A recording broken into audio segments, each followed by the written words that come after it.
In his previous life, Shen Yu always regarded his marriage partner Xie Yanzhou as a sworn enemy. Yet when he was betrayed by everyone and abandoned by his family, only Xie Yanzhou took care of him patiently and doted on him like a treasure. After he died, Xie Yanzhou avenged him and eventually perished in a sea of fire. When he returned to the day, he confirmed the marriage with his sworn enemy. Shen Yu kicked the villain aside and threw himself into his enemy's arms without hesitation. Xie Yanzhou, take me home. Chapter 1 Rebirth, holding him tight. In the winter, the cold rain pattered down, yet it could not extinguish the raging flames that consumed the mansion. The sharp, piercing sound of alarms echoed in the distance, yet fell upon ears as if muffled. Amidst the bone-chilling heat, a low, heartfelt voice rang out clear as day. Shen Yu, do not be afraid. I am here with you. The man held the lifeless body tightly, allowing the flames to engulf them, quietly closing his eyes. Xie Yanzhou. A sharp pain pierced his heart, and Shen Yu jolted awake, gasping in alarm. Before him lay dazzling lights, and the cacophony of electronic music grated upon his senses. Was this a bar? Before he could fully grasp the situation, a disdainful voice cut through the noise. Why are you still thinking about that ill-fated person? At the sound, Shen Yu's body froze. He turned stiffly to his side, where he saw a handsome young man pouring red wine into an empty glass beside him. Wasn't this his cousin, Zheng Miao? Shen Yu recalled that Zheng Miao had long been sidelined for attempting to seduce someone. How could he be here conversing with him now? Seeing Shen Yu silent, Zheng Miao assumed he was in a foul mood, hastily assuring him, "Don't worry, I've arranged for people downstairs. We're just waiting for Xie Yanzhou to show up. Once he makes a scene, let's see how he'll proceed with the marriage." Marriage with Xie Yanzhou? The familiar face and conversation jolted Shen Yu's muddled mind into clarity. He glanced at his phone, and a cold breath escaped him. He had been reborn back to the spring 6 years prior. At this time, he was merely 21, untouched by tragedy or familial discord, and Xie Yanzhou had not yet sacrificed himself for him. Everything had yet to begin. His eyes stung with unshed tears as he asked, "When will he arrive?"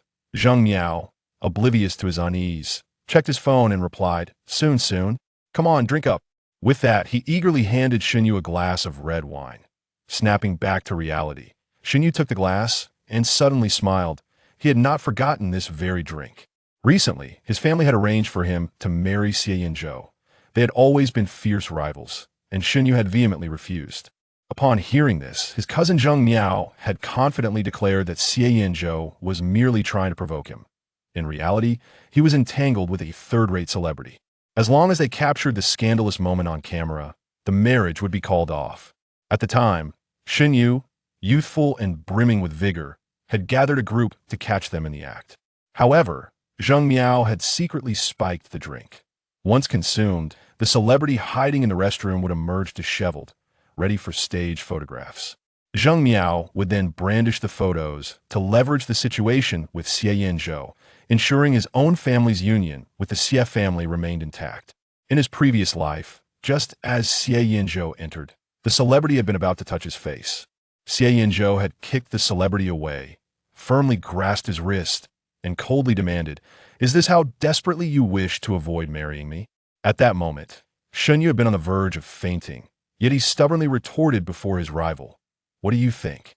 Subsequently, a series of events unfolded, leading to a bitter parting, culminating in Xie Yanzhou calling off the engagement and leaving the country. Before departing, Xie Yanzhou had called him. Reflecting upon the conversation now brought a pang to Shen Yu's heart. Meanwhile, Zheng Miao continued to urge Shen Yu to drink. The sound of that insufferable voice irked Shen Yu greatly. He promptly splashed the wine all over Zheng Miao's face and kicked him over. Then, grabbing Zheng Miao by the hair, he narrowed his eyes, threatening like a villain, "Try barking one more time and see what happens."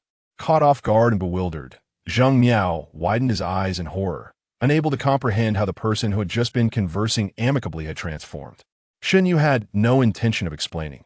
Just as he was about to give Zheng Miao a beating to relieve his frustration, Zheng Miao's phone suddenly vibrated.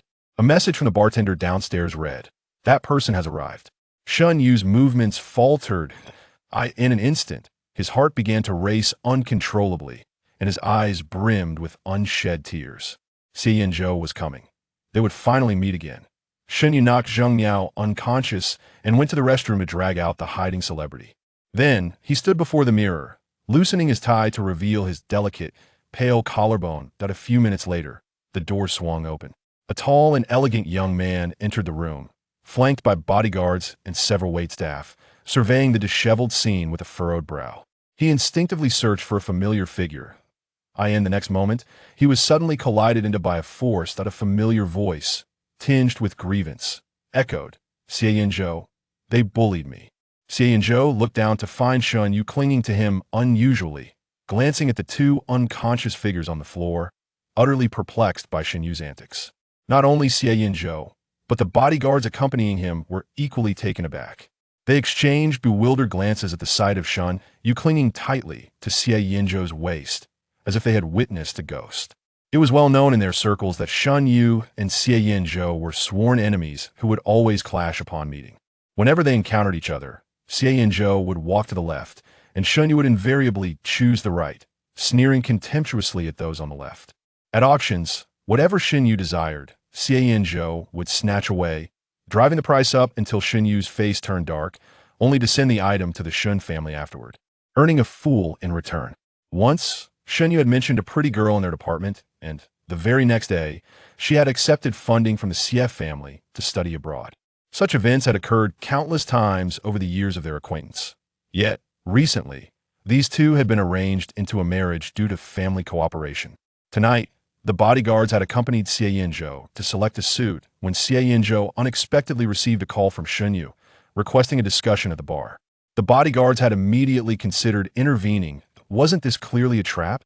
Who knew what Shen Yu, that spoiled young master, would do to their own young master? At the time, Xie Yanzhou had lowered his gaze and scoffed. "I want to see what tricks he has up his sleeve." Before arriving, the bodyguards had envisioned hundreds of potential traps, preparing for every possible contingency. Yet they never anticipated Shen Yu would, in this chaotic room, leap into Xie Yanzhou's arms, tilting his flushed face and speaking in a tone that resembled a spoiled child. "They bullied me. They spiked my drink." Was this spiking? This was clearly a prank. The bodyguard turned to look at Xie Yanzhou. From the moment Shen Yu had drawn near, Xie Yanzhou stood frozen, as if turned to stone, his body rusted and immobile, his eyes, which usually exuded an air of authority now, widened in disbelief. The bodyguard inwardly cursed. This was bad. The enemy's tactics were too sophisticated, leaving their young master flabbergasted. They could not fall for such a simple trap. The bodyguard hastily cleared his throat. After a moment, Xie Yanzhou finally moved. He scoffed, lifting Shen Yu by the back of his collar and pulling him away, his eyes locked on Shen Yu as he asked in his usual nonchalant tone, "What trick are you playing now?" Yet the next moment, Shen Yu wrapped his arms around Xie Yanzhou's arm, as if devoid of bones, draping himself over the other shoulder. The action was fluid, as if it were second nature. The youth's enchanting eyes narrowed slightly, while his lips, imbued with the essence of red wine, shimmered with a glassy luster, inviting admiration, that he leaned closer to Xie Yanzhou's face and softly implored, "Xie Yanzhou, please save me." Star? Star. Star. Reading guide. This narrative features a charming, playful protagonist and a cool, aloof male lead, whose love story blooms with an innocent romance. The recipient experiences a rebirth, yet the protagonist retains memories from past life. A tale of dual purity and first loves, emphasis on this, offering a delightful romance free of anguish, focusing solely on sweetness. Consistently updated and never abandoned, the achievements are verifiable. For those who enjoy this, please add it to your bookshelf for updates. Chapter 2. A painful mouth. The private room was filled with ethereal melodies. Yet, every word uttered by Shen Yu resonated distinctly in Xie Yanzhou's ears. Xie Yanzhou cast his gaze downwards at the other person. The dim light obscured his expression, leaving only the subtle movement of his Adam's apple visible from Shen Yu's perspective. Then, a slightly hoarse voice broke the silence. "How do you want me to save you?" Seeing that he had taken the bait, Shen Yu pressed further. "Take me home." He paused, then added, "To your home." Another addition, "to the bedroom." With each word, Xie Yanzhou's expression shifted imperceptibly. Everyone present collectively inhaled sharply. What? Shen Yu wanted to accompany Xie Yanzhou home, or To the bedroom. The bodyguards felt an overwhelming urge to close their eyes. The last man who had dared to suggest sharing a bed with their young master had received 2 kicks from him and ended up in the hospital. Given the long-standing enmity between Shen Yu and their young master, uttering such repulsive words could lead to an even worse fate. Just as the bodyguards were about to intervene, they heard Xie Yanzhou coldly command, "Step aside." The bodyguards quickly reached out, intending to grasp Shen Yu's hand. Before they could make contact, Xie Yanzhou's dark eyes fixed on them. "I said step aside." One of the bodyguards replied, "Is that so?" Before he could process the situation, Xie Yanzhou removed his suit jacket and draped it over Shen Yu's face, bending down to lift him into his arms, striding purposefully towards the exit. It seemed as if he feared that a moment's delay would allow Shen Yu to sprout wings and fly away. The bodyguard mentally exclaimed, "What the hell? Is he really going to take him out to beat him?" He hurried to follow, and upon descending the stairs, he saw Xie Yanzhou placing Shen Yu in the backseat of the car. To Qingfeng Garden, Xie Yanzhou instructed the driver. As the car door closed, the windows and internal partitions rose, sealing them in an enclosed space. Once Xie Yanzhou had completed these actions, he returned to his senses and looked down at the person in his arms, only to realize that Shen Yu had not struggled or resisted at all. He was remarkably docile. Moreover, after getting into the car, Shen Yu had found a particularly comfortable position, as if he had lain like this countless times before. Xie Yanzhou's brow furrowed even more tightly, while Shen Yu gazed at his profile, his eyes brimming with unshed tears. In his previous life, he had been incited to betray and abandon his relationships, drifting further away from Xie Yanzhou. Later, after the accident left him disabled, it was Xie Yanzhou who rushed back from abroad, caring for him day after day and taking him to many places. It was then that Shen Yu truly understood Xie Yanzhou's feelings. He often pondered how wonderful it would be if he could return to the days of health and be with Xie Yanzhou. Thus, while in the private room earlier, Shen Yu had resolved to seize every opportunity to be with Xie Yanzhou. With this thought in mind, he cupped Xie Yanzhou's face and leaned forward, lifting his upper body closer. Xie Yanzhou's body tensed, his gaze fixated on the approaching figure. Just as their lips were about to meet, he suddenly turned his head away. Xie Yanzhou grasped Shen Yu's hand, preventing any further movement. The young man's Adam's apple moved involuntarily, his jaw clenched, as if teetering on the edge of losing control. He closed his eyes momentarily to regain his composure before asking coolly, "What exactly do you want to do?" "To kiss you," Shen Yu stated unabashedly. Xie Yanzhou remained silent. His gaze lowered to Shen Yu's lips, which still glistened with moisture. This mouth has uttered countless curses against him, each more offensive than the last. Every time he was berated, Xie Yanzhou pondered when he could finally silence those words decisively. Yet, now that the opportunity presented itself, he found himself paralyzed with hesitation. For a fleeting moment, he even questioned whether Shen Yu was under the influence of a substance that induced amnesia or diminished intelligence. How else could he possibly utter such frivolous remarks? It was worth noting that just days prior, upon the confirmation of their arranged marriage, Shen Yu had called him, lambasting him fiercely, declaring that he would never concede and that approaching within a meter would result in a lifetime of servitude. The firmness of his tone then was in stark contrast to the softness now. Xie Yanzhou furrowed his brow. Was this current display simply a theatrical act by Shen Yu to draw closer, to transform him into a eunuch at close range? Logic dictated that this was undoubtedly a trap set by Shen Yu, urging him to distance himself to avoid inevitable consequences. Yet, his gaze remained transfixed on Shen Yu's inviting lips, unable to divert his attention. Damn it, how he longed to taste them. Surely, it would surpass the sweetness of his dreams. Shen Yu, perceiving his reaction, understood all too well. In his previous life, before Xie Yanzhou attempted to torment him, he wore this very expression. He decided to stoke the flames further. Was it so wrong? Shen Yu deliberately loosened his grip, placing a hand over his heart. His eyes clouded with longing. If not, just leave me by the roadside. I'll find someone else. But before he could finish, his lips were abruptly silenced. Xie Yanzhou grasped Shen Yu's chin, pressing him down with an undeniable force, kissing him fiercely. It was soft, softer and sweeter than the cotton candy of his childhood. In Xie Yanzhou's mind, two words echoed, This is worth it. Being a eunuch would be a worthy sacrifice. Shen Yu had envisioned the allure he would exude. Yet he neglected one crucial fact. Xie Yanzhou was still an unpolished novice, utterly inexperienced, particularly in the art of kissing. With his chin held firm, Shen Yu felt a painful numbness in his mouth, even tasting the metallic tang of rust. Did it feel like a wild dog gnawing on a bone? The absurdity of his ineptitude sent shivers down Shen Yu's spine. Despite not having consumed the drink poured by Zheng Miao, he felt his body turn to jelly. He attempted to push Xie Yanzhou away, seeking a gentler touch, but Xie Yanzhou gripped his wrist tightly, refusing to relent, even intensifying his fervor. Shen Yu was on the brink of despair. Who could rescue him? As if sensing his silent plea, the ringtone of his phone shattered the moment. Shen Yu fumbled for his phone with his free hand, barely discerning the caller's identity before hastily pressing the answer button. The next instant, a sweet, soft voice resonated in the room. "You go. Where are you? Your community is too vast. I'm lost. Can you come and get me?" Before Shen Yu could respond, Xie Yanzhou let out a cold laugh, seizing the phone and dismissively stating, "He is not available right now." With that, he tossed the phone aside and pulled Shen Yu's head closer once more, this time with even greater intensity. Shen Yu found himself devoid of the mental capacity to think, but the remnants of his rationality urged him to hang up the call.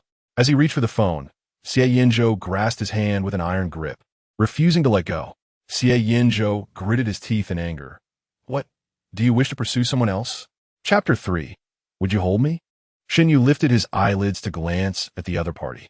After a recent ordeal, Shen Yu appeared exceedingly pitiful. His cheeks were flushed, and his eyes, glimmering with unshed tears, stared vacantly at Xie Yanzhou. Blood, the origin of which was unknown, smeared his lips, staining them an alarming red. Xie Yanzhou uttered a low curse. Damn it! He then reached into the storage compartment for water, twisting off the cap and drinking greedily. While Xie Yanzhou was preoccupied with the water, Shen Yu checked his phone. The call had ended, and the caller ID displayed the name Su Zijia. Suddenly, Shen Yu comprehended the cause of Xie Yanzhou's fury.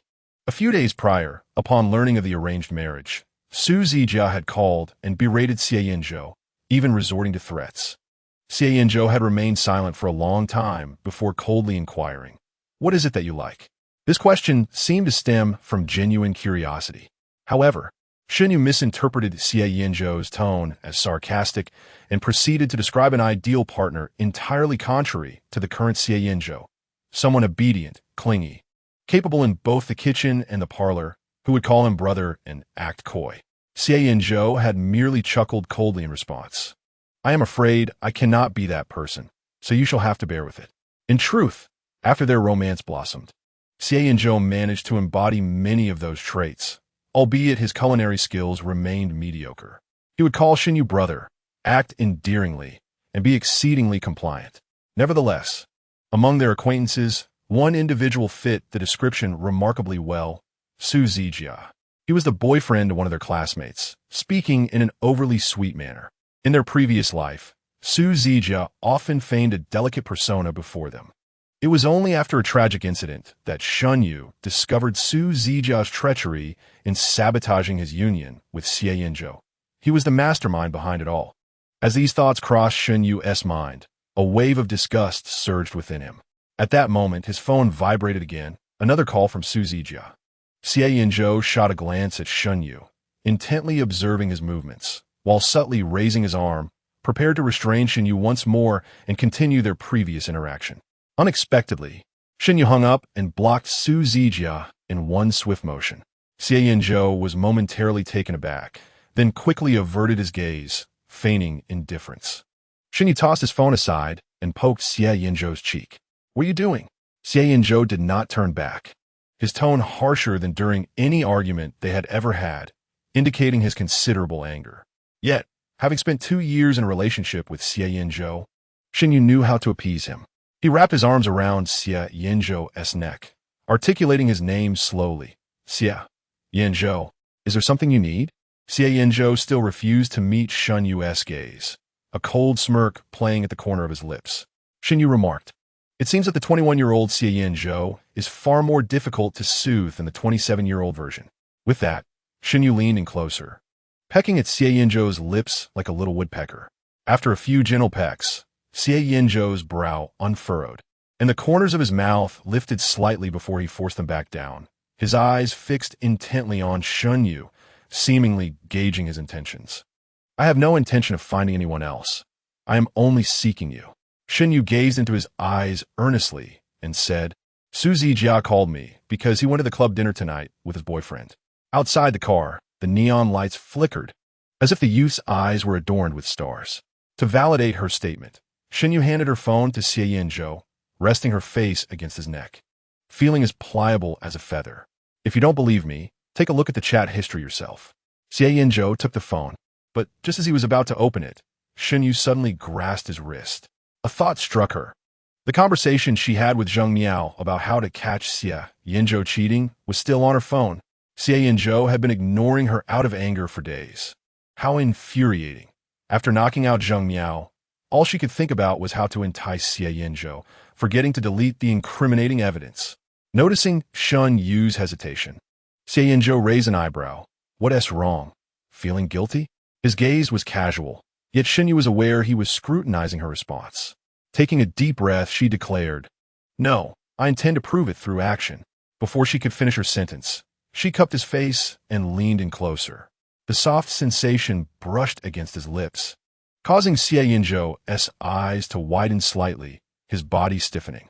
His fingers itched to encircle Shen Yu's waist, but just as they were about to graze her clothing, they slowly retracted, as if afraid of disturbing something precious. With the fervor of his earlier bravado dissipated, Shen Yu drew upon all her experiences from her past life, pouring her heart into the kiss. However, when they finally parted, she discovered Xie Yanzhou's eyes remained wide open. How could this be? In her previous life, after they had gotten together, Xie Yanzhou had confessed his long-standing crush on her, a truth she had always believed, feeling both pride and a touch of guilt. But what was happening now? Why was the person who had harbored feelings for her staring with his eyes wide open? This was hardly a situation requiring vigilance. What are you looking at? Xie Yanzhou, unable to meet her gaze, turned his face away, his throat bobbing as he awkwardly grabbed a nearby cushion. Placing it over his lap, Shen Yu understood, a sly smile dancing in her eyes. It seemed her efforts had borne fruit after all. The car soon arrived at Xie Yanzhou's quaint villa in the city. He stepped out first, and amidst Shen Yu's playful complaints of, My head hurts, Xie Yanzhou, and my legs feel weak, I can't walk, he fell in her trap, asking what now. Thus, Shen Yu naturally extended her arms toward him, tilting her head and asking, Would you carry me? Seeing her in such a dependent posture nearly made Xie Yanzhou lose his composure and curse. He cleared his throat, considering your condition. After all, it was only for this one night. Sober and clear-headed, Shen Yu was not about to be overly amicable with Xie Yanzhou. He lowered his gaze, bent down, and lifted Shen Yu into his arms. After successfully cradling her like a princess, he felt a wave of relief wash over him. This was his first time carrying someone in such a manner, and he had feared being ridiculed by Shen Yu if he had failed, but thankfully, he succeeded. Upon entering the living room, Xie Yanzhou set her down on the sofa, removed her shoes, and straightened up to retrieve his phone. Shen Yu inquired, Who are you calling? The doctor, Xie Yanzhou replied, looking at her as if she were daft. Aren't you the one who was drugged? That kind of substance is harmful to the body. Shen Yu gasped in shock. The trajectory seems amiss. It should not be him under scrutiny, allowing them to rationalize their actions. Why has a doctor been summoned? The crucial point is that he did not consume that glass of wine at all. If Xie Yanzhou were to call the doctor, wouldn't it expose the truth? Shen Yu inhaled deeply, tugging at Xie Yanzhou's sleeve. Xie Yanzhou, can you not assist me? This singular plea nearly left Xie Yanzhou at a loss for words. Fortunately, he retained his composure and reluctantly dialed the doctor. The physician posed several questions to Shen Yu, who, fearing the prospect of being sent to the hospital, downplayed his symptoms. Ultimately, the doctor advised him to drink plenty of water, rest for the night, and reassess in the morning. Shen Yu finally exhaled in relief, and with the medical recommendation, he could remain at Xie Yanzhou's side. After freshening up, Xie Yanzhou inquired about the guest room Shen Yu would occupy. Shen Yu unabashedly replied, Did I not mention I would be going to your bedroom? Having just bathed, his dark hair softly cascaded over his forehead, his body emanating a lingering moisture. The collar of his white t-shirt hung loosely, revealing his exquisite collarbones. Xie Yanzhou paused for a few seconds, seemingly indifferent as he averted his gaze, lazily remarking, "Then off you go. How can I go without your embrace?" Shen Yu reached out to him, his eyes sparkling with mirth, his tone affectionate. "Hurry, Xie Yanzhou. I am but an ailing patient. It appears one has grown addicted to issuing commands, does it not?" Xie Yanzhou scoffed, such a spoiled young master. Yet, he bent down to lift Shen Yu. However, this time it was not a princess carry, but rather a robust maneuver, hoisting him over his shoulder with force and firmness. Chapter 4. The jealousy consumed the sudden action elicited a startled cry from Shen Yu, yet this exclamation evidently amused Xie Yanzhou. He chuckled briefly. "Weren't you just enjoying commanding me, young master?" Shen Yu retorted with conviction. "What's wrong with commanding you?" Having been accustomed to it from the age of 24 to 27, Shen Yu had long since embraced this dynamic. Out of Shen Yu's sight, Xie Yanzhou's lips curled upward. For reasons unknown, despite Shen Yu's previous commands, he felt no anger.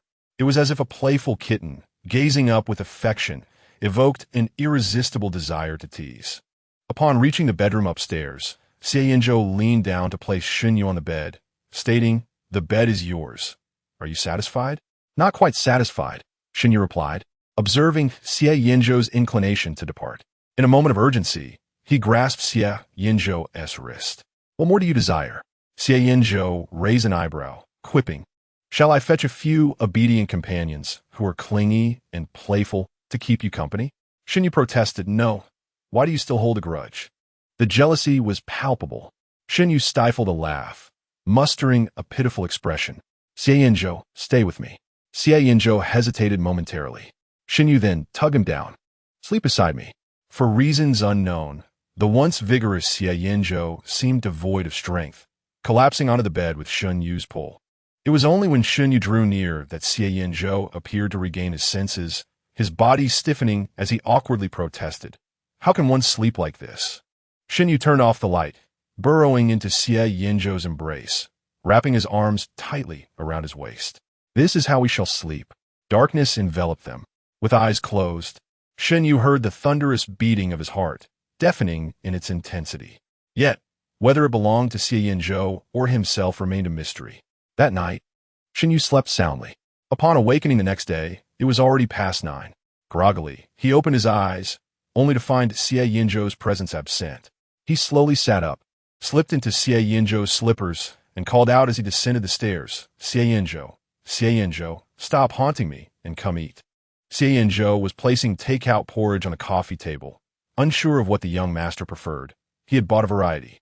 Approaching, Shen Yu discovered it was his favorite pumpkin porridge, sourced from the very shop he often frequented. A chuckle escaped him. How could Xie Yanzhou claim ignorance of his preferences when he clearly remembered them? Why was this person so obstinate? However, Shen Yu mused, it mattered little. He had an abundance of time in this lifetime to invest in Xie Yanzhou, convinced that eventually the other would come to understand his feelings. Everything could unfold in due course. After breakfast, Shen Yu intended to engage Xie Yanzhou in conversation, but was suddenly interrupted by a phone call. The screen illuminated with his roommate's name, and Shen Yu answered. "You go. When are you coming back to school?" "Suzy Jia asked me to remind you. Attendance will be taken during the 3rd core class. If you don't show up." Shen Yu paused, suddenly recalling that at 21, he was in his junior year, needing to return to class. It was absurd. He had long forgotten the likes of mathematical analysis and probability theory after 3 or 4 years since graduation. The silver lining was that both he and Xie Yanzhou were in the financial mathematics department. Although not in the same class, the core courses were held together. Responding affirmatively, he hung up and turned to Xie Yanzhou. "Are we attending class today?" The room was quiet, allowing Xie Yanzhou to overhear the conversation. He scoffed, "Our model student, who has skipped classes for over a month, suddenly decides to be obedient and attend. How commendable." Shen Yu retorted, "What's with the sarcasm?" He had always found Xie Yanzhou irritating in their previous life, and for good reason. Yet now, Shen Yu knew precisely how to handle him. Raising an eyebrow, he countered, "Is that all? A mere verbal congratulations?" "Surely, Xie Xiao, You are not so miserly. Do you want a gift? Xie Yanzhou asked, amusement dancing in his eyes. Who is this university really for? Nevertheless, he inquired, what do you desire? Taking a bite of the pumpkin porridge, Shen Yu replied calmly. I will return home tonight and come to your place to sleep the day after. Prepare a set of sleepwear as a gift for me. He was pleased to see the once arrogant Xie Yanzhou fall silent, his ears slightly flushed. After breakfast, the two changed into fresh attire and set off for school. Once in the car, Shen Yu glanced down at his outfit, a plain black t-shirt and jeans belonging to Xie Yanzhou. Standing at 187 centimeters, Xie Yanzhou was 5 centimeters taller. Yet the jacket was slightly oversized, covering part of Shen Yu's hands. The fabric bore a delightful scent. He had noticed it the previous night. Their laundry detergent shared the same lavender fragrance that Xie Yanzhou's mother had once favored. Leaning back in his seat, Shen Yu slid down a bit, burying the lower half of his face in the jacket, inhaling deeply. This scene was perfectly captured by Xie Yanzhou as he got into the car. He inquired, what are you doing? Did you not sleep well? However, this notion was immediately dismissed. He was acutely aware that Shen Yu had slept soundly, oblivious to the turmoil he had caused others. Shen Yu lifted his eyelids, his gaze landing on Xie Yanzhou's face, and calmly remarked, can't you tell? I'm savoring your scent. Xie Yanzhou quickly turned his face away, muttering a curse under his breath, as if expressing his distaste. Yet, Shen Yu distinctly noticed that the young man in the driver's seat had ears that flushed like paper ignited by fire. Despite having held a driver's license for several years and occasionally racing with friends, Xie Yanzhou struggled to even ignite the engine and engage the gear. It took approximately 3 minutes for the car to finally start. 20 minutes later, they arrived at the parking space behind the school's academic building. As they exited the vehicle, they encountered Xie Yanzhou's friend, Xie Yanzhou, who was parking in the adjacent spot. Upon noticing Xie Yanzhou's car beside his, Xie Yanzhou approached to greet him. What a coincidence. Mid-sentence, he suddenly halted, staring in disbelief at Shen Yu as he stepped out from the passenger seat, his eyes nearly bulging out of their sockets. Shen Yu, however, greeted him with a simple, long time no see. 3 months prior to his death, Xie Yanzhou had traveled to Africa for a collaboration and had promised to bring back local specialties, but he had not seen Shen Yu before his untimely demise, making it truly a long time. Shen Yu's composed demeanor startled Xie Yanzhou significantly. A plethora of questions swirled in his mind, his face a canvas of astonishment, hardly believing that Shen Yu would acknowledge him. It was well known that due to his close relationship with Xie Yanzhou, Xie Yanzhou had often been subjected to Shen Yu's disdainful glances throughout their lives. Now, not only was Shen Yu stepping out of Xie Yanzhou's car, but he was also greeting him. Was he still half asleep, or was it the apocalypse? The overwhelming impact led Xie Yanzhou to instinctively wave at Shen Yu. Just as he waved twice, he caught sight of Xie Yanzhou casting a cold glance in his direction, suddenly remembering their adversarial relationship. He promptly withdrew his hand and cleared his throat. After a moment of reflection, he decided to provoke Shen Yu deliberately, calling out in an exaggerated tone, "Sister-in-law, good morning." The utterance of sister-in-law caused Xie Yanzhou to pause momentarily. Clearly, he recalled that the day after their union, Xie Yanzhou had exited the building with him and spotted Shen Yu standing on the roadside, exclaiming, "Hey, isn't that sister-in-law?" Shen Yu, initially lost in thought while gazing at his phone, immediately donned a cold smile laced with hostility and said to Xie Yanzhou, "Manage your dog. Its barking is a nuisance. Don't blame me if I take action." Xie Yanzhou furrowed his brow, about to tell Xie Yanzhou to be quiet. Yet, Shen Yu preemptively spoke up. Bathed in sunlight, Shen Yu's soft hair was illuminated with a delicate golden sheen. Wrapped in Xie Yanzhou's coat, his lips curled in a smile. "You called out quite well. Do so again." Chapter 5. Xie Yanzhou, why are you so obedient? Xie Yanzhou was taken aback. Xie Yanzhou was bewildered. Xie Yanzhou was at a loss. Xie Yanzhou silently looked towards Xie Yanzhou, his eyes asking, "Brother, has this person's mind been caught in the door?" But Xie Yanzhou was entirely too occupied to heed Xie Yanzhou's silent plea for help. He fixed his gaze intently on Shen Yu, his probing and perplexed expression seemingly capable of piercing a hole through Shen Yu's profile. Under the scrutiny of two peculiar stares, Shen Yu showed no intention of clarification. Instead, he turned to tug at Xie Yanzhou's sleeve, urging, "Let us go. It's getting late. We should head to class." Xie Yanzhou's brows knitted together in confusion. What was going on? Did Shen Yu think his brother was easy to bully? Before this thought could fully form in his mind, Xie Yanzhou had already followed Shen Yu without a glance back at his brother. Xie Yanzhou muttered, "What is happening here? Are they both out of their minds?" As Xie Yanzhou and Shen Yu entered the classroom one after the other, the previously boisterous room fell momentarily silent, with numerous eyes turning toward them. The majority of the girls gazed at them with brightened eyes. The two exuded completely different styles. Xie Yanzhou's features were strikingly deep and superior, his sharp brows and eyes exuding an air of intensity. Yet his relaxed demeanor tempered the coldness of his appearance, creating an extraordinarily captivating tension, daunting yet irresistibly alluring. In contrast to Xie Yanzhou's formidable assertiveness, Shen Yu was the kind of handsome fellow who struck one as approachable at first glance. Most captivating were his beautiful eyes, with their slightly upturned corners and the occasional playful smile that tugged at the heartstrings. These two were widely recognized as the top two handsome men in the financial mathematics department, often sparking a flurry of posts on campus forums inquiring about their romantic entanglements, preferences, or past flirtations. Some even shipped them as a couple. In response to one such post, Shen Yu himself had commented to dismantle the pairing. "I am not familiar with Xie Yanzhou. We aren't even friends. Please delete this." This had sent the shipping fans into a frenzy. However, now that Shen Yu had returned to school after a month's absence and accompanied by Xie Yanzhou, was it merely a coincidence? Though curious, the onlookers dared not gossip and simply diverted their gazes. Upon entering, Shen Yu spotted one of his roommates, Takahashi, waving him over slightly. Shen Yu's roommates and Su Zijia were seated in the third-to-last row, conveniently leaving a spot next to Su Zijia. "Come on, you go. We saved a seat for you." Su Zijia blinked, feigning utmost consideration. Just as Shen Yu was about to inquire where Xie Yanzhou intended to sit, he noticed Xie Yanzhou smirking mockingly. Without waiting for Shen Yu's reaction, he strode directly to the last row and took a seat. Xie Yanzhou, being from the business school, had not accompanied them. The teacher of this class favored calling on students seated in the back, prompting everyone to crowd into the middle rows, leaving the front and back empty. Thus, Xie Yanzhou sat alone in the back, his expression cold and brooding, as if he were owed a significant sum of money.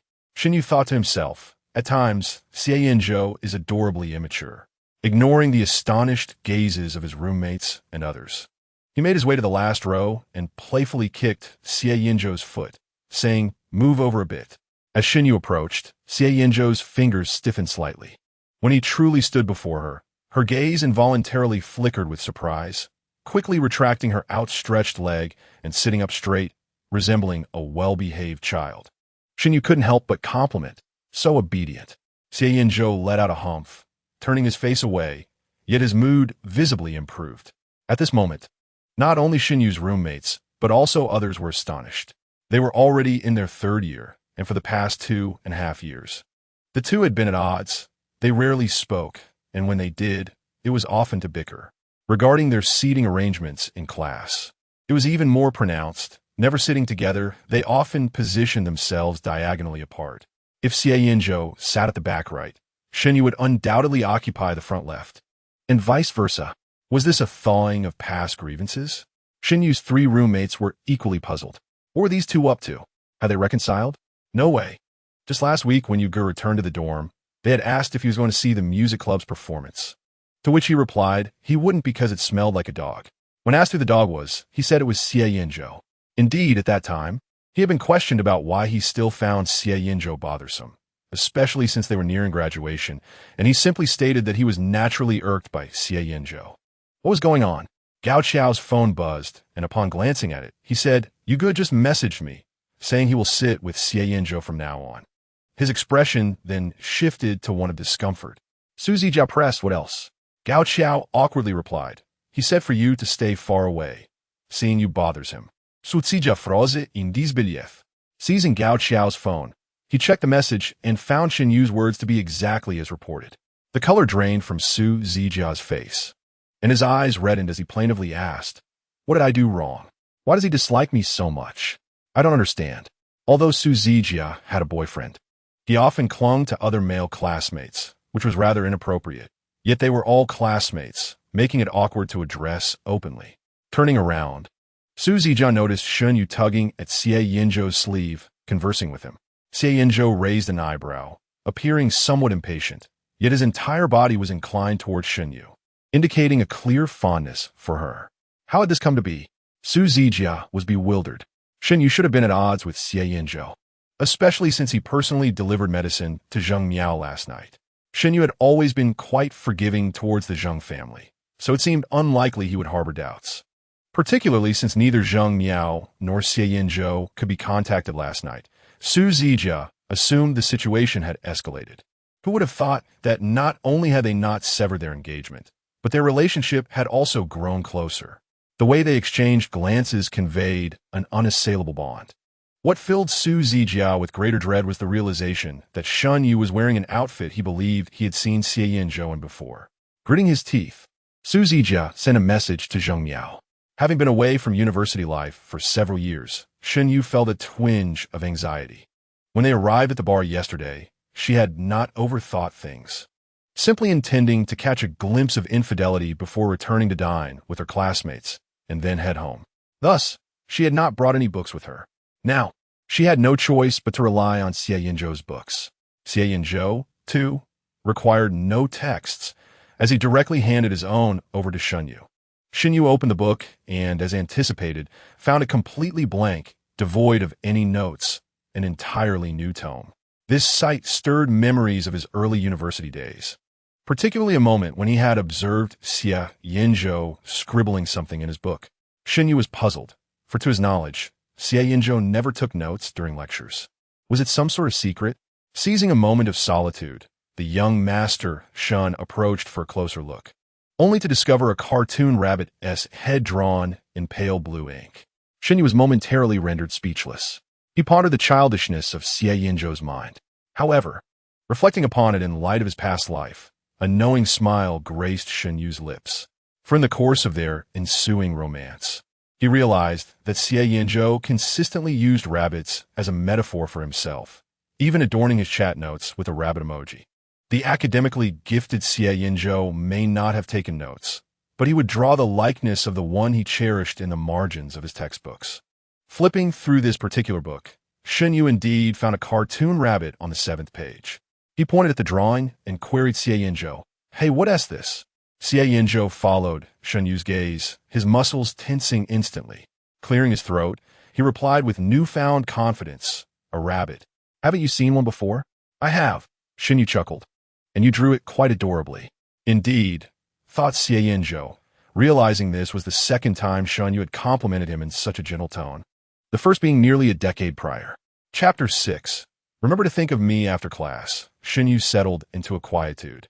He did not attend the lecture, but rather perused the textbook, revisiting previously learned material, which he grasped with relative ease due to his solid foundation.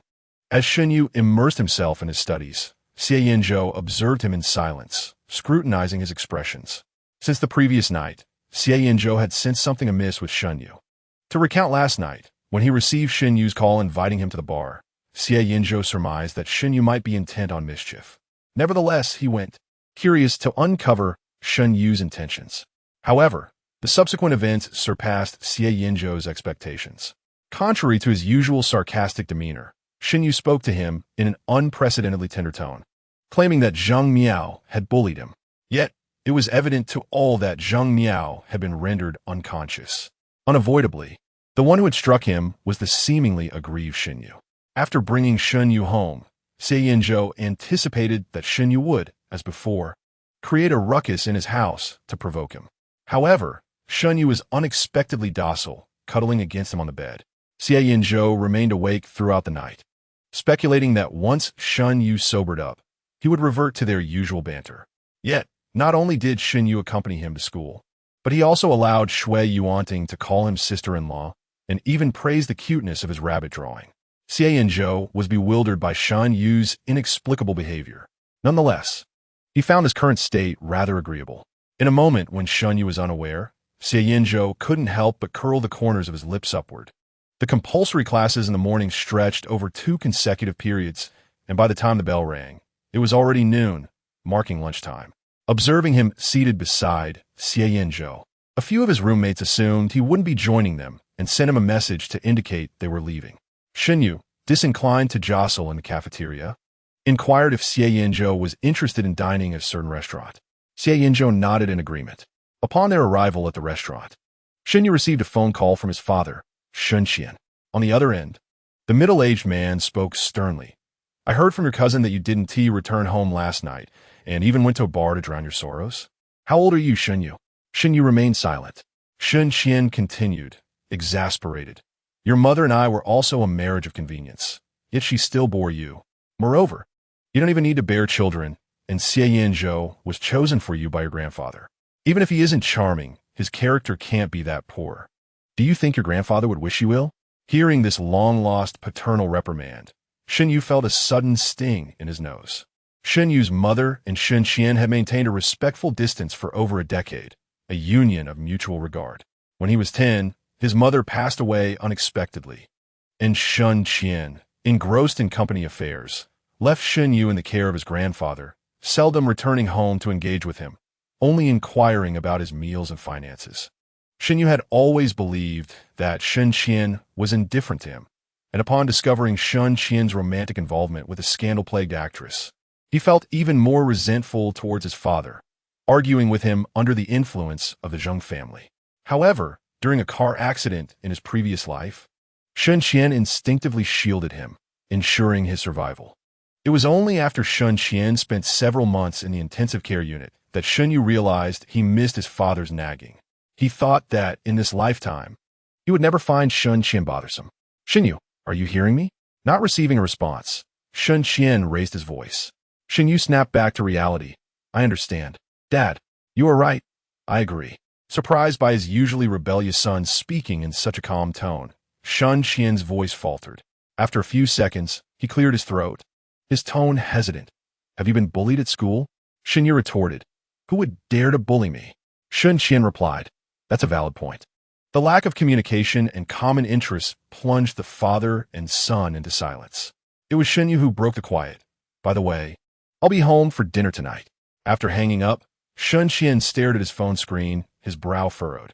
His assistant quickly asked, What's wrong, Mr. Shen? What did the young master say?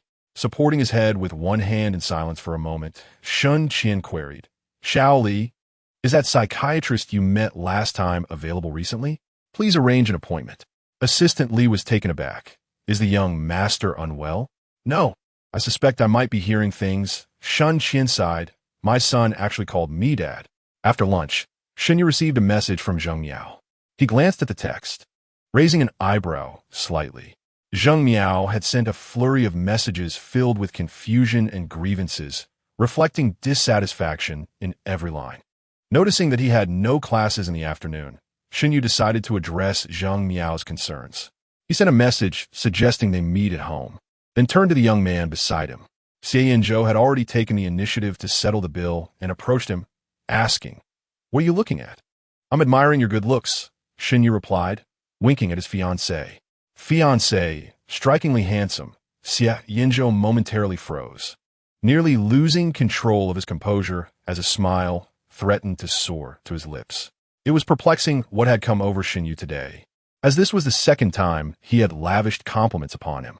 Shen Yu, keenly observing his emotions, allowed a subtle smile to grace his lips. I need to return home for a while.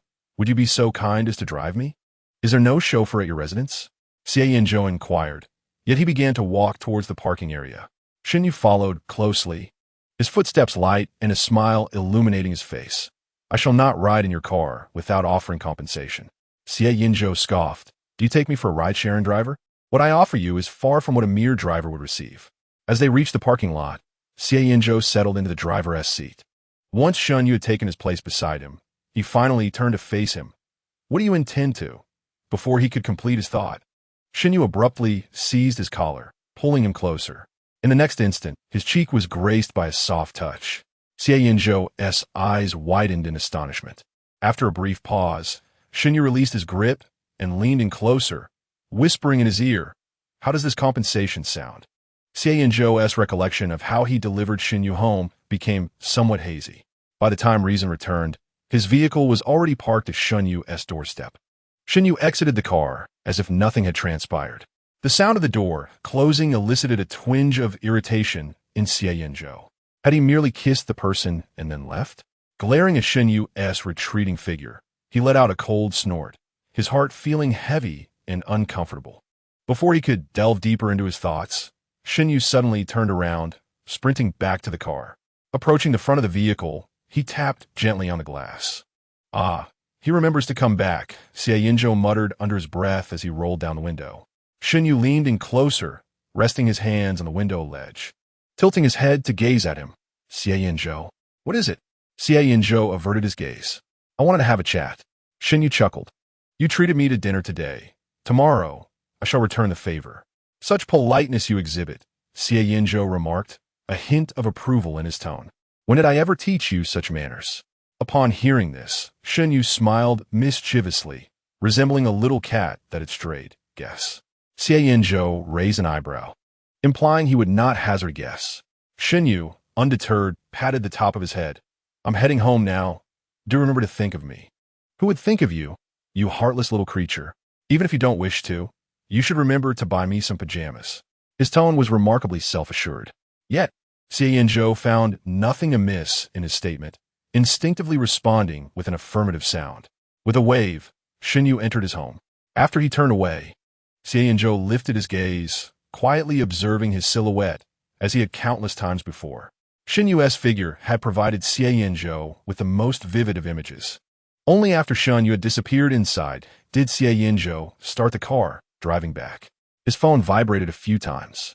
Xie Yanzhou casually pressed the answer button. Switching to speaker mode, Xie Yanzhou's voice rang out. "Hey buddy, where are you? Care for a drink?" Busu, Xie Yanzhou replied. "Is something going on? Are you heading to the office?" With a slight nod towards the direction he was headed, Xie Yanzhou smirked. "I'm off to buy pajamas." "Don't you usually sleep without clothes?" "I wore some last night," Xie Yanzhou silently retorted, yet he had no intention of sharing this matter with anyone. Thus, he replied nonchalantly, "What business is it of yours?" Xie Yanzhou, indifferent to Xie Yanzhou's sleeping attire, returned to the original topic. "Come over after your purchase. I have something to show you." "What is it?" "You'll find out when you arrive. It pertains to Shen Yu." Chapter 7. When did you take a liking to Shen Yu? Upon entering the house, Zheng Miao was already waiting. The moment he saw Shen Yu approach, he immediately stood up, feigning grievance. "Brother, why did you hit me last night?" "My hand was itchy," Shen Yu replied languidly as he settled onto the sofa. Zheng Miao inwardly cursed, but maintained his composure as he sat beside Shen Yu, scrutinizing his expression. With a pout, he said, "You shouldn't have hit me. Aunt would surely be upset. She always wanted us to play nicely." Zheng Miao, Shen Yu's cousin, referred to Aunt as Zhang Fian, Shen Yu's mother who had passed away over a decade ago. Upon hearing this, Shen Yu let out a cold laugh. How shameless to bring up his mother. His mother had been an adopted daughter of the Zhang family. In his childhood, she often advised him to be more accommodating toward his cousin, as her grandparents had taken her in. Hence, Shen Yu had repeatedly indulged Zheng Miao. However, after his accident, Zheng Miao never visited, even mocking him at gatherings for being unable to stand, suggesting he wished to claim a share of the Xie family's fortune. The Zheng family had never cared for Shen Yu's grief over his mother. They only sought to exploit his connection to Zhang Fian for their gain. Later, after his leg injury, Shen Yu overheard the Zheng family saying, "This Shen Yu is just like his mother, useless. I thought he would make a fortune." They spoke as if it were not they who had been draining money from the Shen family all these years. Shen Yu scoffed internally, noticing his lack of expression. Zheng Miao could no longer contain his curiosity. "Brother, what happened between you and Xie Yanzhou last night?" Shen Yu's cold smile returned. "Weren't you unconscious? You seem quite clear." Zheng Miao stammered, awkwardly smiling. "I saw the photos later." "Then why ask?" "I was puzzled by the photos. Clearly, Xie Yanzhou and Shen Yu were sworn enemies. Why was he carrying Shen Yu out of the private room? What transpired during the time I was unconscious?" Suzy Jia had mentioned that the Xie family merely sought to leverage their marriage with the Shen family for projects. and it didn't matter who was involved as long as they maintained a connection. He was Shen Yu's cousin. If Shen Yu didn't attend, then it would fall to him. Zheng Miao, unable to contain his anxiety, asked, "Brother, did I do something wrong yesterday that upset you? How can I make it up to you?" At this, Shen Yu curved his lips and beckoned. "Come here." Zheng Miao hurriedly leaned closer. Slap. Without a word, Shen Yu delivered a forceful slap to Zheng Miao. Zheng Miao's face was skewed from the impact. His eyes widened in disbelief as he stared at Shen Yu. Before he could react, Shen Yu struck his other cheek even harder. Zheng Miao was utterly bewildered. The fear of being kicked over by Shen Yu the previous day resurfaced, prompting him to hastily retreat. "Wasn't it to make me feel better?" Shen Yu rubbed his hand, raising an eyebrow. "Why are you running away? Brother, why are you hitting me?" Zheng Miao, who was accustomed to a pampered life, suddenly found tears streaming down his face. "What have I done wrong? If you want me to change, I will," he lamented, but before he could finish his sentence, Shen Yu, expressionless, raised his hand. Zheng Miao, terrified, rolled on the ground and looked up at Shen Yu, sensing that something about him had changed. In the past, even if his words angered Shen Yu, he would usually accommodate him for the sake of their deceased aunt. But why did that no longer seem to matter? Shen Yu withdrew his hand, his voice frigid. "You know very well what you prepared for me last night." What? Zheng Miao stammered, disbelief washing over him. How could Shen Yu possibly know? His heart raced with uncertainty as he trembled, denying, "Brother, I swear there was nothing in the drink." It was a foolish admission. Shen Yu sighed. "It was Su Zijia who informed me." Without a shred of guilt, Shen Yu placed the blame squarely on Su Zijia, the mastermind behind it all. Seeing Zheng Miao's eyes widen in shock, Shen Yu continued, "He warned me to be cautious of you, but you are still my cousin. We are family. My reprimand stems from my disappointment in your gullibility." In all honesty, Zheng Miao found it difficult to believe Shen Yu's words. Yet, Shen Yu had always treated him decently, so he suppressed his doubts and feigned contrition. Shen Yu, uninterested in further theatrics, inquired, "Where are the photos?" Zheng Miao, unable to meet his gaze, replied, I don't know. The paparazzi ran off, and I can't get in touch." After scrutinizing Zheng Miao for a moment and confirming his honesty, Shen Yu gave him a kick, urging him to leave. Leaning back against the chair in contemplation, Shen Yu suddenly smiled and sent a message to Xie Yanzhou. At Feather Bar, Xie Yanzhou entered the private room, only to be greeted by the boisterous laughter of Xie Yanzhou. "Brother, I heard you were out late last night with a sugar baby. Did you really carry someone out in a princess embrace? Quite the charmer, aren't you?" Xie Yanzhou raised an eyebrow. "What gossip rag have you been reading now?" Xie Yanzhou produced a stack of photographs from beside him, tossing them onto the table. "This time, it's not from a gossip magazine. I bought these photos for a hefty sum from a paparazzo." The photographs captured a rather intricate angle, featuring a young man clad in a crisp white shirt, his face concealed by a suit as he cradled someone in his arms. His ears were flushed, and his handsome features displayed a hint of discomfort. It was indeed Xie Yanzhou, who had hurriedly exited the club with Shen Yu the previous night. In his rush, Xie Yanzhou had not noticed the paparazzi lurking. However, it was not the first time he had been caught on camera. Sitting across from Xie Yanzhou, he picked up the photos for a closer look. "Have the original files been destroyed? Do you doubt my ability to handle matters?" Xie Yanzhou took a sip of his drink, smirking. "Can you guess who set up this paparazzi?" Xie Yanzhou blurted out, "Xie Yanming." The elderly patriarch of the Xie family was aging, and with the ultimate control of the Xie family at stake, Xie Yanzhou's uncle and father were at odds, while his cousin, Xie Yanming, seized every opportunity to undermine him. Previously, Xie Yanming had employed paparazzi to follow him, which had resulted in a physical confrontation. It was certainly plausible that he would resort to the same tactics again. But Xie Yanming shook his head no. Xie Yanzhou, with a languid demeanor, retorted, "Spit it out quickly. I have things to do. I still need to pick up my dry-clean pajamas. Why are you being so hostile towards me?" Xie Yanming shrugged. The photographs were taken by someone his fiancée arranged. Xie Yanzhou paused momentarily, locking eyes with Xue, and inquired, "He had someone take pictures of me? He did it personally?" To be precise, it was his cousin who had arranged it, but it was said that he had granted his authorization. Xie Yanming sighed, "My friend, if you ask me, it would be better to cancel this union altogether. Shen Yu clearly intends to cause you trouble." Xie Yanzhou remained silent for a moment. He may not have done it intentionally. For a fleeting instant, Xie Yanzhou doubted his own hearing, staring in horror at Xie. Good heavens, if those pictures make it online, and news breaks of a young master of the Xie family seeking thrills at a KTV, what will happen to the company's stock price? Your cousin has always been looking for a chance to suppress you. Xie Yanzhou gazed at the few photographs, envisioning the scene of Shen Yu nestled in his embrace. The sensation resurfacing on his skin, soft and warm. Forget about appearances. While it's still not public, it would be best to end this. Xie Yanzhou believed he was merely being cautious and urged. It was your grandfather's intention, but look at the times we live in. It's not just my grandfather as well. Xie Yanzhou suddenly interrupted him. Xie Yanzhou looked at him in bewilderment.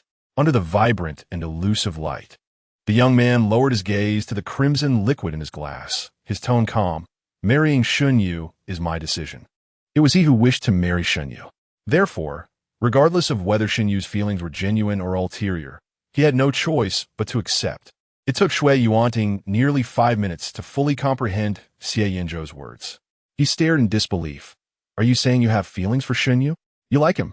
You like Shen Yu? Are you kidding me? Xie Yanzhou remained silent, raising an eyebrow at him. The meaning in his gaze was unmistakable. What Xie Yanzhou had just declared was the absolute truth. He genuinely liked Shen Yu, in a manner that inclined towards marriage. Oh my goodness. Xie Yanzhou was in utter despair. Have you been drugged? Did Shen Yu cast a love spell on you? Why are you suddenly so infatuated? This engagement was settled last month. What happened between you two then?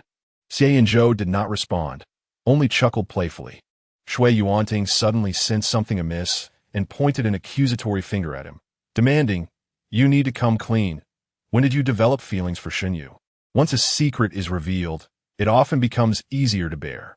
Xie Yanzhou rested one hand on the armrest of the sofa, his voice tinged with amusement. Not since last month. I've liked him for quite a long time. Xie Yanzhou felt as if the sky was collapsing. Haven't you always targeted him since childhood? You often teased him? Xie Yanzhou was left feeling drained. Didn't you dislike him? I never said I disliked him. But you've always competed with him for the top spot, treating him as your rival? I wanted him to notice me, Xie Yanzhou admitted candidly. The memory of Shen Yu beaming with pride when he secured first place, and the way he puffed up like a pufferfish when he came in second, struck a chord in Xie Yanzhou's heart, rendering him equally endearing. Reflecting on it, a smile tugged at the corners of Xie Yanzhou's lips. Xie Yanzhou gazed at him in utter speechlessness. So it seems I'm the only one taking this seriously. I am a sole believer in the notion that you two are sworn enemies. I even assisted you in dealing with Shen Yu, and now that you are together, Shen Yu will be the first to settle the score with me. Xie Yanzhou, you are utterly inhuman. I despise you. Xie Yanzhou shouted in frustration, collapsing onto the sofa in complete resignation. However, Xie Yanzhou, who had provoked his friend into such a state, felt no remorse whatsoever and, after putting away the photographs, intended to rise.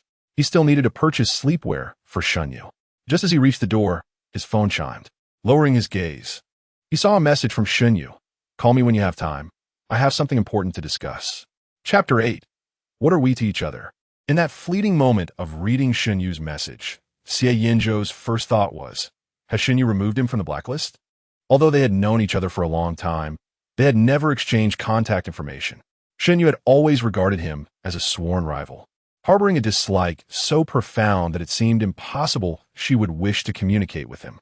During their university years, despite being in the same department, they were unfortunately not placed in the same class.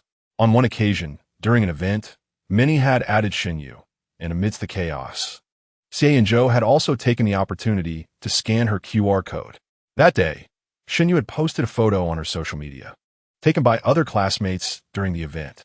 Amidst a flurry of compliments praising her charm, Xie Yanzhou had commented, "Quite adorable," to which Shen Yu responded with a question mark. A minute later, intending to save the image, he discovered he could no longer see Shen Yu's posts. She had blocked him. He had assumed that Shen Yu would never lift the ban. To his surprise, she had so easily released him from it. Xie Yanzhou lowered his eyes and typed, "I am free now." The next moment, Shen Yu's call came through, staring at the rabbit emoji saved in her contact. He paused for a few seconds before stepping outside the private room to a quieter balcony at the end of the corridor to answer the call. Leaning casually against the glass door, Xie Yanzhou pressed the answer button. Once connected, Shen Yu's voice rang out. Xie Yanzhou. The familiar tone sounded slightly different over the phone, yet simply hearing it allowed Xie Yanzhou to vividly imagine her expression. He closed his eyes and softly replied, I'm here. I just received some bad news. Shen Yu sighed. What are we going to do about the photos from last night being captured by paparazzi? Is this truly bad news? Yet her voice conveyed neither anger nor anxiety. A smile tugged at the corners of Xie Yanzhou's lips as he mimicked her tone. What shall we do then? Shen Yu coughed lightly and said, I've thought of a solution. Pray tell, Xie Yanzhou replied, opening his eyes to gaze at the tree swaying gently in the sunlight. His expression contemplative. Does she wish to dissolve their marriage? He would never consent to that. If Shen Yu dared to suggest such a thing, then perhaps we should publicly acknowledge our relationship. Shen Yu's voice rose slightly, effortlessly evoking the image of her smile. That way, if our photos circulate, it won't matter. It will be legitimate. Publicly acknowledging our relationship, the two of us, legitimate. These words struck him like a deluge, and Xie Yanzhou fell into a contemplative silence. His silence lingered for an extended period, causing a sense of unease to creep into Shen Yu from the other end of the line. Why was Xie Yanzhou not reacting at all? Having spent 3 years in close proximity and 2 years in a romantic relationship with him in a past life, Shen Yu was acutely aware of the way Xie Yanzhou looked at someone he fancied. Through their interactions yesterday and today, Shen Yu had come to the conclusion that Xie Yanzhou harbored feelings for him. However, why was there no response from Xie Yanzhou when he broached the subject? Could it be that his affections were not yet so profound? Was he perhaps being too impatient? Shen Yu's initial plan had been to first establish their engagement with Xie Yanzhou and then, leveraging this relationship to gradually cultivate a romantic closeness, followed by dating and ultimately marriage. Yet, the very first step had proven to be a hurdle. As time ticked away, Shen Yu felt so awkward that he wished for a hole to hide in. Just as he was grappling with whether to retract his words, Xie Yanzhou finally spoke. On the other end of the call, his voice was slightly hoarse, as if he were suppressing something or perhaps afraid of something. Shen Yu, what is our relationship?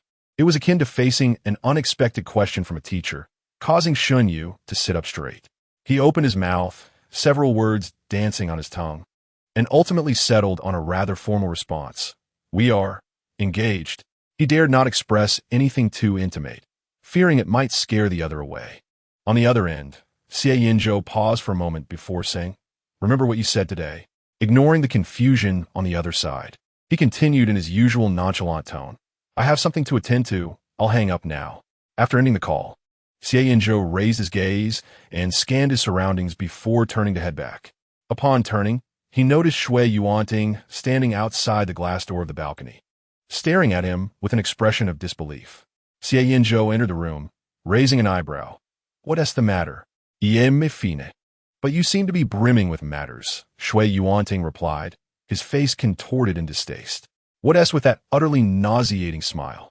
Xie Yanzhou's gaze roamed over him, and he raised an eyebrow. Take a guess. Is it related to Shen Yu? The smile on Xie Yanzhou's lips widened slightly, but he still coolly uttered 2 words. Guess. Do I even need to guess, brother? Your expression, heralding the arrival of spring, is written all over your face. Damn it, people in love are truly revolting. Later that evening, a sleek black business vehicle glided into the Shun family's garage. A middle-aged man, bearing a resemblance of about 50 to 60% to Shen Yu, emerged from the back seat, glancing at his watch. His brow was deeply furrowed, presenting an air of gravity. Yet, those familiar with him could easily discern the tension radiating from Shen Qian. The butler chuckled beside him. Sir, young master is already in the dining room. Shen Qian cleared his throat. What is he doing in the dining room? Waiting for you to have dinner, replied the butler. With a stern expression, Shen Qian stepped into the elevator and pressed the button for the first floor. As the elevator numbers lit up and the doors opened, he felt a flutter of anxiety upon seeing the familiar sights of home. It had been quite some time since he had shared a dinner with Shen Yu. Last month, due to the issue of their engagement, Shen Yu and Shen Qian had a fierce argument, which resulted in Shen Yu accidentally twisting his ankle while tumbling down the stairs. and in his attempt to catch him, Shen Qian had also hurt his back. In the midst of Shen Qian's scathing reproach, questioning how he could have birthed such a rebellious child, and Shen Yu's retort that he was not the one who gave birth to him, the two were swiftly carried away on a stretcher and transported to the hospital. Upon hearing of this incident, the elder Mr. Shen called, chastising both father and son in turn. Typically indulgent towards his grandson, the elder did not acquiesce to Shen Yu's complaints about dissolving the engagement. Rather, he advised him to give it some time and see how things unfold. Shen Qian intended to add a few words, but Shen Yu swiftly rolled over and cocooned himself in the blankets, becoming a mere lump. Subsequently, he lay in the hospital for an entire month, refusing to go anywhere, stubbornly remaining in bed. Despite his rebellious nature, Shen Yu had always taken his studies seriously. Thus, his abrupt decision to forsake school left Shen Qian exceedingly vexed. Remarkably, the phone call between the father and son that morning turned out to be their only semblance of a normal conversation during this period. Upon entering the dining hall, Shen Yu was already waiting. Clad in a hoodie, he propped up his face with one hand while idly scrolling through his phone with the other, appearing slightly thinner than their last encounter. Shen Qian cleared his throat softly to announce his arrival. Shen Yu lifted his gaze and called out to him, "Dad." Shen Qian nodded as the butler pulled out a chair opposite Shen Yu for him to sit. Their interactions were infrequent and rarely ventured into intimate territory, leaving only the sound of cutlery clinking against plates in the dining hall. As they neared the end of their meal, Shen Qian casually inquired, "Did you go to school today?" "Yes," Shen Yu replied, affirming that he had spoken with the counselor. Shen Qian nodded, though his mind was preoccupied with another matter. This afternoon, he had consulted a psychiatrist who confirmed that he was not mentally ill, suggesting that Shen Yu's improved demeanor might indicate he had a request to make. What could Shen Yu possibly desire from him, other than the matter of the engagement? Upon reflection, Shen Qian found the engagement to be somewhat problematic. Shen Yu was still in college, and settling down at such a young age might stifle his adventurous spirit. Was that truly a good thing? After some contemplation, Shen Qian said, "If you truly wish to avoid that arrangement with the Xie family, I will speak with your grandfather. Surely, that would bring some peace." Shen Qian braced himself for Shen Yu's gratitude. To his surprise, Shen Yu gazed at him incredulously. "What are you talking about, Dad? Did I not say I agreed?" Shen Qian was taken aback. Wasn't that merely in anger? Shen Yu set down his cutlery, looking earnestly at his father, and stated, "I have suddenly realized that Xie Yanzhou is indeed quite admirable. I rather like him. Grandfather has excellent taste." Shen Qian was bewildered. "Did you not say last month that if there were only a pig and Xie Yanzhou left in the world, you would choose the pig?" He was confounded, unable to discern whether Shen Yu was jesting or speaking earnestly. He then heard Shen Yu declare, "I plan to move in with Xie Yanzhou." Shen Qian furrowed his brow. "Why on earth would you do that?" Shen Yu smiled slightly, enunciating each word deliberately to cultivate feelings. Chapter 9. Can you be any more shameless? After a 3-second silence, Shen Qian could no longer contain himself. "What kind of feelings are you cultivating?" "The feelings of an engaged couple," Shen Yu replied matter-of-factly. "After all, we are to marry." Shen Qian found himself at a loss, unable to discern whether Shen Yu was intentionally provoking him or speaking the truth. After dinner, Shen Yu set aside his cutlery and picked up a napkin to wipe his mouth. "I'm done eating. I'll head upstairs first." Shen Qian's pupils flickered momentarily. Such ordinary exchanges are seldom witnessed in their household. Suddenly, Shen Qian felt his heart soften. "All right, go ahead." Shen Yu ascended the staircase and entered his bedroom. Just as he closed the door, his phone vibrated unexpectedly. Upon checking, he discovered a notification from his bank. Shen Qian had transferred 1 million to him.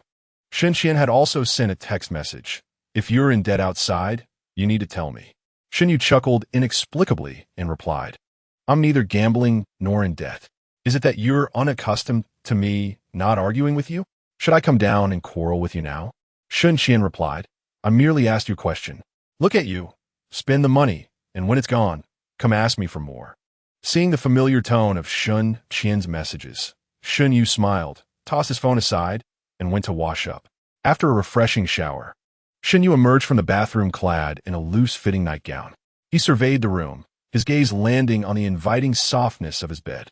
Adopting a sprinting stance, He leaped onto the long-missed comfort of his bed, collapsing onto the surface with a satisfying thud. He swung his legs, relishing the sensation of his healthy limbs.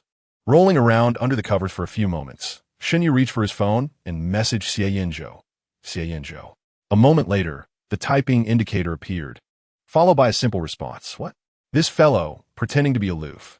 Shen Yu chuckled and typed. Have you bought my nightgown? Is it washed? I need to wear it tomorrow. Xie Yanzhou replied. You have quite a few requests. Given his tone, it was likely that everything was prepared. Shen Yu smirked and sent a sticker of a little rabbit standing with hands on its hips. Xie Yanzhou did not respond, and Shen Yu paid it no mind. He exited the chat interface to check the latest stock market updates. As it neared 11 o'clock, fatigue overtook him, and he closed his eyes to sleep. Xie Yanzhou, you must be a dog. In the dimly lit room, a handsome young man furrowed his brow, one hand clutching his neck while the other weakly pushed against the person pressing down on him. Although he attempted to shove them away, the effort was almost negligible. The warmth of the hand resting against his chest felt almost ticklish, sending a shiver through him.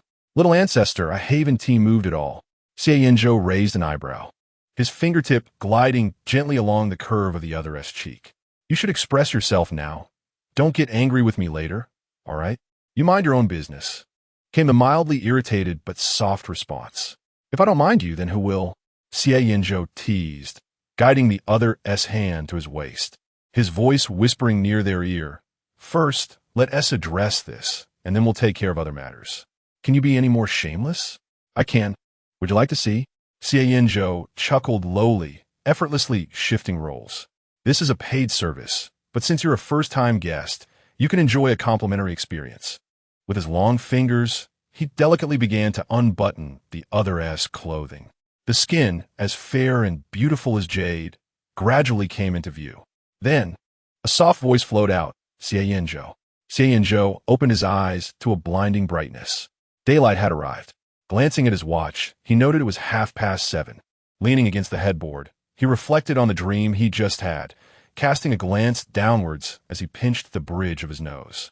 This is not the first time he has dreamt of Shen Yu, yet it is the first instance in which the imagery appears so vividly, as if he has truly experienced it. Could it be that his excitement from their interaction yesterday has influenced this dream? Xie Yanzhou sighed and rose to enter the bathroom. As the sound of water echoed, he stood beneath the cold stream, eyes closed. The scenes from the dream flitted past, prompting him to suddenly open his eyes. In the dream, Shen Yu appeared not as a 21-year-old, but rather more mature. Xie Yanzhou pinched the bridge of his nose, contemplating the absurdity of thinking so far ahead, distant from the reality of their current ages. If Shen Yu were to discover this, he would surely scold him. After finishing his cold shower, Xie Yanzhou had just entered the dressing room when he received a call from Xie Yanzhou. Hey, my friend said he saw Shen Yu invite Zheng Miao over to his place again. You should get out of here. Xie Yanzhou's tone was grave. Xie Yanzhou, one hand rummaging through the wardrobe, raised an eyebrow. Why should I run? No, bro. It's evident they are trying to set you up again. Xie Yanzhou lamented, attempting to reason with him. Aren't you going to escape? Do you really want Shen Yu to toy with you like a pet? Rest assured. Xie Yanzhou leaned against the wardrobe, nonchalant. I won't let him play with me at will. Xie Yanzhou sighed in relief. Well, that puts my mind at ease. Yet he felt something was amiss. Wait a moment. What do you mean by not letting him play with you at will? If he isn't playing at will, does that mean he can play with you? Xie Yanzhou remained silent, focusing on selecting his attire. Love-struck brains are indeed around me, Xie Yanzhou concluded, realizing he could do little to assist his friend. He shifted the topic. Are you coming to the company later? Last semester, Xie Yanzhou had quarreled with his family and moved out, vowing to be self-sufficient, and started a gaming company. Xie Yanzhou became a partner by investing and would occasionally visit. However, this time, Xie Yanzhou refused straightforwardly. Not going. What is up? You don't have classes, Xie Yanzhou pressed. Xie Yanzhou paused, his gaze drifting to the corner of the dressing room where a stack of new pajamas lay. It's significant, he replied before ending the call. Xie Yanzhou was left puzzled. Xie Yanzhou's matter was indeed considerable. First, he neatly folded the pajamas Shen Yu had asked him to buy, then changed the bed sheets and tidied up the bedroom. Subsequently, Xie Yanzhou sat idly on the sofa, perusing stock market updates examining company project documents and reviewing competitors. A glance at his watch revealed that only a few hours had passed. The time, usually perceived as fleeting, now stretched interminably. Xie Yanzhou unlocked his phone, navigating to the chat interface with Shen Yu, lingering momentarily before ultimately refraining from sending a message. Their arrangement was for the evening. There was no need to rush. He reopened the proposal sent by his subordinate, reviewing each detail until nightfall enveloped the room. Without lighting, the space quickly succumbed to darkness, with the young man sitting silently in the center of the sofa, resembling a game character poised in standby, awaiting the player's login to breathe life into its existence. Time elapsed, and at last the door creaked open slightly. A sliver of light penetrated the room as Shen Yu peeked in, hesitantly calling out, "Xie Yanzhou?" Almost simultaneously, a soft sound escaped, capturing Shen Yu's attention. The sound of footsteps approached, and moments later, the light was turned on. Shen Yu lowered his head to meet Xie Yanzhou's gaze as he leaned against the door. Xie Yanzhou, upon recognizing his face, spoke with an unfriendly tone. "So you do not come?" His brow furrowed, revealing his displeasure. Yet, Xie Yanzhou was likely unaware of how pitiful his words sounded. Instinctively, Shen Yu reached out to gently touch the top of Xie Yanzhou's head. Chapter 10. Cohabitation. His delicate fingers glided through the soft, dark hair with a gentle motion. Xie Yanzhou was momentarily taken aback, his usual facade of coolness and charm faltering into a look of surprise. Before he could respond, Shen Yu withdrew his hand, smiling slightly as he remarked, "It's much like I imagined." With that, he walked past Xie Yanzhou, hands clasped behind his back. Xie Yanzhou remained rooted in place, his gaze following Shen Yu's retreating figure, and after several seconds, he inquired, "What is similar?" "The texture of your hair." Shen Yu gestured with the hand he had just used to touch Xie Yanzhou's head. "It's soft and particularly pleasant to touch." Xie Yanzhou scoffed. "Who has soft?" However, unbeknownst to Shen Yu, his long fingers discreetly pinched his own earlobe, feeling its warmth. After walking a few steps, Shen Yu turned to ask, "What are we having for dinner?" Upon mentioning this, Xie Yanzhou's irritation surfaced. "Look at the time. Is it still dinner time?" The watch indicated nearly 9 o'clock. And under Xie Yanzhou's reproachful gaze, Shen Yu sheepishly touched his nose. Although he had promised to visit Xie Yanzhou yesterday, the latter had neither responded to his messages nor prompted him. Shen Yu momentarily questioned whether his eagerness had placed an undue burden on Xie Yanzhou. Originally, Shen Yu had planned to read during the day, but he found it impossible to concentrate, anxiously awaiting the evening. At 6 o'clock, he intended to set out to find Xie Yanzhou, but his grandfather had unexpectedly arrived. Grandfather Shen had been summoned by Shen Qian, who attributed Shen Yu's sudden compliance to a desire to dissolve their engagement, hastily bringing the elder over for an earnest discussion. After a lengthy conversation, Shen Yu finally convinced both Shen Qian and grandfather Shen that he had genuinely developed feelings for Xie Yanzhou and wished to explore this. Once he had appeased the two, Shen Yu hurriedly drove to Qingfeng Garden but arrived late due to not having driven for some time. Approaching Xie Yanzhou, he recalled the tactics he had previously employed to appease him, tugging at his clothing while sitting on the sofa, and then gently holding his hand, swaying it slightly. "Don't be angry, Xie Yanzhou." Shen Yu's beautiful eyes gazed earnestly at him, resembling an innocent rabbit. "I had matters that delayed me." Xie Yanzhou stared at the hand that grasped his tone inexplicably softening. "What matters?" "My grandfather came to have a heart-to-heart with me." Noticing a hint of warmth in Xie Yanzhou's expression, Shen Yu felt relieved, leaning against the side and pulling out his phone to search for restaurants. "What would you like to eat? I can have them prepare it for delivery." "Anything," Xie Yanzhou replied nonchalantly, though his discerning palate was evident. "But I'm more curious about what you talked about." After a pause, he added, "If it's inconvenient to share, that's fine." His expression conveyed a subtle message of indifference. Shen Yu found a restaurant they both favored, ordered several dishes, and casually remarked, "It's just between the two of us." Once again, it was about the two of them.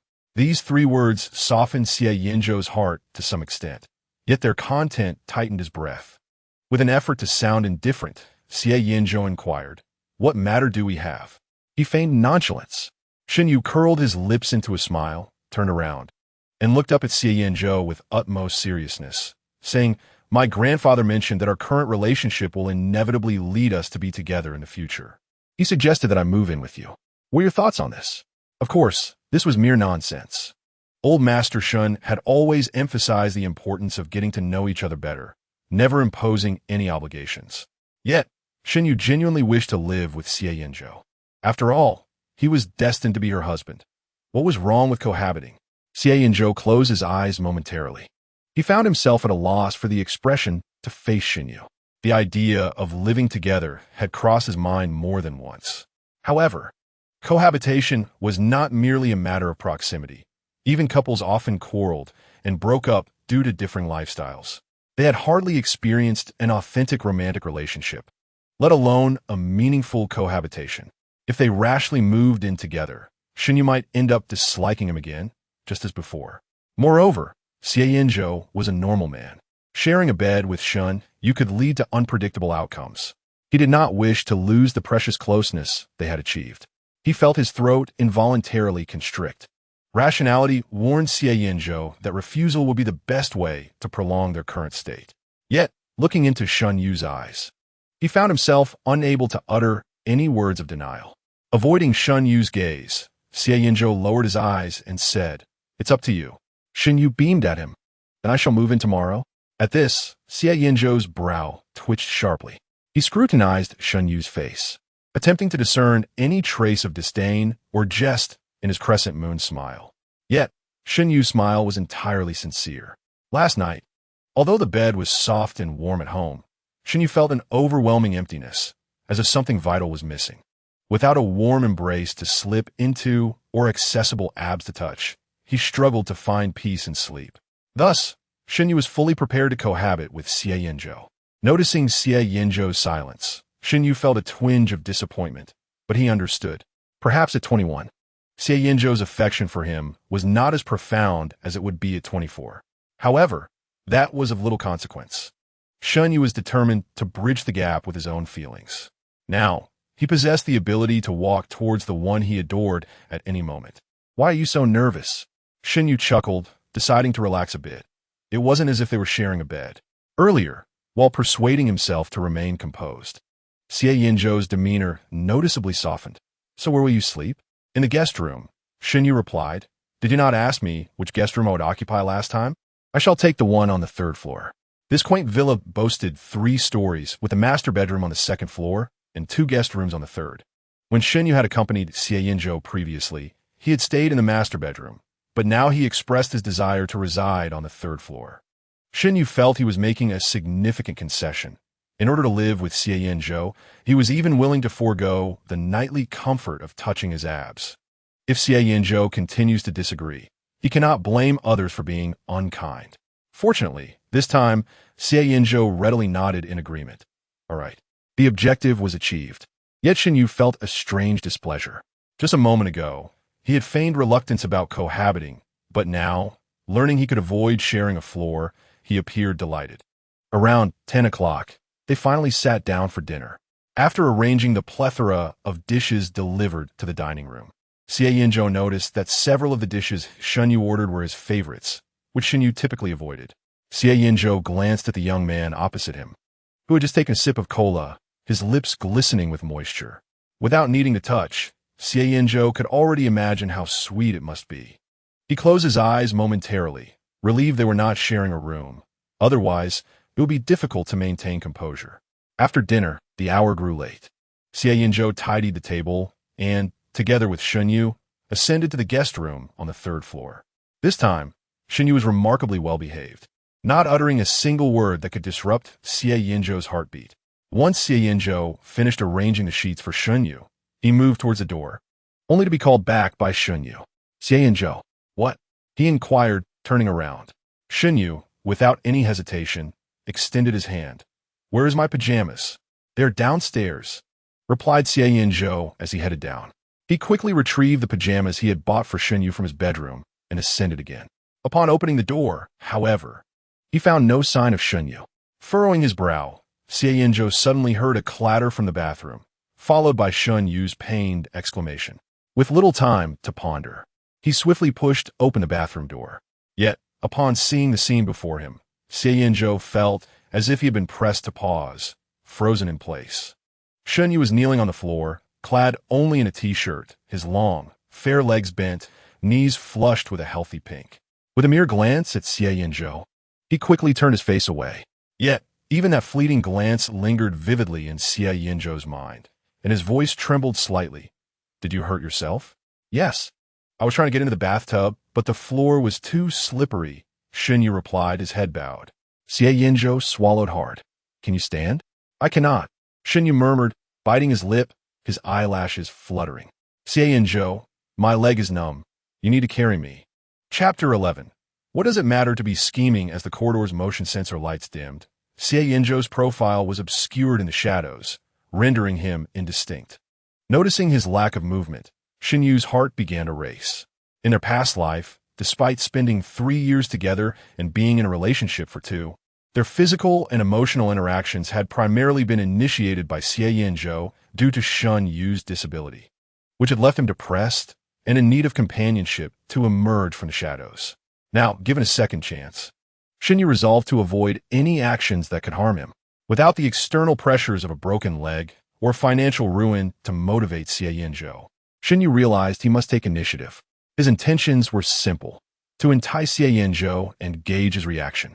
He feigned a fall, inadvertently revealing his leg, and called out softly for help. As his words hung in the air, Xie Yanzhou did not respond immediately. Shen Yu pressed her lips together, suddenly realizing the inadequacy of her own skills. It was one thing to encounter someone like Xie Yanzhou, a scion of a prestigious family, but even in her daily life, she often faced advances from others. She had encountered countless individuals employing such lowly tactics, and they were easily seen through. Shen Yu felt an overwhelming urge to find a crevice to hide in, her head bowed and her cheeks flushed with embarrassment. Surely, Xie Yanzhou would not mock her. Would he? Just as she contemplated raising her eyes to gauge his reaction, Xie Yanzhou approached and effortlessly lifted her into his arms. "Shower or lie down?" he inquired, his voice low and husky as he averted his gaze. Shen Yu, feeling a surge of nervousness, kept her head down and replied in a barely audible whisper, I'll continue showering." "All right, call me when you're done," he said, gently placing her back in the bathtub before asking, "Can you undress yourself?" "I bumped my leg." "Not my hands," she murmured. Just as Shen Yu was about to look up at him, Xie Yanzhou pressed her head down firmly. "What are you staring at? Focus on your shower." With that, he strode out of the bathroom, his demeanor suggesting a hasty retreat. Shen Yu buried her face in her knees, a small, mischievous smile gracing her lips as she reveled in the moment. The steam enveloped her. Meanwhile, Xie Yanzhou stood under the cold water, casting a fleeting glance at her before letting out an exasperated click of his tongue. 5 minutes had passed, yet his thoughts remained fixated on the earlier scene, leaving him unable to move on. He realized that the prospect of cohabitation would pose a significant challenge for him. He would need immense self-control to prevent himself from losing composure in front of Shen Yu and acting inappropriately. He couldn't afford to frighten away the rabbit he had finally drawn near. An hour later, a knock resounded at Shen Yu's door. Xie Yanzhou's casual voice filtered through the wooden barrier. "Are you done?" "I'm finished," Shen Yu replied. "The door isn't locked. You can come in." The doorknob turned. Yet Xie Yanzhou hesitated before asking, "Are you in your pajamas?" Shen Yu chuckled softly. "You saw me earlier. Is it a bit late to be cautious now, Mr. Xie?" Nevertheless, she suppressed her laughter and responded, "Yes, I am." Only then did Xie Yanzhou step inside.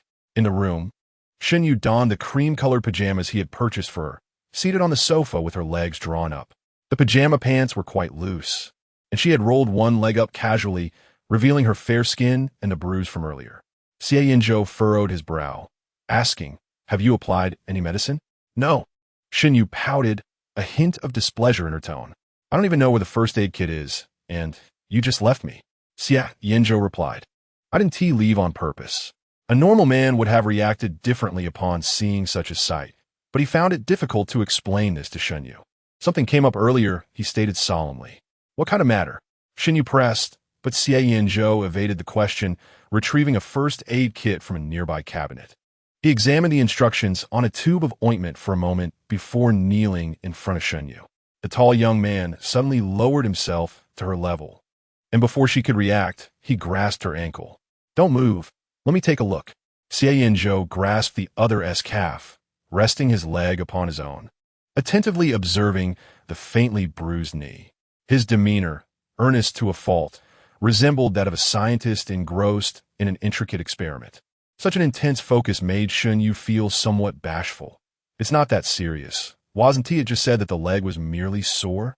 Xie Yanzhou squeezed a bit of ointment onto his fingertip, raising an eyebrow as he glanced at Shen Yu, cautioning him not to be in such pain that he could hardly walk tomorrow, or worse, require assistance to the restroom. Shen Yu retorted, "Your words." He huffed in silence, and the room fell into a tranquil hush, punctuated only by their synchronized breaths. Xie Yanzhou lowered his gaze, meticulously applying the medication to Shen Yu's injury. The cool ointment, warmed by his fingers, spread across the skin, while the youth's long lashes cast shadows over his downturned eyes, his heated breath brushing against the wounded area. In addition to the sting of the injury, Shen Yu felt a gentle, tingling sensation radiating from the spots Xie Yanzhou touched. This particular angle bore a striking resemblance to moments from the past when Xie Yanzhou would paint him. Shen Yu's ears flushed, his spine stiffened, and his fingers instinctively curled. Noticing his discomfort, Xie Yanzhou lifted his eyelids to study him. "Is it that painful?" Shen Yu suppressed his errant thoughts and replied, "It doesn't hurt anymore. It's fine." Although Shen Yu spoke, Xie Yanzhou did not immediately release his hold, instead gazing at the slender ankle he had captured. Shen Yu's skin was remarkably delicate, a delight to the touch. The ankle, slender and devoid of any resistance, rested effortlessly in his grasp. With a mere tug, Shen Yu could easily tumble into his embrace. Chapter 12.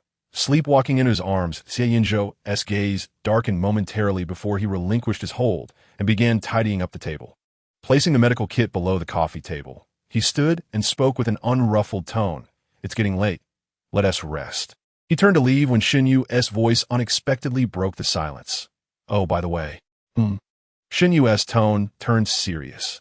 "I've recently developed a condition of sleepwalking. If you find me wandering in the living room at night, please do not wake me." Xie Yanzhou dismissed it lightly. "Sure, I'll make sure to record it for safekeeping." Shen Yu shot him an exasperated glare. "You wouldn't dare." Xie Yanzhou chuckled softly and sauntered away. Once back in his room, he did not immediately succumb to sleep. Instead, he sat on the edge of his bed, gazing at his hands, which still seemed to retain the delicate sensation of contact. Xie Yanzhou closed his eyes, but sleep eluded him. His mind was a carousel of Shen Yu's visage and the myriad memories they had shared over the years. Like a film rewinding, it settled on the image of the handsome youth lifting his gaze towards him just moments ago. Fresh from a shower, damp strands fell across his forehead, his face, still glistening with moisture, tilted upwards, and in that motion, the loose collar of his nightgown revealed a clear outline of his collarbone. With a sudden jolt, Xie Yanzhou sprang upright, rushing into the bathroom without even slipping on his shoes. The water cascaded over him. Yet the coolness did little to quell the tempest of emotions within. After a brief struggle, he surrendered, pressing his forehead against the tiled wall. Swallowing hard as he uttered a name, its sound dissipating into the mist. Half an hour later, Xie Yanzhou emerged from the bathroom, his expression sour. He wore no sleepwear, a towel loosely secured around his waist, with droplets of water cascading from the tips of his damp hair, gliding over his skin. Yet, Xie Yanzhou was disinterested in these trivialities. The room remained unlit, but he deftly picked up a cigarette from the coffee table, biting down on it with the intention of calming his nerves. With a lighter clasped in his palm, his gaze fell upon the doorway, where he suddenly paused. The bedroom door was ajar, despite having been securely closed when he entered moments ago. Realizing something, Xie Yanzhou flicked on the light. As the illumination brightened the room, he noticed a bulge under the blankets on the bed. Approaching cautiously, he discovered Shen Yu nestled in his bed, eyes closed and breathing steadily, seemingly fast asleep. Xie Yanzhou thought to himself, this must be reality, for he could scarcely dream of such an intimate embrace from Shen Yu. He tiptoed over to close the door, then sat on the edge of the bed, quietly observing Shen Yu. Recalling Shen Yu's earlier mention of sleepwalking, a faint smile curled on Xie Yanzhou's lips. This sleepwalking certainly bestowed unexpected benefits. He reached out, gently pinching Shen Yu's cheek with his fingertip. Shen Yu frowned slightly, appearing rather displeased, akin to a little rabbit disturbed from slumber. Xie Yanzhou's mood lifted unexpectedly. After watching Shen Yu for a moment longer, he rose to turn off the light and lay beside him. Yet, he was cautious, refraining from embracing Shen Yu, instead placing a pillow between them to maintain a respectful distance. Once settled, Xie Yanzhou closed his eyes, intending to resume sleep. However, Shen Yu's gentle breathing seemed amplified, intertwining with Xie Yanzhou's thunderous heartbeat, rendering sleep elusive and heightening his alertness. Gritting his teeth, he forced himself to shift his focus. Just as his heartbeat began to subside, a warm sensation approached him. Xie Yanzhou tensed, and after several seconds, he confirmed the reality. Shen Yu had nestled into his embrace, not only seeking warmth but pressing against him quite firmly. Shen Yu's hand wandered restlessly across his abdomen. Xie Yanzhou's body stiffened, instinctively yearning to grasp Shen Yu's hand. Yet he hesitated to act. Time seemed to stretch infinitely until Shen Yu finally settled down. The following morning, as Shen Yu opened his eyes, he found Xie Yanzhou's absence from the bedside. He had been here just last night. Where had he gone? Stretching languidly, Shen Yu rose and began to survey Xie Yanzhou's bedroom. Compared to his drunken stay a couple of days prior, there seemed to be a notable change in the room. Xie Yanzhou's bedroom had always been impeccably tidy, yet it appeared even more organized this time, adorned with additional decorative items. Shen Yu picked up a vase from the dresser, turning it over in his hands as it struck him as somewhat familiar. Suddenly, a languid voice broke the silence. "What is this? Didn't you demolish enough of my home last time? Looking to smash something again?" Shen Yu turned to find Xie Yanzhou leaning against the doorframe. Glancing back at the vase in his hands, he paused for several seconds before recalling the incident he referred to. Just last month, he had attended a banquet with Xie Yanzhou, drinking excessively and subsequently being escorted home by him. In his inebriated state, Shen Yu had vomited all over Xie Yanzhou's trousers and had dozed off during their journey. Upon awakening, Shen Yu found himself lying in bed, with Xie Yanzhou slowly approaching, his hand nearly brushing against Shen Yu's face. Mistaking Xie Yanzhou's intent as an impending strike, Shen Yu instinctively swatted his hand away and scrambled out of bed, stumbling clumsily and knocking over various objects, including a vase perched on a cabinet. Xie Yanzhou did not pursue him. He merely observed as Shen Yu ultimately collapsed onto the carpet and fell asleep. When he awoke, he was fully dressed and lying back in bed, the room in disarray. Reflecting on the incident, Shen Yu felt a twinge of embarrassment. Realizing that Xie Yanzhou may have only wished to assist him in wiping his face, a misunderstanding that he had compounded with his own actions. Shen Yu returned the vase to its place, feigning nonchalance as he glanced around the room. Suddenly recalling his supposed sleepwalking condition, he lamented with faux regret. "Did I wander again last night? I hope I didn't cause you any trouble. What do you think?" Xie Yanzhou replied coldly, his face taut, a faint shadow of fatigue evident beneath his eyes from the sleepless night before. Shen Yu blinked innocently. "Did I do something?" Xie Yanzhou opened his mouth, hesitated, and after a few moments replied icily, suddenly appearing on my bed. "Does that not count as something? Are you really that timid?" Shen Yu stifled a laugh, adopting a somewhat apologetic expression. "Then you should work on your courage. Such occurrences will become quite frequent, and you must adapt swiftly." "What should I become accustomed to?" Xie Yanzhou queried. "To the idea of your secret crush climbing into your bed at night, yet being unable to touch them, or to the sensation of being touched by the very person you secretly admire but remaining motionless." Observing Xie Yanzhou's displeasure, Shen Yu feared he had genuinely crossed a line. The notion of sleepwalking was but a fabrication. However, his restlessness during slumber was indeed true. As a child, he had once kicked his cousin off the bed and commandeered all the blankets, leading to days of his cousin's relentless teasing. Feeling a pang of guilt, Shen Yu stepped closer and tugged at Xie Yanzhou's sleeve, softening his tone. "I'm sorry. Please don't be angry. Can I make it up to you?" "Make it up to me?" Xie Yanzhou raised an eyebrow. "What could you possibly offer?" Shen Yu pondered momentarily before earnestly inquiring. "What would you like me to compensate you with?" Materially, Xie Yanzhou lacked for nothing and would never ask for anything from him. Yet, Shen Yu understood the importance of maintaining a respectful demeanor, knowing that Xie Yanzhou responded best to gentleness. Xie Yanzhou's gaze lingered on Shen Yu's rosy lips, his throat involuntarily tightening. The softness of that touch seemed to still echo on his own lips.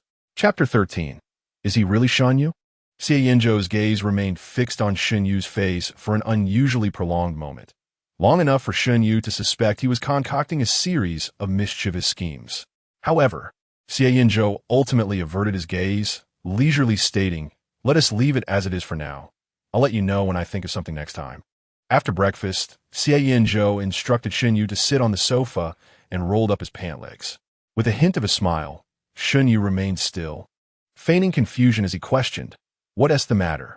"Just checking if your leg is broken," Xie Yanzhou replied, squatting before him.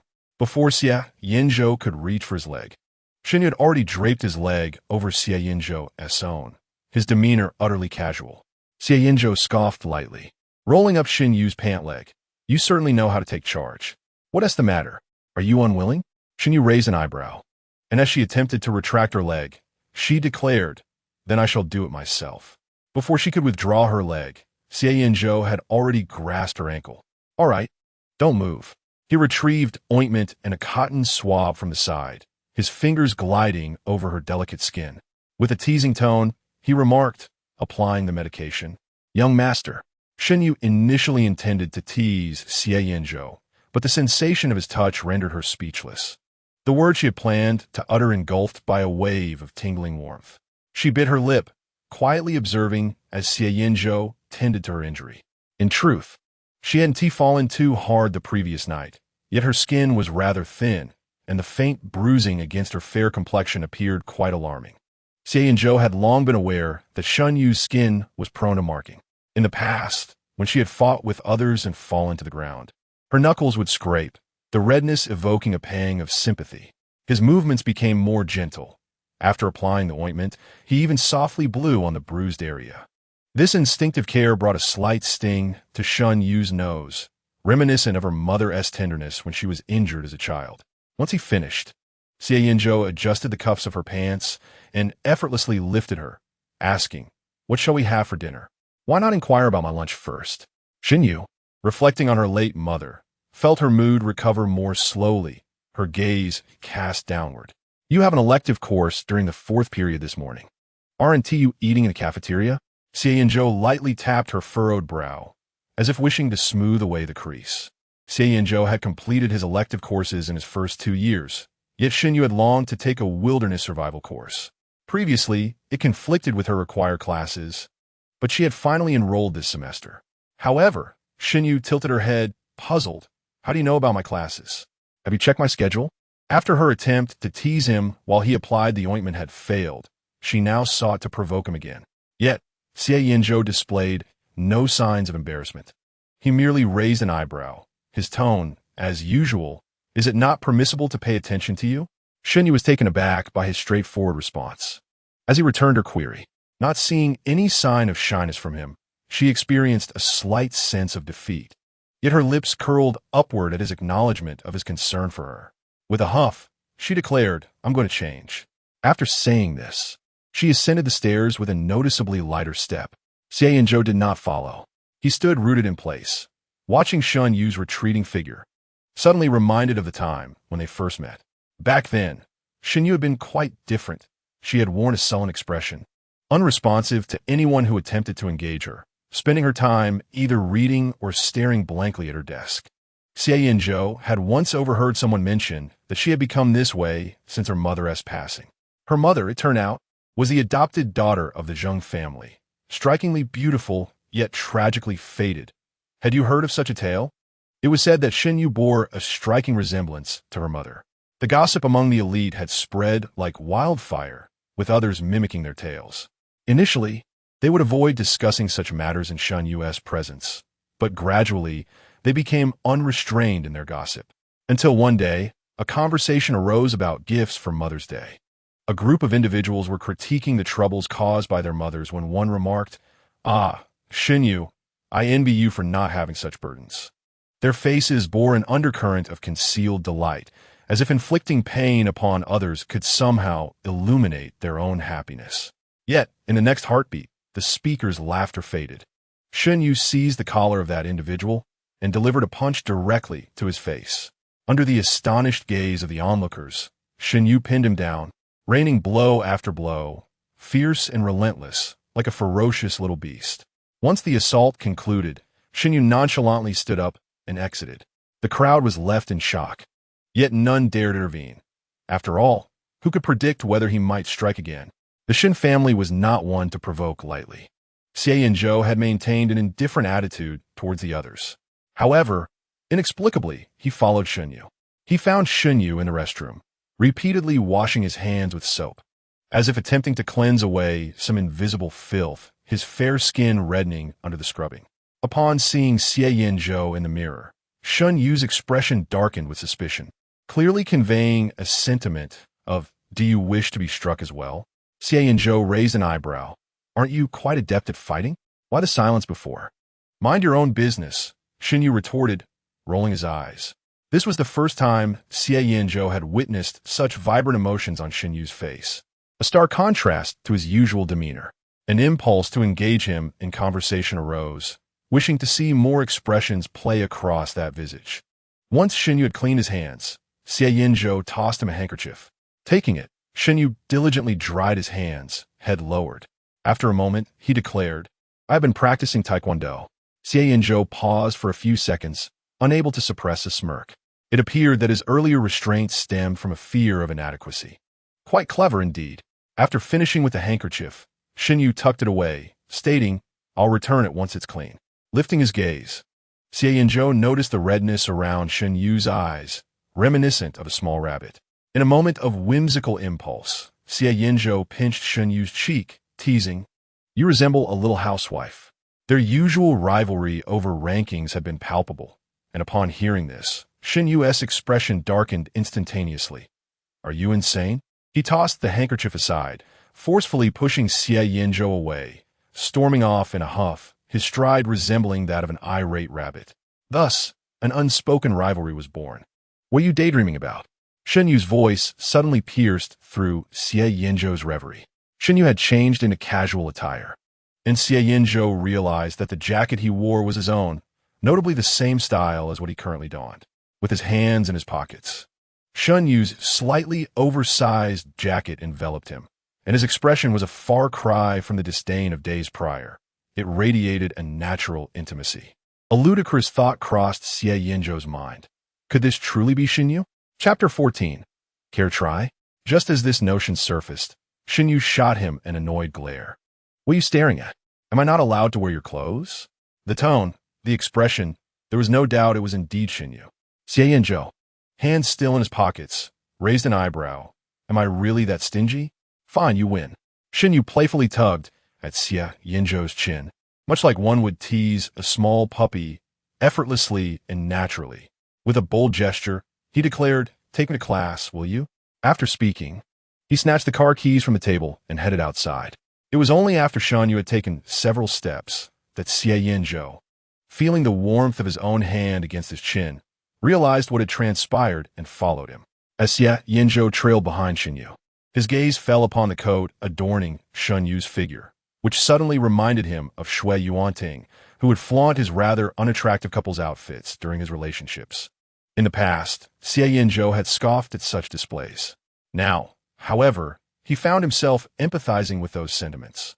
He even contemplated purchasing matching outfits in the future, filling his wardrobe to the brim so that Shen Yu would inevitably wear the same attire, regardless of his own intentions. The Qingfeng Garden was not far from the school, and they arrived swiftly. Before exiting the vehicle, Shen Yu, with his head bowed over his phone, casually informed Xie Yanzhou, "Tonight, I'm joining a gathering with Gao Qiao and the others. Zhou Xian will be there too. Will you come?" His tone was nonchalant, as if discussing this was perfectly normal. Upon hearing Zhou Xian's name, Xie Yanzhou let out a derisive snort. "What do I have to do with your dormitory dinner?" Noticing his disinterest, Shen Yu did not press the matter further.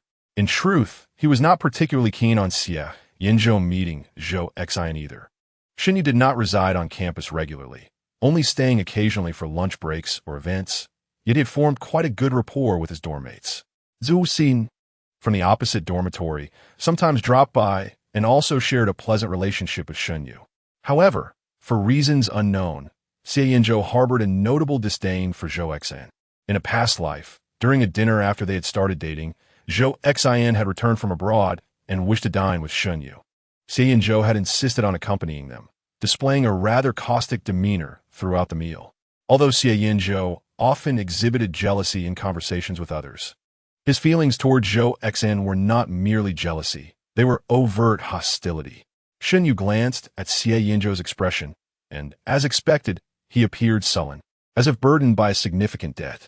Perhaps having grown accustomed to the composed demeanor of the 27-year-old Xie Yanzhou. Witnessing the sulking of a younger man in his 20s struck Shen Yu as rather endearing. "All right, don't be upset," Shen Yu said, gently patting the top of Xie Yanzhou's head. "Have you forgotten about the club in our dormitory? I missed the last gathering, and it wouldn't be appropriate to decline this time. Besides, I need to return to the dormitory for something." He subtly gauged Xie Yanzhou's reaction. "What is it?" Xie Yanzhou inquired, his interest piqued. "I need to move some of my previous luggage," Shen Yu replied.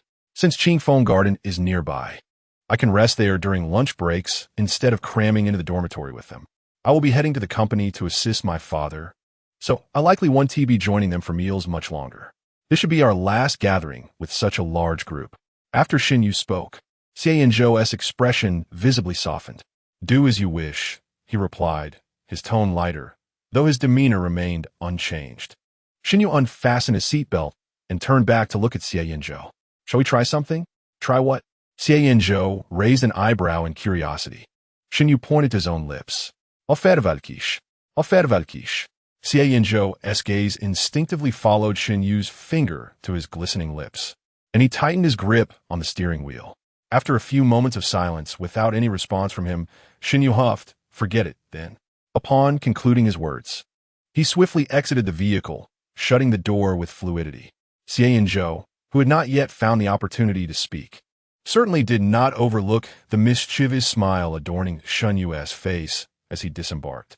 Xie Yanzhou pinched the bridge of his nose, realizing that he should not have played pranks on Shen Yu so frequently in the past. It appeared that karma had come knocking. Nevertheless, the sight of Shen Yu's laughter was undeniably endearing, a charm that rendered one incapable of harboring any resentment.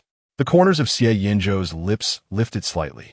His phone vibrated several times, and upon glancing at the screen displaying Mother, he answered the call. On the other end, Lin Zhan spoke in a languid tone. "Why haven't you returned home these past few days, my busy little bee? You're still pursuing that handsome lad from the Shen family, I presume?" Lin Zhan's laughter was unabashed, given his impression of you.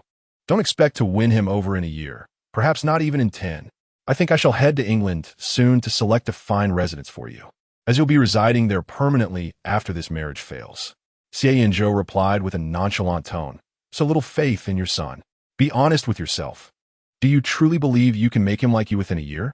Lin Zhan chuckled from the other end, her words dripping with one-sided optimism. The alliance with the Shen family had initially been Xie Yanzhou's initiative upon learning that the elder Shen wished to arrange a match for Shen Yu. The Xie family presumed Xie Yanzhou was motivated by inheritance, especially his cousin, who sarcastically suggested he would do anything for money. Unbeknownst to Shen Yu, this so-called union was intended to last only a year, during which the Xie family would offer the Shen family the lowest prices as compensation. Once their collaborative projects were established, should Shen Yu still refuse to marry Xie Yanzhou, the alliance would be nullified. Xie Yanzhou would heed his father's wishes and manage the Xie family's overseas ventures, thereby automatically withdrawing from the competition for domestic resources and relinquishing his position as heir. Xie Yanzhou's parents had always opposed this arrangement, yet they could not resist their son's affections and eventually acquiesced. In response to Lin Zhan's jests and barbs, Xie Yanzhou had maintained a stoic silence. As his mother had indeed spoken a harsh truth, his feelings were unreciprocated. However, today, he merely raised an eyebrow. "Be honest."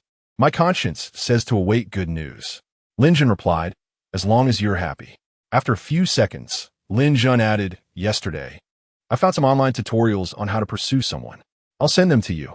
Take a look." Once the call ended, Xie Yanzhou opened the chat interface. As expected, Lin Jun had sent a plethora of messages. Yet the first thing that caught his eye was a message from the pin contact. Shen Yu, come pick me up tonight. There will be a reward. Shen Yu, address. After disembarking from the vehicle, Shen Yu proceeded to attend class. This elective course was rather obscure within the school, primarily due to the instructor's stringent grading and high expectations. Attendance was meticulously monitored, and many students lamented on campus forums about the near cancellation of the class due to low enrollment. Nonetheless, Shen Yu found it quite intriguing, which explained why he would still opt for an elective in his third year. Upon arriving at the classroom, he discovered that someone had already occupied his usual seat. The young man donned a white sweatshirt, his features gentle and handsome, resembling the soothing second male lead from a romantic drama when viewed from the side. Shen Yu retrieved a book and placed it on the table, greeting him. Lao Zhou, you're here, quite early. Zhou Xian turned his head, a flicker of surprise crossing his eyes, yet it was deftly concealed. He smiled at Shen Yu, his tone remarkably warm. It's been a while. Have you recovered from your illness? Zhou Xian, a music academy student who played the piano, possessed a voice that was both crisp and melodious.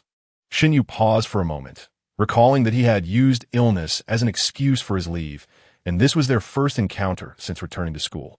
He nodded. Yes, I'm better now. Zhou Xian curved his lips into a slight smile and offered his notes. Since you were away, I took some notes. Would you like to take a look? Thank you, but I've reviewed the material myself before coming. Shen Yu waved his hand dismissively. Zhou Xian, a touch disappointed, retracted his notes and nodded. He was a quiet individual, seldom speaking, often finding solace in the corners during gatherings. After their internships in the fourth year, their paths had diverged, and it had been several years since they last met. Shen Yu struggled to recall how they had interacted, opting instead for silence as he glanced at his phone before class began. Xie Yanzhou had not sent any messages. Yet, the chat interface indicated that the other party was typing. After 2 minutes, a message from Xie Yanzhou arrived. Xie Yanzhou, a single word, extraordinarily aloof and sophisticated. Shen Yu couldn't help but chuckle. Pretending, he continued to feign indifference. His eyes sparkled with mirth when he suddenly heard Zhou Xian speak. Is that jacket new? It seems different from your previous style. It looks quite dashing. Oh, this? Shen Yu smiled, his eyes brightening. It's my boyfriend S. Zhou Xian gazed at his face, taking several seconds to slowly pull the corners of his mouth upward, his tone awkward. Ah, so you're in a relationship now? Something like that. Shen Yu raised an eyebrow, knowing it was merely a matter of time. Zhou Xian pressed. Is it definitive, or is it still uncertain? Observing the rich expressions blossoming on Shen Yu's face, Zhou Xian's voice took on an inexplicable depth. So what is your current relationship status? Are you still getting to know each other, or does he hesitate to commit? This query prompted Shen Yu to ponder for a moment. In truth, after spending the last few days together, he sensed that Xie Yanzhou harbored feelings for him, yet there seemed to be an unspoken hesitation, a reluctance to draw too close. Shen Yu contemplated whether his swift transformation had left Xie Yanzhou struggling to adapt. Thus, his intention was to allow Xie Yanzhou to become accustomed to their intimacy before eventually coaxing a confession from him. Indeed, Shen Yu resolved that he would wait for Xie Yanzhou to express his affection first. In a past life, Xie Yanzhou had orchestrated events to prompt Shen Yu into confessing first, even recording it for his amusement. More egregiously, he had tormented Shen Yu in various ways at night, declaring that he would only relent once Shen Yu professed his feelings. This time, Shen Yu was determined not to confess first. He intended to ensnare Xie Yanzhou, returning the misdeeds of his previous life. Simultaneously, Shen Yu sought to avert the tragedies of his past existence. The memory of the catastrophic accident that nearly obliterated the Shen family, the sudden deaths, and the heart-wrenching scene of Xie Yanzhou as tragic and surged within him, leaving Shen Yu breathless. Upon witnessing Shen Yu's silence, Zhou Xian assumed he had inadvertently struck a nerve and hastily replied, "A person as wonderful as you shouldn't be left hanging. It's certainly his fault. Please, don't be disheartened. He isn't hanging around me," Shen Yu retorted, finding the remark rather unpalatable. Furrowing his brow, he considered that this individual would likely remain single for years to come, and thus, wouldn't he comprehend such matters? With a benevolent pat on Zhou Xian's shoulder, he remarked, "You, as a perpetual bachelor, wouldn't he understand? Nevertheless, when I eventually marry, I will certainly invite you to celebrate." In his past life, following a car accident, Shen Yu had no desire to face the pitying gazes of others, leading him to discard his SIM card and sever ties with numerous classmates and friends. Later, when he was with Xie Yanzhou, the latter frequently expressed a desire to hold a wedding, yet tragically passed away before any plans could materialize. In this life, all wedding festivities would be dedicated to Xie Yanzhou, and naturally, friends and family would be invited. Noticing Shen Yu's clearly hopeful expression as he envisioned a promising future, Zhou Xian hesitated to speak further. Just then, the lecturer for their next class stepped onto the podium, prompting him to refrain from voicing his thoughts. After class, Shen Yu made his way to the cafeteria for a meal before returning to his dormitory to gather his belongings. Upon arrival, he found several roommates present. They were engrossed in an online game, the room filled with laughter and playful banter, resonating with the vibrancy of youth. Having not heard such familiar sounds in a long while, Shen Yu couldn't help but smile. Takahashi, who shared a closer bond with him, was the first to notice his entrance. Removing his headphones, he looked over with bright eyes. "Yugo, it's been ages since you returned to the dorm. If you don't come back soon, your space will be overtaken by our clutter." Despite his words, Shen Yu's area remained surprisingly tidy, devoid of any mess. With a light chuckle, Shen Yu replied, "It's all right. Feel free to pile your things there. I won't be coming back to the dorm anymore." Takahashi's eyes widened in shock. "Are you moving out?" "Where to?" "Just a half-hour drive to Qing Phone Garden. I'll be starting an internship soon, and it's south quite close to where I'll be working." The dormitory had a bunk bed and desk arrangement, and upon mentioning this, Shen Yu pulled out his suitcase from under the desk and began to sort through his belongings. Next month, Lao Zhao would be moving out with his girlfriend as well. As Takahashi completed a game, he assisted Shen Yu in rolling up the mattress from his bed, sighing as he muttered, "Now, with Lao Qian also having a girlfriend, it seems our dorm will only have 2 single dogs left." Shen Yu, who had been packing books, lifted his head upon hearing this and smiled. "Well, I'm gonna share some good news with you then." "What good news?" Takahashi asked, momentarily perplexed. "You guessed it right," Shen Yu replied playfully, forming a yay gesture. "I'm moving out to live with my fiancée." Takahashi's eyes widened, his mouth agape, as if a chicken egg could fit inside. Lao Zhao burst into laughter. "Lao Gao, now in our dorm, you're the only one without a girlfriend. It's time to reflect and stop playing games all day." Lao Qian then caught on to the pivotal detail. "Yuga, you said fiancé?" "Indeed," Shen Yu affirmed. Lao Qian, momentarily bewildered, asked, "A male?" "Yes," Shen Yu confirmed openly, noting that he was quite handsome. The expressions of the other 3 in the dormitory varied. While it was increasingly common for 2 men to marry, it still deviated from the norm, creating a momentary shock. Lao Zhao and Lao Qian offered their congratulations, while Takahashi remained in stunned silence, lamenting, "So it seems I'm the only one still single." He tugged at his curly hair, his brows drooping, appearing quite pitiable. Shen Yu chuckled. "All right, don't lose your composure. I'll treat you to an extravagant dinner tonight." Gao Chong immediately ceased his lamentations, blinking his eyes. "Can I have some crayfish then?" "Ambitious." Shen Yu snapped his fingers. "I shall treat you all to a grand feast." In the evening, the 4 of them stood before a renowned Western restaurant.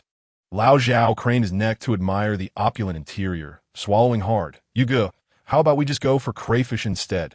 This meal must cost at least 500, right?" "Indeed. Hence you should eat well later," Shen Yu replied, gently pushing him inside. Having made a reservation in advance, they were greeted at the entrance by a young woman clad in a qipao. While waiting for the elevator, a few boys adorned in luxury brands strolled past. One of them jabbed his companion. "Hey, Zheng Miao, isn't that your brother?" Chapter 15. I'm his fiancé Zheng Miao had been engrossed in his phone when he heard this, and he impatiently raised his head, just in time to see Shen Yu turn sideways, conversing with his roommate. His profile looked exceptionally handsome under the soft glow of the lights, flawless as white jade. Zheng Miao recalled the slap mark on his face, and anger flared up within him. These past few days, Shen Yu seemed to have vanished. His calls went unanswered, and his texts were met with silence. The allowance from the Zheng family was woefully insufficient for Zheng Miao's needs. Previously, he had played the family card to persuade Shen Yu to grant him a supplementary card, knowing Shen Yu was affluent and wouldn't mind. However, ever since that night out at the bar, the supplementary card had been deactivated. The last time he visited Shen Yu's home, apart from inquiring about a certain matter, he had hoped to persuade Shen Yu to increase his spending limit.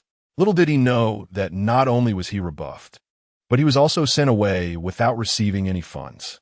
Zheng Miao's ire simmered, yet he dared not seek out Shen Qian, choosing instead to bide his time until Shen Yu cooled off. To his surprise, today he encountered Shen Yu while out with his friends. Zheng Miao quickly squeezed into the elevator with Shen Yu, grinning ingratiatingly. "Brother, what a coincidence." Gao Chong and Lao Zhao were unfamiliar with Zheng Miao and looked at Shen Yu with some surprise. "Who is this?" Lao Qiang, having previously encountered Zheng Miao asking Shen Yu for money, disapproved of his demeanor and snidely remarked, "Out for another handout. Are we?" "None of your business." Zheng Miao, typically indifferent to the impoverished, rolled his eyes and pushed past them. "Who is this?" Shen Yu maintained a neutral expression. "He's my friend." Upon hearing this, Zheng Miao reluctantly fell silent. The elevator soon arrived at their floor, and Shen Yu instructed his roommates to proceed to the private room first. Zheng Miao followed closely behind Shen Yu, rubbing his hands together. "Brother, have you been particularly busy these past few days? You haven't replied to my messages. Are you still upset?"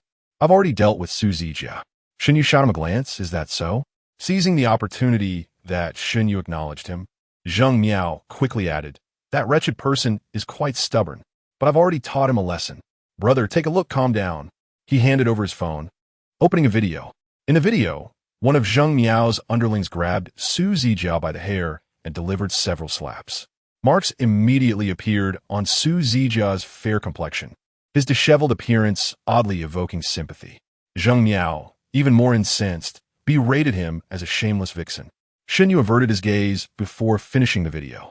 When Su Zijia incited Zheng Miao to drug himself, he should have anticipated the consequences. Following this dog-eat-dog incident, it is likely that things will settle down for a while. "You did well," Shen Yu remarked lightly, devoid of any commendatory tone. "Hee, brother, I knew you would forgive me. We're family," Zheng Miao chuckled. "By the way, how are things between you and Xie Yanzhou? I heard he hasn't returned home for several days. I wonder what mischief he is up to." "You wouldn't want a man like that, would you? Your aunt would surely be heartbroken to know you're involved with someone like him." "Mischief? He's with me," Shen Yu retorted coldly. Zheng Miao was aware of the discord between himself and Xie Yanzhou. His words were laced with provocation. Such a blatant tactic. Yet because he continually masked it under the guise of familial affection, invoking their mother, he had somehow come to believe it himself. Truly foolish. Shen Yu berated herself inwardly. But since she still had use for Zheng Miao, she maintained her composure. "As for my relationship with Xie Yanzhou, it is as it is. I told you he was no good," Zheng Miao mused, considering whether to find another princess to entice. "Do you think Xie Yanzhou is as foolish as you?" Shen Yu shot him a cold glance, urging him to be honest. Zheng Miao inquired, "What if you two cannot part ways?" Shen Yu did not respond, merely sighed. "Last time when my grandfather heard I went to a bar with you, he froze my card, stating it would be reinstated once I behaved." Zheng Miao was alarmed. "What? Your card is frozen?" "Yes, I felt quite uncomfortable today when I took my friends out to eat. Thankfully, I ran into you. You'll help me pay, right?" Shen Yu sighed again. Zheng Miao's face turned pale. "Wait, me?" Shen Yu frowned. "Aren't we family? Would you really let me be thrown out for not being able to pay?" Zheng Miao immediately considered refusing. But knowing he had benefited from Shen Yu's kindness in the past, he feared losing her favor and could only twitch his lips. "Fine then." Shen Yu withdrew her hand and sought her roommates. Zheng Miao furrowed his brow, feeling that Shen Yu had changed in some way, though he could not articulate how. His phone buzzed, and upon seeing the screen, his expression brightened as he answered the call and walked toward the private room. None of them looked up and thus remained unaware that behind the floor-to-ceiling windows of a certain private room on the top floor, someone was observing their every move. Xie Yanzhou crossed his arms and clicked his tongue. "These two cousins are whispering and getting cozy. They must be plotting against you." Xie Yanzhou withdrew his gaze, took a sip from his glass, and replied with certainty, "No, they are not." Xie Yanzhou questioned, "Has this guy completely forgotten about Shen Yu collaborating with Zheng Miao to take photos of him? Just like that, he forgives them so easily." Shen Yu merely mentioned picking him up in the evening, yet he arrived so early to wait here, even specifically reserving a room with a view of the activity downstairs. His efforts are excessive, Xie Yanzhou noted, unable to hold back. "Shall we join Shen Yu for dinner? After all, you all live together." Xie Yanzhou fixed his gaze on Shen Yu's retreating figure and said, "No need, he is with friends." That demeanor was scarcely different from a dog awaiting its master. Xie Yanzhou quipped, seeking Shen Yu's dog training tutorial, urgent. Inside the private room, Shen Yu had just taken her seat when she noticed that the others had yet to order. Old Zhao clutched his chest and exclaimed, "Hugo, this is far too expensive. My poor palate cannot discern quality. How about we head to the food stalls behind the school instead?" The three of them hailed from ordinary families and were hesitant to order from the menu. "No worries. Someone's treating," Shen Yu reassured them, listing off the pricier items. "By the way, where's Lao Zhou?" Zhou Xian mentioned he had matters to attend to and would likely arrive late, suggesting they eat while waiting. As Gao Qiao noticed Shen Yu still ordering, he quickly urged him to stop. Shen Yu set down the menu and engaged them in conversation. With two people moving out of the dormitory, a sense of melancholy inevitably crept in. As they sipped the wine brought by the waiter, their conversation took a playful turn, eventually landing on the topic of Shen Yu's romantic life. "So, Hugo, who is this sister-in-law of yours?" Old Zhao said, intrigued. "I remember during military training, you mentioned wanting a pure and sweet girl. What changed your taste? Is she a little puppy?" The image of Xie Yanzhou's strikingly aggressive face flashed in Shen Yu's mind. With his prominent nose and profound brows, nothing about him resembled a little puppy. A slight smile appeared on Shen Yu's lips as he replied, "More like a little wolf." The expression on his face was one only a person in love could possess. Gao Qiao chuckled wryly. "I should have asked. I'm still hungry, but I'm stuffed with dog food." Laughter erupted around the table. By the time dinner concluded, it was already 10 o'clock. Old Zhao's girlfriend called to check in, engaging in sweet, affectionate banter. Shen Yu pulled out his phone and glanced at it. Xie Yanzhou had not sent any new messages. It was so late, and he hadn't even inquired if Shen Yu had eaten well. His girlfriend had called several times. Yet Xie Yanzhou seemed unfazed, not worried about him being whisked away. Shen Yu huffed and typed a message. After a moment's contemplation, he deleted it and pressed the voice message button. Buzz. The phone on the table vibrated, prompting Xie Yanzhou to interrupt Xie Yanzhou's incessant chatter and open the voice message. In the next moment, within the secluded room, Shen Yu's voice resonated softly, tinged with a hint of complaint. Xie Yanzhou. Before he could finish, Xie Yanzhou swiftly turned off the screen. He was aware of the presence of another person and cast a cold glance in that direction. Xie Yanzhou, momentarily bewildered by the sudden interruption, instinctively raised his hands and said, "I swear, brother, I didn't hear anything besides a name. Please don't look at me like that. It's a bit eerie." Xie Yanzhou averted his gaze, bringing the phone to his ear once more, and reopened the message to hear the full context. "Xie Yanzhou, I think I might be a little drunk. When will you come to pick me up?"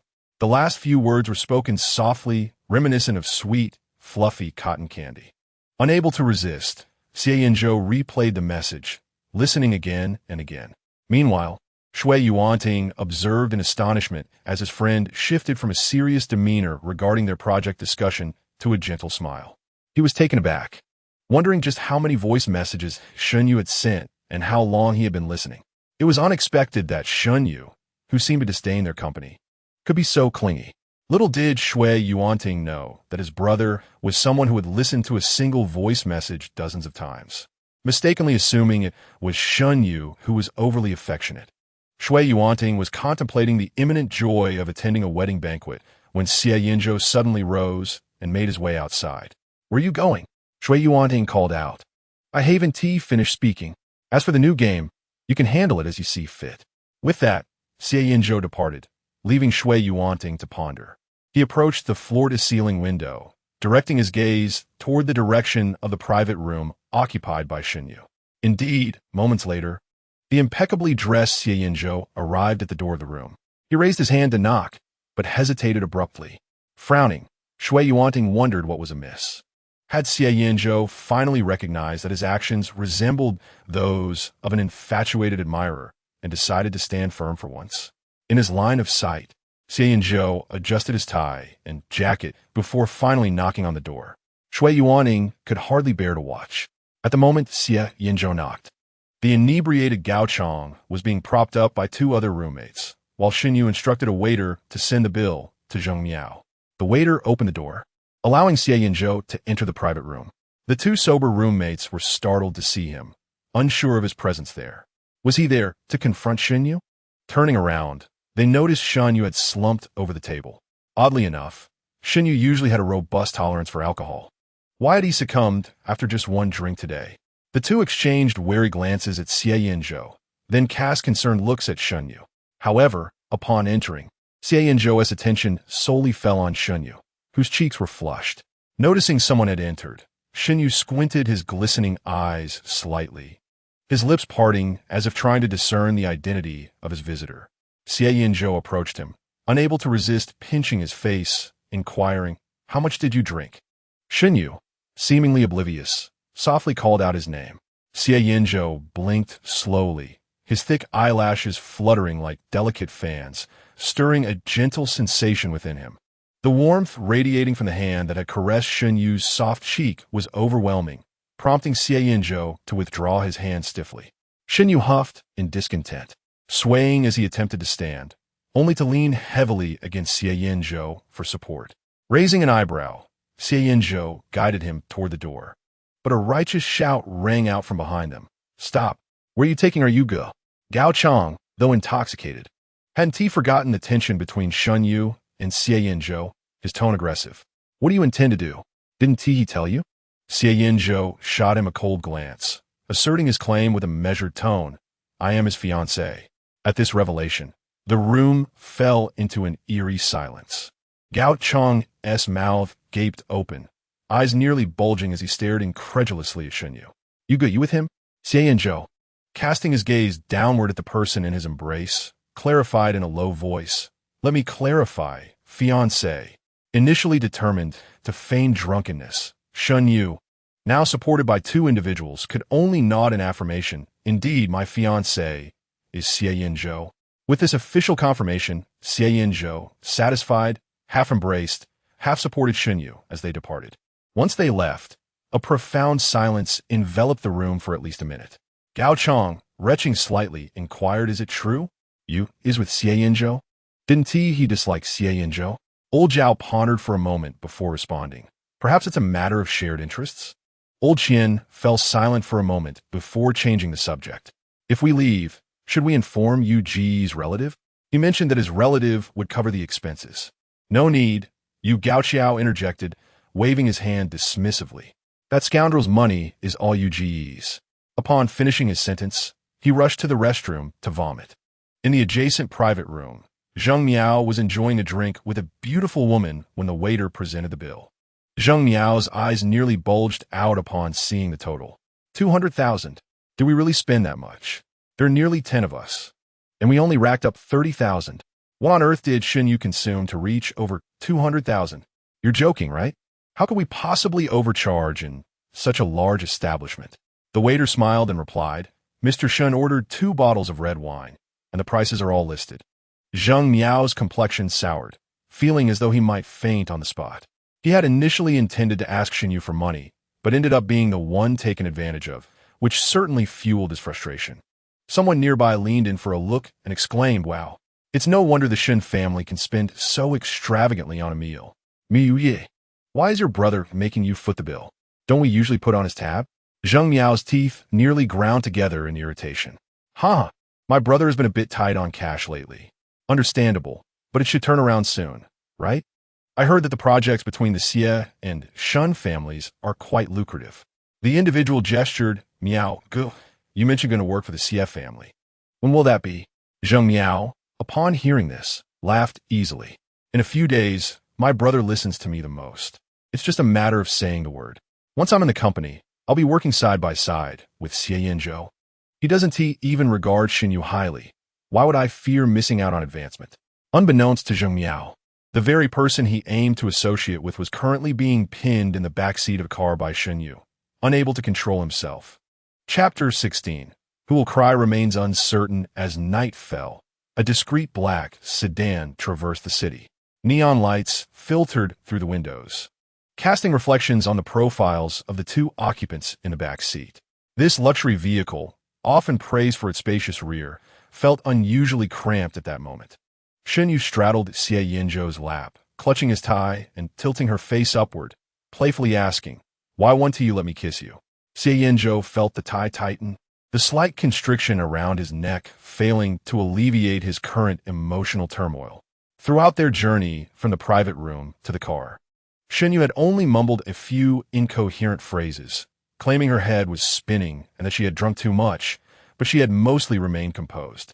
Xie Yanzhou, however, felt no pressure. He had witnessed Shen Yu inebriated before, and a bit of property damage was manageable under his watch. Yet, he could never have anticipated that Shen Yu's drunken antics would manifest as a fixation on his lips once she settled into the passenger seat. When Xie Yanzhou reached for the warm water the waiter had prepared, she suddenly leaned in, wrapping her arms around his. Unable to break free, he resorted to the back seat, instructing the driver to take the wheel. In the ensuing minutes while waiting for the driver, Shen Yu continued to touch and embrace him, ultimately deciding to sit on his lap and insist on a kiss. As the driver opened the car door, he was greeted by the sight of a boy playfully disturbing Xie Yanzhou, who was both reluctant and indulgent in his response. The moment the door swung open, Xie Yanzhou firmly pressed the restless individual against him and, with his usual indifferent tone, instructed the driver to head to Qingfeng Garden. The driver, entirely unaware of the identity of the boy in Xie Yanzhou's embrace, dared not utter a word and drove with utmost diligence. For reasons unknown, Xie Yanzhou felt an inexplicable desire to shield Shen Yu from prying eyes in his current state. As the partition raised, the back seat transformed into a secluded space. However, this only emboldened Shen Yu further. The situation had escalated to this point. Unhappy with Xie Yanzhou's distraction, Shen Yu tugged at his tie. "Xie Yanzhou, pay attention to me." This time, his pull was slightly stronger, catching Xie Yanzhou off guard as he looked down. The distance between them abruptly diminished, their noses nearly touching, their breaths intertwined, and with a mere tilt of their heads, their lips could meet. A faint scent of wine permeated the car's interior. Shen Yu lifted his lashes, his gaze falling upon Xie Yanzhou's lips, recalling the countless times he had traced their shape with his fingertips, his lips, and his breath. A subtle tension stirred within him, his throat involuntarily tightening. Though it was he who sought to entice Xie Yanzhou, it was he who felt the rush of blood coursing through his veins as Xie Yanzhou remained relatively unfazed. "Xie Yanzhou," Shen Yu softened his voice. "Don't you wish to do something?" Dappled shadows danced around them. Shen Yu caught Xie Yanzhou lowering his eyes to meet his gaze. He heard Xie Yanzhou's deep, husky voice inquire to what? Perhaps it was the effects of the wine rising to his head that made Shen Yu feel somewhat lightheaded, his tone inadvertently becoming soft and gentle. Before he could complete his thought, Xie Yanzhou interrupted. "Shen Yu, you're drunk." "I'm not drunk," Shen Yu insisted. "Really? You can check." As he spoke, he tugged at his collar, causing his t-shirt to loosen and reveal his collarbone. Xie Yanzhou closed his eyes briefly, his hand, which had been resting on Shen Yu's back, clenched into a fist, the veins on his forearm visibly tensed. Everything signified that the young man's emotions were far from the calm facade he presented. Xie Yanzhou was all too aware of his own desires, to enact the dreams he had once envisioned with Shen Yu, longing for him to be as dependent and affectionate as he was in those dreams. Yet, it was precisely for this reason that he cautioned himself against crossing boundaries. Shen Yu, in his inebriated state, was prone to reckless behavior, reminiscent of the time he had caused a ruckus in Xie Yanzhou's room. It was a relief that Shen Yu had ceased to resist their arranged marriage and had even moved in with him. Xie Yanzhou was determined not to frighten Shen Yu by overstepping, especially after receiving advice from the experienced Shui Yuanting, who had suggested that they should gradually soften Shen Yu's heart. However, Xie Yanzhou had never anticipated that Shen Yu would sit on his lap, uttering such words, similar to the state he had been in after taking that particular medication. Xie Yanzhou found himself struggling to maintain control, caught in a tug-of-war between reason and desire. Perhaps sensing his reluctance, Shen Yu ceased his movements and fell silent. Just as Xie Yanzhou exhaled in relief, Shen Yu unexpectedly planted a light peck on his cheek. A soft sound echoed within the confines of the car. Xie Yanzhou's eyes widened slightly in surprise. The warm orange light cascaded upon Shen Yu's face, his eyes shimmering with mischief, akin to a mischievous little fox reveling in its prank. If you won't dare, then I shall take the initiative. Who says I lack the courage? The competitive spirit within Xie Yanzhou was ignited by this declaration, a dark intensity swirling in his gaze. Shen Yu's cheeks flushed with warmth, yet he resolutely continued to provoke him. Whoever asks, just say it's me. Xie Yanzhou's hand, which had been poised in a half-hearted grip, descended, pressing down on his waist, while the other hand expertly clasped Shen Yu's chin. Remember, you instigated this. When you awaken, don't shed tears. Who cries is still uncertain. Observing Shen Yu's defiant demeanor, as if he were prepared to engage in an epic battle, Shen Yu felt that his audacity was indeed worthwhile. If he had a tail, it would undoubtedly be perked up at this moment. It had to be him. But in the next instant, Shen Yu's eyes widened in astonishment. For Xie Yanzhou had lowered his head and forcefully, decisively, and assertively pressed his lips against Shen Yu's cheek. Shen Yu, a large question mark floated above his head. Is he toying with me? Yet Xie Yanzhou maintained a serious expression, his brow furrowed, coldly threatening. Are you frightened? Behave yourself. As he spoke, he secured Shen Yu's wrists with one hand to prevent any movement. Shen Yu mused. If this were a past life, he would have initiated things, and Xie Yanzhou would have kept him up until dawn, shamelessly cooing terms of endearment, incessantly declaring how adorable he was when he cried, only to be tickled into submission. Now, it seemed, it had all ended so abruptly. Shen Yu realized that the youthful Xie Yanzhou might possess a purity he had not anticipated. A sense of pride akin to that of a senior suddenly welled within him. In terms of experience, he far surpassed Xie Yanzhou. Previously, it was Xie Yanzhou who held sway over him. Now, the tables had turned, and he was the one in control of Xie Yanzhou, a task that seemed effortlessly achievable. Shen Yu, lost in visions of the future, could not suppress a chuckle. Xie Yanzhou, who had been keenly observing him, mistook his laughter for drunken folly and inquired, "What is so amusing?" Before he could finish, Shen Yu abruptly straightened, aiming for Xie Yanzhou's lips. Caught off guard, Xie Yanzhou's grip on Shen Yu slackened. Seizing the opportunity, Shen Yu wrapped his arms around Xie Yanzhou's neck, pressing on. Xie Yanzhou remained as still as a statue. Shen Yu chuckled inwardly, reaching out to pinch Xie Yanzhou's ear, feeling the warmth radiating from it. Poor Xie Yanzhou, you must be pent up, Shen Yu thought with a sense of glee, devoid of any guilt. Just before they had boarded the car, he had forewarned that he might become tipsy.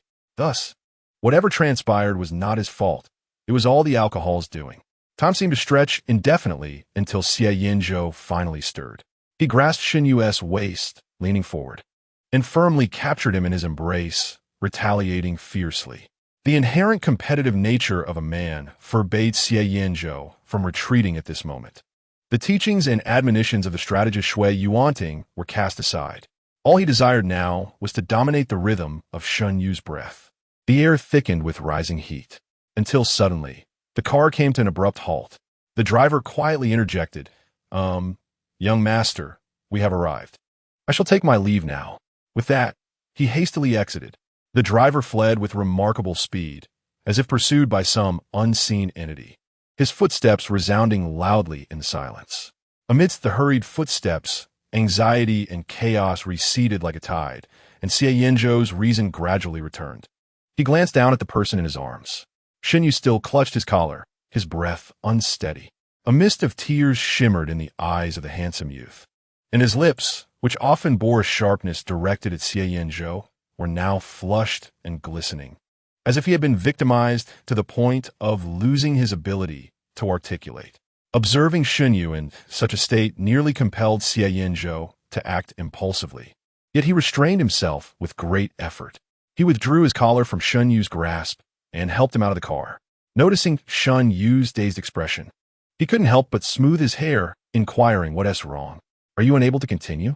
You're the one who can't continue, Shen Yu retorted, his face flushed with indignation. Xie Yanzhou, are you a dog?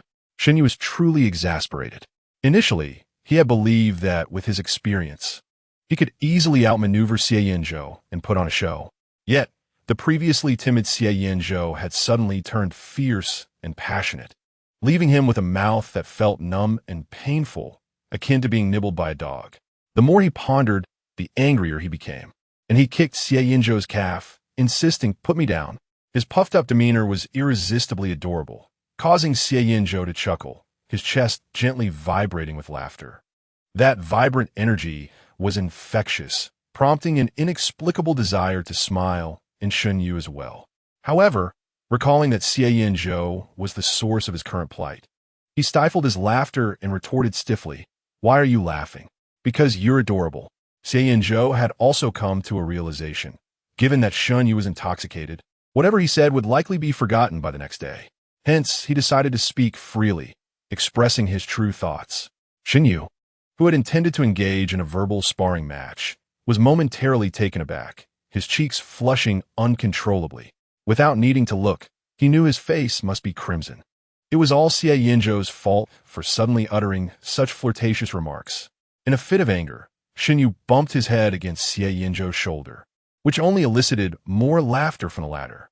Carrying Shen Yu in the elevator to the first floor and into the room, Xie Yanzhou removed Shen Yu's shoes and socks, replacing them with fluffy dog-shaped slippers, while donning a pair himself. Shen Yu noticed that they were a matching couple set. "Hey, you sly what," he thought. Unaware of Shen Yu's internal musings, Xie Yanzhou carried him up to the third floor and asked, "Do you prefer a shower or a bath?" "Are you going to wash me?" Shen Yu teased. Xie Yanzhou paused for a moment, continuing to walk several seconds later, his tone surprisingly calm. "How old are you?" "Shen Yu?" Shen Yu replied with unwavering confidence. "I'm 50, so you have to wash me." In the end, Shen Yu took his own shower because Xie Yanzhou, upon removing his upper garment, unexpectedly had a nosebleed. Shen Yu chuckled, feeling a sense of triumph. "What if I say I'm not drunk?" His cool fingertips glided down Xie Yanzhou's cheek, the soft sensation igniting an unusual thrill. "Is that so? Then prove it to me, darling."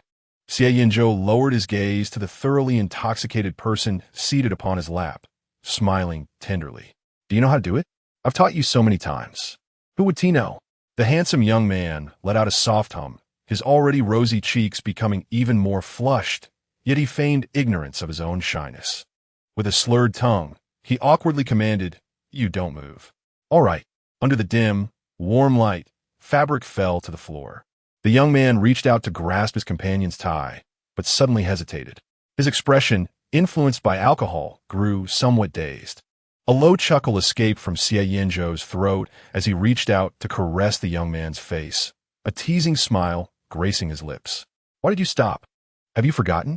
"No, I didn't say that," the young man replied, his voice trailing off, his eyes shimmering like water, lost in the moment. "Xia, teach me." As shadows danced around them, time slipped away unnoticed. Eventually, Xie Yanzhou gently coaxed the person in his embrace. "Baby, say you like me?" The person, confined in his embrace, raised a hand to push him away, a heavy sob in their voice. I don't like you." "Really? Then I suppose I must replay the evidence. Would you like to listen together, baby?" "You get lost. If I leave, who will warm the bed for the young master?"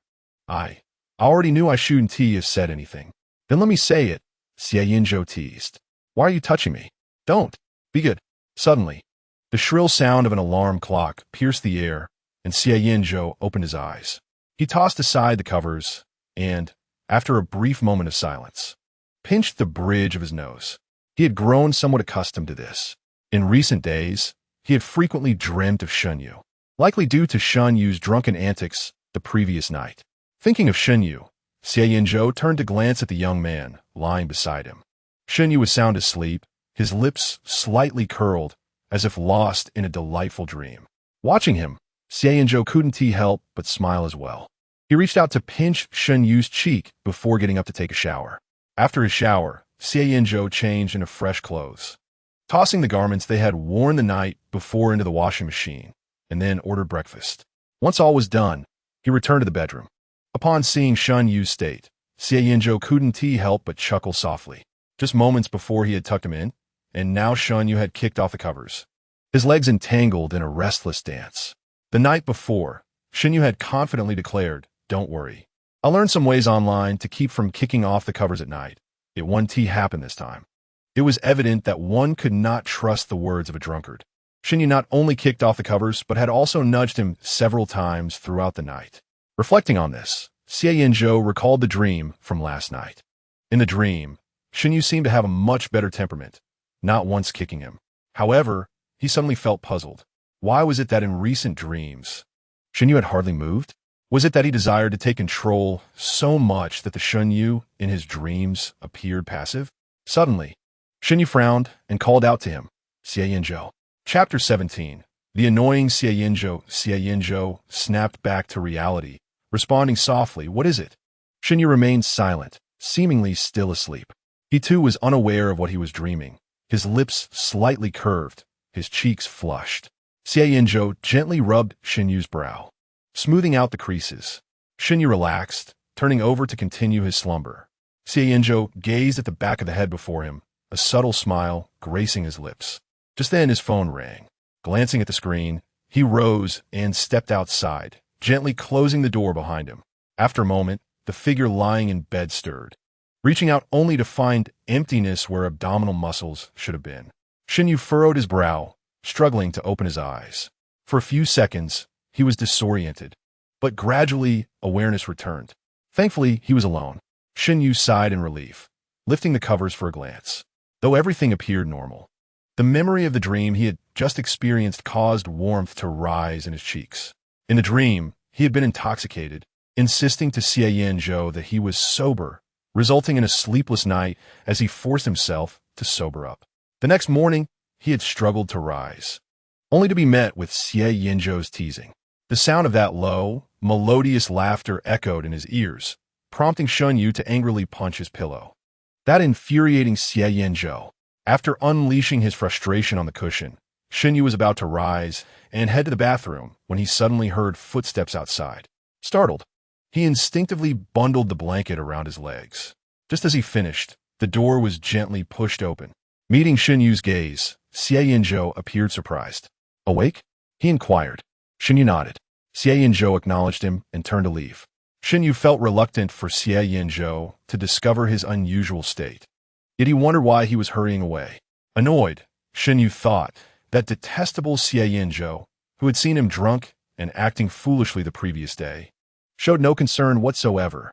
As if responding to Shen Yu's thoughts, Xie Yanzhou reappeared at the door, this time holding a cup of warm water. He approached the bedside and offered the water to Shen Yu. "Drink this." Feeling a twinge of guilt for his earlier thoughts, Shen Yu accepted the cup, thanking him softly. "Thank you. It's nothing," Xie Yanzhou replied. "Do you feel better? If you're unwell, I can call a doctor." At his words, Shen Yu suddenly recalled events from his past life. After the accident, he had endured numerous lingering effects beyond just his legs. Thus, Xie Yanzhou was exceedingly attentive to his health.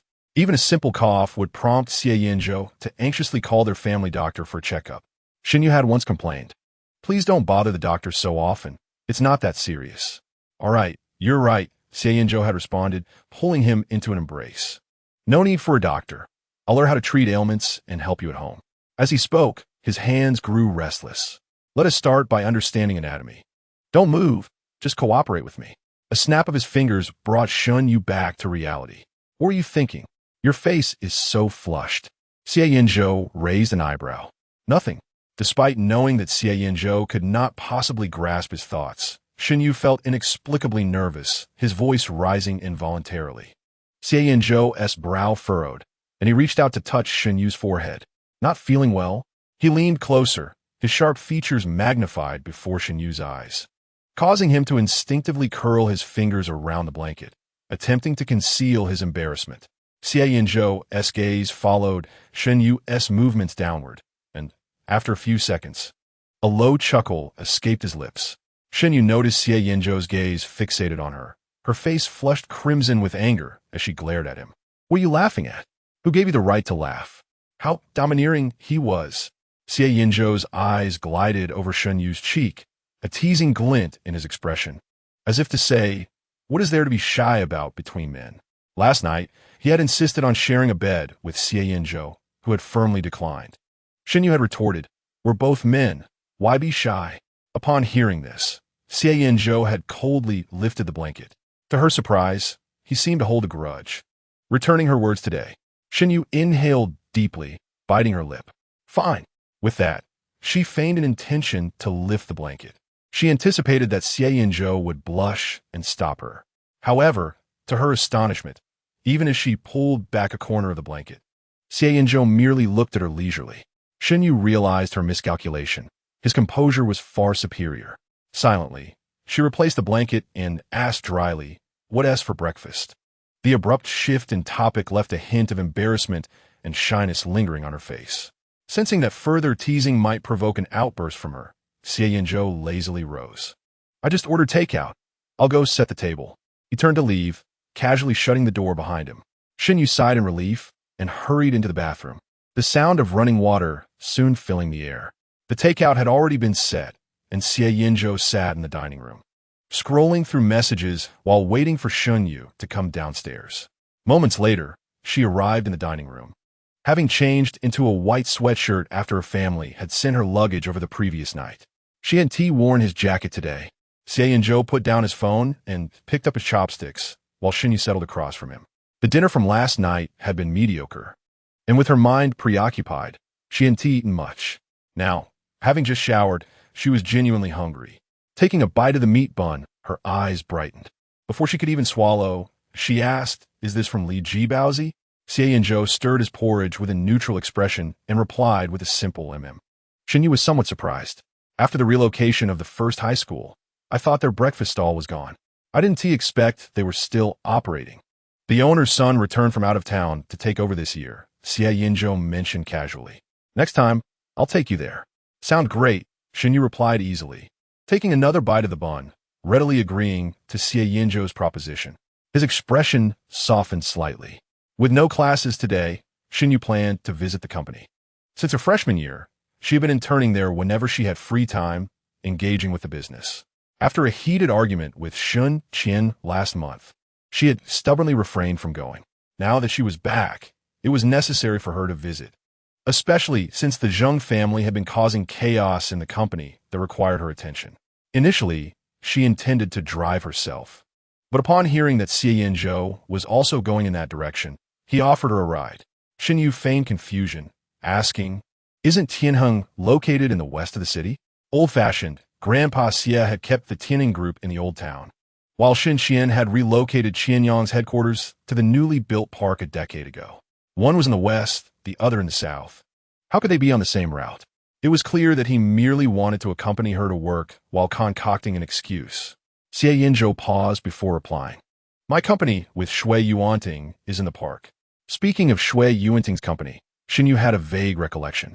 In her previous life, shortly after she became paralyzed, Shen Yu, seeking refuge from reality, immersed herself in gaming, spending a six-figure sum on one of Shui Yuanting's games, playing day and night. After a while, she met an online acquaintance within the game, and the two occasionally engaged in friendly duels and ventured into dungeons together. Their relationship spanned a considerable duration, characterized by sparse exchanges limited to simple greetings and notifications of their online presence. As familiarity grew, her companion would occasionally invite Shen Yu to partake in leisurely tasks, and at times, they would explore renowned scenic spots within the game. Battling monsters and leveling up in the game did not bring Shen Yu joy. It only rendered her numb. However, the rare moments spent with that online friend provided a semblance of tranquility during those dark and restless times. It was only much later that Shen Yu learned her online friend was Xie Yanzhou. Calculating the time, she realized that the game would soon be launched, and she expressed her desire to visit the company, inquiring about its exact location. Noticing her genuine curiosity, Xie Yanzhou replied, "Xinyun Building, 27th floor." Initially, Shen Yu sensed nothing amiss, but upon glancing at the navigation after getting into the car, she discovered that Xinyun Building was directly across from Xinyong. Suppressing a laugh, she remarked, "What a coincidence, truly a coincidence." Xie Yanzhou, averting his gaze and pretending not to hear the humor in her words, pinched his earlobe, and continued driving. The road was relatively clear, and within half an hour, they arrived at the base of Shen Yu. Shen Yu unfastened her seatbelt, but did not exit the vehicle. Instead, she asked Xie Yanzhou, "What time do you finish work?" "Just a meeting," he paused before adding, "but I have a drinking gathering tonight." This implied he wouldn't be able to pick her up after work. "All right," Shen Yu sighed. "I guess I'll have to make my own way home." Xie Yanzhou rubbed the steering wheel with his fingertips, saying, "All right, message me when you get home. I'm not a child. Are you worried I'll run away?" Shen Yu's lips curled into a smile as she quickly touched Xie Yanzhou's face, then dashed out of the car. "See you tonight." Watching Shen Yu's back as she entered the building, Xie Yanzhou raised his hand, placing his palm over the spot where she had just touched, his expression momentarily subdued. When Shen Yu mentioned seeing him tonight, was she referring to returning to the Shen family home, or did she mean her residence at Qing Feng Garden? Xie Yanzhou's emotions spiraled out of control once again. The previous evening, upon witnessing Zheng Miao conversing with Shen Yu, he could not help but suspect that Shen Yu's move to live with him harbored ulterior motives to unsettle him. Yet from that night until now, Shen Yu had not displayed her usual disdain or reluctance towards him, nor had she mentioned leaving. It seemed she genuinely wished to cultivate their relationship. Once inside the company, Shen Yu pulled out her card to access the dedicated elevator, but after 2 attempts, it failed to respond. Realizing the situation, she understood that after their argument, Shen Qian had likely revoked her access in a fit of anger. Despite his fierce demeanor, Shen Qian's methods were not particularly harsh. He would neither resort to domestic violence nor cut off her access outright, typically resorting to mere posturing with his fists. Furthermore, by revoking Shen Yu's privileges, he compelled her to contact him, forcing her to soften her stance. Certainly, this was a realization that Shen Yu came to later. Initially, he believed that Shen Qian was deliberately making things difficult for him, to avoid conceding to Shen Qian. He truly managed to ascend over 20 flights of stairs in one breath, arriving at the top, breathless, to declare to Shen Qian that young people possess good health. Unlike himself, an old man, which left Shen Qian's beard in a disarray of annoyance. As he reminisced about those moments, a smile involuntarily graced Shen Yu's lips, and he raised his hand to call Shen Qian. The call was answered promptly. First, he heard a report that had not yet been interrupted. It ceased after a few seconds, followed by Shen Qian's emotionless, deep voice. "Is there something you need?" "I'm at the office." Shen Yu got straight to the point, stating, "I'm in the elevator and can't go up." Shen Qian scoffed. "You still remember you have to work? I thought you were lost in your own world." "Who could I possibly be lost with? Xie Yanzhou?" Shen Yu chuckled.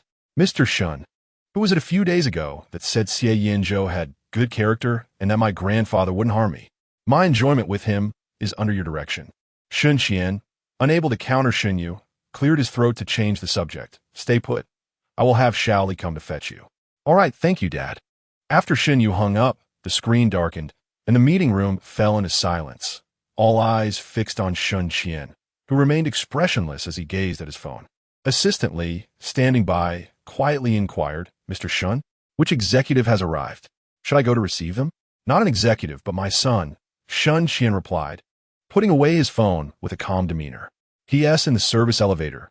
Bring him to my office."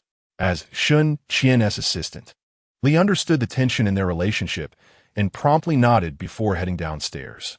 With the meeting room door closed, Shen Qian placed his phone on the table, clasped his hands, leaned back in his chair, and surveyed the room. "What are you all staring at?" "Continue." The presenter, accustomed to Shen Qian's usual stern demeanor, found it difficult to suppress a smile, which caused a stutter in his speech. The report yielded less than ideal results, yet Shen Qian did not exhibit his usual sharpness. Instead, he seemed somewhat distracted. After the presentation concluded, Shen Qian patted the project manager on the shoulder, saying, "Continue pushing forward. Thank you all for your hard work." The project manager trembled slightly, about to respond, but heard Shen Qian add, "Let us have afternoon tea on me. Order whatever you like."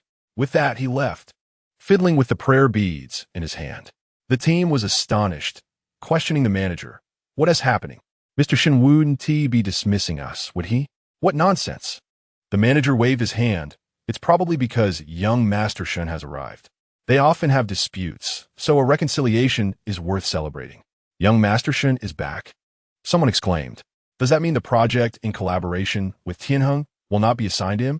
Manager Zheng has been keen on it. He is Mr. Shen's brother-in-law. Who knows? That's not our decision to make. Just focus on your own responsibilities. Shen Qian entered his office to find Shen Yu seated on his desk, perusing the project proposal, the documents in disarray. Can you comprehend this? Shen Qian couldn't help but tease his son. All you do is play. How long has it been since your leg healed? Only now do you bother to come to the office while your father is on the verge of exhaustion. Shen Yu had grown accustomed to such nagging, allowing it to flow in one ear and out the other. Shen Yu was preoccupied with another matter. He set down the documents and inquired of Shen Qian. By the way, father, who is currently in charge of the project we are collaborating on with the Xie family? Shen Qian glanced at him. Oh, are you interested now? Shen Yu replied earnestly, I am interested now. More importantly, the principal person in charge from Tianheng for this collaboration is Xie Yanzhou. Chapter 18. Don't Move. The Shen family has numerous projects in partnership with the Xie family. But Shen Yu was referring to a resort development project. This resort is strategically located and promises substantial returns upon completion. Shen Qian had originally intended to assign this project to Shen Yu, but when Shen Yu learned he was to be betrothed to Xie Yanzhou, he vehemently objected. With his mind preoccupied and lacking the energy to oversee this project, he pondered who should take responsibility instead. To his surprise, Shen Yu had changed his mind. Perplexed by Shen Yu's sudden interest, Shen Qian leaned back on the sofa and probed, what prompted this sudden desire? I had initially planned to assign this project to your uncle. Upon hearing this reference, Shen Yu's eyelids flickered. Zheng Yan? Yes. Zheng Yan is the biological father of Zheng Miao and also the foster brother of Shen Yu's mother. The Zheng family's ability to forge an alliance with the Shen family was primarily due to the formidable influence of the late Mr. Zheng. However, after his passing a few years into their marriage, the Zheng family began to decline. Zheng Yan was ousted from the family business and subsequently found employment at Tianheng. Yet, he is a quintessential second-generation heir. Initially diligent, he later resorted to cutting corners and accepting kickbacks on projects. Out of respect for his late wife and for Shen Yu, Shen Qian had turned a blind eye, assigning Zheng Yan only minor projects. Zheng Yan feigned indifference, but after the car accident involving the Shen father and son, he created quite the uproar. The elderly Mr. Xie had to intervene to restore order, nearly succumbing to the stress, and it required considerable effort to eliminate the chaos. Contemplating this, Shen Yu stated firmly, Father, we cannot allow Zheng Yan to take charge. I shall do it. You lack experience. You might be taken advantage of. Shen Qian cautioned, taking a sip of tea. What reason do I have to let you take over? Isn't Xie Yanzhou also going? I intend to build a rapport with him, Shen Yu replied, raising an eyebrow. Once the resort is completed, it would be perfect for us as a couple to experience it together. His words were delivered with such nonchalance that Shen Qian nearly choked on his tea. How could he be so presumptuous, envisioning such distant plans upon merely moving in? What sort of charm did Xie Yanzhou possess that had so captivated his son? Shen Qian felt inexplicably irked, akin to a gardener witnessing his cherished seedlings being trampled by an unknown hog. Furrowing his brow, Shen Qian looked up to find Shen Yu grinning at him, evidently reveling in his father's discomfort. Shen Qian, half amused, half exasperated, retorted, You little rascal, be serious. Father, I don't need to be the primary lead. I can accompany General Manager Liu and learn a few things. This project was unfamiliar territory for Shen Yu, and he was aware of his limited knowledge. The project was mainly overseen by Vice President Liu Qing, a trusted individual who had been with Tianheng for a decade and had a good rapport with Shen Qian, having watched Shen Yu grow up. Shen Qian nodded, feeling reassured. All right then, you may accompany her. With his objective achieved, Shen Yu felt satisfied. After a moment's thought, he rummaged through the documents on the table and presented another file to Shen Qian. Father, let us refrain from assigning Zheng Yan to the Huaqing project. The project later suffered a significant setback due to Zheng Yan's scandal, resulting in Tianheng incurring losses exceeding 100 million, with stock prices plummeting dramatically. Shen Qian found it peculiar. Haven't you always thought well of your uncle? Did you have a quarrel? Recalling her past misjudgments and having spoken on their behalf. Shen Yu felt her face flush with embarrassment and irritation. I recently discovered that they haven't been so kind to my mother either and have been taking kickbacks. Stop covering for him. Find a reason to dismiss him. Her outburst reminded Shun Qian of Shen Yu's childhood when she would get upset and seek his intervention. A warmth spread in his heart as he agreed. He still has some resources at hand. Once the transition is complete and he is marginalized, he will be let go. Furthermore, don't give in to the Zheng family's demands for money in the future. Shen Yu, visibly anxious, insisted. All right, I understand, Shun Qian replied with a bemused smile. Are you still going to work or not? Don't exert your privileges here. After a few more reminders, Shen Yu finally returned to her workstation. By the time she finished her tasks, it was already 9 o'clock in the evening. Shen Qian had gone off for social engagements, leaving Shen Yu to drive home alone. Upon arriving at the underground parking lot, her phone buzzed. Xie Yanzhou had sent a message. Are you done? Shen Yu typed back. How did you know? Xie Yanzhou replied instantly. Just a guess. Shen Yu chuckled. Well, your guess is quite accurate. What else can you predict? I guess you're drinking juice right now. Shen Yu blinked and glanced down at the juice in her hand, a gift from her team leader before leaving work. She looked around but saw no sign of Xie Yanzhou. Just then, her phone vibrated again. Xie Yanzhou, turn around. Shen Yu paused before turning back. A few meters behind her, Xie Yanzhou leaned against the wall, his long legs slightly bent, the dim light of the parking garage casting shadows across his face. In the obscured light, his features and expressions were indistinct, yet Shen Yu inexplicably sensed a smile on his lips. They exchanged glances across the distance, neither moving nor speaking. The motion sensor lights in the garage soon extinguished, plunging their surroundings into darkness, along with their thoughts into silence. Xie Yanzhou moved his somewhat stiff fingers, a self-deprecating smile forming on his lips. Just moments ago, he had thought that Shen Yu might have been surprised to see him. It seemed he had been mistaken. He closed his eyes briefly, straightened up with one hand propped against the wall, and was about to turn to leave when someone grasped his hanging hand first. Your hands are so cold. Shen Yu's voice suddenly sounded beside him. The motion sensor lights flickered back on, revealing Shen Yu cupping his hand between hers, gently rubbing them together. Xie Yanzhou was momentarily taken aback. Perhaps sensing his lack of response, Shen Yu leaned in closer, her eyes closed as she inhaled the scent from his neck. Have you been drinking? As she spoke, her breath brushed against the side of Xie Yanzhou's face, almost too close for comfort. He had stood downstairs for about half an hour. The spring evening had turned chilly, leaving him somewhat numb to the sensations.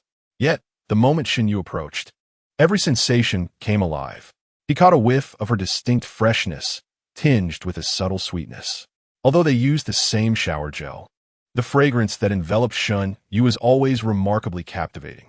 In recent days, as they shared the same bed, Xie Yanzhou found himself tormented by a particular scent each night, rendering him restless. Instinctively holding his breath, he turned his head slightly, his atoms apple-bobbing as he endeavored to maintain a calm demeanor. I had a bit to drink. Yet, Shen Yu remained wholly oblivious to Xie Yanzhou's unease, leaning in closer with a hint of irritation. You certainly don't smell like someone who has had just a little. Xie Yanzhou leaned back, subtly creating some distance. His movement only fueled Shen Yu's belief that he was guilty, inciting further annoyance. How much did you drink? If you don't tell me, you're not sleeping in bed tonight. Xie Yanzhou was taken aback, feeling an inexplicable familiarity in Shen Yu's words, reminiscent of an old married couple. Before he could ponder why Shen Yu had said such a thing, he instinctively reacted. Don't be angry, it wasn't much. He softened his tone. Shui Yuaning's friends were a bit rowdy, and we had beer. The admission surprised even him, as he found the sound of his own voice nauseatingly sweet. Would he be looked down upon for it? However, Shen Yu, already accustomed to Xie Yanzhou's attempts to placate him, sensed nothing amiss and huffed. All right then, I forgive you, unaware of any wrongdoing in having a drink. Xie Yanzhou felt a surge of joy from Shen Yu's words. After speaking, Shen Yu took Xie Yanzhou's hand and led him to his car. He opened the door and asked, "Can you get in by yourself?" Yes, Xie Yanzhou nodded, settling into the passenger seat for the first time in Shen Yu's vehicle. The interior was immaculate, with a small blanket adorned with crayon shinchans design neatly folded on the passenger seat. Suddenly, the lights inside the car illuminated. And in the next instant, Shen Yu leaned in closer, resting one hand beside Xie Yanzhou, enveloping him in a half-embrace. With the other hand, he pressed against Xie Yanzhou's leg, instructing, "Stay still." His profile was near, devoid of any visible pores, long, curled eyelashes casting delicate shadows on his fair complexion. Xie Yanzhou's throat constricted, and his breath unconsciously softened. Sensing Xie Yanzhou's gaze, Shen Yu slightly turned his face, his lips parting ever so slightly, the rosy hue appearing as an invitation for admiration. Xie Yanzhou's self-control had always been tenuous in Shen Yu's presence, and under the influence of alcohol, he didn't even ponder why Shen Yu had suddenly drawn close. He simply closed his eyes and leaned toward Shen Yu's lips. Yet he met only air. A soft click interrupted his movement, the sound of the seatbelt fastening. Shen Yu spoke in an ordinary tone, "All right," before straightening up and closing the door. As Shen Yu took the driver's seat and started the car, he glanced at the passenger side. Xie Yanzhou shot him an annoyed look, his expression dark enough to merge with the night. Shen Yu nearly burst into laughter, having successfully played a prank reminiscent of those he learned from a previous life with Xie Yanzhou, feeling triumphant in reclaiming an old grudge. However, being scrutinized so intensely was somewhat overwhelming. Unable to withstand it any longer, Shen Yu reached out to pat Xie Yanzhou's head. "We'll talk about it when we get back." His hand brushed over Xie Yanzhou's hair and then caressed his face, a clear gesture of reassurance. Xie Yanzhou let out a heavy grunt, turning his face away and closing his eyes, settling into his seat. It truly was a peculiar situation. The car, devoid of any scent of fragrance, seemed to carry a lingering sweetness reminiscent of Shen Yu, akin to the gaze he had just cast upon Xie Yanzhou, leaving him parched and yearning. Xie Yanzhou spread a blanket over his legs, as if enveloped by Shen Yu's presence. As the vehicle set in motion, returning home, Shen Yu recalled something and inquired, "Where did you dine today?" "At Junyu Mansion," he replied. Shen Yu blinked in surprise. "How did you get here then?"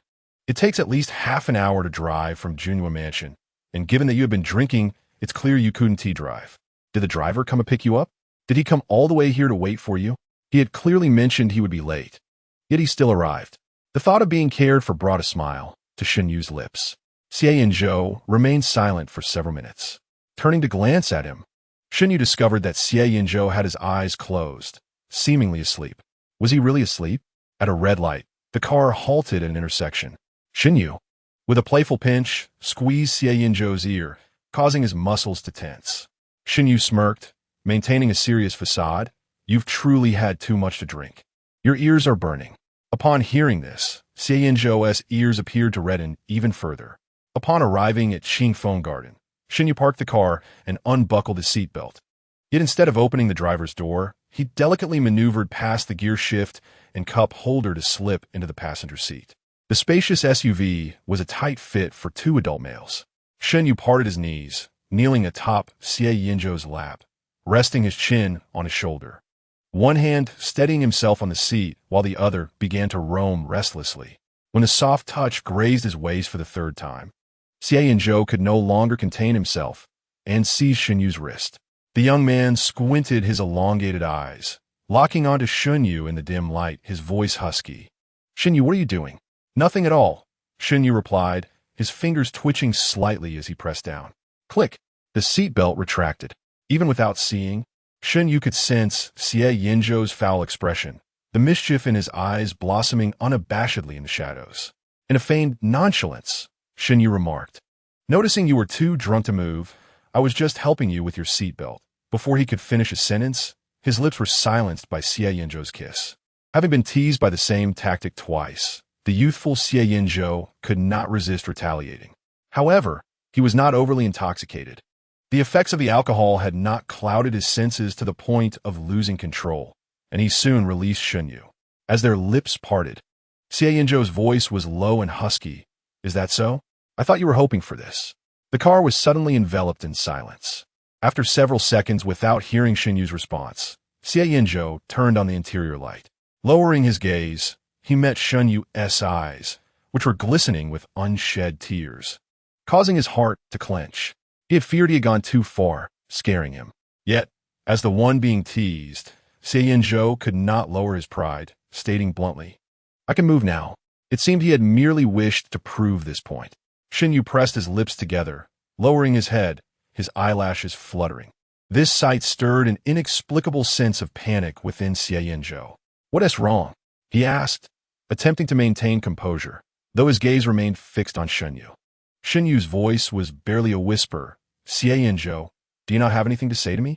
Xie Yanzhou was momentarily taken aback by his words.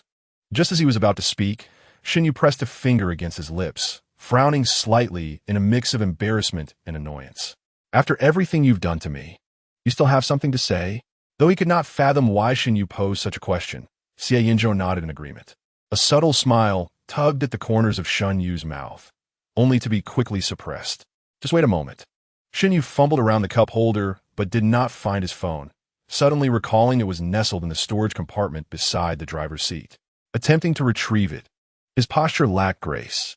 Shen Yu had no choice but to shift his body, straining to reach for the device. As he extended his arm, his white sweatshirt rode up, revealing a glimpse of his waist, which was strikingly pale. Xie Yanzhou stole a glance, his breath hitching as he quickly averted his gaze. However, their proximity heightened his senses. Even the slightest movements from Shen Yu would brush against their skin, sending tiny jolts of electricity coursing through him. Perhaps it was mere seconds, or maybe a few minutes. But at last, Shen Yu secured his phone and slowly straightened up. Due to the distance, he abruptly turned around, his balance faltering, prompting Xie Yanzhou to instinctively support the small of his back. Their bodies drew closer in that instant. Yet, oblivious to this shift, Shen Yu excitedly opened the recording app, tapping the record button and gazing brightly at Xie Yanzhou. "All right, you can speak now." Xie Yanzhou raised an eyebrow, initially expecting Shen Yu to undertake something more significant, only to realize he was merely recording. Was he concerned that Xie Yanzhou might misbehave due to excessive drinking, thus wanting to keep evidence? Such a childish act would typically invite mockery from him, yet with Shen Yu, it only came across as endearing. Xie Yanzhou took Shen Yu's hand and spoke into the microphone. "I promise I will drink less at social gatherings from now on." After finishing, he released Shen Yu's hand and inquired, "Is that satisfactory?" Shen Yu appeared less than pleased. "Is that all?" Xie Yanzhou pondered for a moment, then took the phone, pressing the record button again. This time, his tone was considerably more earnest. "I was wrong. I will abstain from alcohol entirely." A beep signaled the recording's save. Xie Yanzhou turned his profile toward Shen Yu, scrutinizing his expression. "Is that acceptable?" Shen Yu's response was unspoken. He yearned to hear Xie Yanzhou declare, "I like you." Not hearing the words he desired left Shen Yu feeling somewhat disheartened. Yet, the look in Xie Yanzhou's eyes and his demeanor that evening lifted Shen Yu's spirits a bit. He did not expect Xie Yanzhou to make a grand declaration overnight, especially since they had been at odds just days prior. Xie Yanzhou had invested considerable patience in Shen Yu, and Shen Yu was willing to dedicate more time for Xie Yanzhou to awaken to his feelings. Shen Yu slowly tucked his phone away. Occasionally indulging is fine, but do not overdo it. It's bad for your stomach. With that, he opened the door and stepped out, resting one hand on the door as he looked at him. "Still sitting there, hoping for me to carry you?" His tone was casual. Yet Xie Yanzhou's instincts told him that Shen Yu's mood was not quite right. Over the years, Xie Yanzhou had grown accustomed to the various expressions of Shen Yu: joyful, displeased, sorrowful, angry, and dejected. He was always keenly attuned to Shen Yu's emotions. Xie Yanzhou directly inquired, "Why are you unhappy?" Shen Yu initially felt indifferent. Yet upon Xie Yanzhou's probing, her subtle emotions involuntarily magnified. The attentiveness he exhibited towards her feelings gradually dissolved the discontent within her heart. Shen Yu softly replied, "Because you are rather foolish." Though her words conveyed a sense of disdain, her expression betrayed none. A faint smile graced Xie Yanzhou's lips, but the curve soon faded. As they ascended the stairs, Shen Yu showed no inclination to linger, swiftly making her way to the third floor. With ample time remaining, Xie Yanzhou occupied himself in the study, addressing work matters. However, as the hour hand approached 11, restlessness began to take hold of him. When Shen Yu had mentioned her intention to move in, Xie Yanzhou had assumed she was merely placating the elders of the CF family. Lacking genuine intentions for a deeper relationship, and thus had not anticipated any intimate encounters akin to those found in romantic dramas. Yet, after several days of her sleepwalking and drunkenly finding her way to his bed, her sudden absence felt quite jarring. It appeared he would have to spend the evening alone. After freshening up, Xie Yanzhou, a towel wrapped around his waist, stood on the balcony reviewing unread messages.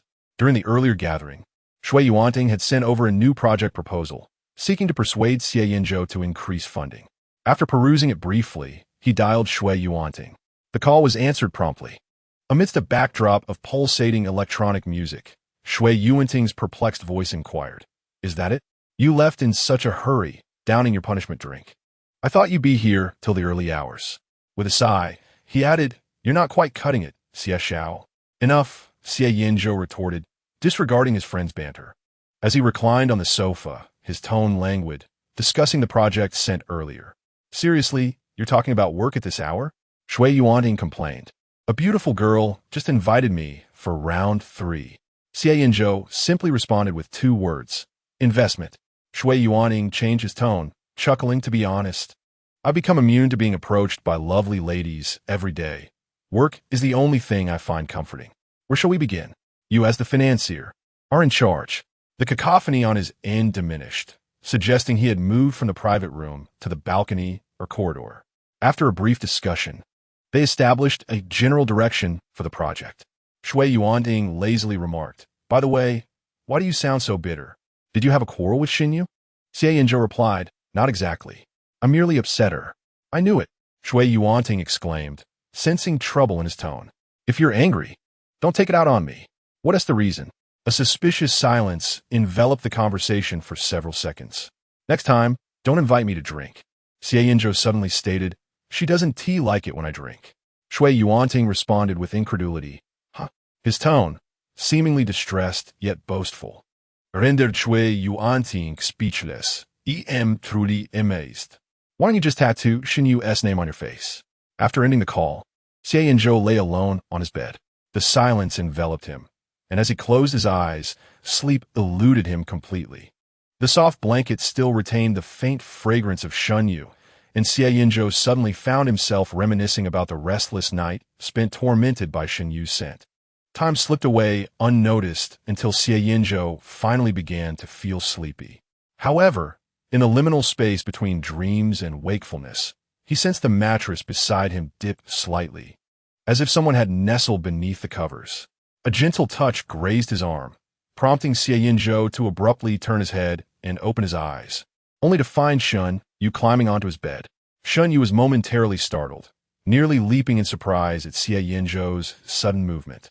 As a gasp lodged in his throat, he recalled his tendency to sleepwalk, which allowed him to regain his composure. He closed his eyes, silently burrowing into the warmth of the blanket. Yet, in the pitch darkness, his hand inadvertently brushed against something. Shen Yu held his breath in anxiety, lying rigidly still, imagining himself as a zombie. Fortunately, after a brief glance at Shen Yu, Xie Yanzhou returned to his previous position, remaining motionless like another undead creature. Shen Yu exhaled in relief. In the afternoon, Lu Qing sent over the detailed information regarding the resort project. After returning and taking a shower, Shen Yu immersed himself in the documents, only glancing at his phone to discover it was already past midnight. Assuming Xie Yanzhou had fallen asleep, he quietly descended the stairs, intending to slip into Xie Yanzhou's bed. To his surprise, he found that Xie Yanzhou was still awake. Wondering what could occupy his thoughts at such a late hour, was the company particularly busy? Shen Yu pondered idly as drowsiness began to wash over him. In truth, Shen Yu's sleep quality had never been exceptional. Following his mother's passing, he often struggled to find rest. Although he had learned to sleep soundly again, his slumber remained shallow, easily disturbed by the slightest noise. Yet, whenever he was near Xie Yanzhou, sleep would come gently, and he would drift into a dreamless slumber until dawn, often awakened by Xie Yanzhou playfully pinching his nose and calling him little piglet. Recalling such warm memories brought a smile to Shen Yu's lips. Just as he began to drift off, he felt a hand clasp his own, followed by being enveloped in the warm, familiar embrace of the young man. Xie Yanzhou rested his chin on Shen Yu's neck, his breathing soft, as if afraid to disturb him. After a while, Shen Yu heard Xie Yanzhou's gentle voice whisper in his ear. Why did you take so long to arrive? Shen Yu was taken aback. So Xie Yanzhou had not been asleep. He had been waiting for him, given how he placed 3 pillows between them every night. Shen Yu had assumed he was not particularly welcoming. This fellow certainly knew how to conceal his feelings. With a growing smile, Shen Yu turned over and snuggled closer into Xie Yanzhou's embrace. It was a night filled with sweet dreams. The next day was a weekend. Shen Yu awoke at 9, had breakfast, and then cozied up in bed to continue reviewing the materials. Upon learning that Shen Yu would be involved in the project, Xie Yanzhou displayed no overt emotions. However, moments later, Shen Yu received internal documents from the Xie family on his phone. While Shen Yu studied the information, Xie Yanzhou opted not to retreat to the study. Instead, sitting on the bedroom sofa with his files, occasionally letting his gaze drift from his laptop screen to the figure on the bed. Such a serene and tranquil moment was truly intoxicating. Lunch was enjoyed at home. Originally, Xie Yanzhou intended to try his hand at cooking. However, the pampered young master, lacking any culinary talent, ultimately decided against it and summoned the family chef to prepare 3 dishes and a soup. After the meal, Xie Yanzhou received a call from Xie Yanzhou, but it was not Xie on the other end. Rather, it was their mutual friend, Lu Yan. Lu Yan wasted no time in delivering a pointed remark. I heard you are in a relationship with that one from the Shen family? Which one of you is pursuing whom? Chapter 20. A glimpse of the sister-in-law their friends often spoke without restraint, and while Xie Yanzhou was accustomed to it, he instinctively glanced at Shen Yu. Fortunately, Shen Yu was engrossed in her materials and did not overhear. Xie Yanzhou's gaze trailed from the soft ends of Shen Yu's hair down to her cheek, and he inquired, What is the matter? What is the matter? Lu Yan retorted, displeased. I was planning to return home next week, only to hear that you're in a relationship. Oh wait, you haven't even pursued her yet, have you? Xie Yanzhou remained silent, and Lu Yan took his silence as affirmation, growing more amused. Having graduated from middle school and studied abroad, Lu Yan only returned during holidays for gatherings with friends. Thus, he had only heard tales of the legendary Shen Yu from Xie Yanzhou without ever having met her. Just a few days prior, Xie had let slip some details, prompting Lu Yan to hastily return home, eager for gossip and a chance to meet his friend's sister-in-law. Xie Yanzhou paused before responding. Let us discuss it later. Isn't it just a matter of a single sentence? Lu Yan quizzed. It's not like I would consume her. Xie Yanzhou interjected. Our young master Xie is now under the strict governance of his wife. Every decision requires her approval. Something a singleton like you wouldn't understand. This revelation piqued Lu Yan's curiosity about Shen Yu even more. Lu Yan's mother shared a close relationship with Xie Yanzhou's mother, leading to their early acquaintance. In Lu Yan's memories, Xie Yanzhou had always exuded an air of arrogance. While peers were still in diapers and struggling with runny noses, Xie had already mastered the art of appearing cool and suave. As he matured, many girls were deceived by his looks, and on each Valentine's Day, his drawers overflowed with chocolates and love letters. Lu Yan, both envious and resentful, once asked him why he wasn't dating. At that time, Xie Yanzhou had merely scoffed, a waste of time. Yet now, the very person who deemed dating a frivolous endeavor was not only pursuing someone, but was chasing after a well-known rival. Lu Yan was eager to meet Shen Yu. Before ending the call, he reiterated, You must bring her along. Once the conversation concluded, Xie Yanzhou turned his gaze toward Shen Yu. She had been aware of his scrutiny all along. Thus, upon sitting down, she had maintained a poised posture, presenting a flawless silhouette. However, Xie Yanzhou's intense gaze began to wear on her, causing her neck to ache, prompting her to ask, What is wrong? I have a friend whose birthday is next weekend. Xie Yanzhou pondered his words carefully. If you are free, would you accompany me? Shen Yu blinked. Are you introducing me to your friend? Xie Yanzhou replied. It's just a meal together. If you mind, then it's fine. That sounds good. When exactly? Shen Yu exclaimed, her excitement evident. How could she possibly mind? After all, these were Xie Yanzhou's friends, and they were always polite to her. As she mentally sifted through Xie Yanzhou's circle, she inquired, Is it the one named Lu Yan? Xie Yanzhou squinted slightly. Do you know him? Shen Yu paused for a moment. nearly forgetting that Lu Yan had only returned to the country the year they had defined their romantic relationship, meaning they had yet to meet. Shen Yu touched the tip of his nose. I know you are friends. His voice was soft, tinged with an air of guilt. Xie Yanzhou withdrew his gaze and replied with a nonchalant hum, indicating that Lu Yan had yet to specify a time, but would message him shortly. Noticing that Xie seemed unperturbed, Shen Yu let out a sigh of relief. After a while, Shen Yu asked, by the way, should I bring a gift? At this, Xie Yanzhou involuntarily let out a cold scoff. A gift? Shen Yu had never given him a present. What right did Lu Yan have to receive one? Harsh words lingered at the back of his throat, yet he swallowed them down, tightening his grip on the files until the paper crumpled beneath his fingers. Xie Yanzhou forced himself to maintain a calm tone. No need. Shen Yu replied, that seems inappropriate, considering he is your friend. The phrase your friend sounded as though he were only preparing a gift out of consideration for Xie Yanzhou, which somewhat eased his mood. We could just send one, Xie Yanzhou said, crossing his legs. Focus on the material, and don't let your mind wander. All right. Shen Yu settled back into his seat. The room fell silent once more, yet Xie Yanzhou's heart was in turmoil. He stared at the computer screen for several seconds, his brows furrowing deeper with each passing moment.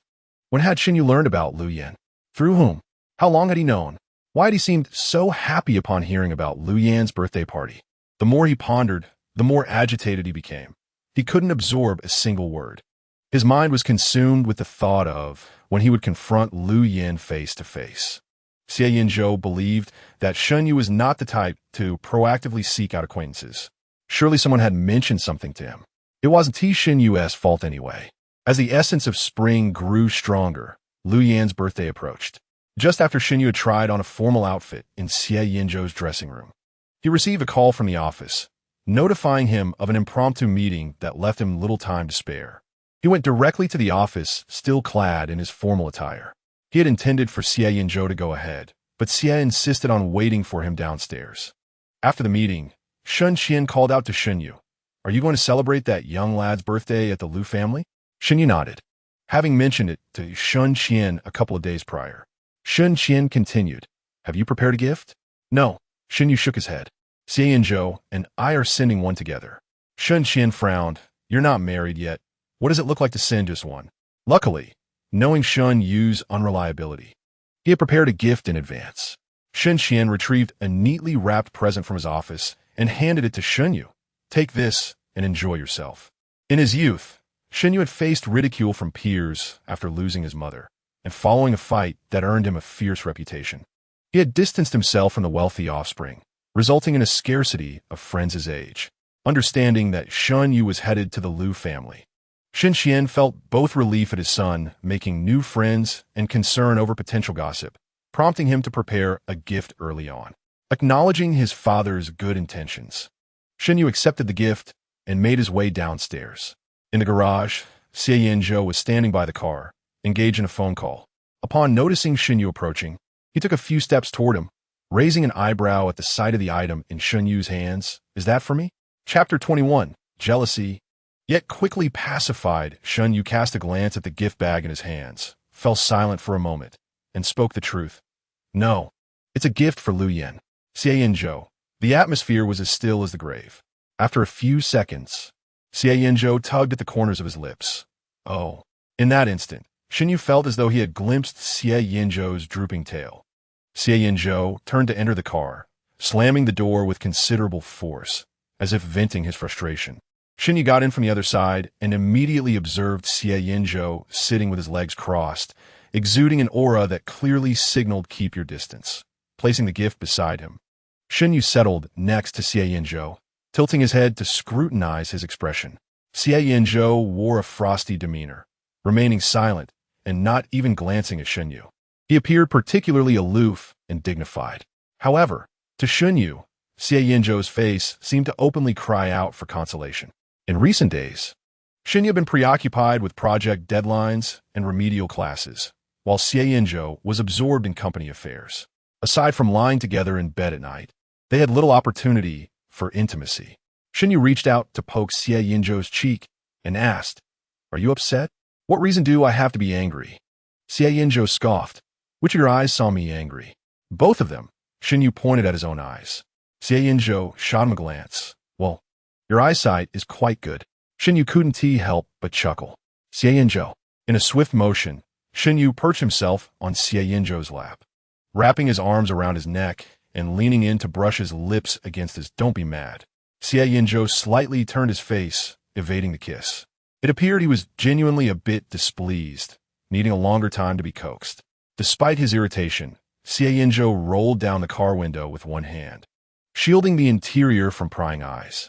Shen Yu reached out to poke at Xie Yanzhou's Adam's apple, inquiring, "You like blue, right? Stop fidgeting." Xie Yanzhou grasped Shen Yu's restless hand. "Why do you care about this?" "I want to give you a gift based on your preferences." Shen Yu blinked, suddenly realizing that he hadn't presented Xie Yanzhou with a gift since his rebirth. He understood why Xie Yanzhou was upset. One cannot pursue someone without offering gifts. In his past life, Xie Yanzhou frequently gifted him. Shen Yu felt he had indeed neglected Xie Yanzhou and resolved to make amends. Xie Yanzhou huffed. "Better late than never. Don't you want it?" Shen Yu leaned closer, brushing his lips lightly against the corner of Xie Yanzhou's mouth, teasingly. "What can I do if I just want to give it to you?" Xie Yanzhou lowered his gaze, his eyes trailing from Shen Yu's curled eyelashes down to his skin, finally resting on his slightly flushed earlobes. Unable to resist, he reached out, gently rubbing Shen Yu's ear. Shen Yu was taken aback by the sudden action, shivering as a flush crept across his skin. This response evidently delighted Xie Yanzhou. Rather than material gifts, Xie Yanzhou preferred to witness reactions that were uniquely reserved for him.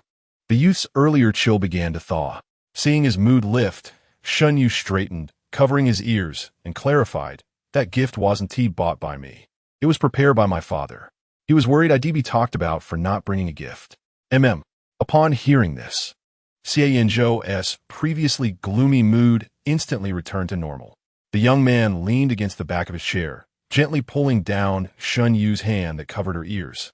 Before reaching out to touch her, Xie Yanzhou's gaze fell, his calloused fingertips gliding from the tip of Shen Yu's ear down along the contour, applying a tender yet assertive pressure as he slowly kneaded. There was no overtly intimate contact. It was merely a matter of massaging her ear. Yet, Shen Yu felt her entire body heat up, her legs turning to jelly. "Stop touching me," she murmured, glancing down at her thighs, her upper body instinctively retreating as she attempted to push Xie Yanzhou away. However, her lack of strength rendered her resistance almost inviting. Xie Yanzhou's eyes darkened further. At that moment, the vehicle jolted unexpectedly, causing Shen Yu to lurch forward and tumble into Xie Yanzhou's embrace, their bodies pressing closely together. In an instant, the searing heat coursed through her veins. After a brief moment, Shen Yu scrambled to sit up, fully aware that her face was undoubtedly flushed. She anticipated that Xie Yanzhou would seize the opportunity to tease her. Surprisingly, he remained silent and still, merely retracting his hand. Shen Yu raised her eyes to meet his. He held a fist to his lips, gazing out the window, his ear tip already blushing crimson. His condition was no better than hers. Observing this, Shen Yu couldn't help but feel a surge of pride, convinced of her own prowess. Without having done anything at all, she had already managed to make Xie Yanzhou shy. She leaned in closer, poised to speak, when a vehicle came to a halt. A young man with dark red hair knocked on the window and leaned in to peer inside, calling, "Hey, why aren't you done yet?" It was Lu Yan. Xie Yanzhou laughed from the back. "Could you be a little more polite? You might scare our sister-in-law Shen. Let us see how Xie Yanzhou deals with you." "Am I being impolite?" Lu Yan retorted, turning his head. "I've been waiting for them for over 10 minutes, and even the beauties didn't pay me any mind. You should take that up with Xie Yanzhou." Although Shen Yu knew the window was one way, she still felt as if Lu Yan could somehow see inside. Witnessing her perched on Xie Yanzhou's lap, tilting her face up to bestow a kiss. Despite her vast experience, she felt nervous in front of Xie Yanzhou's friends, her breath shallow and her body tense. Xie Yanzhou, however, reacted quickly, lifting Shen Yu to sit beside him and casually adjusting her somewhat disheveled collar. Then he rolled down the window and raised an eyebrow at Lu Yan. "Are you quite idle?" Lu Yan was at a loss for words, waiting specifically for you. "Young master, you're just too slow." Xie Yanzhou tapped the edge of the window lightly, I didn't ask you to wait for me. Besides, Luyan was certainly not waiting for him. True to form, after a brief exchange with Xie Yanzhou, Luyan's gaze began to probe into the car. Xie Yanzhou leaned forward, subtly blocking Shen Yu from view. As a result, Luyan could only see a glimpse of Shen Yu's calf and a small segment of her arm after staring for some time. Luyan was incensed. He had stood waiting in the garage primarily to discover who Shen Yu was, yet Xie Yanzhou seemed intent on thwarting him. Even if she would eventually disembark, why make it difficult for him now? What kind of person was he? Luyan was utterly frustrated. After Shen Yu tidied her hair and somewhat disheveled clothes, she picked up the gift and exited the car from the other side. It was only after hearing the sound of the door closing that Xie Yanzhou opened his door and stepped out. Luyan ran to the other side to check on Shen Yu, while Shui Yuanting approached Xie Yanzhou, clucking his tongue. What were you two up to just now? Your ears are bright red in broad daylight. Could you be more discreet? Xie Yanzhou shot him a glance, the corners of his mouth lifting slightly. Does it concern you? The look he gave was one of complete indifference, typical of someone deeply enmeshed in sweet love, dismissing the single among them. Meanwhile, Luyan had already reached Shen Yu. Although he had seen her photos prior, witnessing her in the flesh left him in awe. Damn, she's stunning. His limited command of Chinese failed him in articulating the depth of his admiration, leading him to think repeatedly, Xie Yanzhou is truly fortunate. With such beauty and poise. What a blessing it is for Xie Yanzhou to have her. Observing Luyan's moment of daze, Shen Yu couldn't help but smile. Their first meeting in a past life had been just the same. With a polite smile, Shen Yu extended the gift. Happy birthday. Oh, thank you. Luyan snapped back to reality, reaching out to take it, only to have another hand beat him to it. Xie Yanzhou handed the gift to Luyan with a casual tone. No need to thank me. Luyan retorted. Did I ask you? Accustomed to Xie Yanzhou's domineering style, he didn't dwell on it, leading them to the banquet hall. Having resided abroad for years, Luyan had few friends domestically, but due to the Lu family status, the birthday celebration was far from dull. Under the shimmering crystal chandelier, well-dressed young gentlemen and ladies engaged in spirited conversation, creating a harmonious atmosphere. Several attractive girls had been waiting nearby, and upon their arrival, their eyes brightened, and they hurried over. Shen Yu, ill at ease in such social settings, seized the opportunity while others were still distracted to slip away to the champagne fountain. As she reached for a glass, a delicate voice suddenly called out from behind her, "You go." Turning around, she found Su Zijia standing behind her, her eyes shimmering with a pleading glimmer. Something on your mind? Shen Yu took a sip of her drink, not surprised to see Su Zijia here. The Su family had been struggling lately. Otherwise, Zheng Miao wouldn't have dared to lash out so recklessly. However, Su Zijia had recently entered a relationship with someone from the circle, often attending events and occasionally posting photos online, thus garnering a measure of followers. After Zheng Miao had been misled by Shen Yu and had beaten Su Zijia, it was inevitable that she would seek her out. This individual was particularly skilled at playing the victim. As expected, upon hearing Shen Yu, Su Zijia lowered her gaze. Her voice barely above a whisper, "You go. I feel there might be some misunderstanding between us." "Is there?" Shen Yu smiled. Su Zia vitreulip, im sari. I shouldn't have mentioned your arranged marriage to Zheng Miao. It was only natural for him to retaliate against me, but I truly meant no harm. I didn't realize you would take it to heart. Can you forgive me? If you're still upset, you can hit me again. Her voice was raised slightly, drawing the attention of those nearby. The attendees at the banquet were largely unfamiliar to Shen Yu, while Su Zijia, skilled in the art of socializing, maintained a decent rapport with them. Observing Su Zijia humbly apologizing to Shen Yu, some began to lean in favor of Su Zijia. What was this situation? Had Shen Yu sent someone to confront Su Zijia? Or was it that Zheng Miao had taken action? Given the circumstances surrounding the Zheng family, it was astounding that he could still act so brazenly. Clearly, he had support. With the impending union between the Shen and Xie families seemingly set in stone, how could a few words provoke such ire? The whispers of the onlookers made Su Zijia appear even more startled, his eyes reddening as he gazed at Shen Yu. Shen Yu raised an eyebrow, about to speak, when suddenly someone wrapped an arm around Su Zijia's shoulder. "Young Master Shen, for my sake, please do not bully Zijia." A young man of similar age jovially interjected, displaying a certain naivety. Shen Yu glanced at the newcomer, Wu Yu, a schoolmate and Su Zijia's boyfriend, whose family dealt in renewable energy. Their relationship had blossomed quickly, and upon witnessing the discord between Shen Yu and Su Zijia, he naturally sided with Su Zijia. His words prompted others to voice their agreement, encouraging Shen Yu to temper his anger and suggesting that Su Zijia should offer him a toast. Indeed, what cannot be discussed amicably? Let us refrain from violence. Shen Yu remained unmoved, a hint of impatience flickering across his brow. Su Zijia timidly looked at Shen Yu and said, I'm sorry, brother Yu. It's all my fault. Please calm down. If it makes you feel better, I will do anything. Before he could finish, Shen Yu raised his glass, tilting it so that the liquid poured directly over Su Zijia's head. The champagne cascaded down, creating a disheveled and awkward sight. Su Zijia, taken aback by Shen Yu's sudden hostility, so uncharacteristic of his usual demeanor, stood frozen, his voice lost, eyes wide in disbelief. Shen Yu displayed no emotion. In a previous life, he had been deceived by Su Zijia's sweet words until he uncovered that Zheng Miao's drugging of him had been orchestrated by Su Zijia. Even later, during the fallout with Xie Yanzhou, Su Zijia had not ceased his underhanded machinations, ultimately exposing the news of Shen Yu's car accident to the media. For a period, the hospital was besieged by press, while his father lay gravely injured and comatose, and he himself could no longer stand. The media disseminated sensationalist reports, and Shen Yu teetered on the brink of emotional collapse.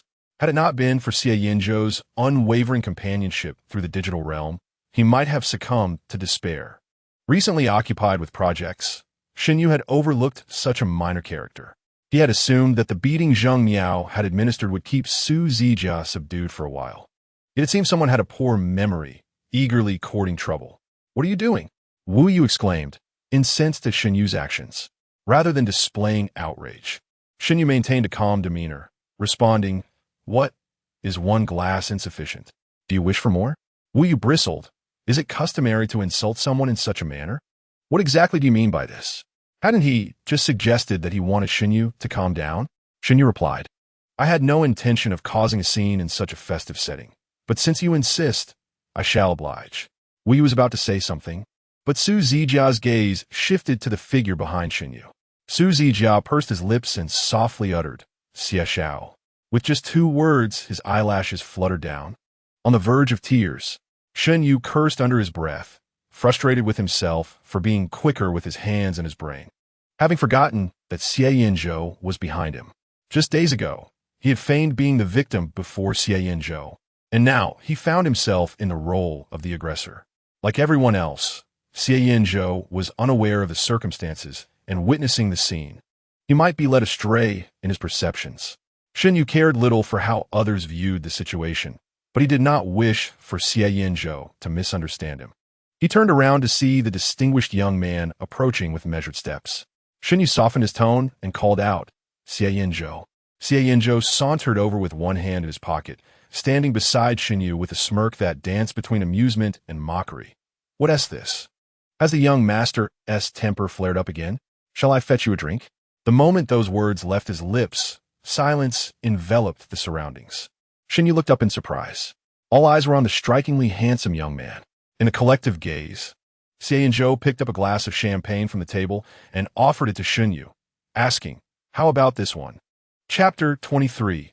You know what you've done. The glass of beautifully colored champagne shimmered onto the crystal chandelier. Yet, that very brilliance sent a chill down Su Zijia's spine. He stared incredulously at Xie Yanzhou, scarcely able to believe that the usually indifferent young man, whose gaze rarely lingered on anyone, would now assist Shen Yu, with whom he often clashed. It was not just Su Zijia. The surrounding guests were equally taken aback by Xie Yanzhou's complicity in this predicament. What was going on between the two of them? Had Su Zijia truly done something wrong? After all, to outsiders, Xie Yanzhou and Shen Yu were at odds, and this sudden display of support from Xie Yanzhou could only imply that Su Zijia had crossed a line that even he could not overlook. The crowd's perception of Su Zijia shifted palpably. Yet, only Shen Yu understood that Xie Yanzhou was entirely oblivious to the grievances between him and Su Zijia. Xie Yanzhou's actions were clearly a blatant display of favoritism. Shen Yu relished this partiality, appreciating how, regardless of the circumstances, Xie Yanzhou chose to stand by his side. To honor Xie Yanzhou's bias, Shen Yu smiled and replied, "This drink is perfect." With that, he accepted the glass and doused the stunned Su Zijia with its contents. Wu Yu, standing beside Su Zijia, was equally taken aback. Their family was not closely related to the Shen family, but they had direct dealings with the Xie family. How could he dare provoke Xie Yanzhou? Wu Yu trembled slightly, his earlier bravado evaporating. "Brother Yanzhou, there must be some misunderstanding here. Zijia means no harm. Perhaps he merely said something to offend Shen Shao." As he spoke, he nudged Su Zijia, quickly raise a glass to Shen Shao. "You know, you need to be more mindful of your words." At that moment, Su Zijia felt utterly bewildered. The situation had far exceeded his expectations. Just before, Zheng Miao had come to berate him for his careless words that had betrayed others, leaving him with a bruised face that took days to heal. Upon learning that Shen Yu was aware of the matter regarding the medicine, Su Zijia felt a sense of dread for several days, fearing potential retaliation from Shen Yu. However, as Shen Yu remained silent, Su Zijia began to suspect that Zheng Miao was attempting to undermine him, deliberately seeking an excuse to berate him. Their relationship had always been one of mere acquaintances. Su Zijia had consistently behaved well in Shen Yu's presence, and it seemed that Shen Yu held him in decent regard, even occasionally including him in gatherings. There appeared to be no overt conflicts between them, at least on the surface. Little did Shen Yu know that Su Zijia had long harbored jealousy, wishing to take his place. Initially, Su Zijia intended to speak softly to Shen Yu, seeking forgiveness and attempting to appear amiable in front of Xie Yanzhou. This had been his approach with others in the past. To his astonishment, Shen Yu not only rebuffed his advances but also splashed his drink in retaliation. The look in Shen Yu's eyes seemed to pierce through him, instilling fear. What he had not anticipated was Xie Yanzhou taking Shen Yu's side, despite their seemingly poor relationship. What means had Shen Yu employed to elicit such favoritism from Xie Yanzhou? As Su Zijia's mind spiraled into chaos, he forced a facade of being victimized, his eyes reddening as he lifted his glass, his voice trembling. "Brother Yu, I toast to you. Please don't hold a grudge against me. I promise to be more mindful in the future." Just as he was about to drink, Shen Yu suddenly laughed. "Your eloquence is indeed impressive. Am I treating you this way merely because of your earlier remarks? Su Zijia, you know very well what you have done." At this declaration, the surrounding individuals widened their eyes in disbelief. The implication of Shen Yu's words suggested that Su Zijia had committed further transgressions. A palpable silence fell over the crowd as they strained to listen, some already pulling out their phones to rapidly message friends. Su Zijia felt his body stiffen, gripping his glass tightly, his voice barely above a whisper. I don't know what you're talking about. Have I done something wrong?" He raised his face, droplets of water cascading from his hair, presenting a pitiful sight. Shen Yu smirked slightly, a smile that was neither fully genuine nor entirely mocking. "A few days ago at the bar. Did you wish to climb into my bed or Xie Yanzhou's?" This statement sent shockwaves through the crowd. Su Zijia's eyes widened, his complexion paling.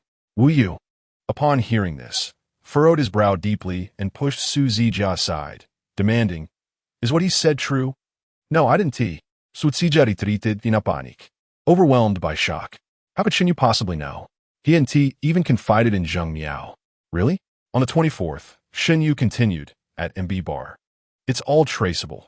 You requested them to erase the surveillance footage, but I offered a higher price."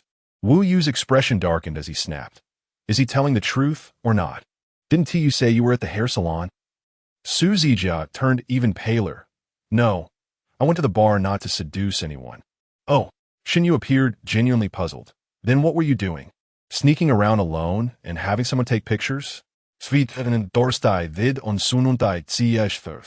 reason for his presence at the bar had been to watch Shen Yu's folly unfold, desiring to witness the rift between Shen Yu and Xie Yanzhou, and to see Shen Yu's helpless and pitiful state after being administered that drug.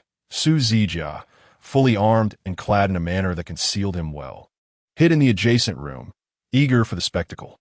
Eventually, Xie Yanzhou did arrive, but with bodyguards saturating the corridor, Su Zijia, fearing discovery, dared not steal another glance.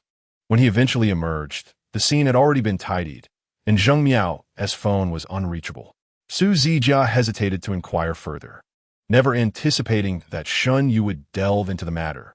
He had clearly instructed the bar staff to erase everything at that time. Trembling all over, his eyes ablaze with fury, Su Zijia found himself unable to confess the truth.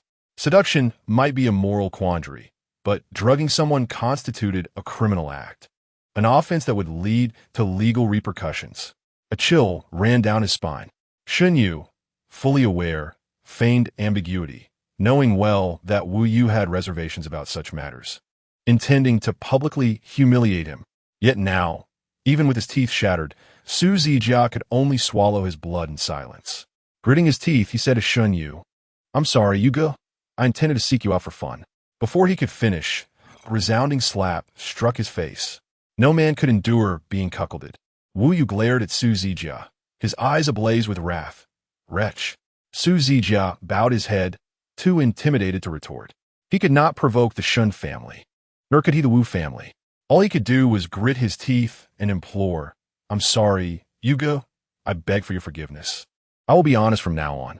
Shen Yu lifted a glass of champagne, took a sip, and addressed those around him. "Enough of the spectacle. Let us disperse." Wu Yu seized Su Zijia by the collar and dragged him aside. Xie Yanzhou, from across the crowd, exchanged a glance with Xie Yanzhou, chuckling softly as he approached Wu Yu, patting his shoulder. "Brother, you might want to check his phone. This may not be the first time." With that, he disregarded the furious Wu Yu and the speechless Su Zijia, strolling away leisurely. As the crowd began to disperse, Shen Yu approached Lu Yin, who leaned against the wall, and apologized. "My apologies for turning your birthday celebration into this." To which Lu Yin replied, his eyes gleaming with excitement, "While I was abroad, I often watched domestic dramas, and this type of plot is my favorite. Why didn't you expose more? You should have projected his cheating messages for everyone to see." Shen Yu remarked, "I forgot, this person is a fan of melodrama." Lu Yin grew increasingly animated, inching closer when suddenly someone yanked his collar, abruptly halting his movement. Turning around, he faced Xie Yanzhou's impassive expression. "What are you so merry about? I believe there is room for improvement in what just transpired." Lu Yin, earnest, suggested. "For instance, splashing red wine. No one here shares your enthusiasm for melodramatic television." Xie Yanzhou interjected, "Xie Yanzhou is looking for you." "Huh? Yes, looking for me?" "Indeed." Xie Yanzhou did not blink, casually kicking Lu Yin's calf. "Hurry along." Lu Yin left, still uncertain. In that small area, only Shen Yu and Xie Yanzhou remained. Xie Yanzhou, holding a drink, cast his gaze downward at Shen Yu, appearing as though he had something to convey, yet also waiting for Shen Yu to speak first. Under the gaze of that penetrating stare, Shen Yu felt her earlier bravado dissipate significantly. The scene she had just displayed indeed resembled that of a malevolent antagonist. Shen Yu explained, "There was a reason for my actions earlier at the bar." However, before she could finish her thought, Xie Yanzhou abruptly turned his attention to something behind her, his brow furrowed in concern, just as Shen Yu was about to follow his gaze. A hand casually draped over her shoulder, accompanied by a carefree voice. "What is this? Am I not welcome?" Chapter 24. In public, fingers intertwined responding to the voice. Shen Yu turned to find a young man who bore a striking resemblance to Xie Yanzhou. Xie Yanzhou raised an eyebrow. "How could I dare? You are my brother. After all." "Indeed," Xie Yanming replied with a smile, then turned to Shen Yu, teasingly inquiring, "It's been a while, little you. Surely you haven't forgotten who I am?" Upon seeing his face, Shen Yu was reminded of many memories. Compared to Xie Yanzhou's rebellious demeanor, Xie Yanming's appearance was decidedly gentler. He consistently wore a pair of gold-rimmed glasses without prescription, and spoke with a polished demeanor, presenting himself as quite refined. Initially, Shen Yu was deceived by this facade, believing him to possess a commendable character. However, Xie Yanming was merely an illusion of civility. Behind the scenes, he would resort to any means necessary in the cutthroat struggle for the Xie family's inheritance. Unlike the harmonious Shen family, the Xie family encouraged fierce competition among its heirs, with only the victor deemed worthy to assume control of the family business. This led to continuous infighting among several heirs, including Xie Yanzhou. In her previous life, during the time of their union, Shen Yu suspected that Xie Yanzhou sought to leverage his connection to the Shun family for an advantageous position in the competition. Yet, after the union failed, Xie Yanzhou unexpectedly relinquished his claim to the inheritance and left for abroad. It was said that even after several attempts by the elder Xie to persuade him back, Xie Yanzhou refused to return to the homeland. It was only after Shen Yu's accident that he hastily came back. By then, Xie Yanzhou had established a substantial enterprise overseas, yet he resolutely returned home. Upon their reunion, a distressed Shen Yu confronted him. "What brings you back? To mock me?" Xie Yanzhou remained silent for a moment before replying coolly. "Do you truly think I could find that amusing?" After Shen Yu regained her composure, he disclosed that he had returned to compete with Xie Yanming, which alleviated some of her resistance. Despite this assertion, Xie Yanzhou rarely left the hospital, frequently lingering around Shen Yu. Once they began their romantic relationship, Shen Yu broached the subject, questioning, "Did you return because of me?"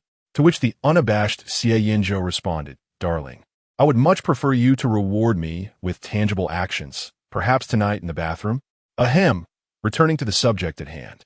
Shen Yu's awareness of Xie Yanming's duplicity stemmed from her previous life, where, despite Xie Yanzhou establishing his independence after returning, Xie Yanming persistently believed that his brother's actions were for the benefit of the Xie family, often attempting to sabotage him. His despicable tactics were more repugnant than a rat in the gutter. Regaining her focus, Shen Yu brushed away the hand resting on her shoulder and moved to stand beside Xie Yanzhou, greeting cousin. Xie Yanming chuckled. "Why address me as cousin? You used to call me Yanming Ge." The relationship between the elders of the Shun and Xie families was notably amicable, which was precisely why the idea of a union was conceived. Previously, Shen Yu had visited the Xie residence a few times with her grandfather, addressing Xie Yanming as brother Yanming with great courtesy. Shen Yu smiled and linked her arm with Xie Yanzhou's, stating, "I learned this from my fiancée." His unexpected reaction caused Xie Yanming to momentarily choke, the corners of his mouth tightening into an awkward curve. "Is that so? It seems you both get along quite well." "More than just well," Shen Yu replied with an even brighter smile. "We are exceptionally good now." As she spoke, her hand slid down Xie Yanzhou's forearm, her fingers intertwining with his in a delicate embrace. The sudden intimacy displayed before Xie Yanming caught Xie Yanzhou off guard. His body tensed, his mind clouded, and his heart raced, rendering him barely able to comprehend Xie Yanming's words. All he could feel was the warmth radiating from Shen Yu's palm. Xie Yanzhou's lips pressed into a thin line as he averted his gaze from Shen Yu, almost succumbing to a ringing in his ears. He could no longer afford to look at her, for each glance ignited an uncontrollable surge of desire within him, yearning for greater intimacy, longing to entwine with her, and wishing to witness expressions on her face that exceeded even those in his dreams. Across from them, Xie Yanming's eyes traversed their distinct expressions, and a flicker of derision crossed his gaze upon noticing Xie Yanzhou's evident discomfort. To secure the project and gain favor in front of their grandfather, Xie Yanzhou seemed willing to endure anything. Just then, an acquaintance approached, and Xie Yanming diverted his attention, maintaining an air of composure as he engaged in conversation. Shen Yu led Xie Yanzhou to a corner sofa, summoning a waiter to bring some small cakes. She took one and bit into it, turning her head to find Xie Yanzhou stealing glances at her. Caught in the act, Xie Yanzhou's fingers curled slightly, and he quickly averted his gaze. However, Shen Yu was determined to draw his attention. Shifting to sit beside him, she fixated on him and asked, "Do you think I'm pretty?" With nowhere to escape, Xie Yanzhou, unusually silent, took a sip of grape juice and replied in a stiff tone, "You look all right today." "Just all right," Shen Yu teased, fully aware of the reason behind Xie Yanzhou's discomfort, yet she relished in provoking him. Leaning closer with one hand propped beside him, her upper body inclined towards Xie Yanzhou, her lips curled into a playful smile as she whispered, "Xie Yanzhou, do you think I'm beautiful?" Nearby, guests were engaged in lively toasts, any one of whom might approach and discover their intimate moment. Xie Yanzhou, catching the playful glint in Shen Yu's eyes, recognized her intention to tease him. Yet, their proximity was so intimate that they could feel each other's breath caressing their skin. A window had been opened, allowing the evening breeze to swirl in, intertwining their scents and stirring Xie Yanzhou's thoughts. His gaze shifted, catching the refracted light from the crystal chandelier, casting intricate shadows on his handsome face, drawing the attention of several young women from afar. However, he paid no heed to their gazes. Instead, he focused on the overlapping shadows of himself and Shen Yu, his breathing steady. Moments later, he shifted his gaze to Shen Yu's face and, in a husky voice, declared, "You are beautiful." 2 words, clear and unambiguous. Upon receiving an affirmative reply, Shen Yu smiled charmingly, declaring, "I am quite generous. Feel free to admire me as much as you wish." Xie Yanzhou smirked in response. Very well. Shen Yu had intended those words as a jest. Yet unexpectedly, Xie Yanzhou adhered strictly to the sentiment. Throughout the ensuing banquet, regardless of whether Lu Yin was speaking, singing the birthday song, offering birthday wishes, or unwrapping gifts, Xie Yanzhou's gaze remained affixed to Shen Yu, unwaveringly devoted. Even when conversing with others, he would frequently glance at Shen Yu, causing those around them to mistakenly believe they were embroiled in some quarrel, making them hesitant to engage Shen Yu in conversation. Shen Yu mused to himself, "It feels as though I am conversing with a human surveillance device." After the banquet concluded, Lu Yin escorted them to their departure. Upon arriving at the garage, Lu Yin complained, "Xie Yanzhou, this is rather inconsiderate of you. On my birthday, you didn't even indulge in a drink. Just look at Xie Yanzhou. He is completely inebriated. He's merely pretending." Xie Yanzhou replied lazily. "Didn't you notice how he was engrossed in conversation with that girl from the Wen family? He just got into the same car as her." Lu Yan's eyes widened in shock. "No wonder I couldn't find him earlier. A man who spends his days pondering how to flirt should be locked away." "Let us not change the subject. We were clearly discussing you," Lu Yin interjected, unyielding. "You used to be the one who could drink the most. Why have you suddenly abstained?" Upon hearing this, Xie Yanzhou lifted his eyelids, his gaze circling around Shen Yu, who stood nearby. A hint of a smile graced his lips, as if he were subtly boasting. "I told you, my family is quite strict and forbids me from drinking." Lu Yin initially failed to grasp the implication of his words. "But didn't your parents not care about these things?" he inquired. A few moments later, realization dawned upon him, and he turned sharply to Shen Yu, sister-in-law. "You don't permit him to drink, do you?"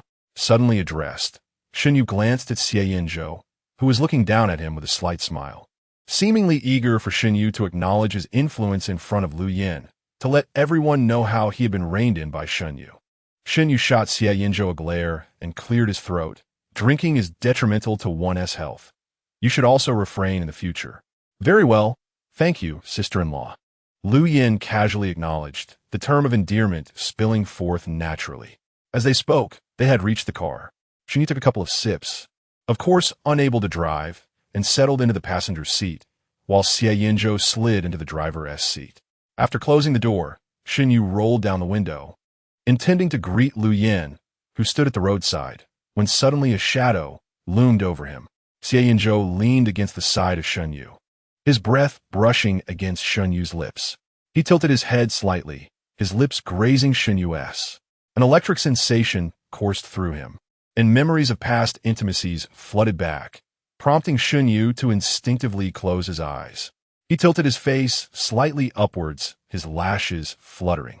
However, the anticipated moment did not unfold. Instead, a laugh broke the tension. The enchanting atmosphere dissipated as Shen Yu became aware of the situation, abruptly opening his eyes. At that very moment, the click of the seatbelt being fastened echoed in the air.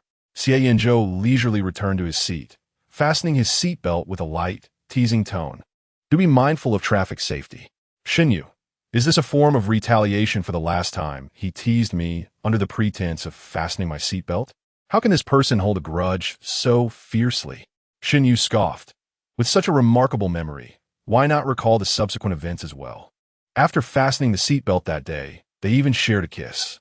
Shen Yu deliberately provoked him, expecting Xie Yanzhou to cower. Yet in the next moment, his chin was grasped by someone, his face forcibly turned to the left, and he found himself face to face with the other party. The gentle touch was fleeting, like the delicate brush of a dragonfly.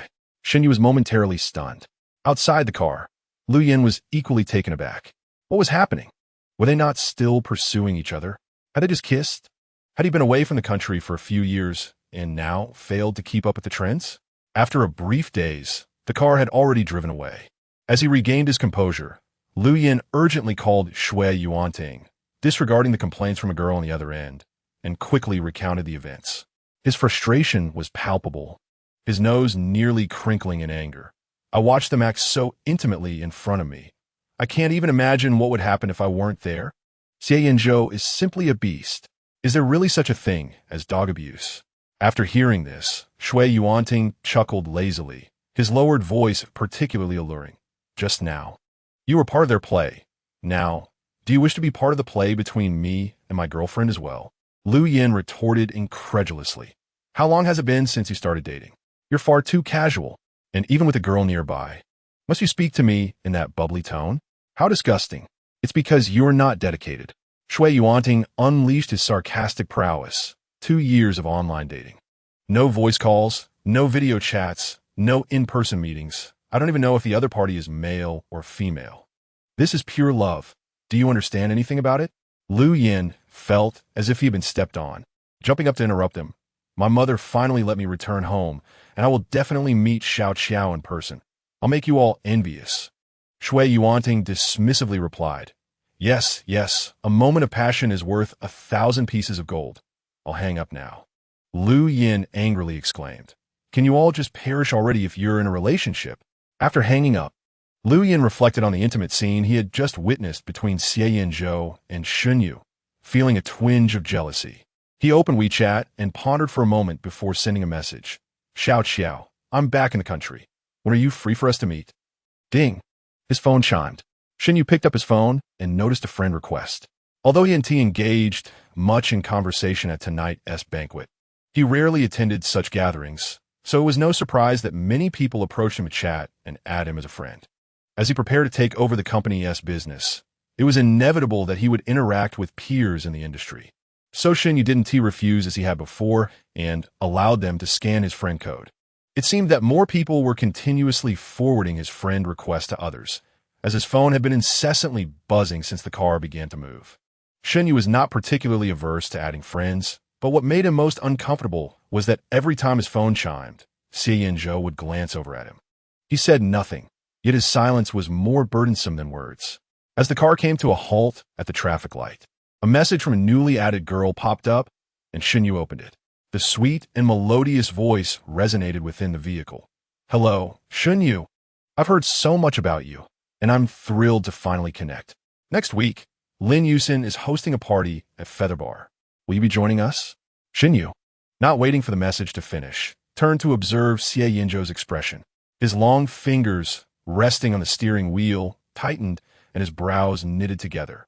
His countenance dark as the bottom of a pot. Sensing Shen Yu's gaze, he turned slightly, the corners of his mouth twitching. You seem quite popular. Yet, that arc of his lips bore an unmistakable hint of disdain. Shen Yu chose not to respond to the message, allowing her phone to darken as she smiled. It's not just you, Xie Xiao. There were over 10 girls who toasted to you just now. Xie Yanzhou, puzzled as to how this pertained to him, retorted, I didn't drink with them. You had grape juice, Shen Yu asserted decisively. When men toasted you, you took a sip. With women, you finished the glass. Xie Yanzhou questioned, Is that so? In truth, he struggled to recall anyone who had toasted to him. Typically, at such gatherings, he would take a few steps before being approached by others, both men and women, and he would usually take a symbolic sip and respond casually. This time, however, he had consumed so much grape juice, partly due to his promise to Shen Yu to refrain from alcohol, and also because he found himself unable to resist the urge to drink more while watching her, his throat parched. Just as he was about to explain, a sudden thought crossed his mind, and his brow arched slightly. Out of the corner of his eye, he noticed Shen Yu glaring at him, her mildly irritated expression appearing rather endearing. This only reinforced his suspicions, and a smile tugged at his lips, but to avoid indulging in self-admiration. He probed, You seem quite observant, watching me all the time? Shen Yu, with unyielding confidence, replied, "Do I need to report to my fiancé about watching him?" "I simply look." Xie Yanzhou's breath caught. His gaze lingered on the red light, momentarily drifting. His heart raced at her words. A reminder that his assumption had been validated. Shen Yu was indeed paying attention to him. During countless moments when he had discreetly watched her, he had never considered that she might regard him with anything other than disdain. At that moment, Xie Yanzhou experienced a surreal sensation. Ever since that day in the bar, when Shen Yu had thrown herself into his arms, he often encountered this feeling of unreality. It was not until the car behind him honked that he realized the light was about to change. Xie Yanzhou started the car, driving in silence. Upon returning to Qingfeng Garden, Shen Yu completed her evening routine, and it was nearly 11 o'clock. Initially planning to sneak downstairs and curl up in Xie Yanzhou's bed while sleepwalking, she received a phone call from Sun Qian first. Concerned about intruding on the young couple's gathering, he waited until now to inquire about the situation, reminiscent of a parent worried about their child's first day at school. Shen Yu chuckled. "Everything is splendid, just like usual." Sun Qian sighed in relief. "If you don't mind, I can take you out to meet some of those uncles and aunts more often." "All right." They continued their conversation, discussing matters related to the company. Sun Qian expelled Zheng Yin from the latest project, which left Zheng Yin somewhat disgruntled.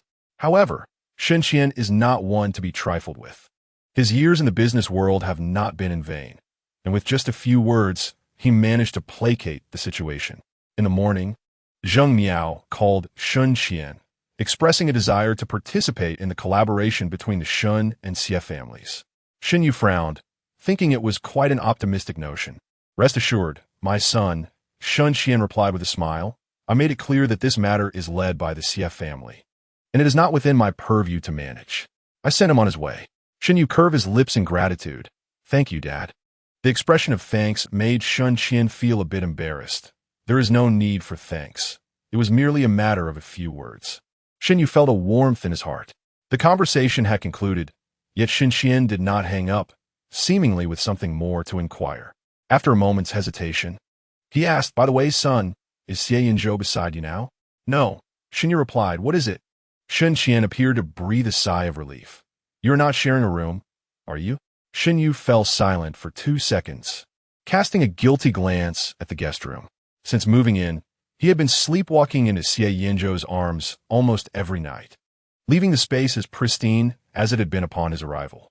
However, considering Sun Qian's age, he might not be able to accept their rapid development. To spare Sun Qian's heart, Shen Yu opted to share only a partial truth.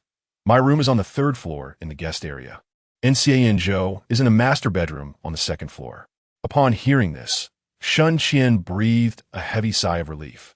Yet his worry lingered. "Remember to lock your door at night." Shen Yu acknowledged with a casual, "All right," while thinking that this advice should have been directed at Xie Yanzhou. After hanging up, Shen Yu glanced at the time. It was nearly midnight. He changed into his pajamas and headed downstairs. Upon opening the door, he found Xie Yanzhou still awake, propped up against the headboard with a book in hand. Shen Yu closed the door and naturally nestled into the bed, asking, "What are you reading?" Closing the pages, Xie Yanzhou revealed the cover to Shen Yu. "The interpretation of dreams?" Shen Yu raised an eyebrow. "What dreams do you need to analyze?" Xie Yanzhou paused briefly. "Some rather unrealistic dreams." "Oh," Shen Yu replied without dwelling on it further, settling in comfortably and urging him to turn off the light and sleep. Xie Yanzhou reached for the switch, plunging the room into darkness. Shen Yu was prepared. Had he been asked why he was there, he would have simply stated that since he sleepwalked there every time, it was more convenient to come in advance to avoid trouble. However, Xie Yanzhou asked no such questions, appearing as docile as a well-groomed large dog. Tonight, there was no pillow separating them, and Shen Yu gradually shifted closer into Xie Yanzhou's embrace. Midway through this movement, Xie Yanzhou suddenly pulled Shen Yu into his arms with a firm yet gentle force, encircling him tightly. Their bodies pressed together. The warmth of one another was transmitted through the delicate fabric. "Sleep now." Xie Yanzhou's voice was somewhat husky. Nestled in the familiar embrace, Shen Yu soon felt drowsy. Just as he was about to drift off, he suddenly heard Xie Yanzhou softly call his name. "Shen Yu." Shen Yu's voice was muffled with sleepiness. "What is it?" Never mind, it's nothing. Xie Yanzhou's chin rested atop Shen Yu's head, his tone light, as if afraid of disturbing something. His hand, resting on Shen Yu's back, gently patted him as if soothing a child to sleep. Before long, Shen Yu, the little one, succumbed to slumber, his breath soft and gentle. In the darkness, Xie Yanzhou half closed his eyes, observing Shen Yu's profile illuminated by the moonlight filtering through the curtain's seam. A sense of greed, unbeknownst to him, swirled within his gaze. Time seemed to lose its meaning as Xie Yanzhou lowered his head. A gentle touch graced Shen Yu's forehead, and Xie Yanzhou tightened his embrace. His voice barely a whisper. From now on, I shall ignore everyone else, not even indulging in grape juice. Xie Yanzhou was perplexed by his own feelings. Despite Shen Yu being fast asleep and unaware, he felt an overwhelming urge to express himself. An intense emotion surged within him, desperately seeking an outlet. I do not desire the affection of others. I only wish for your approval. I only want you to cherish me. The night, it seemed, was a perfect catalyst for emotional release. After speaking, Xie Yanzhou realized he had unconsciously pressed his lips together, his ears ablaze with heat. Just as he intended to quietly drift back to sleep, Shen Yu stirred unexpectedly. Chapter 26. Busy accompanying my husband at that moment, Xie Yanzhou's breath hitched. The thought of Shen Yu discovering his covert kiss sent shivers down his spine. And he could not fathom what expression would grace Shen Yu's face upon hearing his earlier confession. Although their intimacy had blossomed more than ever in recent days, Xie Yanzhou remained uncertain of Shen Yu's true feelings. Although he appeared assertive, he was acutely aware that the power dynamics in their relationship always favored Shen Yu. Every move he made was merely a response to Shen Yu's actions. Xie Yanzhou anxiously scrutinized Shen Yu's face, envisioning countless scenarios in mere seconds. Yet Shen Yu did not open his eyes. Instead, he burrowed deeper into Xie Yanzhou's embrace. As had become customary, Shen Yu's hand wandered, slipping through the seam of Xie Yanzhou's clothing, ultimately resting upon his taut abdomen, caressing him gently as if grooming a pet. Shen Yu, whose constitution was somewhat frail, possessed a cooler body temperature than Xie Yanzhou. His fingers, seemingly oblivious to the tension in Xie Yanzhou's skin, glided softly along its contours. The peculiar sensation spread, disrupting Xie Yanzhou's breath.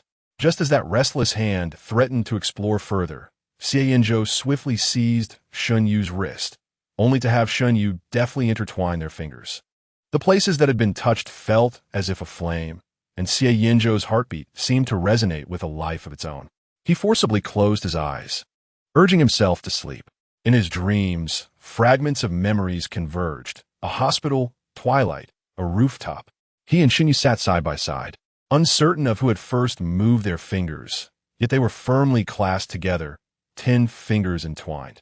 In the blurred imagery, Xie Yanzhou turned his head. He beheld Shen Yu's hair, aglow with the golden-orange hues of the setting sun.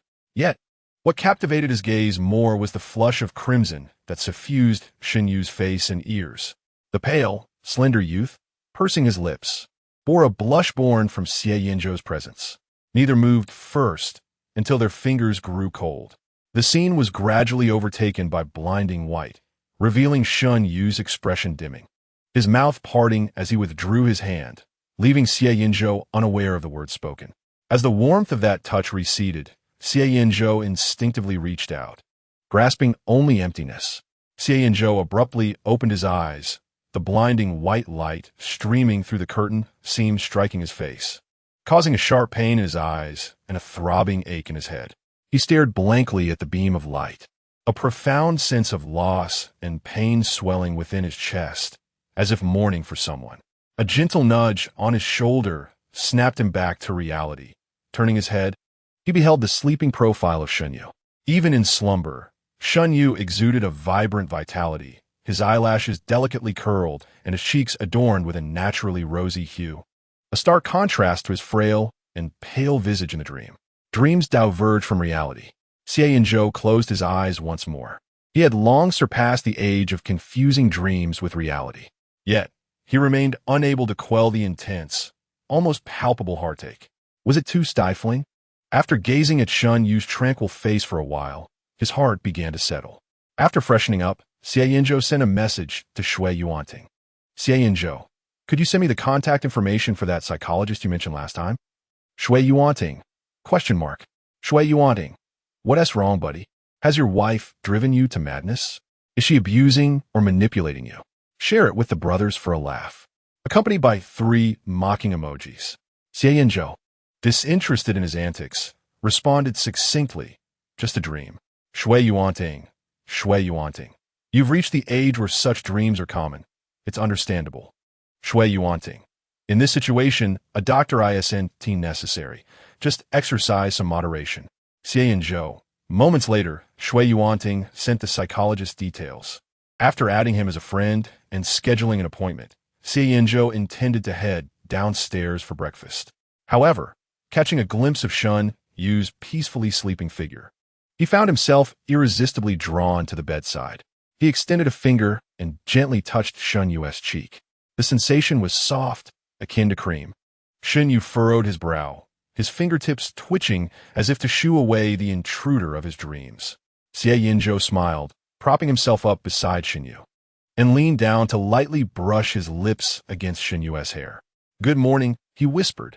Suddenly, the shrill ring of a phone shattered the tranquility of the room, startling Shen Yu awake. With his eyes still closed, he fumbled around the bed until he finally grasped the incessantly ringing phone. Struggling to open his eyes, he saw an unfamiliar number illuminating the screen. Still dazed, Shen Yu pressed the answer button. Hello, Xiao Yu, came the voice of Xie Yanming. In a few days, I'll be visiting your school for a presentation. If you have some free time, could you show me around? I quite like your school. Sore, cousin, Buse. Shen Yu interrupted, his voice barely escaping his lips, cutting off Xie Yanming's lengthy discourse.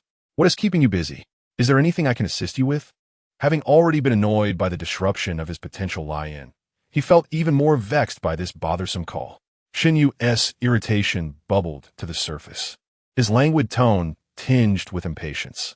I'm busy accompanying my husband. Would you like to join me? The moment those words left his lips, there was a palpable silence on the other end. In their family, the cousins would only meet when absolutely necessary. It was inconceivable for Xie Yanming and Xie Yanzhou to cross paths. Understanding this well, Shen Yu promptly ended the call and buried his head back under the covers. Last night, I dreamed of events from a past life, leaving me restless. After lying in bed for a while, Shen Yu sensed that something was amiss. Gradually, she awoke, peeking out from beneath her blanket to find Xie Yanzhou seated on a nearby sofa, observing her, dressed in casual attire with slightly damp hair. As if he had just bathed, he held an iPad in his hands, indicating he had been there for quite some time. The thought of her earlier remark about being busy accompanying her husband having reached Xie Yanzhou jolted Shen Yu fully awake.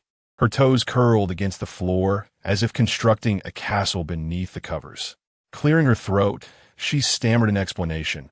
I only say that because he constantly bothers me, and I find his incessant chatter quite irksome. Afterward, in a misguided attempt to cover her tracks, she added, considering we are nearly engaged, calling him husband seems quite reasonable. Doesn't it? Xie Yanzhou, momentarily stunned by her words, responded, yes, quite reasonable, albeit with a stiffness that rivaled her own. He shifted his iPad onto his lap, as if to conceal something. Shen Yu, feeling the awkwardness of rising from the bed, lay back down, her tone stiff. I will sleep a bit longer. All right, Xie Yanzhou replied as he stood up. I'm going to work out.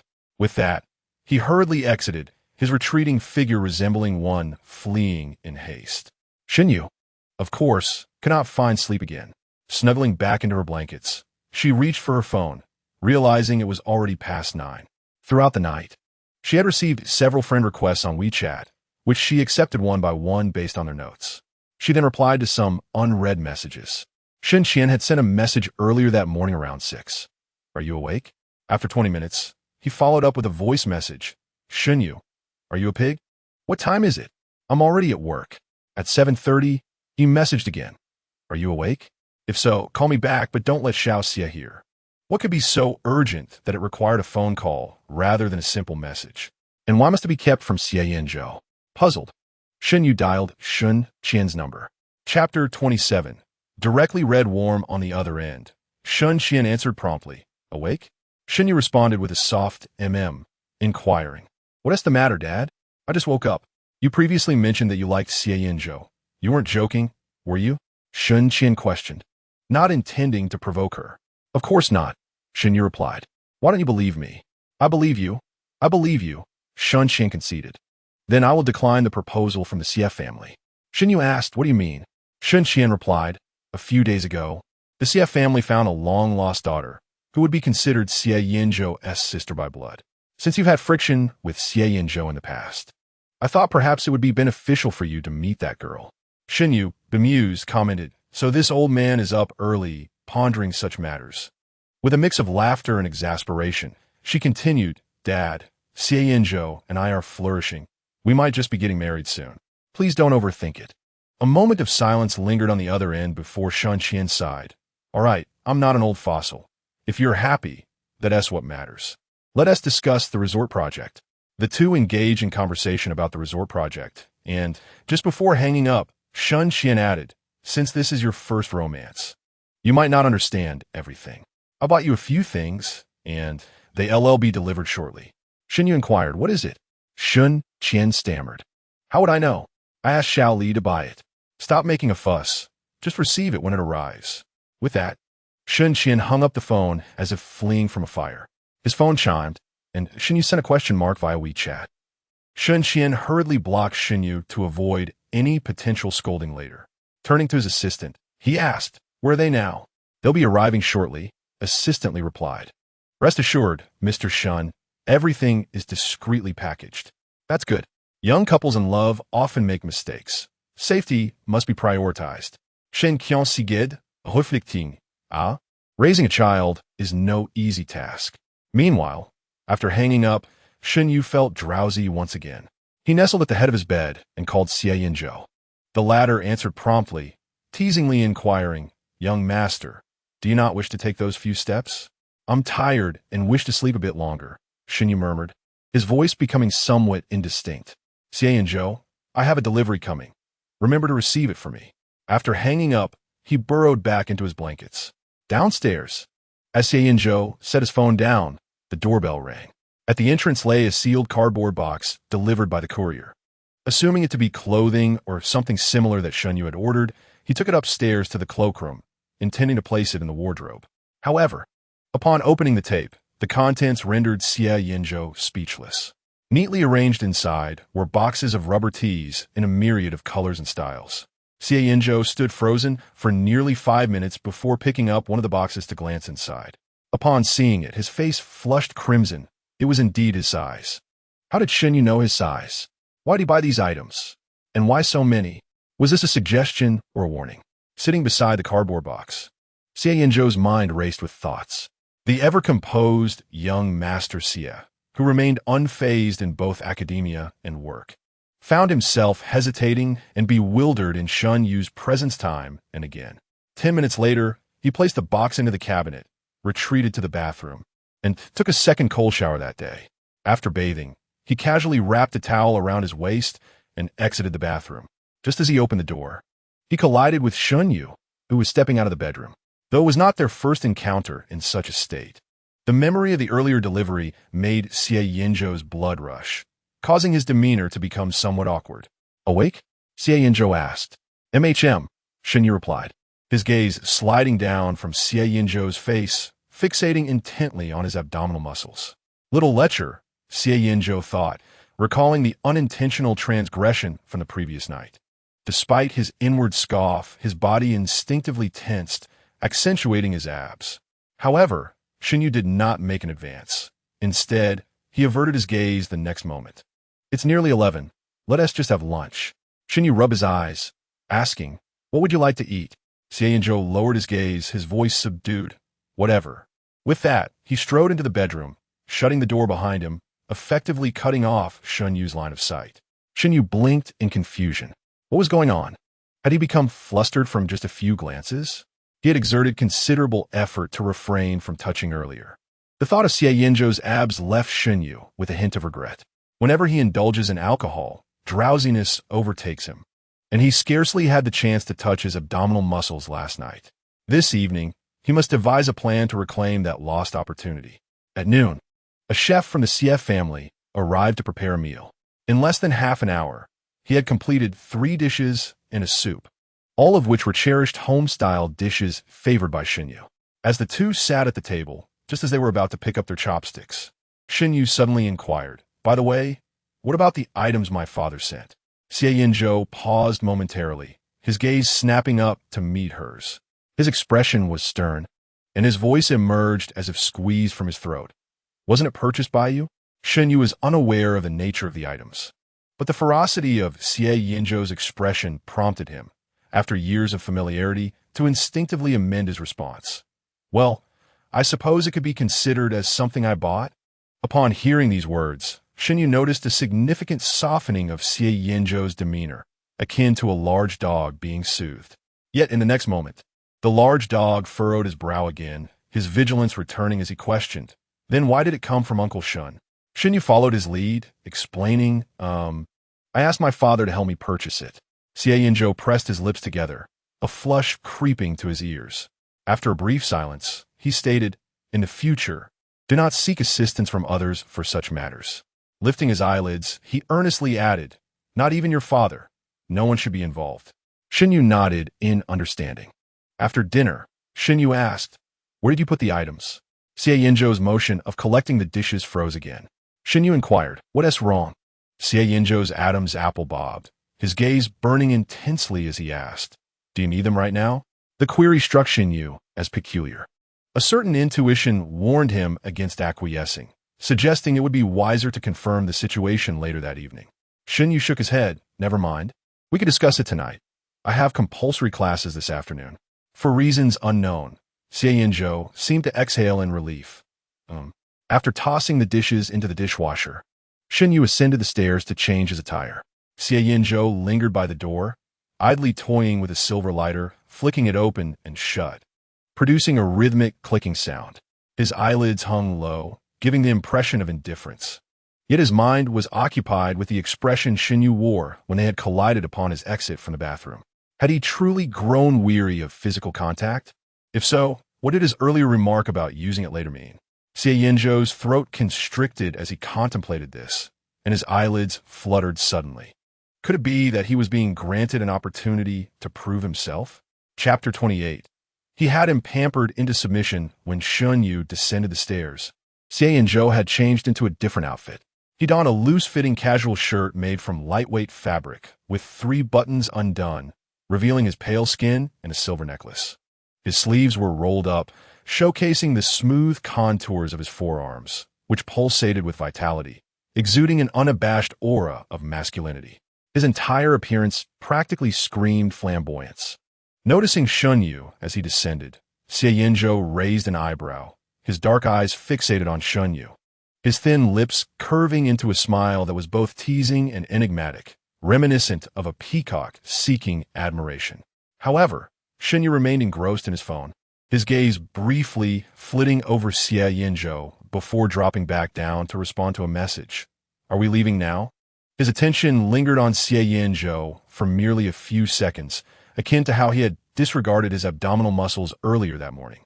Xie Yanzhou frowned, an inexplicable frustration bubbling within him. Shen Yu tucked his phone away, moving toward the elevator. "Then let us hurry. We're running out of time." This afternoon, both individuals had mandatory classes, yet, due to their differing schedules, they attended separately. Upon closing the car door, Xie Yanzhou's expression darkened. As Shen Yu cast a puzzled glance in his direction, he clenched his jaw and started the engine, each motion crackling with dissatisfaction, every breath and pore betraying his discontent. Shen Yu tilted his head to regard Xie Yanzhou, blinking before inquiring, "What's wrong?" "Nothing," Xie Yanzhou replied, his tone heavy as if the words were being forced through clenched teeth. He would never admit to feeling slighted by Shen Yu's apparent disregard for him, nor acknowledge the growing restlessness and unease nestled within. Why was he neglecting to touch his abs or even glance at his attire? Did he truly find him tiresome? Silence enveloped them as they drove. Upon arriving at the university parking garage, the car came to a halt. Shen Yu unfastened his seatbelt, but Xie Yanzhou remained motionless, his gaze fixated on Shen Yu's knuckles resting on the door handle. It was as if he would lash out if Shen Yu dared to exit the vehicle. Yet, his expression remained deceptively calm and indifferent. Shen Yu chuckled. Do you have something to say to me? Xie Yanzhou scoffed. No. Examining his face. Shen Yu's lips curled into a slight smile. Xie Yanzhou. Is there something? Xie Yanzhou asked, his face sour. Your abs look impressive, Shen Yu remarked suddenly. Indeed, he had noticed. Xie Yanzhou's demeanor softened slightly, his eyebrows lifting in anticipation of what Shen Yu would say next. I've been wanting to get fit lately. Your abs are particularly well-defined. I'd like to ask you for some tips, Shen Yu continued, reaching out to gently touch Xie Yanzhou's abs through his shirt. The soft contact dissipated the gloom on Xie Yanzhou's face. Leaning back against the seat, he replied nonchalantly, just practice casually. That's hard to believe, Shen Yu countered, aware that Xie Yanzhou frequented the gym 3 times a week and was meticulous about his diet. Yet, she decided to play along, her eyes sparkling as she gazed at him, her voice sweet. If casual practice yields such results, you must be quite remarkable, Xie Yanzhou. As she leaned in closer, her fingers glided over his palm, leaving a tingling sensation in their wake. Next time, let us go to the gym together. Will you teach me? With his series of affectionate gestures, Xie Yanzhou felt as though he were being coaxed into a state of vulnerability. All right, he replied, suppressing a smile, though the mirth in his eyes betrayed his true feelings. Their classrooms were located within the same building, albeit on different floors. Shen Yu was on the 3rd floor, while Xie Yanzhou was on the 5th. The staircase was relatively deserted, and Xie Yanzhou strolled languidly, stealing glances at Shen Yu as they engaged in casual conversation. Upon reaching the 3rd floor, Xie Yanzhou hesitated, contemplating whether to escort Shen Yu to her classroom door, when suddenly, his collar was tugged. Before he could react, his back hit the wall. Shen Yu had pushed him into the corner, where the surveillance cameras could not capture their actions. Leaning in close, her lips brushed against his ear as she whispered, You look quite handsome. I really like this outfit. Then, tilting her head back, she pressed her lips against his. The soft contact was fleeting, and Shen Yu calmly took a step back, saying softly, Consider that a reward for you. With that, she adjusted his collar before departing as if nothing had occurred. Xie Yanzhou leaned against the wall for several seconds, gradually regaining his composure. His fingers grazed his lips, and he abruptly lifted his gaze towards Shen Yu, who was already meeting up with a few roommates at the classroom entrance. Just before entering, Shen Yu glanced back in Xie Yanzhou's direction and waved his phone. Lowering his head, Xie Yanzhou observed a message from Shen Yu. I'm outside. Just unbutton one collar button. I tend to be conservative. I don't like others seeing your chest. Xie Yanzhou's fingers rested on his collar. Initially, he had left a couple of buttons casually undone, but upon receiving Shen Yu's message, he rebut-toned 2 of them, leaving just one undone, revealing a glimpse of his collarbone. Without a second thought, he fastened the remaining button as well. After a brief pause, Xie Yanzhou raised his phone and took a picture of himself to send. As soon as he sat down, his phone chimed. Shen Yu opened his phone and saw the photo Xie Yanzhou had sent. The camera focused on his collar, revealing the young man's broad, powerful shoulders and his strikingly pale, alluring Adam's apple. The most prominent detail, however, was the tightly fastened collar, leaving no room for gaps. This, in turn, intensified the impulse to undress him. Shen Yu raised an eyebrow, just about to reply, when Zhao, sitting nearby, leaned in. Did you hear what I said? Yeah. Shen Yu calmly turned off his screen and replied, I didn't catch that. Could you repeat it? Zhao sighed. It's about Xiao Gao. He is going to meet someone in person. Shen Yu, puzzled, asked, when did he start dating? In his previous life, before his untimely death, Gao Xiao had remained a single man. It's that girl, Yin Yin, Zhao reminded him, the one who played with us during the winter break. She was an incredibly skilled marksman. The one who took my spot, Shen Yu recalled, finally remembering her after a moment's thought. In reality, Gao Xiao was a handsome young man. In the gaming world, he preferred to play flamboyant mid-lane or support heroes. Often teased by his roommates for being a cute girl, they would sometimes team up for games, and since there were only 4 of them in the dorm, they frequently invited others to join. During the winter break, Gao Xiao had invited an online acquaintance named Yin Yin to play with them. Shen Yu originally played marksman, but when she arrived, she took his position, forcing him to play jungle while Gao Xiao supported her on the bottom lane. As the winter break passed, the two had entered into a relationship, and Gao Qiao had mentioned that they agreed to meet in person once she returned. However, in his previous life, during their senior year, Gao Qiao faced some family issues, leading him to take a 6-month leave from school and become exceedingly busy, to the point where he couldn't even respond to their messages. Before Shen Yu's accident, during a small gathering in the dorm, someone inquired about Yan, and Gao Qiao regretfully mentioned that they had lost contact as she had stopped playing games. At that time, Zhao's child was already a year old, and he remarked in exasperation, "Can't you just date someone else? What is the difference with online relationships?" Gao Qiao could only offer a wry smile. Reflecting on Gao Qiao's forlorn expression back then, Shen Yu snapped back to the present and suggested, "Then you should go meet her." Zhao was taken aback. "Last time you said that kind of thing is either a scam or just for some fleeting romance." Takahashi retorted with irritation, insisting that she could not deceive him for money. She even refused the skin he offered her and declined to accept red envelopes. Often wanted to present him with gifts instead. She was simply a naive young girl. As for the notion of seduction, Takahashi's ears flushed crimson as he bashfully murmured, "That would require someone to actually be interested in me." Lao Qin patted Takahashi on the shoulder, saying, "My friend, while you may not possess the handsome charm of our Yugo, you certainly have your own appeal. Just the other day, a junior asked me for your WeChat. If it weren't for your reclusive nature, you would have already been in a relationship." Takahashi felt a rush of delight from Lao Qin's words. "Really? Should I get a haircut later? I believe preparing a gift is of utmost importance." Lao Qin, with an air of confidence, added, "And there's also the matter of your attire. Let me check through the pictures my girlfriend sent me."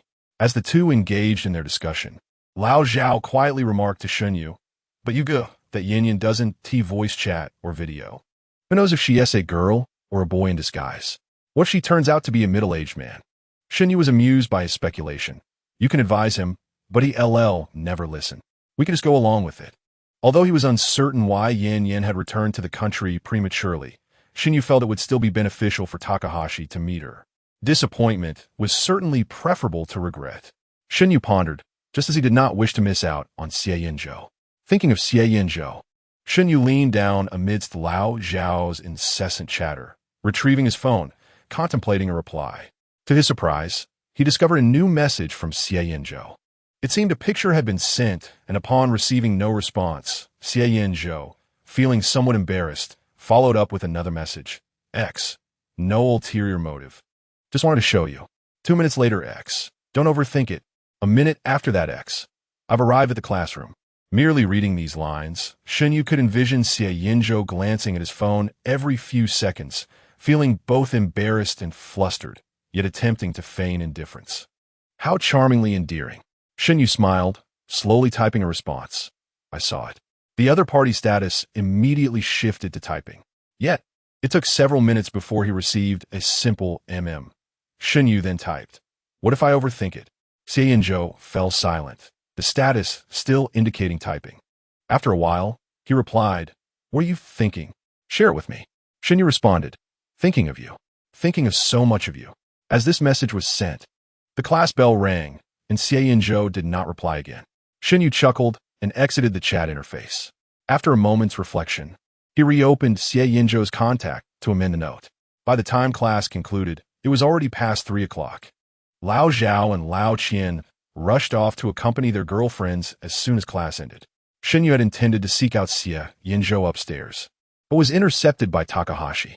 Takahashi looked at Shen Yu with a pitiful expression. Yugo, please accompany me to shop. I beg you. I've never held a woman's hand in my life, aside from my mother. Shen Yu thought to himself, I haven't held a woman's hand either. Only that of the insufferable Xie Yanzhou. Not just hand-holding, but various experiences had only ever been shared with Xie Yanzhou. Reflecting on this made him feel somewhat deprived. He needed to reclaim some experiences with Xie Yanzhou. As her thoughts wandered for a moment, Shen Yu returned to her senses and glanced at her watch. It was still early. She sent a message to Xie Yanzhou, informing him that she would accompany a friend to shop.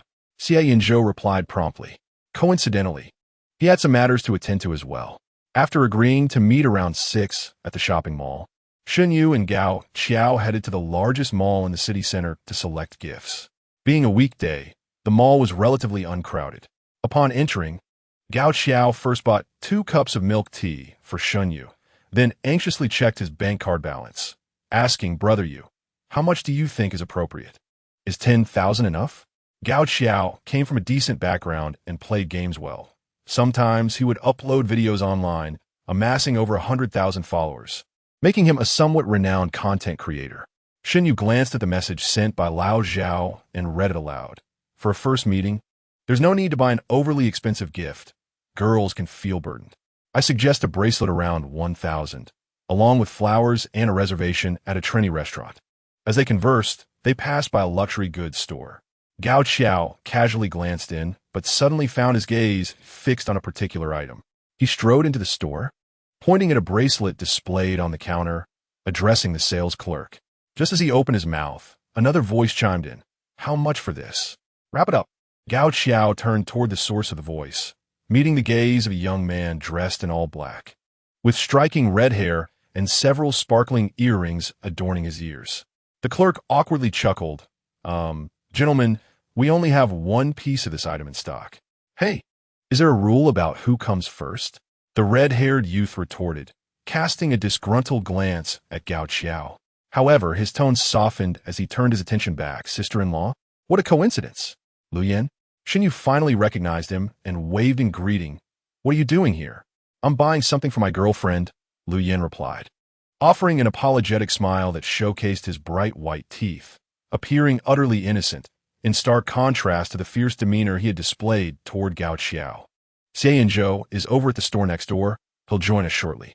Shen Yu, puzzled, asked, "When did you get a girlfriend?" She recalled that Lu Yan had always been single in her past life.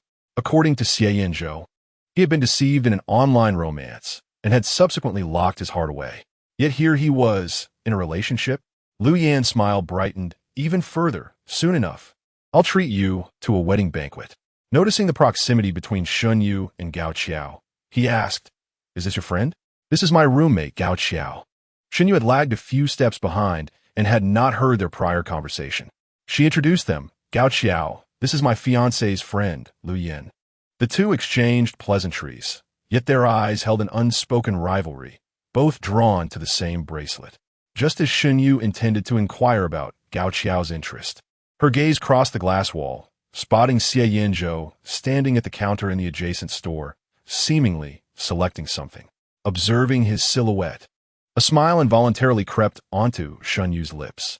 However, just as her lips curved upward, her brows furrowed sharply.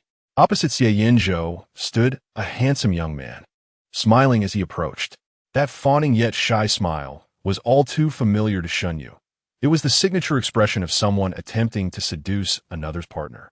Shen Yu's expression darkened slightly as he exchanged a few words with the other two and then strode purposefully in that direction. Chapter 29. The Fitting Room. What a coincidence. "Yanzhou, you're here to buy a watch too?" A boy leaned casually against the back of the sofa, his upper body leaning forward, wearing a deliberately flirtatious smile. Xie Yanzhou lounged on the sofa, not even glancing his way. "Who are you?"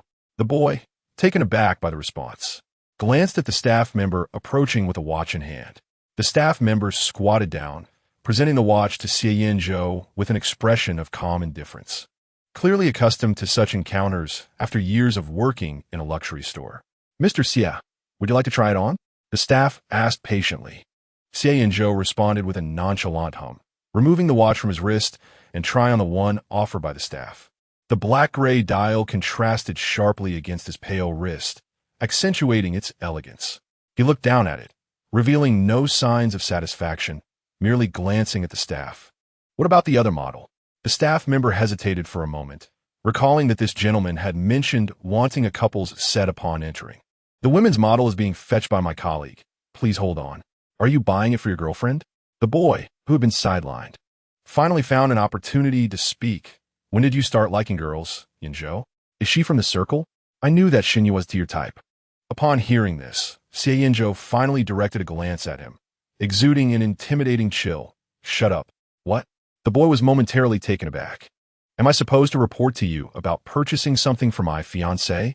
Xie Yanzhou scoffed, a hint of mockery in his tone. "Fei Jiabao, you are meddling far too much."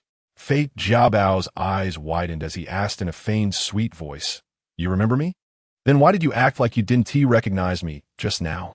But Xie Yanzhou did not respond, calmly stating, "Please convey to your father that Tianheng will be changing suppliers next quarter." His tone was as indifferent and mundane as if he were commenting on the pleasantness of the weather. Fei Jiabao was taken aback, his eyes widening in shock. Tianheng was a major conglomerate, and securing a supply partnership had required immense effort from Fei's family. The fact that Xie Yanzhou could simply declare its termination was unfathomable. If Tianheng withdrew, other companies in the industry would certainly follow suit, leading to a downward spiral. Initially, seeing Xie Yanzhou purchasing a couple's watch had brought Fei Jiabao some joy. He had thought that Xie Yanzhou must have found a new companion and had lost interest in Shen Yu, giving him a chance. Little did he know, Xie Yanzhou's cold demeanor was such that he would even consider withdrawing family collaborations over a mere conversation. Was it really necessary to react in such a way over a few words? Fei Jiabao bit his lip, forcing a flattering smile, and reached out to cling to Xie Yanzhou's arm in a playful manner. Xie Yanzhou casually evaded him. Fei Jiabao attempted to grasp him again, but before he could even touch the hem of Xie Yanzhou's clothing, a figure approached swiftly, grasping Xie Yanzhou's wrist first. Fei Jiabao was startled, looking up to see Shen Yu, who seemed to have appeared out of nowhere. Caught in the act of attempting to seduce someone else's fiancée, Fei Jiabao felt paralyzed with fear, trembling, and at a loss for words. However, Shen Yu did not inquire about him. Instead, he fixed his gaze upon Xie Yanzhou, his expression less than pleased. Xie Yanzhou smirked, raising an eyebrow as he glanced at the side. Following his gaze, a store attendant approached. Balancing a tray adorned with a timepiece in a platinum hue, its diamond-studded dial shimmering magnificently under the lights. Xie Yanzhou patted the space beside him, beckoning, "Come over. Try on the watch." Shen Yu cast a sidelong glance at Fei Jiabao, inquiring, "Aren't you two chatting anymore? Do you wish to continue?" Xie Yanzhou raised an eyebrow, a hint of impatience flickering in his dark eyes. Fei Jiabao awkwardly withdrew. Shen Yu settled beside Xie Yanzhou and asked, "What's the situation? Try to watch first." Xie Yanzhou replied, retrieving the watch and taking hold of Shen Yu's wrist. Just as he was about to fasten it, Shen Yu focused intently and pulled his hand back, exclaiming, "Do you think I'm blind? This is a women's watch." Xie Yanzhou smiled slightly. "It suits you well." "Not this again," Shen Yu protested. In his previous life, before he had ever fallen in love, he had always perceived Xie Yanzhou as rather conservative in certain respects, as Xie Yanzhou seldom displayed much in front of him. However, once they were together, Xie Yanzhou's array of romantic gestures was ceaseless, often presenting him with outfits that left little to the imagination. Each time he coaxed Shen Yu, he would invariably declare, "It suits you perfectly." Ironically, Shen Yu always found himself charmed, remembering those enchanting moments. Shen Yu felt his ears grow warm and abruptly withdrew his hand, declaring, "I won't wear a women's watch. You should." With that, he snatched the men's version from Xie Yanzhou's grasp and handed in the women's watch to try on instead. Xie Yanzhou did not resist, merely smiling as he observed Shen Yu's antics. The distinction between the men's and women's versions of this brand was quite minimal when Xie Yanzhou donned it. He did not appear effeminate, but rather exuded a refined elegance. Shen Yu watched, feeling quite satisfied, and produced a card to hand to the attendant. Just as the attendant reached for it, another hand swiftly withdrew the card. "I'll pay with mine," Xie Yanzhou stated, producing his own card for the attendant. Casting a sidelong glance at Shen Yu, "You need not trouble yourself, young master." Shen Yu replied, "I mentioned I would gift you something last time. I have yet to do so." "Then perhaps next time," Xie Yanzhou retorted, playfully flicking Shen Yu's forehead with a finger, his tone imbued with an endearing familiarity that he himself was unaware of. "Don't be lazy. This is the watch I chose." "Very well." Shen Yu acquiesced with a huff. After settling the payment, the two set out to reunite with Lu Yin and Takahashi. Upon exiting the store, Shen Yu resumed the discussion about the boy from earlier. Xie Yanzhou provided a succinct explanation. After listening, Shen Yu expressed his confusion. "I recall his family supply price to Tianheng was quite favorable. Why in the cooperation?" Xie Yanzhou was not the type to abruptly terminate partnerships over trivial offenses. He candidly responded that collaboration was overseen by Xie Yanming. He took excessive kickbacks, and the elder could not tolerate it. So, a few days ago, he instructed me to resolve it. At this juncture, Xie Yanzhou paused. In truth, Fei Jiabao was likely a pawn sent by Xie Yanming to entice him. Xie Yanming was aware that the elder disdained chaotic personal lives, so he consistently sought to fabricate scandalous news involving Xie Yanzhou to highlight his own virtuous conduct. The words lingered on the tip of his tongue, but were swallowed back down. He preferred not to let Shen Yu know the depths of their rivalry. Such sordid tactics were not suitable for his ears. Fortunately, Shen Yu did not press for further details, merely nodding in understanding. At this moment, Xie Yanzhou maintained a stance of relative parity with Xie Yanming within the company and would certainly not overlook such a convenient opportunity. The two arrived at the entrance of the store. As soon as he entered, he beheld Lu Yin and Takahashi seated on the sofa, their expressions cold as they glared at one another, each unwilling to concede. Shen Yu presumed they had quarreled and quickened his pace towards them. Xie Yanzhou trailed a step behind, observing Shen Yu's silhouette and recalling the discontented gaze he had cast upon him earlier in front of the Fei family. It was reminiscent of a fierce wife who had caught her husband in infidelity, imbued with a possessive intensity that quickened Xie Yanzhou's heartbeat. He couldn't help but ponder whether Shen Yu's displeasure at another's proximity implied jealousy, a sign of his affection. This thought elicited an involuntary smile from Xie Yanzhou. "What are you smiling about?" Lu Yan's irritable voice disrupted Xie Yanzhou's reverie. Regaining his composure without a trace of embarrassment, he languidly inquired, "What's the matter?" "Em furious. You and your sister-in-law need to arbitrate this." Lu Yan's arms were crossed, his chin gesturing towards a bracelet laid out on the table. "I spotted it first when I entered the store. Yet that tall fellow, what's his name again? Takahashi, had to steal it. Is there no decency left?" Lu Yan fumed, his earrings glimmering under the light. After a moment's reflection, he underscored the significance of the matter. "This is a gift for my girlfriend." "You're not the only one with a girlfriend to impress," Takahashi interjected, his social anxiety manifesting as a sheen of perspiration on his brow as he pressed on. "According to the surveillance, I spoke first. You made a sound before I did, but I was eyeing that bracelet a good 10 minutes before you," Lu Yan interrupted. Takahashi's temper flared. "Then why didn't you buy it sooner?" Lu Yan faltered momentarily. "I was selecting. One doesn't choose gifts for their girlfriend haphazardly. You clearly have no understanding of women." Takahashi found himself at a loss for words, as Lu Yan embodied the archetype of a cad who toyed with women. His own limited interactions with the fairer sex rendered him less knowledgeable than even a random passerby. Clenching his fists, Takahashi reiterated, "Regardless, I spoke a second before you." Lu Yan nearly choked on his frustration. He turned to Xie Yanzhou. "Can you stop enjoying the spectacle? Help a brother out." Xie Yanzhou leaned casually against the back of the sofa, where Shen Yu sat, his watch reflecting a dazzling brilliance in the light. With a smirk, he remarked nonchalantly, "I've purchased the bracelet. You two can choose something else." "Takahashi? Lu Yan?" Upon concluding his statement, Xie Yanzhou raised an eyebrow towards Shen Yu. "Is that agreeable?" In truth, Shen Yu leaned somewhat towards Takahashi. After years of being roommates, he had developed a good rapport with him. Moreover, it was no small feat for a socially anxious recluse, who would blush at being called upon by female teachers, to muster the courage to meet others face to face. Not to mention, Takahashi had indeed spoken a second earlier. Just as Shen Yu was about to respond, he noticed Xie Yanzhou wink at him. Though he said nothing, Shen Yu understood and altered his response at the last moment. "All right, let us do it this way."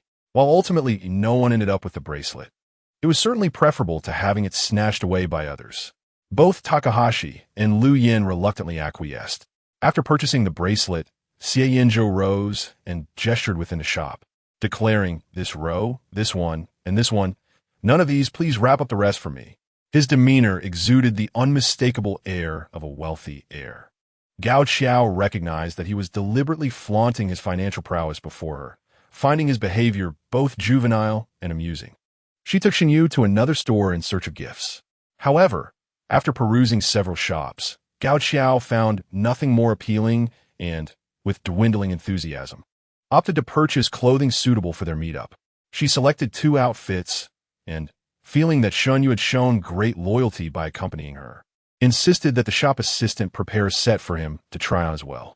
Shen Yu entered the dressing room with his bundle of clothes, only to discover midway through that the zipper was positioned at the back, slanted, making it difficult for him to manage alone. After several fruitless attempts, he reluctantly called out, "Gao Qiao, are you outside?" Gao Qiao responded, "Yes, what is the matter?" Shen Yu replied, "I'm having a bit of trouble with this outfit. Could you assist me?" Before he could finish, the cramped dressing room was suddenly invaded by someone. Through the fitting mirror, Shen Yu distinctly saw a hand slip through the curtain's gap, deftly unhooking the clasp, followed by the tall figure of Xie Yanzhou squeezing in and drawing the curtain shut. The entire sequence unfolded with remarkable swiftness. The dressing room, once a solitary space, now felt extraordinarily constricted, and Shen Yu could even sense the other person's breath. "Xie Yanzhou." He turned, calling out his name, the syllables rolling off his tongue with a sticky sweetness. "What brings you here? Am I not welcome?" Xie Yanzhou raised an eyebrow. "No," Shen Yu shrugged slightly, causing the loose garment to slip. He faced Xie Yanzhou, yet the mirror behind him faithfully recorded the earlier events, etching them into Xie Yanzhou's mind. The cold white light of the fitting room accentuated Shen Yu's pale back, resembling a smooth, cool jade, causing Xie Yanzhou's blood to rush and diverge. Unaware of the impact he had, Shen Yu lifted his curled lashes and inquired, "What is the matter?" "Nothing." Xie Yanzhou swallowed hard, turning his face aside. "Come here. I'll help you with the zipper." "Why don't you come over here?" "All right, I'll come over." Xie Yanzhou took a step forward, casting a shadow over Shen Yu's face, which brought with it an undeniable sense of pressure. Shen Yu contemplated turning around to allow Xie Yanzhou to assist with the zipper. However, Xie Yanzhou placed one hand firmly on Shen Yu's waist, preventing him from turning. With his other hand, he retrieved the garment that had slipped from Shen Yu's shoulder, arranging it neatly. Then, with both hands moving around Shen Yu's waist, he reached for the zipper, adopting a posture akin to an embrace as he adjusted the clothing. The zipper indeed posed a challenge. Initially, Xie Yanzhou maintained some distance while attempting to pull it up, but after several unsuccessful tries, his patience waned, prompting him to step closer. This movement obliterated the already narrow space between them. Xie Yanzhou's chin brushed against Shen Yu's cheek, and in that moment, their differing body temperatures mingled.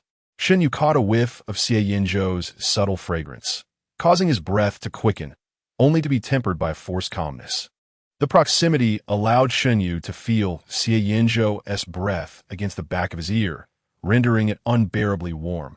Without needing to look, he knew it could draw blood. Shen Yu silently cursed himself for his lack of composure. Although Xie Yanzhou's hand had not even grazed him, the heated breaths within the tranquil room, the unintentional brush of fabric against his skin, and the faint sound of the zipper all conspired to render Shen Yu breathless. His heart racing wildly, he longed to pin Xie Yanzhou against the wall, to bite at his Adam's apple, to hear his voice, and, even more so, to witness the expressions of Xie Yanzhou reflected in the mirror, just as Xie Yanzhou was gazing at himself through the mirror at that very moment. Shen Yu's intuition was entirely correct. Xie Yanzhou treated the zipper with a casualness that belied his focus, which remained steadfastly on the mirror. His gaze lingered on Shen Yu's fair skin, the flush of his ears, and the slight indentation of his waist. Xie Yanzhou was acutely aware of his own despicable nature. Yet, his rationality barely sufficed to prevent him from indulging in mischief at that moment. Everything else was beyond his control. Time seemed to stretch indefinitely until the zipper was finally drawn up. Xie Yanzhou stepped back, his tone a curious mix of relief and regret. "All right, I'll go first." Before he could finish, Shen Yu suddenly seized the collar of Xie Yanzhou's shirt, pulling him closer. In the next instant, the softness of Shen Yu's lips met Xie Yanzhou's. Chapter 30. A taste of sweetness as the attendant passed the fitting room for the third time, casually glancing inside. Takahashi instinctively straightened his back, moving beside the fitting room to shield the attendant's view. Yet, cold sweat began to bead on his brow. What on earth were those two doing in there? Moments earlier, when Shen Yu had entered the fitting room, Xie Yanzhou had appeared from seemingly nowhere, standing beside it in wait. When Shen Yu called for Takahashi to enter, he hadn't even moved before feeling a piercing gaze upon him, causing him to shudder involuntarily.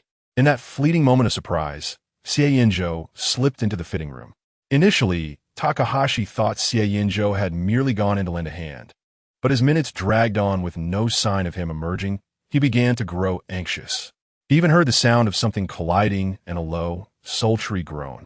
That muffled sound seemed to originate from Xie Yanzhou. As a young man well-versed in countless video games, and whose daily life revolved around anime, manga, and light novels, Takahashi's mind was suddenly flooded with numerous fitting room scenarios, filled with questions and exclamations. Wait, what on earth are you doing in there? Perhaps Takahashi's expression was too horrified, or perhaps the prolonged absence of the two aroused suspicion, for the attendant cast a glance in their direction. Takahashi's mind momentarily short-circuited, leaving him at a loss.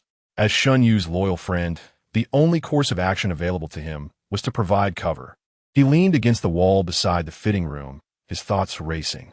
Just as he pondered what excuse to offer if questioned by the attendant, the curtain was drawn aside, and Shen Yu stepped out. The zipper on this dress is faulty, Shen Yu informed the attendant, but please wrap it up for me. Thank you. In the brief moment Takahashi swiped his card, he anxiously lifted his gaze to examine Shen Yu, fearing that he might inadvertently reveal something that would alert the attendant. However, Shen Yu's demeanor was casual, his expression composed. Apart from the slight flush on his face and ears, he exhibited no signs of distress. Takahashi let out a sigh of relief. Thankfully, it appeared that nothing untoward had transpired. Once the attendant had neatly packaged the clothing, Xie Yanzhou emerged from the fitting room. Apart from Shen Yu, everyone else regarded him with expressions that seemed to ask, "Why are you still here? Haven't you left yet?" Xie Yanzhou, however, strolled towards the exit with an air of nonchalance, as if he were merely a passerby. As he passed Shen Yu, he remarked, "I'm leaving." "All right." Shen Yu replied with a smile. Xie Yanzhou's gaze lingered on Shen Yu's crescent-shaped eyes for a brief moment before he swallowed hard and quickened his pace to depart. Shen Yu followed Xie Yanzhou with his eyes until he disappeared into the elevator, then accepted the package bag from the attendant and said to Takahashi, "Let's go." "Oh, okay," Takahashi replied hastily, following suit. The two purchased bubble tea nearby, though Takahashi seemed somewhat distracted, occasionally glancing at Shen Yu, hesitating to speak. Amused by his demeanor, Shen Yu inquired, "What's on your mind? Do you have something to say to me?" Caught off guard, Takahashi felt a twinge of embarrassment and stammered, "Well, there might be cameras in places like this, so you should be careful in the future." Before he could finish, Shen Yu burst into laughter. "What do you think we were doing in there?" Shen Yu arched an eyebrow playfully. "Keep your voice down," Takahashi said, his anxiety palpable, as if he were the one guilty of wrongdoing. "I didn't mean to judge you. You go. I'm just worried you might get filmed." "Rest assured, that place has no surveillance," Shen Yu replied leisurely, "and besides, we weren't up to anything." "I think I heard something collide," he added with a smile. That was Xie Yanzhou bumping his head against the wall. At this, Shen Yu chuckled, his eyes sparkling with mischief, resembling a clever little fox. He wasn't lying. Xie Yanzhou had indeed knocked his head against the wall, just as Shen Yu couldn't resist stealing a kiss from his lips. Xie Yanzhou's eyes widened in shock as he stumbled back, his head colliding solidly with the wall. Shen Yu, unable to halt his momentum, crashed into Xie Yanzhou's embrace, causing him to emit a muffled groan. Nevertheless, he instinctively wrapped his arms around Shen Yu's waist, pulling him closer. When Shen Yu attempted to rise, the young man lowered his head, pressing a hand against Shen Yu's lower back, his voice husky, "Just hold me for a moment." The sounds of footsteps at the entrance and the ambient music of them all became distinctly audible for a fleeting moment before fading into the background. The two remained in that tranquil embrace for a spell. When they finally parted, Shen Yu realized a fine sheen of sweat had formed on his back, uncertain whether it was from heat or anxiety. After finishing their bubble tea, Shen Yu's lingering embarrassment dissipated. Disposing of the cup in a trash bin, he said to Takahashi, "Let us go. I'll drop you off at school."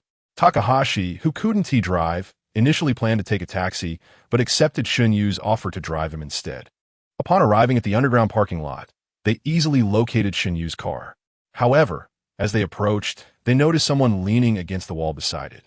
Xie Yanzhou, with his long legs slightly bent, held a cigarette between his slender fingers, exuding an air of languid indifference, as if nothing could capture his attention. Yet, the moment Shen Yu appeared, Xie Yanzhou's gaze locked onto him, a penetrating stare imbued with dominance and possessiveness, as if he intended to pierce through the swirling smoke and consume him whole. Takahashi keenly sensed his role as an unwelcome third wheel. He glanced at Shen Yu and then at Xie Yanzhou, whispering, "Well, I'll take a taxi back." Xie Yanzhou called out to him, extinguishing his cigarette with one hand on the trash can and tossing it inside. "Go to Area C ahead and get in Lu Yan's car." Despite his unresolved issues with Lu Yan, Gao Xiao took off running without hesitation. Once he departed, only Shen Yu and Xie Yanzhou remained in the vicinity. Shen Yu opened the car door and slid into the back seat, but did not reach out to close it. Xie Yanzhou leaned against the door, casting his gaze down upon him. "Do you take me for your chauffeur? Is that unacceptable?" "Of course it's acceptable," Xie Yanzhou replied, suddenly leaning in. His knee pressed against the seat beside Shen Yu, one hand gripping his wrist, effectively trapping him between himself and the seat. "Shen Yu, you can't keep ordering me around." Xie Yanzhou's breath grew heavy. "You need to give me some sweetness, understand?" Naturally, he had no expectation for Shen Yu to respond to this inquiry. In the instant his words fell, Xie Yanzhou grasped Shen Yu's chin, capturing his lips with an eager kiss. Chapter 31. Shall we continue? Initially, the kiss was gentle, a mere exploration, evoking a tingling sensation. Shen Yu couldn't help but smile. Though he remained silent, Xie Yanzhou immediately noticed and, with a hint of irritation, inquired, "What are you laughing at?" Shen Yu did not reply, slightly tilting his head to brush his lips against Xie Yanzhou's. This was a silent affirmation. The sound-activated lights in the garage extinguished silently. Darkness engendered the most profound desires lurking within one's heart. In that moment, Xie Yanzhou's ambition and greed burgeoned uncontrollably. He squeezed into the car, slamming the door shut, enclosing them in the confined space. With a resounding thud, Xie Yanzhou fervently captured Shen Yu's soft lips, akin to a dog that had just tasted meat, eager to leave his mark. Their heated breaths intertwined chaotically. Shen Yu leaned back against the seat, tilting his head back, compelled to accept the blend of firmness and tenderness from Xie Yanzhou. The scent of Xie Yanzhou's signature perfume enveloped Shen Yu, a distinctly mature woody aroma that provocatively ignited every breath and inch of his skin like flames. His heart raced at an astonishing speed, nearly bursting from his chest. Uncontrollable, faint sounds escaped his throat, a familiar yet perilous sensation continuously washing over him. He relinquished all resistance, closing his eyes, surrendering to the chaos. Or perhaps, Shen Yu longed to be entirely consumed. After an indeterminate passage of time, Xie Yanzhou abruptly halted his actions. The sudden pause was undeniably vexing. Shen Yu let out a dissatisfied whimper, but Xie Yanzhou silenced him with a hand over his lips. "Someone's coming," he murmured in a hoarse voice close to Shen Yu's ear. The warmth of his breath brushed against Shen Yu's ear, causing him to shiver, his earlobes aflame. He trembled, raising his eyes to peer through the car window. The lights in the garage flickered on with the approaching footsteps, and Shen Yu noticed two girls, arms linked and carrying shopping bags, passing by. They chatted and laughed, their tone light, entirely oblivious to the passionate storm that had just unfolded in the quiet garage. They were unaware of the scene inside the car they walked past. A handsome young man, pinned against the leather seat, disheveled hair, slightly reddened eyes, and lips parted, unable to close. As the footsteps receded, Shen Yu gradually relaxed his grip on Xie Yanzhou's shirt, his breathing calming. He withdrew his gaze, meeting Xie Yanzhou's eyes, which were fixated on him with an intensity akin to a predator stalking its prey. Shen Yu slightly propped himself up, leaning closer to inquire softly, "Shall we continue?"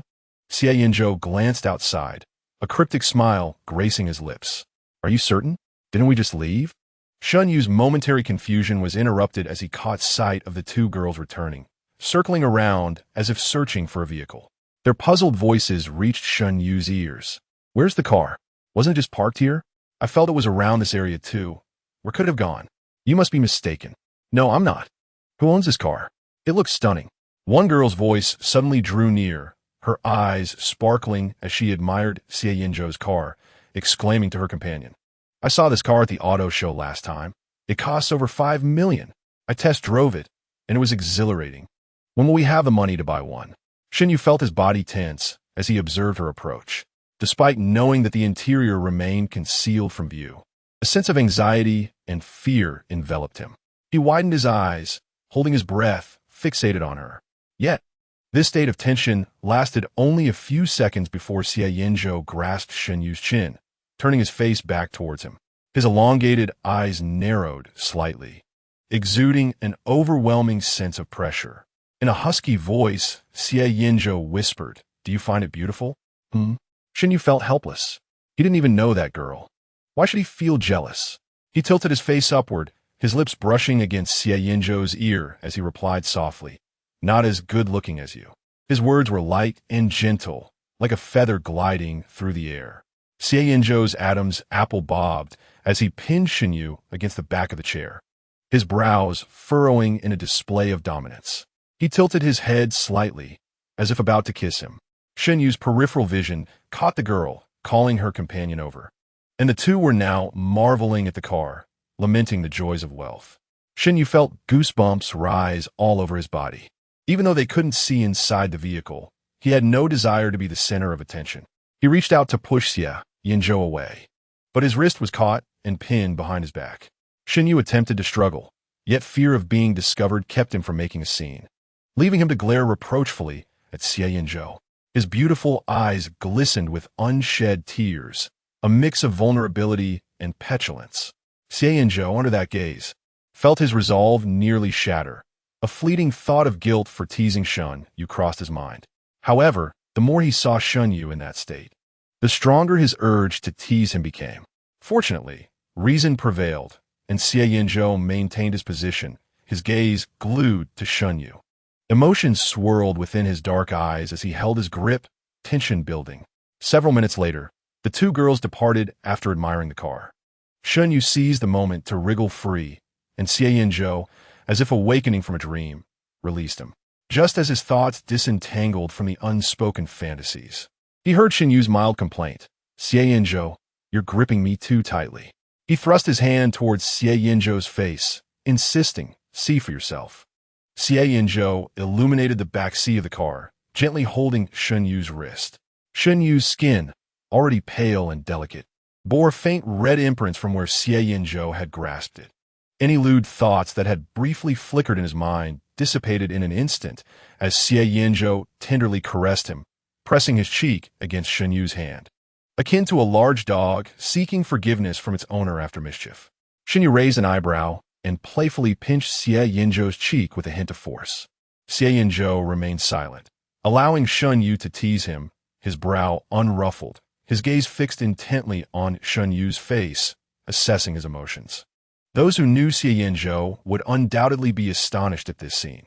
The young master had always abhorred physical contact, recoiling even from familial embraces. Yet here he was, willingly enduring Shen Yu's playful antics. In truth, only Shen Yu possessed the power to elicit such exceptions from Xie Yanzhou. Shen Yu was not genuinely angry. His playful pinching was merely an attempt to capture Xie Yanzhou's attention, concealing certain anomalies within himself. After a few moments, Shen Yu regained his composure and released his grip. Xie Yanzhou propped himself on one arm, slightly straightening his torso, and gazed into Shen Yu's eyes, inquiring if he had calmed down. "Almost," Shen Yu replied, avoiding direct eye contact, lifting his chin slightly, as if conceding to Xie Yanzhou's earlier compliance. Xie Yanzhou chuckled softly. "All right, I appreciate your grace, young master." With that, he opened the door with one hand. As soon as he stepped out, Shen Yu seized the hem of his clothing. "I want to sit in the front passenger seat." Shen Yu was quite insistent. The front seat was his designated throne. Xie Yanzhou raised an eyebrow slightly. "Do you really need to seek my permission? Who would dare stop you?" Shen Yu pressed his lips together, his face slightly flushed. He glanced at Xie Yanzhou, his expression faltering. Xie Yanzhou bent down, asking, "What is it now, young master?" Shen Yu's fingers curled, turning his face away, his voice barely above a whisper, tinged with mild reproach and annoyance. "My legs are weak." After a brief moment of surprise, Xie Yanzhou burst into laughter, finding amusement in Shen Yu's adorableness and the joy of having such an effect on him. Before Shen Yu could express his irritation, Xie Yanzhou scooped him up and gently placed him in the passenger seat. The embarrassment of such an occurrence reddened Shen Yu's ears.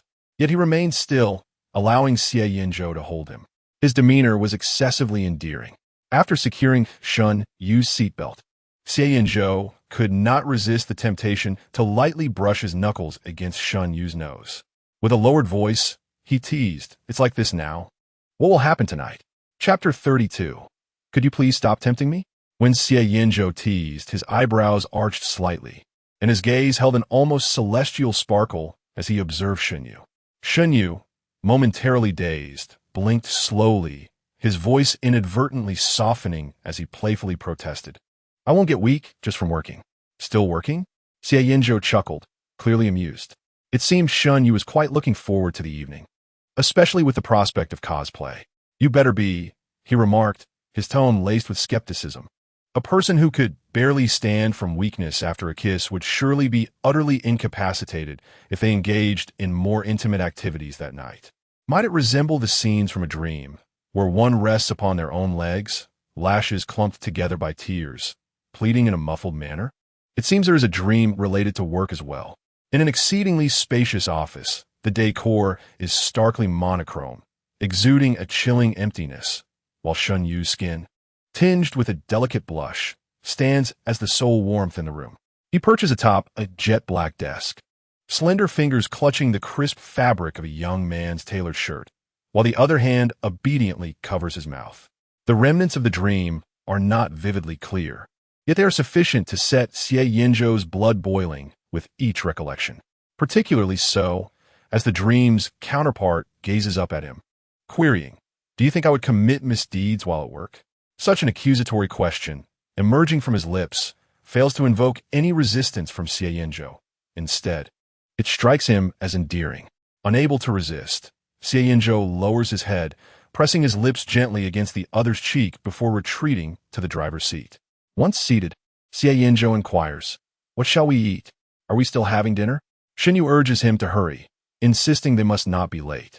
So eager? Xie Yanzhou nearly stood up in surprise. He hadn't anticipated Shen Yu's urgency surpassing his own. Amidst his excitement, a twinge of anxiety crept in. He had not envisioned their relationship progressing so swiftly and was unprepared for it. Xie Yanzhou, in certain respects, could be described as self-disciplined, refraining from watching films or mingling with frivolous companions, and he detested the obsequious faces attempting to entice him. Over the years, only Shen Yu had elicited a response from him, while others repulsed him. However, this singular focus rendered Xie Yanzhou's experience exceedingly scant. When they parted earlier, he seized the moment to research online, attempting to grasp the process. Yet, some aspects remained unclear. He had intended to delve into it during dinner, but Shen Yu's urgency caught him off guard. In that instant, Xie Yanzhou felt a wave of trepidation. What if he faltered, and Shen Yu found him wanting, or worse, ignored him altogether? Cursing inwardly, Xie Yanzhou started the car, frustration bubbling within him. Had he known to accompany those friends to such performances in the past, he would not be so ignorant now. Rolling down the window, the wind rushed in, yet it did nothing to soothe his turbulent emotions. Instead, they intensified. A glance at Shen Yu revealed him engrossed in some documents, his expression earnest. The way his lips occasionally pressed together was enough to convey their softness. Damn it! Could he not be so alluring? The irritation within Xie Yanzhou only grew. Sensing his mood, Shen Yu glanced up and asked, "Are you feeling unwell?" Upon lifting his gaze, he noticed the surroundings outside. With a slight furrow of his brow, Shen Yu queried, "Have you taken a wrong turn? Do you wish to change locations?" Xie Yanzhou raised an eyebrow, contemplating.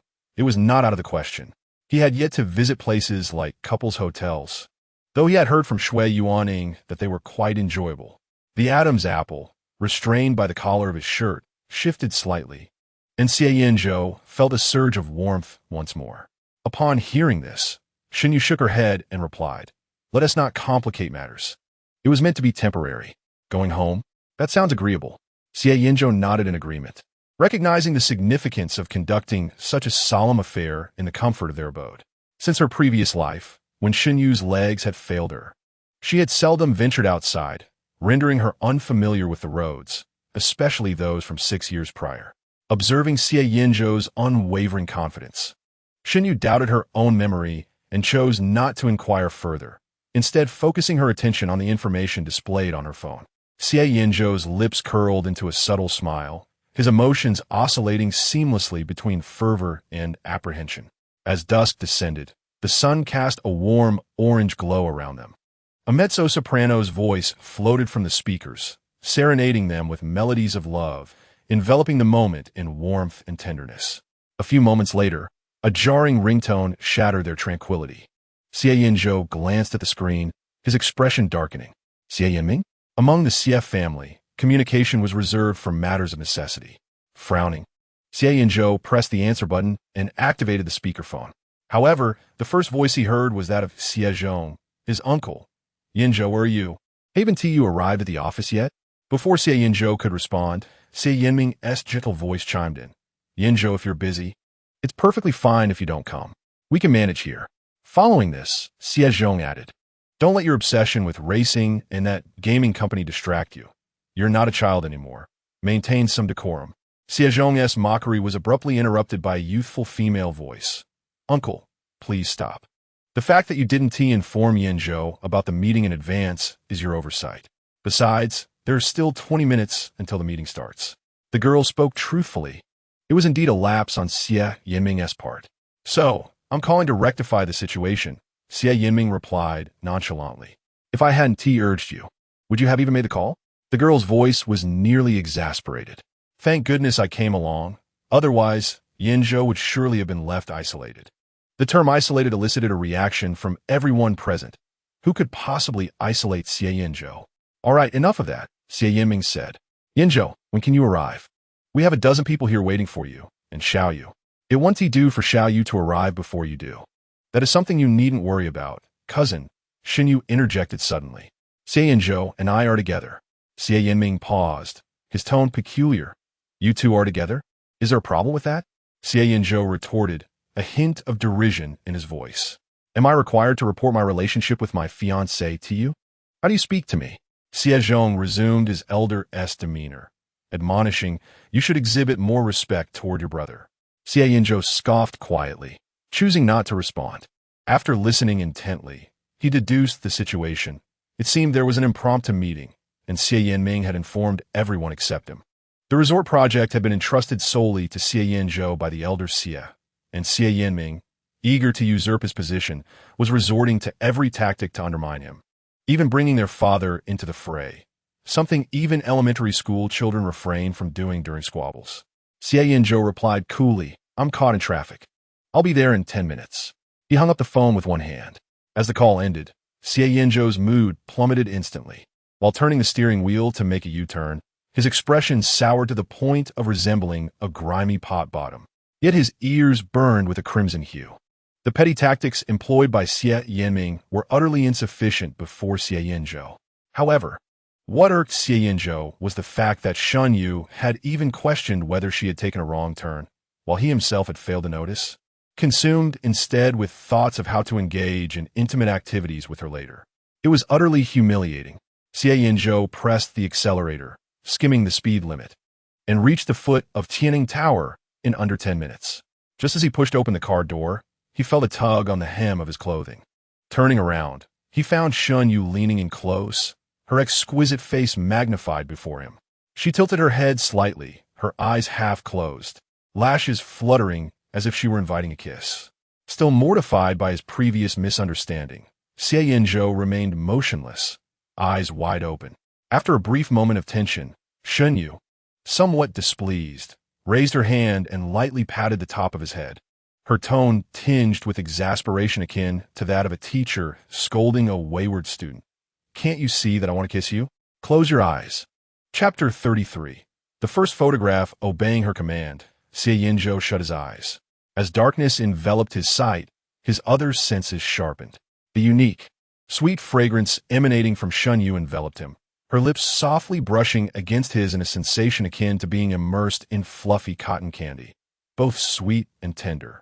It felt as though gentle hands caressed him, and all his previous discontent and agitation gradually subsided. He lifted his hand, deftly securing the back of Shen Yu's head, intensifying the kiss. Shen Yu, initially leading the kiss with fervor, was taken by surprise as he shifted from passivity to an assertive approach, causing her to gasp softly, her fingers instinctively gripping tightly. A wave of dizziness from oxygen deprivation washed over her, as Shen Yu slightly squinted, preparing to relish the moment. A blinding flash of white light pierced through her closed eyelids. Reacting a beat too late, she turned her head only to find a camera aimed directly at her. Had they been photographed? The memory of their intimate exchange ignited a blush on her cheeks. Xie Yanzhou gently squeezed Shen Yu's hand, signaling that he would handle the situation. He then leaned out the car window, his tone languid yet menacing. Xie Xiaoyin, are you itching for trouble? A girl clad in a denim jacket and sporting a cap peeked from behind the phone, beaming at Shen Yu. Who could resist? You and my brother look too good together. It's a professional hazard. Irritated, Xie Yanzhou retorted, do you have business here? Is greeting my sister-in-law not a matter of importance? Xie Xiaoyin approached, opening the door for Shen Yu and casually introducing herself. Sister-in-law, it's a pleasure to meet you. You truly look like a model. Xie Xiaoyin was the daughter of Xie Yanzhou's uncle, a cousin just a year younger than him.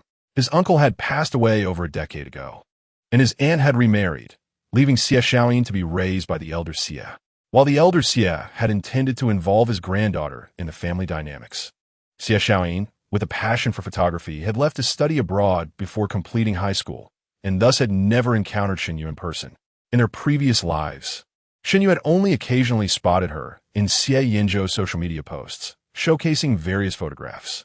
Unlike Xie Yanming, Xie Xiaoyin and Xie Yanzhou have no conflicting interests and maintain a cordial relationship. Thus, Shen Yu smiled amicably and said, nice to meet you for the first time. I am Shen Yu. Xie Xiaoyin narrowed her eyes, a spark of astonishment flickering within them. She was not jesting. Shen Yu truly resembled a model, even more stunning than many celebrities she had photographed. Just as she was about to lean in for a closer look, Xie Yanzhou appeared behind her unexpectedly, pushing her aside and reaching for Shen Yu to assist her out of the car. How affectionate, Xie Xiaoyin whistled. Previously, when Shui Yuaning mentioned their relationship, she had been skeptical and had returned home specifically to see for herself. You must be out of money again, right? Xie Yanzhou shot her a glance. Delete the photo. Why delete it? Xie Xiaoyin retorted. That picture of you and your sister-in-law was simply brimming with atmosphere. As she spoke, she presented her phone for them to see. The photograph was indeed exquisite. In the dimly lit underground garage, the two were captured in a narrow space beneath the warm glow of lights, sharing a kiss. Enveloped in a soft halo of warm orange, as if lost in another realm. Xie Yanzhou's gaze softened, seemingly touched. He reached into his pocket, intending to retrieve his phone to request that Xie Xiaoyin send him a copy, but abruptly halted. Shen Yu had always despised candid photography. Once at a sports event, a jealous boy had taken a photo of her and posted it online. Although Xie Yanzhou deleted the post within hours, some eager individuals had saved and disseminated it, leading to a crowd of onlookers akin to celebrity stalkers. Most were girls, and Shen Yu's upbringing forbade her from losing her temper with them, which left her infuriated. During that time, she donned masks and hats everywhere, fully armored until the interest waned. As his finger brushed against his phone, Xie Yanzhou coldly commanded, delete it. Xie Xiaoyin clicked her tongue in disapproval, her fingers twitching. Just as she was about to delete it, Shen Yu interjected, could you send me a copy of the photo? Xie Xiaoyin's eyes lit up. Sister-in-law, you truly have an eye for talent. You photograph beautifully. Shen Yu smiled, taking out her phone. Let me add you. Xie Xiaoyin activated the scanning function and said, by the way, I've recently taken on a project and will be in the country for a month. If you wish to take photos, just reach out to me. Upon closer inspection, Shen Yu not only possessed breathtaking beauty, but also exuded a sense of narrative. As if she had traversed many experiences, it would be a pity not to capture her essence. Xie Xiaoyin thought it would not hurt to include Xie Yanzhou in the photo shoot as well. Her enthusiasm was entirely innocent, and Shen Yu naturally did not decline.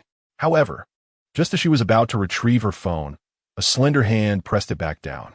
Just send it to me, Xie Yanzhou said lazily. I will forward it to your sister-in-law. Xie Xiaoyin replied, is that really necessary? Yet, she dared not provoke Xie Yanzhou, despite their brief acquaintance. This cousin appeared both carefree and domineering. Joking was acceptable, but crossing him would be disastrous. Hesitantly, she sent the photo and deleted the original, at which point Xie Yanzhou raised an eyebrow in satisfaction. The trio approached the elevator, and Xie Xiaoyin answered a phone call, waving goodbye. "I'll head off now, sister-in-law. See you later." "Aren't you going up to discuss the project?" Shen Yu inquired. Having assumed Xie Xiaoyin was sent by Xie Yanzhou to keep an eye on Xie Yanming and the others, Xie Xiaoyin thought to herself, "Conversing with you might earn me Xie Yanzhou's ire. Why would I subject myself to such torment?" She shrugged and remarked, "I have no understanding of that matter. I merely came to see what my sister-in-law is like." With that, she dashed away.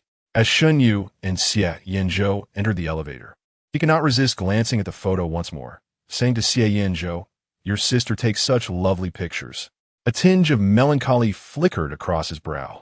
In a past life, Xie Yanzhou had mentioned wanting his sister to capture their wedding moments. Now, he lowered his gaze upon the image, concealing the emotions stirring within his eyes.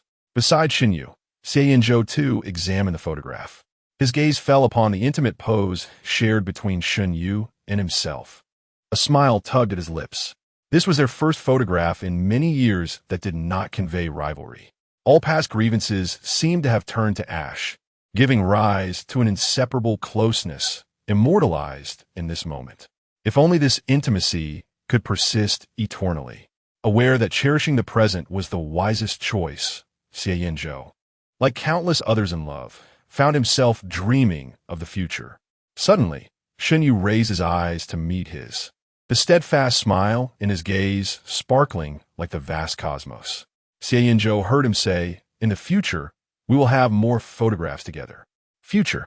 This word, brimming with infinite possibilities, caused Xie Yanzhou's heart to skip a beat. His gaze shifted from the phone to Shen Yu's face, locking onto his eyes intently. In their shared gaze, fervent affection surged forth. Xie Yanzhou grasped Shen Yu's shoulder with one hand, his throat tightening as he began, "Shen Yu." The elevator emitted a jarring sound, shattering the enchanting moment. The doors slid open, revealing a stunned figure outside, eyes wide in disbelief. "You both," Xie Yanzhou interrupted, clicked his tongue in annoyance, disregarding the onlooker entirely as he pressed the button to close the doors again. The heavy metallic barrier descended, isolating them from prying eyes filled with curiosity or discontent. Once again, the elevator contained only the two of them. Chapter 34. "We only need to book a room," Xie Yanzhou turned to Shen Yu, his gaze ablaze with intensity. Shen Yu felt no displeasure at Xie Yanzhou's actions. He had long grown accustomed to his capriciousness, heedless of others' opinions. Shen Yu smiled slightly. "Will you finish what you were saying?" Xie Yanzhou glanced at his watch. "There are 5 minutes until the meeting. A single sentence would not require that long." Shen Yu nodded, "Then wait for me a moment." As he spoke, he retrieved his phone, opened the voice recording app, and pressed the record button. "You may begin." Xie Yanzhou asked, "Why are you recording?"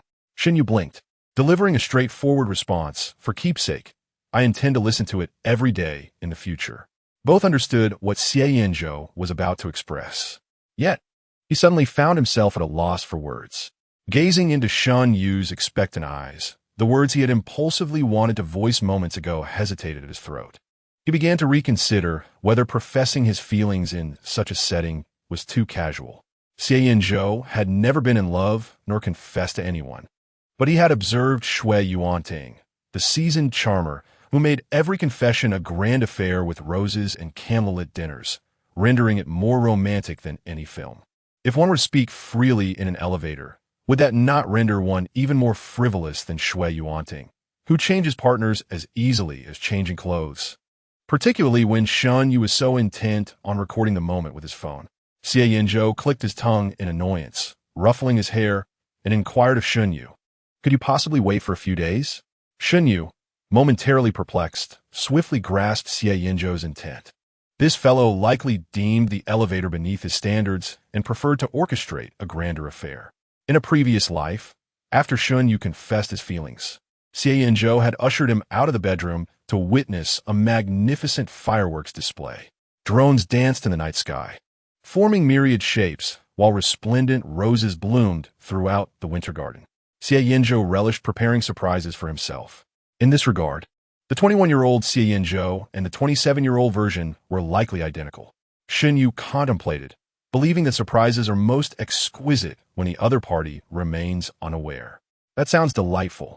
But please do not keep me waiting too long, he smiled as he put away his phone, adding, I thought you were going to discuss the project, hence the recording. Do not overthink it. He could have left it at that. Yet he had to add that remark, which was bound to provoke further thoughts. Xie Yanzhou mentally noted the former statement, raising an eyebrow at Shen Yu, and retorted habitually to the latter. Is that so? You are so devoted to work. Shen Yu's smile deepened. Second, most devoted to work. And the first? Shen Yu's eyes sparkled with mischief, subtly tugging at Xie Yanzhou's heart. The insinuation hung in the air, rendering it soft and thick with tension. As if scorched by flames, Xie Yanzhou could no longer contain himself. He grasped Shen Yu's waist with one hand, pressing him against the elevator wall, while the other gently caressed the side of Shen Yu's face. The feather-like touch was tantalizing, causing Shen Yu's ears to flush as he turned away. Yet Xie Yanzhou was relentless, questioning what his second mean. Was first? Shen Yu narrowed his eyes slightly, fingers climbing up Xie Yanzhou's arm. Just as he was about to speak, a soft chime interrupted them. The elevator doors slid open once more. Shen Yu assumed it was Xie Yanming or some irrelevant party and glanced casually toward the entrance. Upon recognizing the figures standing there, his spine stiffened, and a chill ran down his neck as he pushed Xie Yanzhou away and stood upright. Xie Yanzhou had not applied much pressure, but upon being shoved, he straightened and glanced toward the door. The young master, undeterred by the interruption, took a step back, raising an eyebrow at Shen Yu with a sense of leisure. Shen Yu feigned composure, adjusting his attire while awkwardly glancing at the group at the entrance. Leading them was an elderly gentleman with graying hair, leaning on a wooden cane. His brow deeply furrowed as he glared at Xie Yanzhou, the chairman of Tianheng Group, and also Xie Yanzhou's grandfather, Xie Weihua, the patriarch of the Xie family. Shen Yu hastily called out, Grandfather Xie. No need to thank me, Xie Weihua replied, turning his sharp gaze towards Xie Yanzhou. What on earth are you doing? Despite having surpassed 70 years of age, his voice boomed with authority. Xie Yanzhou raised an eyebrow. Did you not see? Just teasing someone. Xie Weihua, witnessing his grandson's nonchalant demeanor, was both amused and enraged, exclaiming, Have you forgotten all the lessons I taught you? What kind of behavior is this? As Xie Weihua's temper flared, Xie Yanming, standing nearby, supported his grandfather and smiled, saying, After all, Yanzhou has just fallen in love. Such behavior is quite normal. With both my father and me here, there is no cause for concern. After speaking, he turned to Xie Yanzhou and added, Yanzhou, come lend a hand to Grandpa. He specially came over upon hearing that you were attending the meeting. Lend a hand? I'm not so frail that I cannot move. Xie Weihua snorted heavily, shaking off Xie Yanming's hand as he strode toward the conference room. Xie Yanzhou patted Shen Yu on the head and said, Let us go. With one hand in his pocket, he sauntered after him, seemingly indifferent, but keeping a watchful eye on the surroundings for any obstacles. Noticing his contradictory demeanor, Shen Yu found him rather endearing and lingered for a moment. In mere seconds, Xie Yanzhou turned his head, his gaze reproachful, seemingly questioning why Shen Yu had not yet followed. Shen Yu curved his lips into a smile, just about to catch up, when Xie Yanming spoke up beside him. Xiao Yu, Yanzhou has always had that domineering temperament. I apologize on his behalf. His tone was gentle, exuding a caring demeanor. Dear cousin, you might not know, Shen Yu replied shyly with a smile, but I actually quite like the domineering type. Once they entered the conference room, the project team was nearly assembled. Xie Weihua and Xie Yanzhou occupied seats at the front, with Xie Yanming in between them, while Shen Yu, representing the Shen family, took a seat directly opposite Xie Yanzhou. The designer and assistant opened the PowerPoint presentation and began their explanation. This impromptu meeting was called by the resort's designer, who suggested improvements to the hotel's entertainment facilities and proposed an increase in the budget. Though it was a relatively minor issue, Xie Yanming insisted on making a grand display by summoning everyone to the company. The conference room was filled with people for a trivial matter, and the other members of the project team felt a sense of impatience, though they refrained from showing it. Xie Yanzhou, with his long legs bent and his face supported by one hand, fixated his gaze on Shen Yu, seemingly oblivious to the proceedings. Xie Yanzhou coughed, his expression one of exasperation. Previously, when Xie Yanzhou had come to negotiate a marriage alliance, Xie Yanzhou sensed something amiss. He had never failed to introduce attractive women to the young man, who had never shown interest.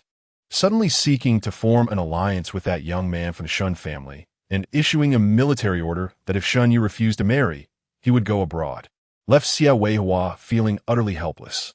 He had thought that if Shen Yu ignored him for a few days, he would eventually back down. Upon learning that Shen Yu would also be attending today, Xie Yanzhou decided to follow. Little did he expect that Xie Yanzhou would corner Shen Yu in the elevator, attempting something untoward. What a beast! If this marriage alliance were to fail because Xie Yanzhou was too lewd, Xie Yanzhou would not know where to hide his face. Contemplating this, Xie Yanzhou rubbed his forehead. He needed to find a moment to inquire about Shen Yu's thoughts, hoping he was not genuinely disinterested, yet too shy to express it. Just as he was grappling with his headache, a voice called out, "Chairman." The designer, having finished the PowerPoint presentation, looked over anxiously, seeking confirmation. Xie Yanzhou glanced at the screen, his expression stern, revealing none of his earlier distraction. "All right, proceed with the implementation. These adjustments are entirely reasonable, and the others have no objections." After the meeting adjourned, Xie Yanzhou, with the assistance of his aide, approached the elevator. Just as he pressed the down button, he heard Xie Yanming's voice from behind. "Grandfather, I have a proposal regarding the resort project." Xie Yanzhou turned around and inquired, "What proposal?" Given that this was a significant project in collaboration with Qianyong, it would be prudent to conduct a practical assessment. Xie Yanming, with a serious demeanor, suggested. "Yanzhou has been quite busy lately. I believe it would be best if Xiao Yu and I before he could finish." He was interrupted by a nonchalant voice from behind. "Who says I'm busy?" The young man, hands in his pockets, raised an eyebrow and asked, "What am I busy with? I'm completely unaware." Xie Yanming questioned, "When did this person arrive? Wasn't he just speaking with Shen Yu? Where did she disappear to?" With a forced laugh, Xie Yanming responded, "I heard you were preoccupied with entertaining Lu's younger brother. It seems you haven't seen each other in quite some time." "Are you that concerned about Lu Yan?" Xie Yanzhou remarked. "Brother, you wouldn't happen to be fond of men, would you?" His words were always unabashed. Xie Yanming frowned. "Yanzhou, must you speak to me in such a manner?" Xie Yanzhou retorted. "Then tell me, how should I address someone who aims to undermine me?" His expression was sharp, and upon seeing his accusatory demeanor, Xie Yanming felt a surge of anger and instinctively rebutted. "Who said I intended to undermine you?" "Enough," Xie Yanzhou interjected, frowning. "How old are you both? Why are you quarreling? Do you wish for the entire company to witness your disgrace?" Xie Yanzhou fell silent, yet his eyes remained wide open, narrowing into slits as he stared down Xie Yanming, causing the latter to break into a cold sweat. Xie Yanzhou turned to Xie Yanzhou and admonished, as the younger brother, "You should be more respectful toward your elder." Xie Yanzhou curled his lips, turning his head aside, clearly defiant. "What respect?" Xie Yanzhou, a staunch advocate for decorum, struck Xie Yanzhou's calf with his cane. Xie Yanzhou's expression soured further. Oh. While he was displeased, Xie Yanming found amusement in his discomfort. Witnessing Xie Yanzhou's plight was one of his greatest joys. However, just as a smile began to form on Xie Yanming's lips, he heard Xie Yanzhou continue. "Since you are not busy, you and Shaoshan shall conduct an on-site inspection next weekend. Do not think of shirking your responsibilities. Submit your report directly to me." Xie Yanzhou lazily replied, "Sure." Just one word, reflecting his habitual demeanor. Yet his expression softened considerably. Xie Yanzhou then turned to Xie Yanming, stating, "Yanming, Xiao Lu has recently been assigned to the project in the west of the city. Accompany him and submit your report to me as well." The project in the west was merely a medium-sized endeavor, hardly comparable to the resort. This old man, feigning impartiality, was clearly biased towards the Atlantic. By orchestrating this, Xie Yanming found it increasingly difficult to engage with the project, let alone replace Xie Yanzhou. Consumed by frustration, Xie Yanming could only grit his teeth and say, "All right, I will heed grandfather's wishes."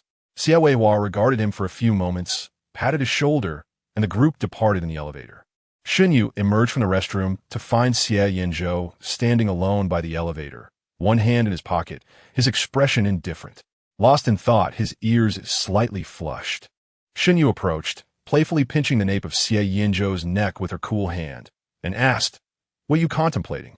With a gentle grip, he held the restless hand, caressing it softly in his palm, which brought a measure of calm to Xie Yanzhou's heart as he spoke of their upcoming business trip next week. "That saves money," Shen Yu interjected unexpectedly. Xie Yanzhou raised an eyebrow. Save what money? He was affluent enough. Did he really need Shen Yu to economize? Just as he was about to showcase his financial prowess by retrieving a card from his wallet, he noticed Shen Yu's gaze lowered as he softly remarked, "We only need to book one room." Xie Yanzhou was momentarily taken aback, his body stiffening as he turned his head. From his perspective, he could see the delicate curve of Shen Yu's fluttering eyelashes. The striking young man pressed his lips together slightly, a hint of pink appearing at the corners of his eyes, inviting playful teasing. Xie Yanzhou's throat tightened as his thoughts meandered along Shen Yu's words. One room meant they would share a bed, which would provide ample opportunity to tease and play with Shen Yu. On the journey home, Shen Yu relayed the details of their field study to Lu Qing, given that Lu Qing was the primary person in charge of the project, while Shen Yu served as support. Lu Qing, still on a business trip, replied after a moment, "How many people are going from Tianheng? I'll have my assistant book the hotel." Shen Yu turned to the driver, Xie Yanzhou, and inquired, "How many are you taking? Any specific requirements for the hotel?" "Just me and assistant," Xie Yanzhou replied nonchalantly, eyes fixed ahead. "One room per person." Shen Yu tilted his head. "You don't want to share a room with me?" Taken aback by Shen Yu's forthrightness, Xie Yanzhou cleared his throat. As per company policy, all business travelers are assigned single rooms. Shen Yu pressed further. "Are they also in a relationship?" "Certainly not," Xie Yanzhou responded. While it would be delightful to share a room with Shen Yu, he was concerned about losing control and engaging in inappropriate behavior. In Xie Yanzhou's view, such matters were reserved for marriage.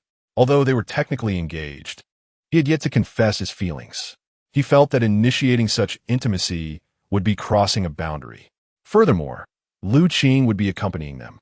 Given Lu Qing's close ties with Shen Qian, he could very well be an emissary from Shen Qian to assess his future son-in-law, thus necessitating adherence to propriety. After a brief pause, Xie Yanzhou invoked company policy.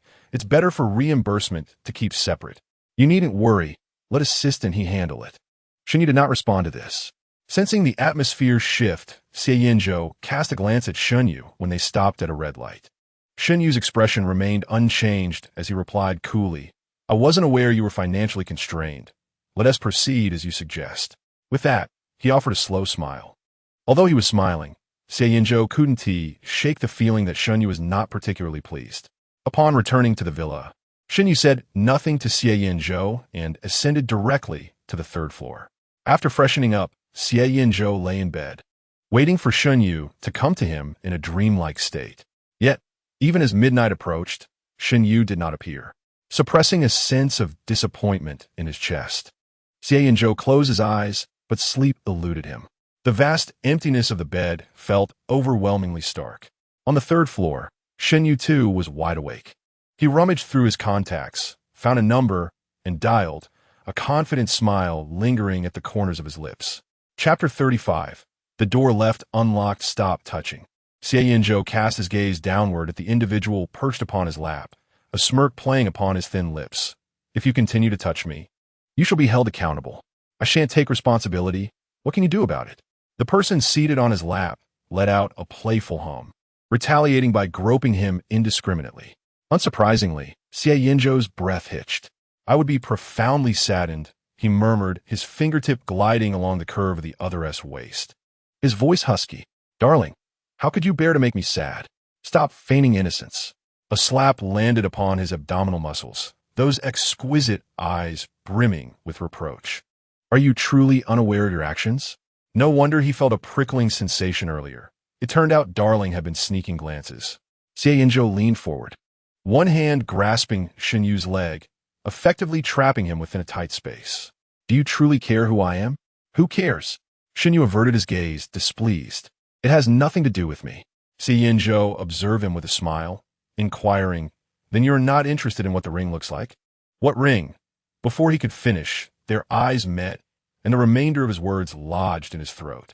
Xie Yanzhou's expression turned earnest as he cradled the other's face, his tone reverent.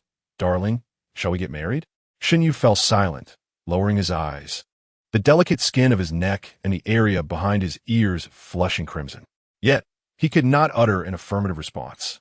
Unconsciously, Shen Yu's hand drifted to his empty pant leg, but as soon as he made contact, Xie Yanzhou grasped his hand, holding it firmly in his palm. Is that agreeable? Xie Yanzhou leaned in, his lips hovering near Shen Yu's ear. Darling. With each inquiry, he would gently nudge Shen Yu. Shen Yu's back stiffened, his eyelashes fluttering. After a considerable pause, a faint voice emerged from him.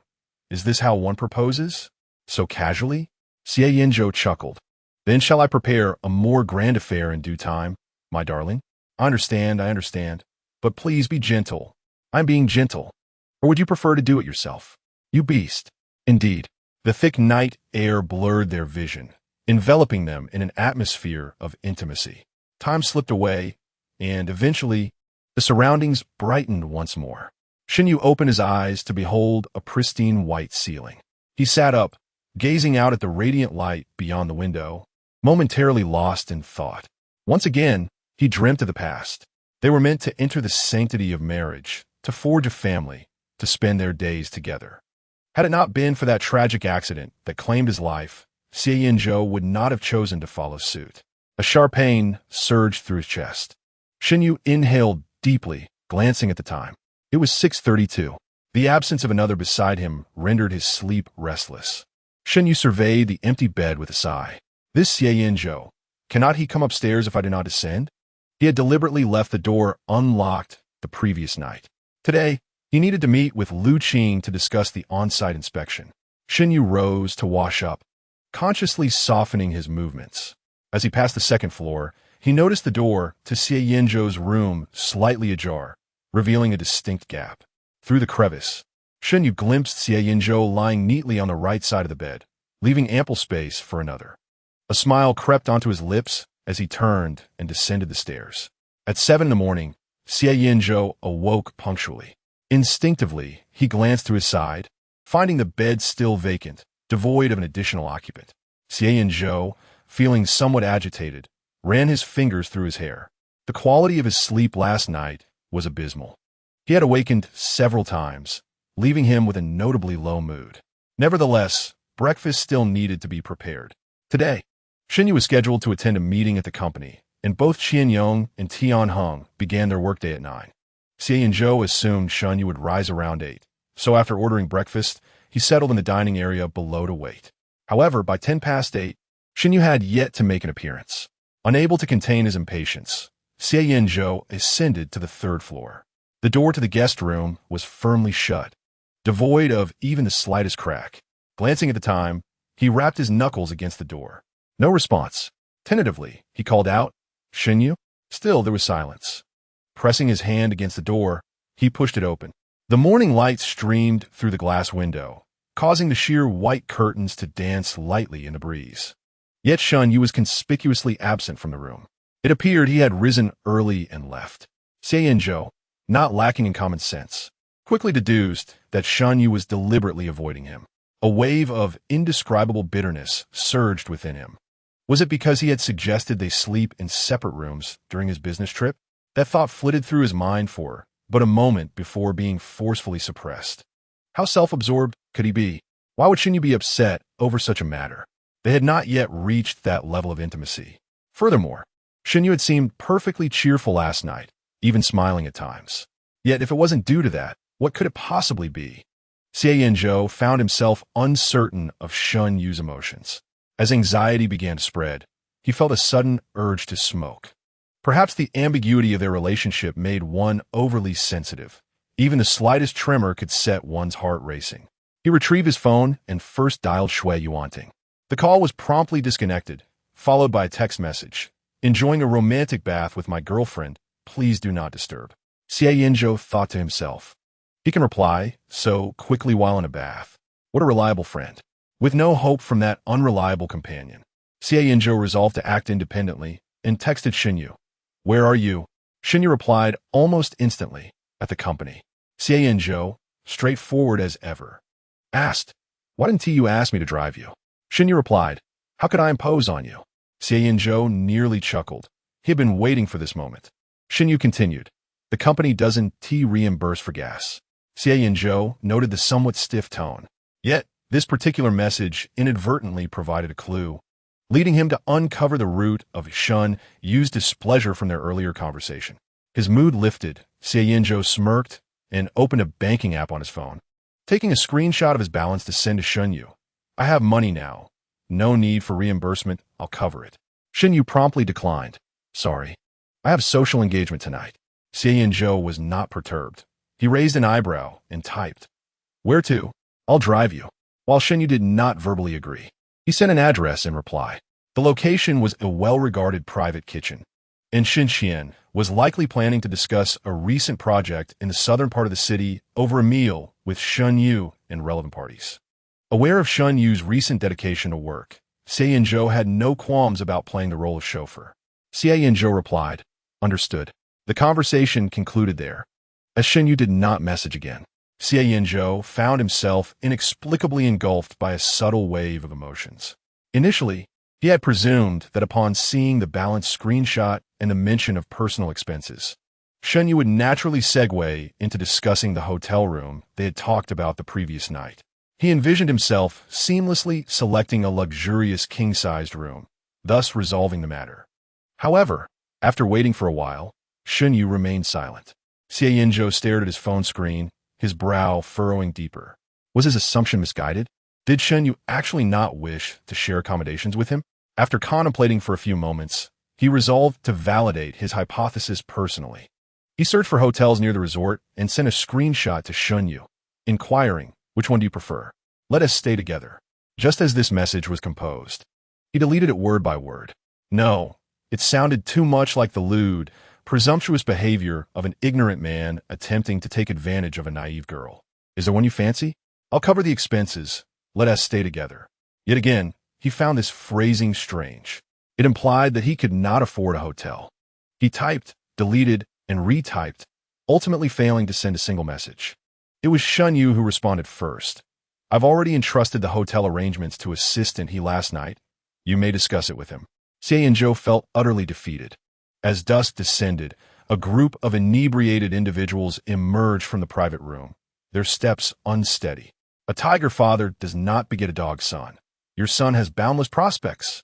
A middle-aged man, flushed from drink, patted Shen Yu on the shoulder and turned to Shen Qian, assuring him that he could retire in peace. Leaving the company to his capable son, Shen Yu engaged in polite banter, exuding charm that earned him praise from the assembled uncles and elder relatives.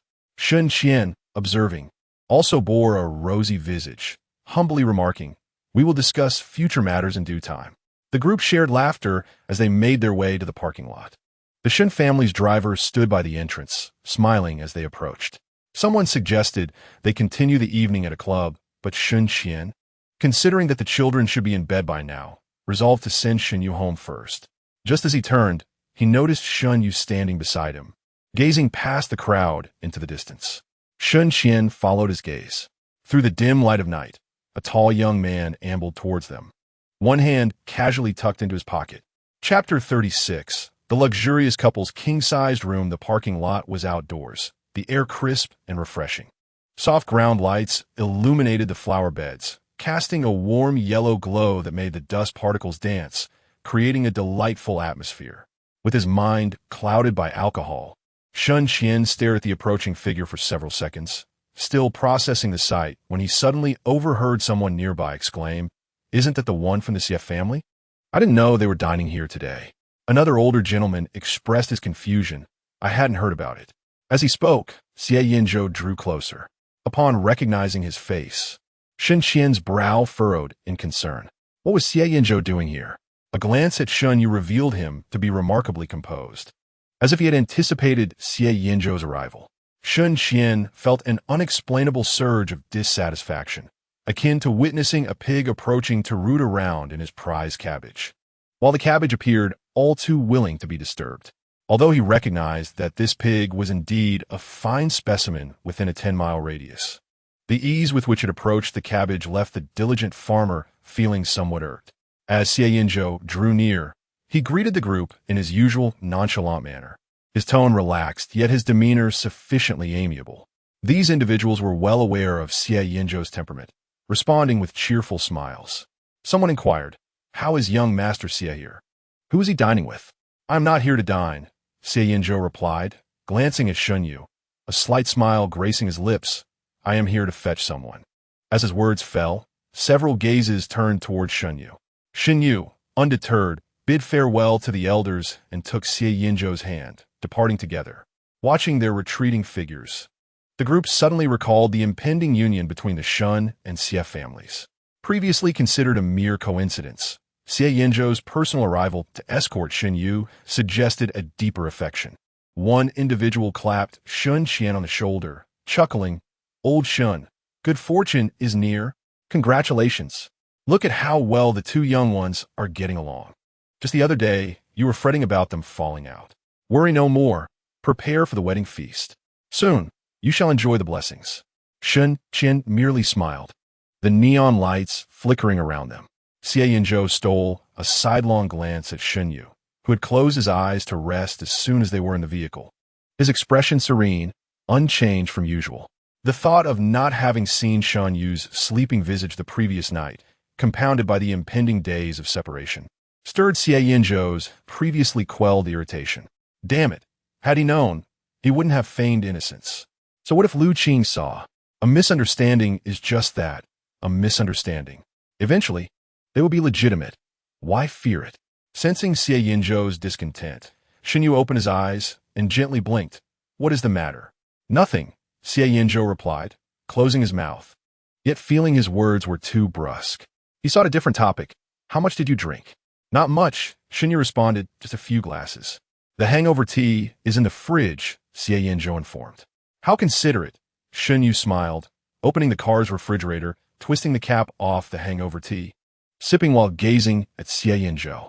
The warm glow of the streetlights filtered through the glass, illuminating the youth's features, softening his previously brash demeanor, leaving only infinite tenderness. Xie Yanzhou had prepared himself for a night devoid of Shen Yu's sleepwalking, yet unexpectedly, Shen Yu appeared that very night. He lay on Xie Yanzhou's bed, tracing his abdominal muscles, stirring a restless night filled with vivid dreams. Xie Yanzhou felt both exhilarated and vexed. If Shen Yu visited nightly to caress his muscles, why not share a room? What had he done wrong? This confusion lingered until the day they traveled to the resort. Both Shen Yu and Xie Yanzhou reported to the company first, departing separately before finally reconvening at the hotel. Accompanying Xie Yanzhou was He Li, an assistant who had joined the company only a year prior. He Li had previously accompanied Xie Yanzhou on a business trip, thus they were somewhat familiar. As they neared the hotel, He Li rummaged through his bag and produced the room key, handing it to Xie Yanzhou. "Young Master Xie, you and young Master Shen's room is 2301. Upon hearing this, Xie Yanzhou raised an eyebrow. "My room with young Master Shen?" He Li, noticing the expression, hurriedly clarified. "It's like this. When I booked the rooms last week, only 3 were available. Manager Lu and Assistant Qin are women, so they share one. Coincidentally, young Master Shen called me, and when I inquired about the arrangements for the 3 of us, he said it would be fine to share with you." After speaking, he cautiously observed Xie Yanzhou, fearful of having misspoken. After all, who in the company did not know that he was a rather difficult person to please? Previously, General Xie arranged for Assistant He to travel with Xie Yanzhou on a business trip. At that time, the accommodations were insufficient. An assistant He inquired if Xie Yanzhou could accept a double room. However, Xie Yanzhou opted to personally cover the expenses for a presidential suite. The issue at hand was that the resort was quite remote, with only a handful of hotels available. Assistant He chose the best hotel, but upon calling, discovered that only a few rooms remained. Who could have anticipated that during the off-peak travel season, such a secluded hotel would have limited availability? With 3 gentlemen and only 2 rooms, it was inevitable that 2 would have to share a space. Assistant He merely hoped that this young heir would show some understanding toward a working individual. If all else failed, he would have to share with Xiao Shan. To his surprise, Xie Yanzhou did not complain or insist that assistant he share with Shen Yu. The young man gazed out the window, his tone calm. No need. Let's keep it as is. Assistant he promptly nodded. All right. Once confirmed, assistant he contacted assistant Qin, informing them that he would check in first and provide them with the room keys upon their arrival. Just as he sent the message, he heard Xie Yanzhou's voice from behind. What type of room? Assistant, he replied, honestly. You and Xiao Shan are in a deluxe double room with a double bed. What about you? I have a luxurious couple-S suite. Assistant, he scratched his face, feeling a bit awkward. You certainly know how to indulge. Xie Yanzhou chuckled enigmatically, handing over his room key in exchange. Assistant, he instinctively accepted the key, but after a few seconds, the realization hit him, and his eyes widened slowly. Wait, did Xiao Xie mean that he and Xiao Shan would be sharing a luxurious couple-S suite? Chapter 37, Cold Shower. First a kiss. By the time they reached the hotel, it was already 11 in the morning. Assistant Qin messaged that they had encountered some unexpected delays on the road, wasting some time, and would be an hour late, suggesting they eat first. Assistant, he hesitated to make a decision and asked Xie Yanzhou, Xiao Xie, should we eat first, or wait for General Liu and the others? Let us wait for them to eat together, Xie Yanzhou replied. Assistant, he glanced at the itinerary. The head of the resort was scheduled to pick them up around 2 in the afternoon, leaving ample time for their meal. Then I'll go ahead and place an order. When they arrive, we can all dine together, Assistant, he suggested. What would you like, Chinese or Western cuisine? Do you have any dietary restrictions? Ask Shen Yu what he wants. I have no restrictions. After Xie Yanzhou finished speaking, he paused and called out to Assistant. No scallions, no cilantro, no mushrooms. Assistant, he felt puzzled. The last time they dined out, he distinctly remembered Xie Yanzhou eating stir-fried mushrooms. However, he dismissed the thought and sent a message to Assistant Qin inquiring about the other two leaders' preferences and restrictions. Assistant Qin quickly replied, General Liu is fine with anything, but Xiao Shan does not eat mushrooms or cilantro. Best to avoid scallions as well. By the time the message arrived, the two had already checked in and were sharing an elevator ride upstairs. Assistant, he glanced at the tall, relaxed young man beside him and began to discern a different flavor to their interactions, considering his request for a room change and Shen Yu's earlier phone call. It seemed that these two were not nearly as antagonistic as the rumor suggested.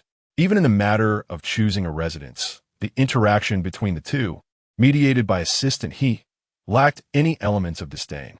Rather, it evoked a subtle sense of a young couple in a minor dispute seeking a go-between to convey messages. It was surprising to witness such behavior from the typically aloof Xie Yanzhou. Assistant, he found it quite novel. Do even the wealthy engage in such juvenile antics in their romantic affairs? As if echoing this sentiment, the scene unfolded as the elevator doors opened, revealing Xie Yanzhou striding confidently into the room. Once the door closed behind him, he surveyed the interior. The luxurious couple's suite lived up to its name. It was spacious, with a vase of roses on the windowsill, their petals vibrant and dripping with color, filling the air with a rich fragrance. The bed was impressively large and circular, evidently very soft. Xie Yanzhou's atoms apple bobbed slightly as he glanced toward the bathroom. The light flooded in, with frosted glass separating it from the rest of the space. The shower featured a rain shower head and could comfortably accommodate 4 or 5 people at once. In contrast, the bathtub was relatively small, just enough for 2 adults to lie down. At that moment, Xie Yanzhou was alone in the room. Yet the scene around him prompted thoughts of Shen Yu reclining in the bathtub. Her fair skin glowed, her knees blushing, her ears tinged with a rosy hue, and her eyes shimmering with a shy glimmer. He mused that if he were to utter something inappropriate to Shen Yu at that moment, she would likely not be angered, but would furrow her brow, softly retort, and retaliate with her actions. As for those actions, Xie Yanzhou found himself faltering in his thoughts. He quickly halted his musings, realizing that if Shen Yu were to arrive and see him in such a state, he would surely be reprimanded as a rogue. Not wishing to incur her wrath, he glanced at the time. There was still a while before Shen Yu would arrive. He shed his outer garments and entered the bathroom, opting for a cold shower. The cold water cascaded down, and Xie Yanzhou stood beneath it with his eyes closed, his heart racing even more intensely. The shower was specifically designed for couples, with safety bars on both ends. Whether facing forward or from behind, safety was assured. With his eyes shut, he turned the water up a notch, mentally reciting the details of the resort until his skin began to feel slightly numb. Only then did he emerge from the bedroom bathroom. Having decided on a spontaneous shower, he had not brought sleepwear, so after washing up, he casually wrapped a towel around his waist and sauntered out of the bathroom. Upon exiting the room, a soft click echoed as the lights illuminated the space. Xie Yanzhou looked up to discover the curtains had been drawn. The instigator was seated cross-legged on the bed, enveloped in the warm, bright glow. Shen Yu's gaze slid down Xie Yanzhou's abdomen, as if it were tangible, gradually kneading away the remnants of his already thin rationality. Feeling somewhat uneasy under her scrutiny, Xie Yanzhou glanced down, cleared his throat, and redirected the conversation. "When did you arrive?" "About 10 minutes ago," Shen Yu replied, patting the space beside her, beckoning him over. Her tone and gesture resembled that of calling a beloved pet. Xie Yanzhou let out a soft hum of discontent, refusing to comply, and stood his ground, inquiring, "What delayed you on the way?" "Come here, and I'll tell you," she urged. Shen Yu extended his hands towards him, his voice gentle. "Xie Yanzhou, come here." Witnessing such a palpable need for his presence, Xie Yanzhou felt a warmth blossom in his heart and promptly moved to sit beside Shen Yu. Just as he brushed against the edge of the bed, Shen Yu unexpectedly wrapped his arms around Xie Yanzhou's waist, pushing him down. Caught off guard, they both tumbled into the soft embrace of the bedding. Xie Yanzhou's instinctive reaction was to encircle Shen Yu's lower back, just as they often did when sharing a bed. Shen Yu squinted his eyes, satisfied with Xie Yanzhou's understanding, nestling further into his embrace. The bath towel loosened slightly due to their movement. Xie Yanzhou, holding onto the edge of the towel with one hand, subtly leaned back while maintaining a calm demeanor, inquiring, "What's the matter?" "I arrived late today because my cousin and uncle intercepted my car. Wanted to come along," Shen Yu replied, resting his head on Xie Yanzhou's arm, his gaze lowered, his voice soft. Xie Yanzhou's brows immediately knitted together as he asked coldly, "They are here?" "No." Shen Yu shook his head. "My dad sent them back." As he spoke, he lifted his eyes to meet Xie Yanzhou's, while his fingers gradually traced the contours of Xie Yanzhou's abdomen. The feather-like sensation sent a ticklish shiver through Xie Yanzhou's spine. He grasped Shen Yu's wrist with one hand, yet was met with Shen Yu's slightly aggrieved gaze. With furrowed brows and his soft lips pressed together, he looked like a pitiful child seeking justice after being wronged. Xie Yanzhou's grip instantly loosened. Shen Yu's lips curled into a slight smile. His face now pressed against Xie Yanzhou's chest as he murmured, "My uncle is particularly fierce and even tried to hit me. He has quite a bit of courage."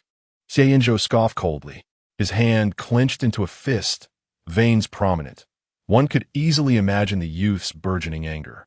"I doubt I will maintain ties with the Zheng family in the future," Shen Yu remarked, his eyes downcast, appearing quite disheartened. Xie Yanzhou placed a hand on his shoulder, affirming, "All right." In truth, he yearned to express sentiments akin to "You still have me," but the words felt too sentimental for the proud Xie. With a soft sigh, Shen Yu grasped Xie Yanzhou's hand, asking, "Xie Yanzhou, could you comfort me?" He leaned forward, his beautiful eyes reflecting only the image of one person. Xie Yanzhou's Adam's apple bobbed, his heartbeat nearing chaos. It was utterly strange. Although Shen Yu was impeccably dressed, it was he who felt unhinged, his blood racing. Xie Yanzhou struggled to steady his breath, asking, "How would you like me to comfort you?" Shen Yu smiled, inching closer, his voice barely above a whisper. "Xie Yanzhou, kiss me first." Upon uttering this phrase, Shen Yu's free hand brushed against the wall, extinguishing the light. The room was engulfed in darkness. Xie Yanzhou leaned back, squinting at the young man kneeling on his lap, bending closer to him. "Are you certain?" Xie Yanzhou's voice was hoarse, barely contained. He was on the brink of restraint, yet still sought Shen Yu's affirmation. Shen Yu responded through action. A soft, dry touch landed on Xie Yanzhou's lips. After a few seconds of anticipation, just as Shen Yu gently withdrew, Xie Yanzhou suddenly surged forward, gripping Shen Yu's waist and pressing him down. The fervent and chaotic breaths, once intertwined, felt akin to flames scorching the skin, ensnaring them in an unyielding embrace. His fingertips, calloused yet gentle, slipped through the seams of fabric, leaving imprints upon the delicate skin. Shen Yu found himself in a daze, his thoughts scattered and disordered. He was unaware of when he had been lifted to sit, only able to lean against Xie Yanzhou. In the dim light, the fervent emotions beneath Xie Yanzhou's nonchalant facade ignited. He seized control, shifting from passivity to an assertive counterattack within mere seconds. Time slipped away, and soon Shen Yu's lips tingled, tasting a faint metallic tang. Xie Yanzhou. He attempted to articulate amidst the breathless moments, barely managing a syllable before being silenced again. A veil of mist clouded Shen Yu's vision. Yet he found himself succumbing to the overwhelming sensation. Ding-dong. The crisp chime interrupted Xie Yanzhou's actions. Shen Yu trembled, suddenly recalling that they had a meeting to attend, and hastily pushed at Xie Yanzhou. Unperturbed, Xie Yanzhou continued, resembling a wolf who had savored a piece of meat. Could one expect him to relinquish what he had so eagerly claimed? Not a chance. Ding-dong. Ding-dong. The persistent ringing outside the door indicated a lack of response. Shen Yu gently tapped Xie Yanzhou's shoulder, signaling him to answer the door, believing this would afford them a moment of respite. He was taken aback when Xie Yanzhou simply lifted him, carrying him to the door. With a firm grip around Shen Yu's waist, he pressed him against the door, effortlessly activating the smart lock screen with a single hand. Upon recognizing the figure outside, Xie Yanzhou clicked his tongue in displeasure. It was Eli. Assistant, he stood at the threshold, one hand clutching a phone while the other pressed the doorbell, his face betraying undeniable embarrassment. The resort staff insisted on hosting a welcoming banquet, arriving early to greet them, yet Xie Yanzhou and Shen Yu remained oblivious to the impending arrival. Vice President Lu Qing was punctual to a fault, ensuring he arrived 10 minutes early for any meeting, and had urged Assistant He to make preparations as soon as he received the news. Assistant He sent a message, yet received no reply from Xie Yanzhou. Similarly, messages sent to Shen Yu by Assistant Qin went unanswered. Consequently, President Lu remarked, Xiao Qin is a girl and may find it inconvenient. Please go upstairs and urge them. They might be napping and have lost track of time. At that moment, Assistant He felt a wave of anxiety wash over him. Dealing with Xie Yanzhou was already a challenge, but the fact that Shen Yu had entered the room only added to his trepidation. Most concerning was the promptness with which Xie Yanzhou typically responded to work-related matters. However, since Shen Yu had entered the room, he had ignored all messages. Two men alone in a room. What might transpire was not lost on Assistant He. Yet, he could not afford to delay matters and steeled himself to confront them.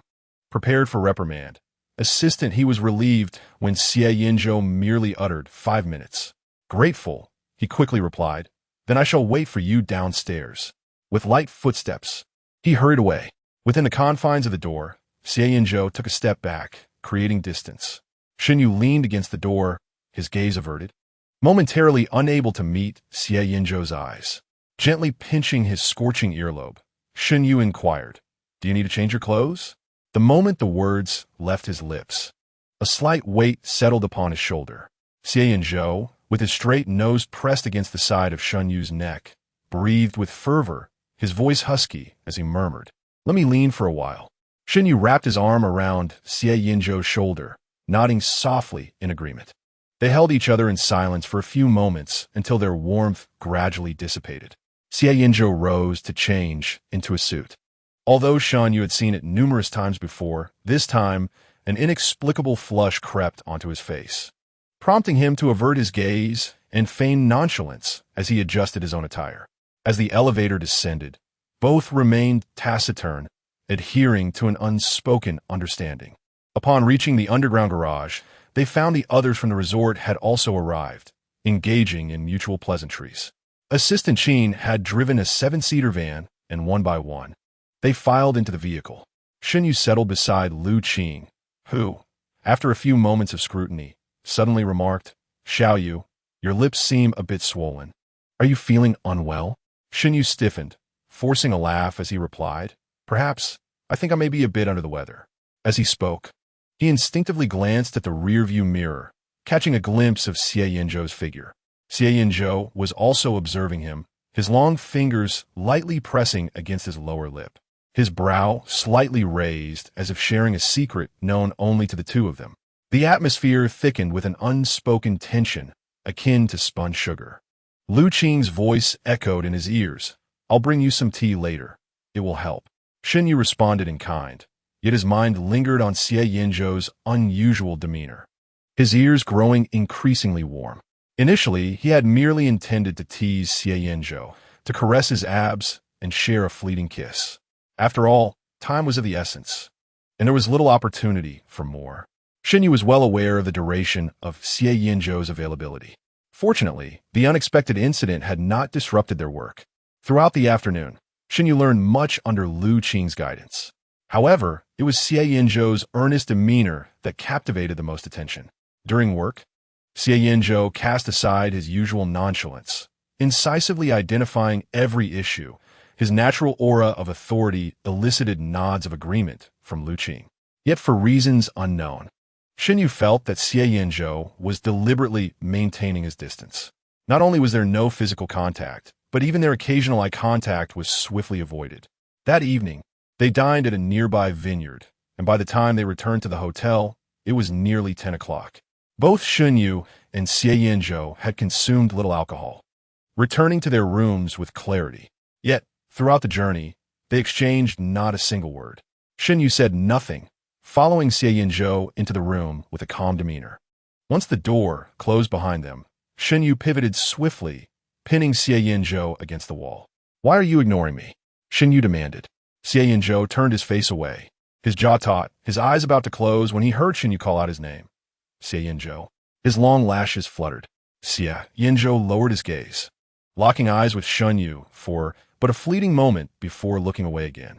Under the warm glow of the lights, his voice was thick with restraint and bitterness, stirring emotions within. "Don't come this close to me. I can't always hold back." Shen Yu asked, "Why must you hold back?"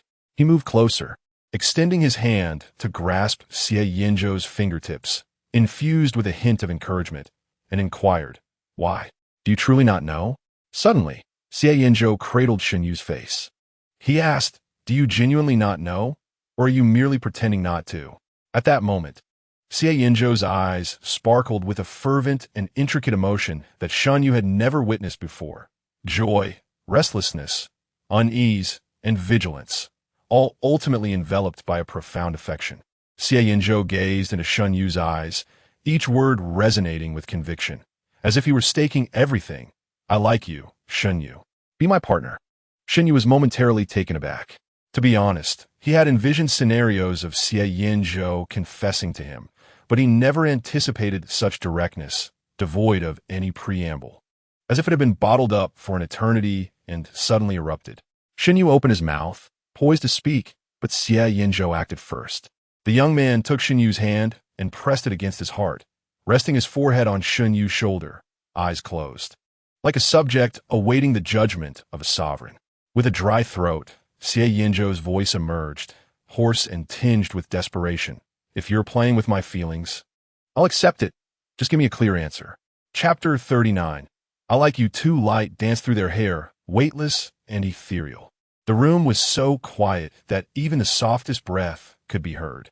Xie Yanzhou yearned to discern Shen Yu's expression, to fathom his reaction to the sudden confession. Yet he found himself unable to open his eyes. The hand held by Shen Yu trembled uncontrollably, and Xie Yanzhou recognized his own nervousness. Throughout his life, Xie Yanzhou had been the center of attention countless times. In competitions or speeches, in moments where thousands gazed upon him, he had always remained composed. Yet now, with Shen Yu not even sparing him a glance, he felt an anxiety that rendered his very breath foreign to him. How humiliating, Xie Yanzhou thought derisively to himself. Though his spirit remained taut, time stretched into an agonizing slow crawl. The air around him felt thick and suffocating, filling his senses and constricting his breath in a shroud of darkness. Until Shen Yu gently called his name, "Xie Yanzhou." In that instant, all discomfort dissipated. Xie Yanzhou opened his eyes. His face was cradled in Shen Yu's hands. Once more, his vision illuminated. The first thing he beheld was Shen Yu's face, so close. With eyes that had haunted his dreams in countless nights, reflecting his own image. Xie Yanzhou. Shen Yu's lips brushed against Xie Yanzhou's, then withdrew slightly. A smile gracing his features. Why aren't you looking into my eyes?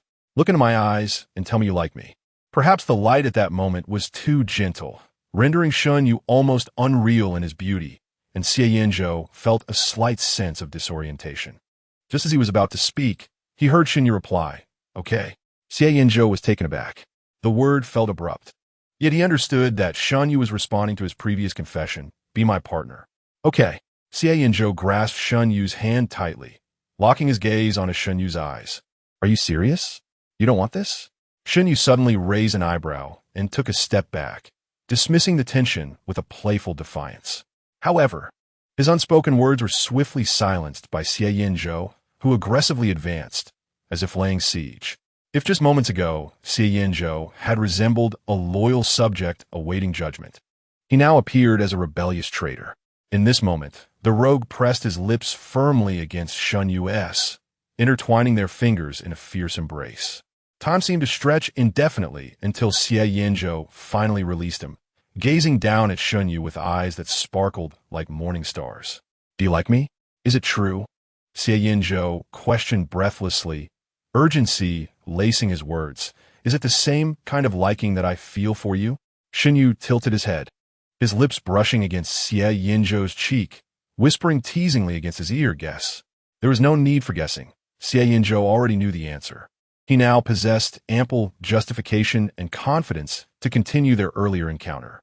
Their lips intertwined once more, igniting a fervor that eclipsed all previous moments. Soon, Shen Yu found himself yielding, his voice muffled and pleading, "My lips are sore." Xie Yanzhou softened his approach slightly, yet he remained relentless. He was enveloped in an overwhelmingly surreal sensation, as if his heart had been filled with cotton candy, swelling with emotion.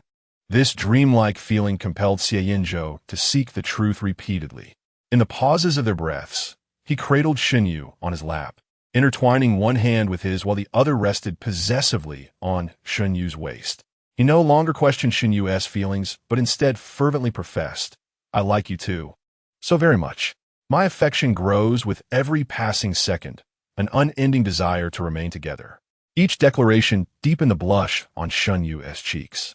With a flushed face turned upwards, he resolutely replied, "Xie Yanzhou, I like you. More than love itself."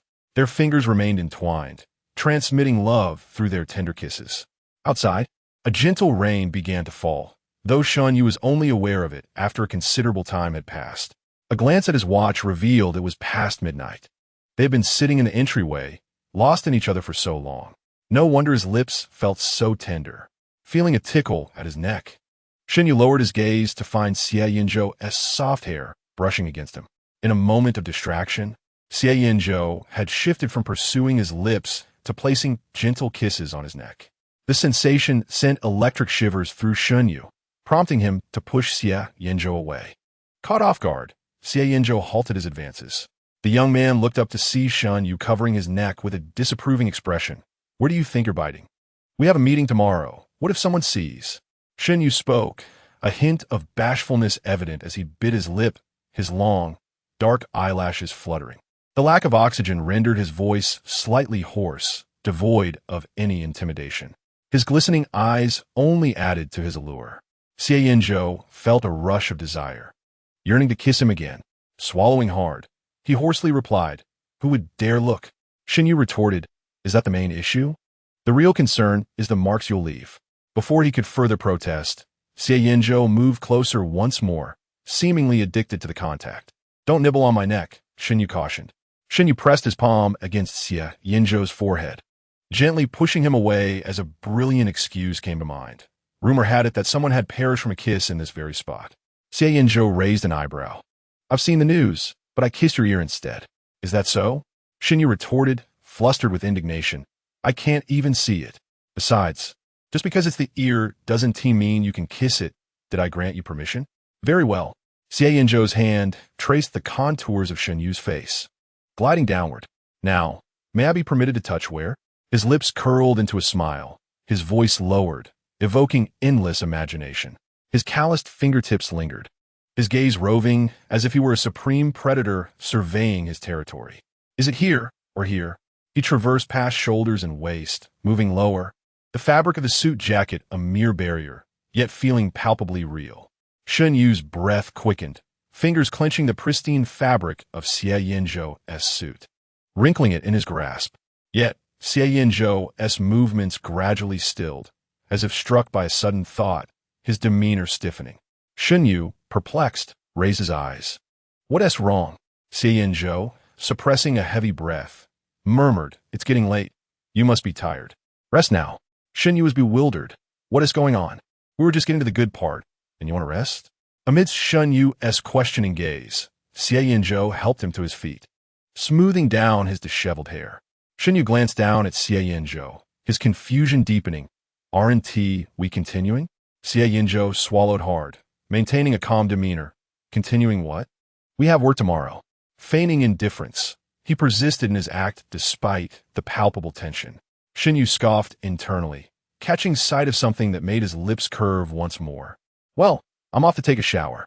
With that, he distanced himself. With a click, the leather belt came undone, the fabric whispering as it fell to the floor. Then, a pair of long, fair legs emerged into the open air. Shen Yu slowly approached Xie Yanzhou, shedding his suit jacket to reveal only a loose shirt. Breath caught in his throat. Xie Yanzhou instinctively reached out, but to his surprise, Shen Yu sidestepped him, heading toward the wardrobe to retrieve a change of clothes. Without sparing him a glance, he strode directly into the bathroom, turning off all the lights in the room except for the one in the bathroom. Xie Yanzhou's gaze followed Shen Yu as he entered the bathroom. He pinched the bridge of his nose, fetched a bottle of cold water from the fridge, and settled onto the sofa. The cold liquid soothed his frayed nerves temporarily, but the sound of running water soon rekindled his irritation. His eyes scanned the room, seeking distraction. Yet when his gaze landed on the frosted glass of the bathroom, he froze. Chapter 40. The Scheming Bunny. Online flirtation. The entire suite was shrouded in dimness, illuminated only by the light from the bathroom. Consequently, Xie Yanzhou could clearly discern Shen Yu's silhouette. The luxurious couple's suite lived up to its purpose, artfully designed to entice. The swirling mist offered no real concealment. The finely frosted glass revealed everything with unwavering fidelity.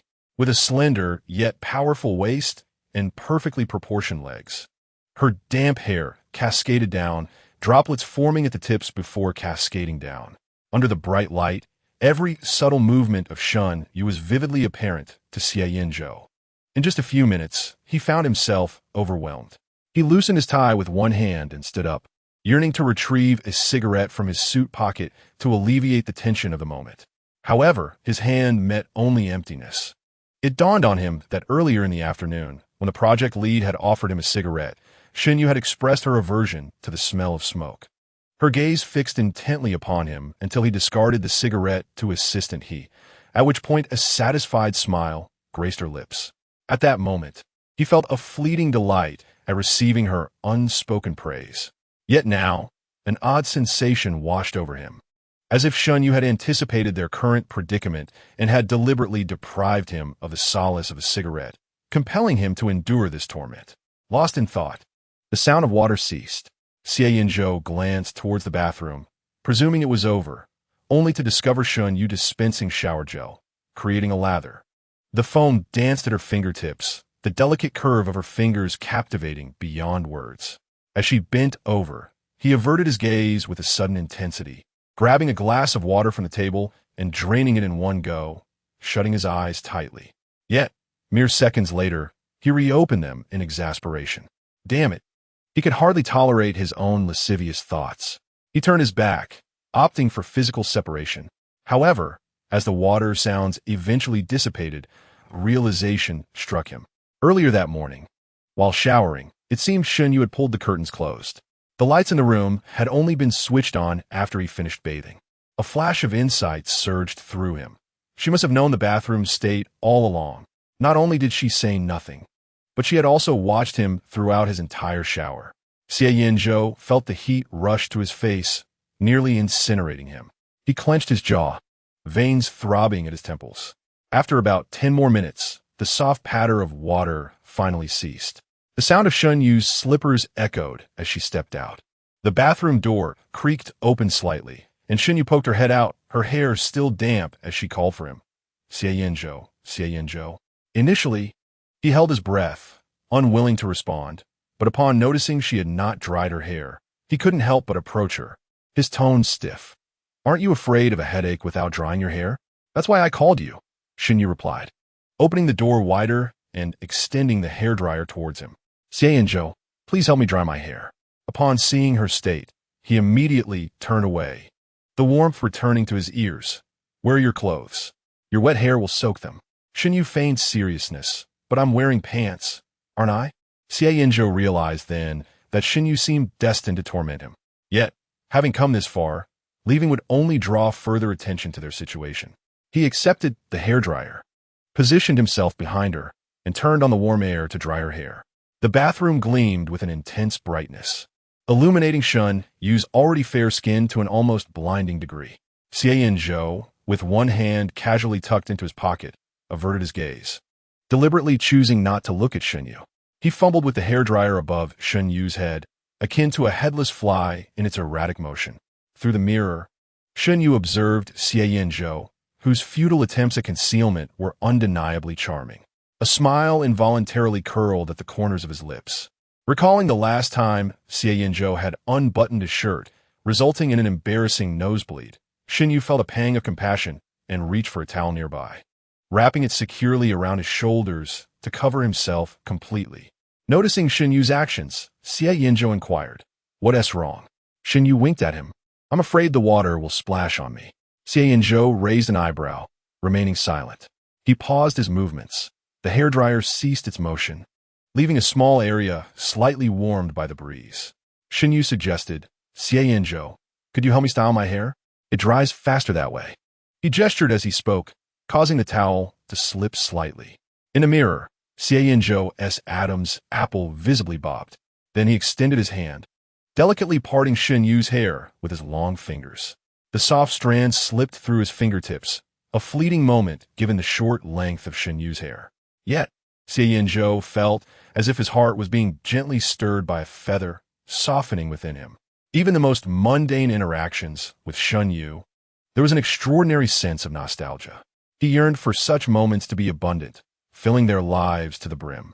Xie Yanzhou meticulously dried Shen Yu's hair before stepping into the shower. Just as he turned on the faucet, he emerged with purposeful strides, illuminating the other lamps in the room while extinguishing the bathroom light. Shen Yu had never intended to conceal these little tricks, but witnessing Xie Yanzhou's cautiousness brought a smile that made him roll around on the bed in amusement. Typically, Xie Yanzhou bathed quickly, but today he took his time. Or rather, he was thorough. It was not until half an hour later that the sound of water ceased. Before exiting the bathroom, Xie Yanzhou switched on the light and meticulously arranged his hair in front of the mirror, with a level of care rivaling that of a concubine preparing for an emperor's audience. He silently encouraged himself in the mirror. Having skipped a shower earlier and feeling time was fleeting, he had refrained from responding to Shen Yu's request. However, during his shower, Xie Yanzhou reassured himself of his youth and ability to stay up late, concluding that Shen Yu merely needed to remain still, requiring little effort on his part. After a final check of his appearance and a quick review of the procedure on his phone, Xie Yanzhou exited the bathroom. Unfortunately, he found Shen Yu quietly sprawled on the luxurious bed, seemingly asleep. His eyes were tightly closed, and his breathing was steady. Xie Yanzhou thought to himself, this must be akin to suddenly plummeting from the clouds. He stood for a moment, allowing his emotions to settle. Silently, he changed into his pajamas, gently pulled the blanket over Shen Yu, and climbed in beside him. Embracing Shen Yu from behind, he was enveloped by the faint, delicate fragrance emanating from him. Xie Yanzhou felt parched, wanting to create some distance. Yet, just as he stirred, Shen Yu instinctively nestled closer into his embrace. The coolness of fingertips slid down, and a gentle voice whispered in Xie Yanzhou's ear, "Xie Yanzhou, you seem quite spirited." Chapter 41. The time to prove oneself has arrived. The emotions he had struggled to suppress surged at that moment. Xie Yanzhou's entire body tensed involuntarily. In contrast to Xie Yanzhou's unusual state, Shen Yu appeared remarkably at ease. After all, as an experienced senior, Shen Yu could already imagine how difficult it was for Xie Yanzhou merely by listening to his breathing. Shen Yu turned over, resting his head in the crook of Xie Yanzhou's neck, nearly pressing against him. "Why are you silent?" As he spoke, his soft lips brushed lightly against Xie Yanzhou's Adam's apple, causing Xie Yanzhou's breath to catch abruptly.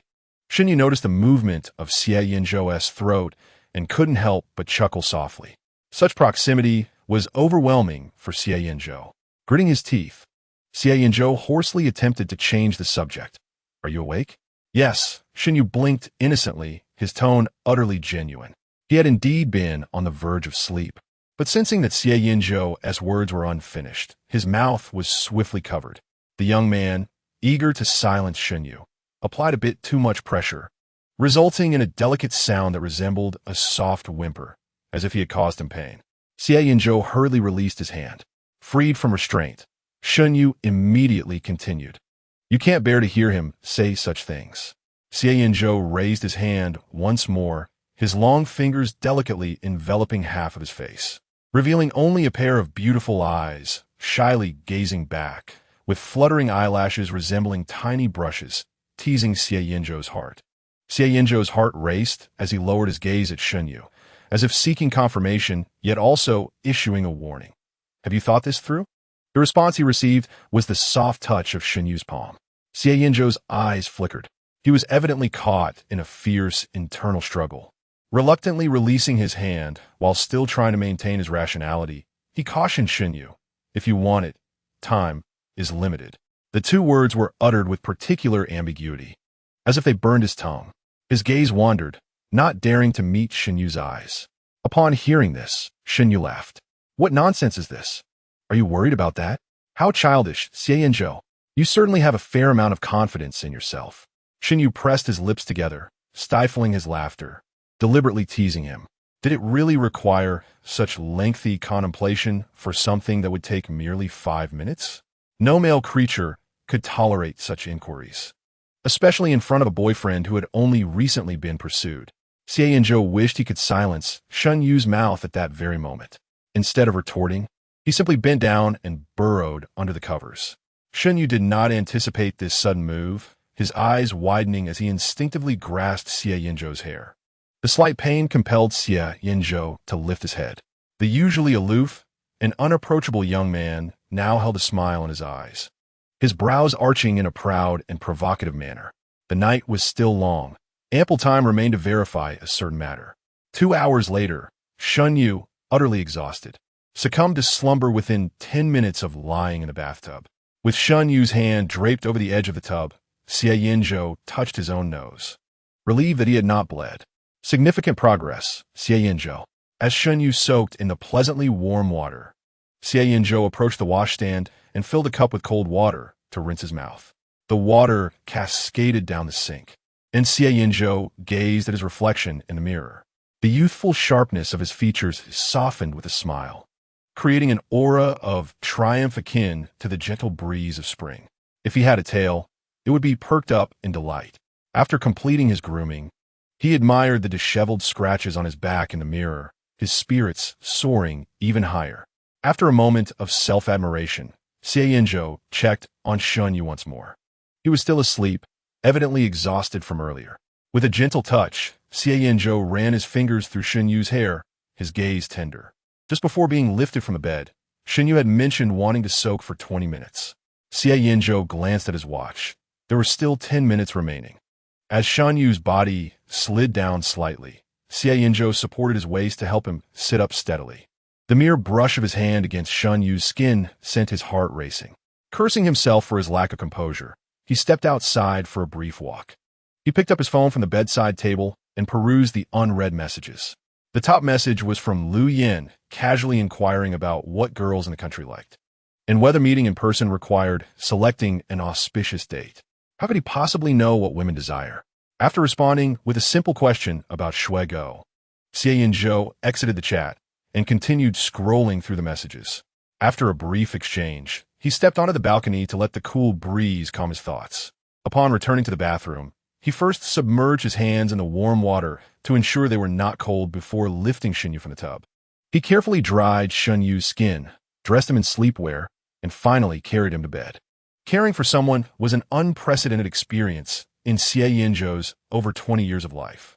From a young age, he had learned to be independent, disliking nannies and showing no inclination to care for others. He never considered himself the nurturing type. Yet, in Shen Yu's presence, countless thoughts of wanting to care for him began to take root. How peculiar. With one hand propping up his face, Xie Yanzhou gently brushed aside Shen Yu's tousled bangs, studying him under the soft glow of the bedside lamp.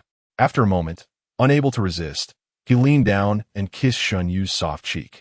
Perhaps due to the coolness of his skin after the breeze, coupled with a bit too much pressure, Shen Yu frowned slightly and emitted a few soft sounds of discontent. Such an adorable sound. It almost melted Xie Yanzhou's heart. He halted, studying Shen Yu intently, confirming there were no signs of awakening before lowering his head again to plant delicate kisses on Shen Yu's cheek. Once then again, it felt as if it would never be enough. How strange. Clearly, Shen Yu had done nothing at all, yet Xie Yanzhou found himself utterly addicted. It was truly baffling. However, he harbored no aversion to this strangeness. To avoid disturbing Shen Yu, Xie Yanzhou forced himself to stop, holding Shen Yu close. He buried his face in the crook of his neck, inhaling the familiar scent of the same shower gel they both used. How delightful. Xie Yanzhou closed his eyes. The bed was soft, yet he found himself unable to sleep at all.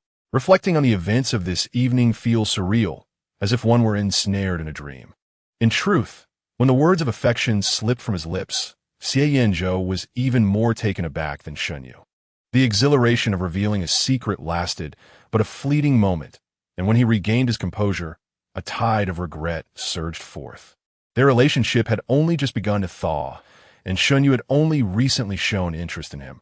Why had he uttered those words? Though Xie Yanzhou had long yearned to express his feelings, he had hesitated at every opportunity. During their encounters, when Shen Yu approached him at the bar, in those unguarded moments of eye contact, and in the countless playful banters they shared, each time, he wanted to confess his affection, yet he faltered. He maintained an exterior of cold aloofness, projecting an image of invincibility, as if he feared nothing. But deep down, only Xie Yanzhou knew he was a coward too timid to voice his feelings. Thus, when he finally blurted it out, he was thrown into a state of panic. He had braced himself for a look of disdain from Shen Yu, but instead, he was embraced with the words, "I like you too." In that moment, Shen Yu's eyes reflected his own. Xie Yanzhou felt an overwhelming surge of courage, believing himself to be the luckiest person in the world. That scene should be etched in eternity. Lying in bed, he replayed the moment in his mind incessantly, more dedicated than a cow ruminating. At 3:30 in the morning, Xie Yanzhou, for the first time, posted a status update on his social media. Within a minute, notifications flooded in. Chapter 42, An Unforgettable Evening. His post was remarkably succinct, merely sharing a song, "Unforgettable Tonight." As a man known for his cool demeanor, Xie Yanzhou rarely shared more than 3 posts a year, leading most to believe they had been blocked by him. Who would have imagined he would post anything at all, let alone something so peculiar? The comments section exploded. Xie Xiaoyin was the first to respond. "Unforgettable tonight? Bro, what's wrong? Have you been possessed by something?" However, likely remembering she needed to ask Xie Yanzhou for money, she deleted it moments later. Xie Yanming commented, "Yanzhou, are you in trouble? I'm working overtime at the office. Feel free to talk to me." Xie Xiaoyin simultaneously reposted, "I get it now. It must be that I haven't been back to the country for too long. You're starting a renaissance. Brother, what exquisite taste." She added a reply to Xie Yanming. "Bro, I'm in the booth behind you.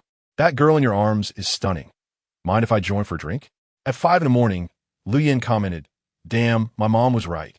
Staying up all night, gaming, does affect your mental state. I'm already seeing things. Scary, scary, scary." Shui Yuaning seemed to suspect something. TSK, TSK, TSK, TSK, TSK, TSK, TSK, TSK, TSK. Lu Yin replied to Shui Yuaning, "Just reading your words makes me salivate. Old Shui, being a net dater is a disease. Go get treated." Shui Yuaning, in a state of sober clarity amidst the intoxication of others, quipped, "What would you know, you who only understands online romance?" Lu Yin retorted, Let's see if you can comprehend it all. Xie Yanzhou has friends both domestically and abroad, the majority of whom are young night owls. At this hour, they are fervently engaging in discussions in the comments section, showering likes and messages upon one another. It turns out I really wasn't blocked. Xie, when will you return to Beijing? Are you coming to the class reunion? Ding, check-in.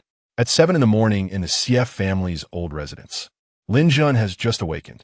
She picks up her phone to browse her social media, hoping to dispel her sleepiness, when suddenly, she stumbles upon her son's post.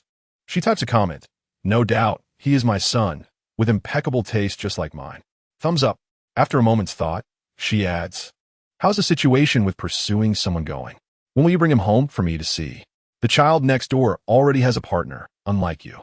In mere seconds, Xie Yanzhou replies, in a few days, I'll bring my boyfriend home. Get ready. Lin Jun is taken aback. Is this really happening? In just a few days? She stares at her phone screen, momentarily questioning whether her eyesight is failing. What is wrong, dear? Asks Xie Tiancheng, who is changing clothes beside her, his expression adorably curious. Watching something funny? No, Lin Jun replies to her husband. Our son says he's bringing his boyfriend home in a few days and wants me to prepare. Xie Tiancheng ponders for a moment. Is it the one from the Shen family? He caught up with him? Truly our son. What day will he bring him back? Lin Jun furrows her brow. Is he genuinely in a relationship, or is this just a game? He would joke with us, would he? Not that childish. Then who was it that stuffed our cat in his arms and claimed he was pregnant? Isn't that your son? After a moment of contemplation, Lin Jun sends a message to Xie Yanzhou. However, at this moment, Xie Yanzhou is far too occupied to respond. In a luxurious couple's suite, the morning light pours in. Xie Yanzhou sits on the edge of the bed, providing a wake-up service for Mr. Shen Yu. If it were up to him, Xie Yanzhou would gladly allow Shen Yu to sleep until the afternoon, but today they need to meet at 8 to review the parts they hadn't covered yesterday. In their essay meeting scheduled for after lunch, leaving little room for rest. This is precisely why he stopped working at 2 in the morning.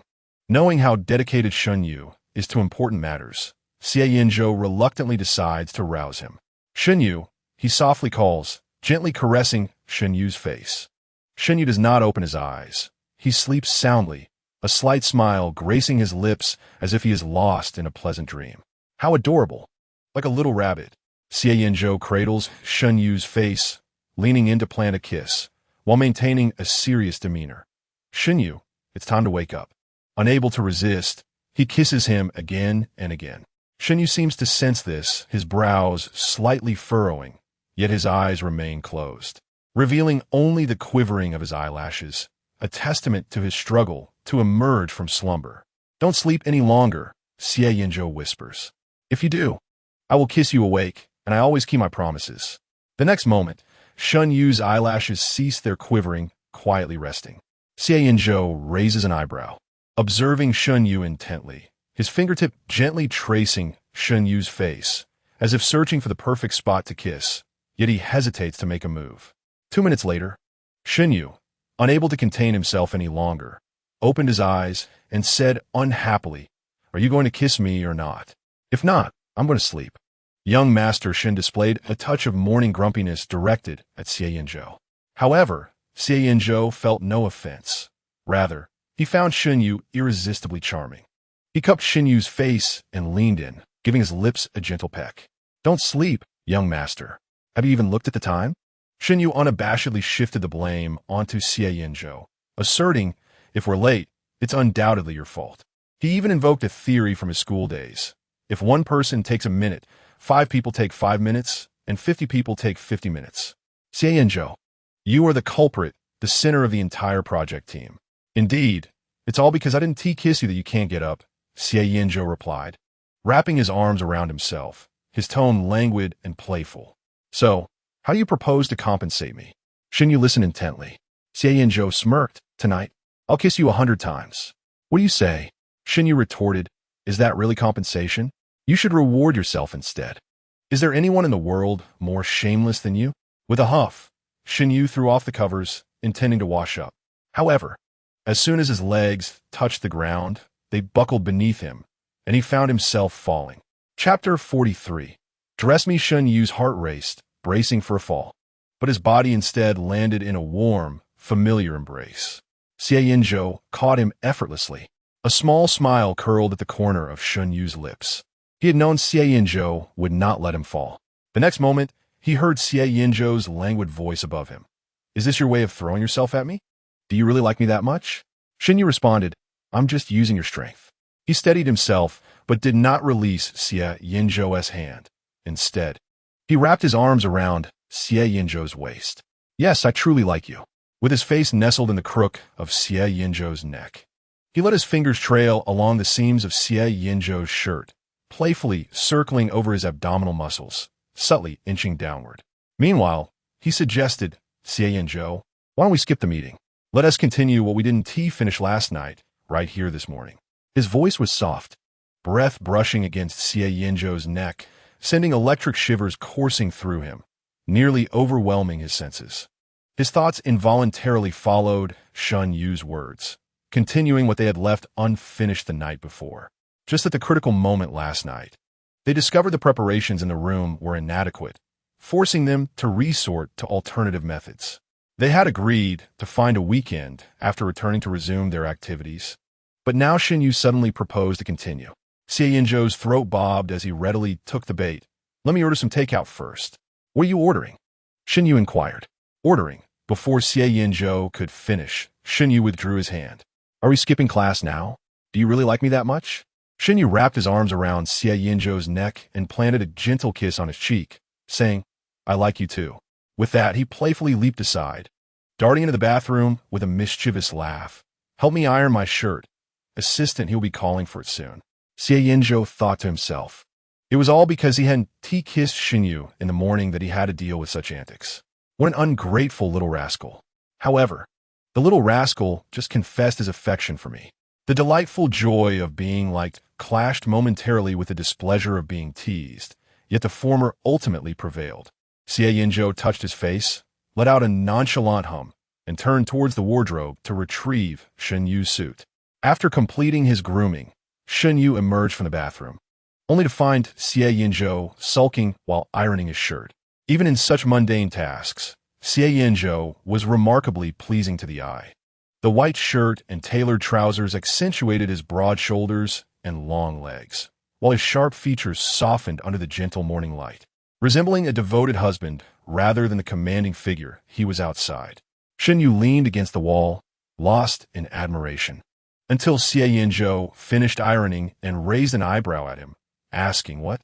Do you want me to carry you over to change? Is that not an option?"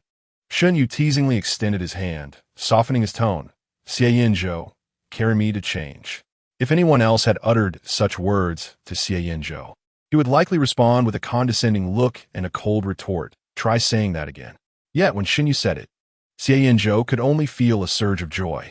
Only affection could compel someone to command another. Much like how his mother would direct his father, this was a manifestation of love. Shen Yu adored him so deeply that he relished asking for his embrace. Others certainly did not enjoy such privileges. Xie Yanzhou walked over and effortlessly lifted Shen Yu, placing him on the sofa. "Shall I change you, or will you do it yourself?" Xie Yanzhou removed the shirt, his gaze fixed on Shen Yu. Shen Yu inquired, "Will you dress me?" It was clear he preferred the latter option. Xie Yanzhou chuckled lightly. "I wonder who indulged your spoiled demeanor." Despite his words, his hands were honest as they deftly unbuttoned the shirt. "Raise your hands." Shen Yu obediently lifted his arms to facilitate the change. Before him, Xie Yanzhou knelt, his long fingers skillfully fastening the buttons. His long eyelashes cast delicate shadows upon his handsome face. Leaning forward, Shen Yu placed a soft kiss on Xie Yanzhou's lips, producing a gentle sound. As Xie Yanzhou was tying the tie, he glanced up, his throat moving as a deep, dark hue flickered in his eyes. "Do you still wish to go to work? If you keep teasing me, you won't be stepping out today. You must kiss me first before leaving," Shen Yu insisted. "That's what couples do. Do you understand?" Xie Yanzhou chuckled. "That's quite a stretch." "Who claims it's a stretch?" Shen Yu shot him a glare and was about to retort when Xie Yanzhou, having tied the bow tie, rose to his feet. Shadows fell across the room as Xie Yanzhou leaned against the sofa, gazing intently at Shen Yu for a couple of seconds. With the hand that had just helped dress him, he grasped Shen Yu's chin, tilted his head, and pressed a forceful kiss upon him. The undeniable strength consumed all of Shen Yu's breath. Their shared fragrance intertwined, continuously invading each other's space and thoughts. Shen Yu tilted his head back, fingers clutching Xie Yanzhou's shirt, nearly losing track of time. Eventually, a soft chime of the doorbell broke the moment. Shen Yu gently nudged Xie Yanzhou, his fingers brushing against his wristwatch to gauge the time. Xie Yanzhou clicked his tongue, releasing Shen Yu as he gradually stood up. The gaze lingered on Shen Yu's face, seemingly reluctant to part. After their separation, Xie Yanzhou found himself increasingly compelled to do something more with Shen Yu. With lips swollen from the kiss and eyes glistening with a hint of moisture, a mere glance could inspire countless hearts to offer themselves willingly. At times, Xie Yanzhou truly wished to confine Shen Yu, to make him solely his own. Dazed and disoriented, Shen Yu remained oblivious to Xie Yanzhou's shadowy thoughts. Fresh air filled his lungs as he inhaled deeply, feeling as though he had been reborn. Yet, his legs still felt weak. Leaning against the armrest of the sofa, he rose, intending to join Xie Yanzhou at the door, only to have a suit jacket unexpectedly draped over his face. "You shall not appear in public like this," Xie Yanzhou stated sternly. He hastened to the door and opened it. Outside stood Assistant He, awkwardly fidgeting with his toes, and formally inquired, "Young Master Xie, we depart in 20 minutes. Would you prefer breakfast at the restaurant or on the way?" His gaze remained fixed on the threshold, hesitant to make a move. While internally he was in turmoil, it was not his intention to intrude. During breakfast, he had messaged Xie Yanzhou, but received no reply. Lu Qing, a decade older than both Shen Yu and Xie Yanzhou, expressed concern for his juniors and immediately asked, "Are you still half asleep? You must not skip breakfast. I shall deliver it to them." He began to set down his utensils to rise. Assistant He, however, dared not let Lu Qing go. What if he witnessed their young Master Xie engaging in dubious activities with young Master Shen? What if he informed Shen? Their young Master Xie could not be tarnished with the label of a rogue before even stepping into the Shen household. Thus, Assistant He steeled himself to approach the door. Fortunately, when the door opened, Xie Yanzhou appeared impeccably dressed, with only his shirt slightly wrinkled, presenting no issues. His demeanor remained remarkably composed. "We will eat in the car. I shall be down shortly." He then closed the door.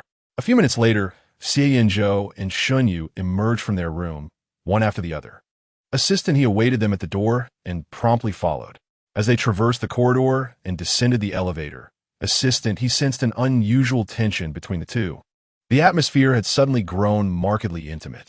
Xie Yanzhou, who typically led the way without regard for others, now walked slowly, matching Shen Yu's pace. He would take 2 steps, then reach out to lightly touch Shen Yu's hand, a gesture that prompted Shen Yu, after a few seconds of impatience, to firmly grasp his hand. In that moment, Assistant He beheld an unfamiliar expression of shyness on Xie Yanzhou's face. He was utterly flabbergasted. What shocked him even more was the realization that Shen Yu's gait seemed somewhat awkward. Unsure, he glanced again. Meanwhile, Lu Qing, waiting in the lobby below, also perceived something amiss. From a distance, he spotted Shen Yu and Xie Yanzhou exiting the elevator side by side. As they drew closer, Lu Qing's frown deepened with concern. As Shen Yu stood before her, she couldn't help but ask, "Xiao Yu, I've noticed that your gait appears rather peculiar. Are you feeling unwell? Is it your stomach?" Shen Yu was taken aback, her ears instantly flushing crimson. The exertion from the previous night had taken quite a toll. The consequences were indeed severe. To be honest, Shen Yu herself was at a loss as to why this was the case. In her past life, Xie Yanzhou had been exceedingly gentle in such matters, which had led Shen Yu to believe that no matter how she teased, nothing untoward would occur. Yet, who could have foreseen that he would behave like a mad dog yesterday? The vigor of a male university student was truly not to be underestimated. He shot a glare at the instigator, who was fumbling for an excuse, when Xie Yanzhou interjected, "Qing Jie." With utmost seriousness, he stated, "Last night, I had a late-night snack with Shen Yu, and he accidentally fell." Lu Qing fell silent upon hearing the term Qing Jie. Privately, only Shen Yu would refer to her in that manner. However, Lu Qing and Shen Yu had known each other for over a decade, while Xie Yanzhou had only collaborated with them a few times. They couldn't possibly be that familiar, could they? Yet, Xie Yanzhou spoke so effortlessly, so naturally, as if she were truly his sister. Shen Yu also became aware of this and cast an exasperated glance at Xie Yanzhou, who responded with a playful wink. Shen Yu could hardly suppress a laugh. Their subtle gestures and expressions, though slight, infused the atmosphere around them with a sweetness. Lu Qing, being someone with experience, quickly grasped the situation. It was evident that these two had likely become an item. However, with the rest of the project team arriving soon and the workload ahead, it was not the time for congratulations. Lu Qing merely reminded Shen Yu from an elder's perspective, it's dark at night. Visibility is poor, which can lead to accidents. Next time, just order takeout. Shen Yu felt a twinge of embarrassment and anxiety at deceiving her elder, nodding repeatedly in acquiescence. A few minutes later, Assistant Qin returned from the cafeteria with breakfast in hand, and they all headed toward the garage. On the way, he scrutinized Shen Yu's gait closely. Initially, he didn't perceive anything amiss until they reached the car. Xie Yanzhou gently supported Shen Yu's waist and whispered in his ear, "Is it still sore?" Shen Yu shot him a furtive glare, her cheeks aflame. It was as if something had indeed transpired the night before. No, it was not merely an impression. Something must have happened between the two of them last night. Before their departure, old Master Xie had privately instructed Assistant He to keep a close watch on Xie Yanzhou, preferably ensuring that the two did not share a room. And now, not only were they in a king-size bed, but who knew what else might have transpired? Assistant He, filled with concern, thought to himself that his position might not be tenable for long. The day's itinerary was packed. Upon returning to their room, it was already 9 o'clock at night. After freshening up, Shen Yu and Xie Yanzhou sat on the bed, reviewing documents from their respective companies. During a workday, professional responsibilities remained paramount. After spending some time perusing the materials, Shen Yu received a call from Gao Qiao. Ye. Do you think I should confess to Yan Yan in person on April Fool's Day? Gao Qiao asked anxiously. Shen Yu was taken aback. Why would you choose to confess on April Fool's Day? Gao Qiao hesitated. Well, I want to confess when I meet Yan Yan, but I'm afraid she won't reciprocate my feelings and will ignore me afterward. If it's on April Fool's Day, I could always claim it was just a joke if I fail, right? His final question was posed with utmost caution. Shen Yu, what kind of thought process could conjure such a plot? Shen Yu inquired. What if she hears your confession and thinks it's a joke? Takahashi was momentarily at a loss. Such considerations were evidently beyond the imagination of an introverted boy who had never interacted with girls. After a brief moment of contemplation, Takahashi let out a deep sigh. It's so difficult. I wish I could turn into a paramecium. You go. When do you think would be a good day? I'm really quite nervous right now. Shen Yu found his anxious demeanor rather refreshing. Just as he was about to offer some words of encouragement, he suddenly felt a slight weight on his shoulder. Shortly thereafter, Xie Yanzhou's voice echoed softly in his ear, devoid of discernible emotion. Who are you on the phone with? Takahashi. Shen Yu glanced at him, having just informed Xie Yanzhou. He had mentioned it, but he hadn't anticipated it would last this long. It was nearly 5 minutes. What could they possibly discuss for such an extended period? Conversations with him never exceeded 5 minutes. Xie Yanzhou narrowed his eyes, his hands slipping into his clothing, lingering along Shen Yu's waist, and continued to inquire, "How much longer? Don't forget your promise to me." As he spoke, he lifted Shen Yu and placed him on his lap, his lips brushing against the shell of Shen Yu's other ear, caressing it almost imperceptibly. Xie Yanzhou made no effort to lower his voice, thus Takahashi could also hear.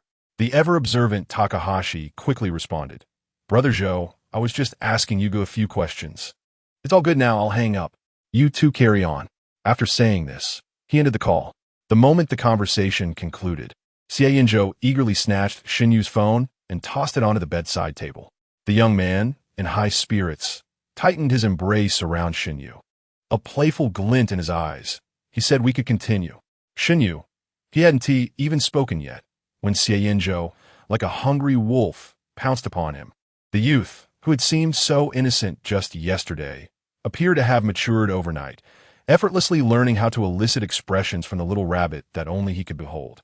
2 hours later, Shen Yu, blushing and ensconced in his embrace, had red-rimmed eyes as he sipped water from Xie Yanzhou's hand. His obedient and adorable demeanor stirred feelings that had only recently settled.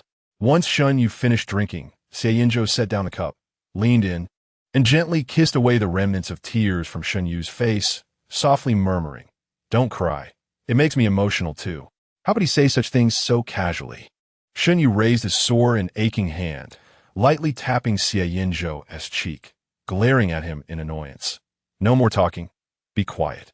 The delicate glare only made Xie Yanzhou's heart race faster. He took Shen Yu's hand and pressed it to his lips, whispering, "I wasn't very skilled at first. Next time I'll be gentler. You still lack skill." Shen Yu could easily discern that he was being insincere, which made him laugh in irritation. "At this rate, I'm starting to doubt whether you've ever been in a relationship." The moment those words escaped his lips, the smile on Xie Yanzhou's face froze. "I've been in a relationship?" His brows furrowed tightly as he fixed a fierce gaze upon Shen Yu, gritting his teeth. "Shen Yu, my first hand-holding was with you. How could you ask me that? After everything we've shared, you dare to bring this up?" Xie Yanzhou had always been pure and unblemished, even in his dreams. He had only ever imagined Shen Yu. Shen Yu, that heartless little rascal, dared to utter such words. Even knowing he was joking, Xie Yanzhou felt an intense tremor in his heart. Holding Shen Yu tightly in his embrace, Xie Yanzhou grasped his waist, questioning, "Are you truly unwilling to take responsibility for me?" Chapter 45. Reciprocity. Xie Yanzhou's words were particularly forceful and domineering. However, upon hearing them, Shen Yu merely paused for 2 seconds before bursting into laughter. Initially, his amusement was subtle, but as he caught sight of Xie Yanzhou's increasingly sour expression, Shen Yu's laughter became uncontrollable. Growing weak in the knees, Shen Yu leaned fully into Xie Yanzhou's arms, trembling with mirth. The hand clutching his shirt slipped down unsteadily, and it took a while for him to regain composure. All right. Shen Yu cradled Xie Yanzhou's face and tilted his head to leave a gentle kiss on his lips. "Rest assured, I shall never be unfaithful to you." Xie Yanzhou narrowed his eyes, seemingly incredulous. "You guarantee it? At your age, are you still relying on verbal assurances?" Shen Yu pinched Xie Yanzhou's cheek. "You don't believe my words? Should I write you a formal guarantee instead?" Without a moment's hesitation, Xie Yanzhou replied, "Is that so?" Shen Yu paused briefly, and it seemed Xie Yanzhou also realized that bringing up such issues so early in their relationship was somewhat intrusive. Just as he was about to steer the conversation back, Shen Yu hooked his pinky finger around Xie Yanzhou's. Gently shaking their intertwined pinkies, Shen Yu declared, "Shen Yu will always cherish Xie Yanzhou. Pinky promise, for 100 years, it shall never change."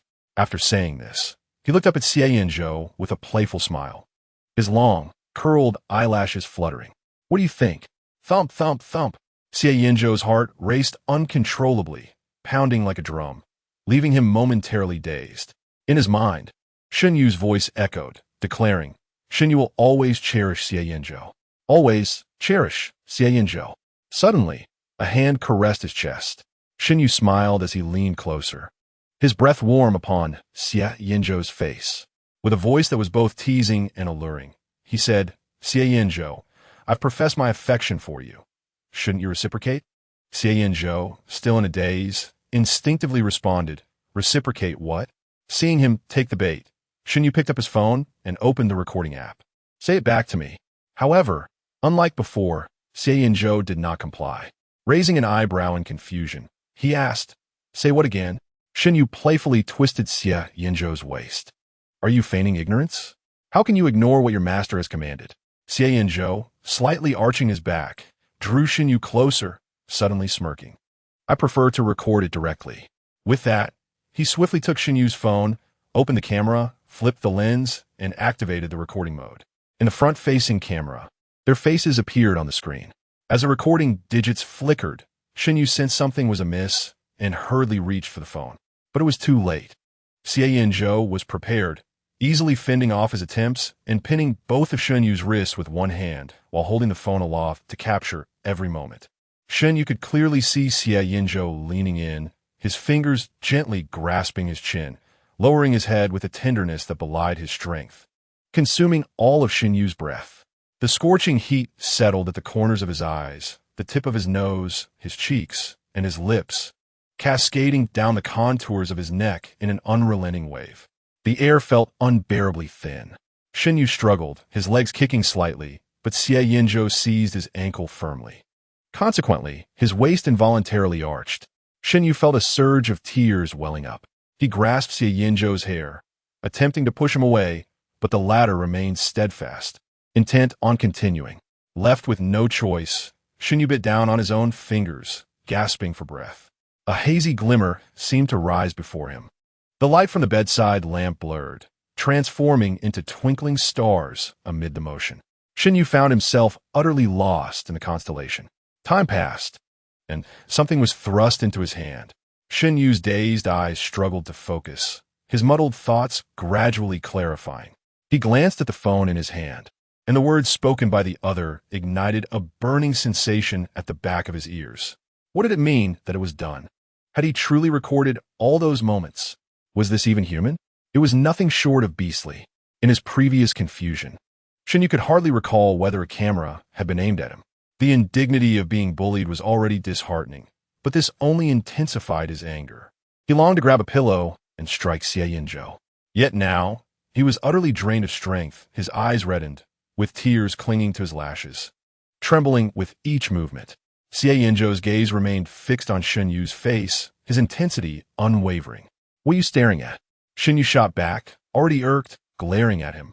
"Did I give you permission to look?" His swollen lips parted and closed. Xie Yanzhou's mind echoed a singular thought. What is he saying? I can't understand. Yet I still desire. Acknowledging that he had indeed gone too far, Xie Yanzhou hastily apologized. "I'm sorry. I couldn't hold back earlier." As he reached out to caress Shen Yu's face, his hand was promptly swatted away. It seemed he had genuinely upset him. In his 20-plus years of life, Xie Yanzhou had rarely consoled anyone.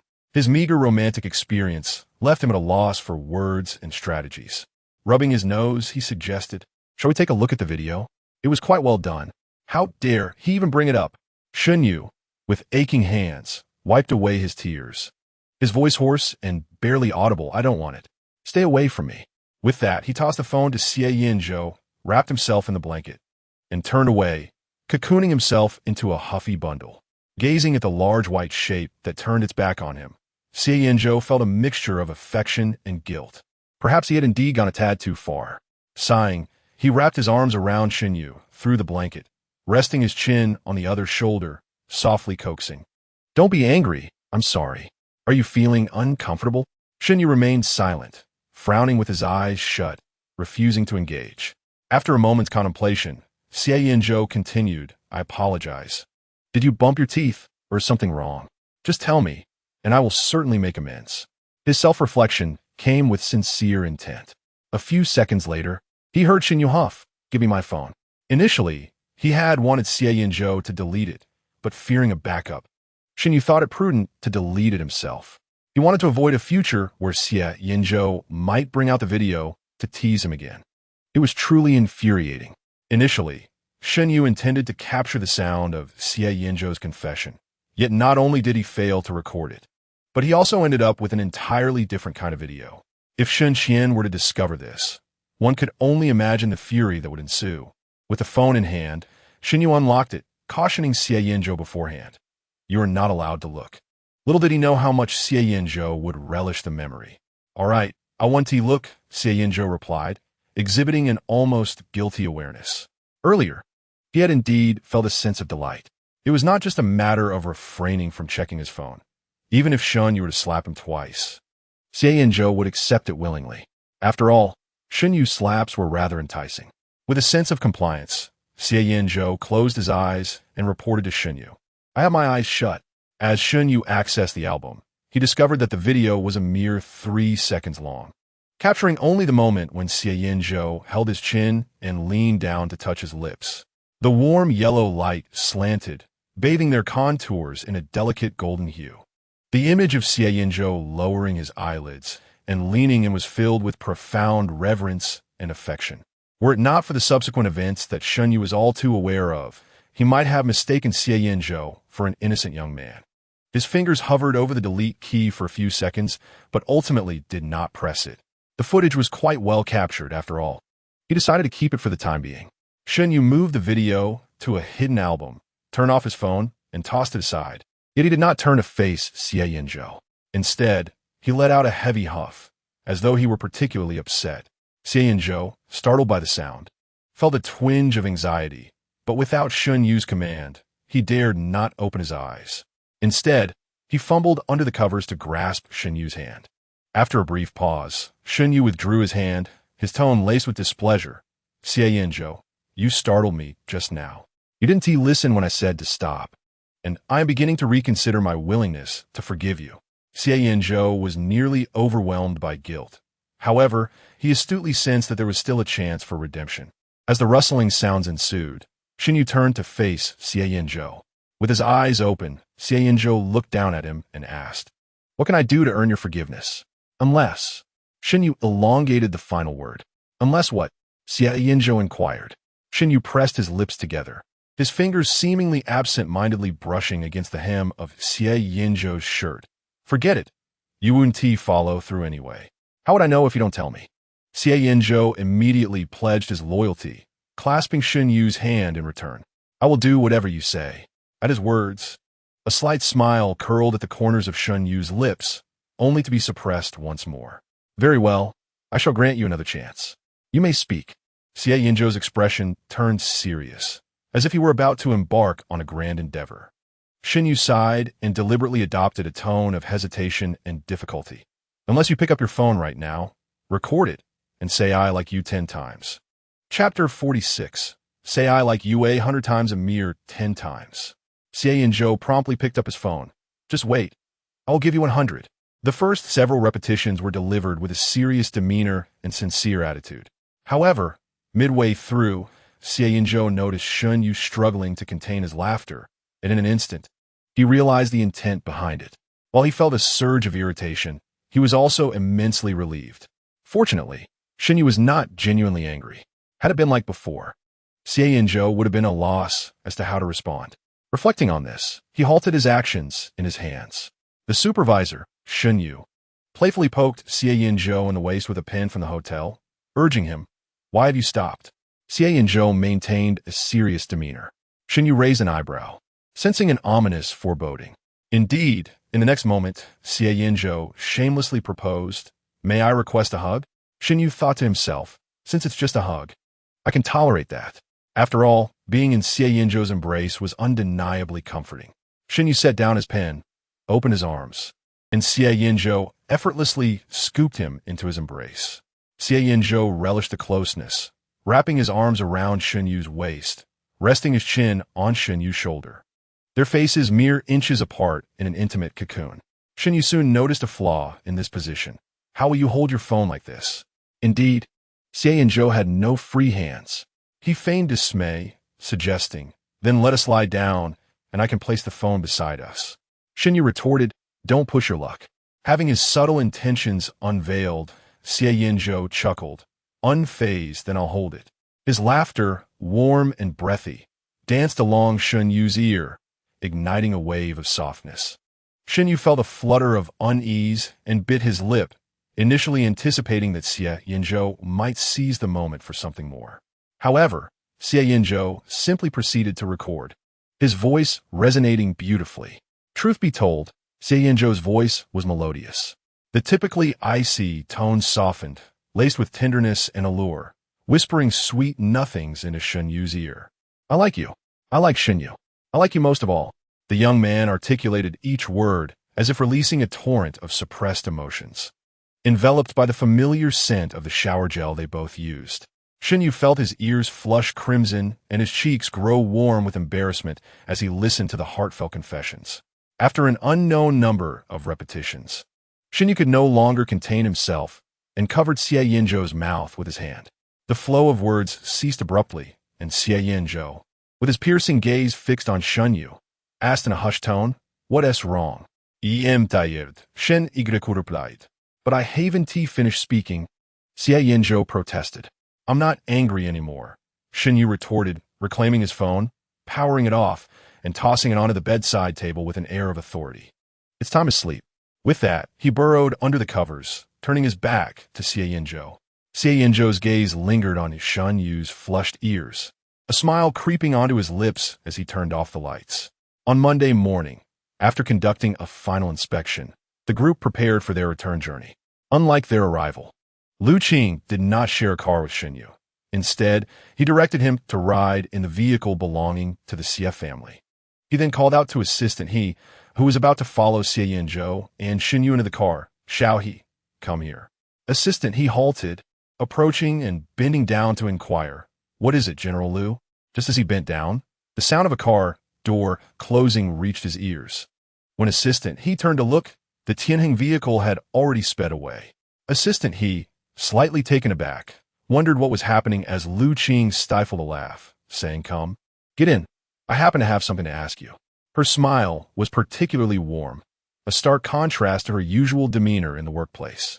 Assistant He felt a stirring of curiosity. Was General Liu about to inquire about a business secret?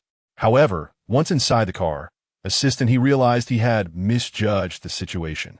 Lu Qing rested her head on one hand, initially engaging in a brief discussion about the current project and praising Assistant He's capabilities. Noticing He's apprehension, she gently inquired, "How long have you been with General Manager Xiao Xie?" Assistant He replied nonchalantly, "I've been with the company for some time, but I haven't had much interaction with General Manager Xiao." Lu Qing then asked, "During your time here, have you observed anyone particularly close to Xiao Xie?" Assistant He realized this was an attempt to extract information, albeit of a romantic nature. He responded with decorum. "General Manager Xiao is known for his integrity and self-discipline within our company. However, was it really so well known? Previously, Xie Yanming had attempted to introduce a strikingly beautiful woman, whose allure commanded the attention of everyone present. Yet, Xie Yanzhou had declared he had no interest, not even casting a glance at her. Subsequently, there were attempts with a pure and innocent beauty, exotic charm, and high heels, all of which failed to capture Xie Yanzhou's attention. Seeing that women were ineffective, Xie Yanming endeavored to send a handsome young man as an assistant to Xie Yanzhou, exerting considerable effort in the process. This young man, initially appearing exceptionally earnest, soon revealed his true intentions. A few days later, he donned a rather revealing shirt and, while Xie Yanzhou was absent, hid beneath the desk, ready to spring upon him upon his return. However, before he could even touch the hem of Xie Yanzhou's trousers, he was met with a swift kick that rendered him utterly incapacitated. Upon hearing this, Xie Yanming boisterously recounted the tale to the elderly Xie, the specifics of which remain unknown, but thereafter no more romantic entanglements surfaced. Yet, such matters within the company were not something Assistant He could disclose to Lu Qing. Maintaining a neutral expression, Lu Qing regarded him with the practiced smile of a leader, her tone gentle. "Xiao He, we are merely having a heart-to-heart. There is no need for you to feel so tense." Assistant He pressed his trembling hand down, nearly on the verge of tears. "General Liu, I assure you, I'm speaking the truth. I trust you." Lu Qing smiled. "Where does your General Xiao usually go for entertainment?" Assistant He, utilizing every ounce of his emotional intelligence, managed to portray General Xiao as an exemplary young man without divulging any private details. Once they reached the city center, Assistant He received a message from the driver, informing him that they were to hold a meeting at Qianyong and would return together afterward. He felt a surge of emotion, lamenting the dreadfulness of Lu Qing's probing skills, yearning for the indifferent attitude General Xiao had towards him as merely a tool. Upon arriving at the underground parking of Qianyong, Assistant He followed Lu Qing and Assistant Qing upstairs. The elevator reached the top floor, and as the door opened, they were met with an unexpected scene. Shen Yu was being held by the wrist by an unfamiliar man, the atmosphere thick with tension. Shen Yu furrowed her brow, while the man, visibly enraged, proclaimed, "Shen Yu, you must give me an explanation today." With his furious outburst, silence enveloped the surroundings. Shen Yu's secretary and several employees of Qianyong stood nearby, their expressions tense, as if fearing an imminent eruption from the man. Who was this person, creating such a commotion? Assistant He pondered in confusion as the man spoke again. He glared fiercely at Shen Yu, his voice seething with rage. "I shall ask you once more. I negotiated the project. What gives you the right to oust me? Just because you wish to return?" Must I vacate my position? I'm your uncle, Shen Yu. Do not forget how you behaved before your mother's grave. Before he could finish, a resounding slap struck his face, interrupting his tirade. Shen Yu's voice dripped with mockery. I did tell my mother to treat you well, but I never said I wouldn't strike you, did I? Zheng Yan's face was turned askew, a crimson imprint rapidly blossoming on his cheek. A testament to the force behind the blow. Not only assistant, he, but several employees were taken aback.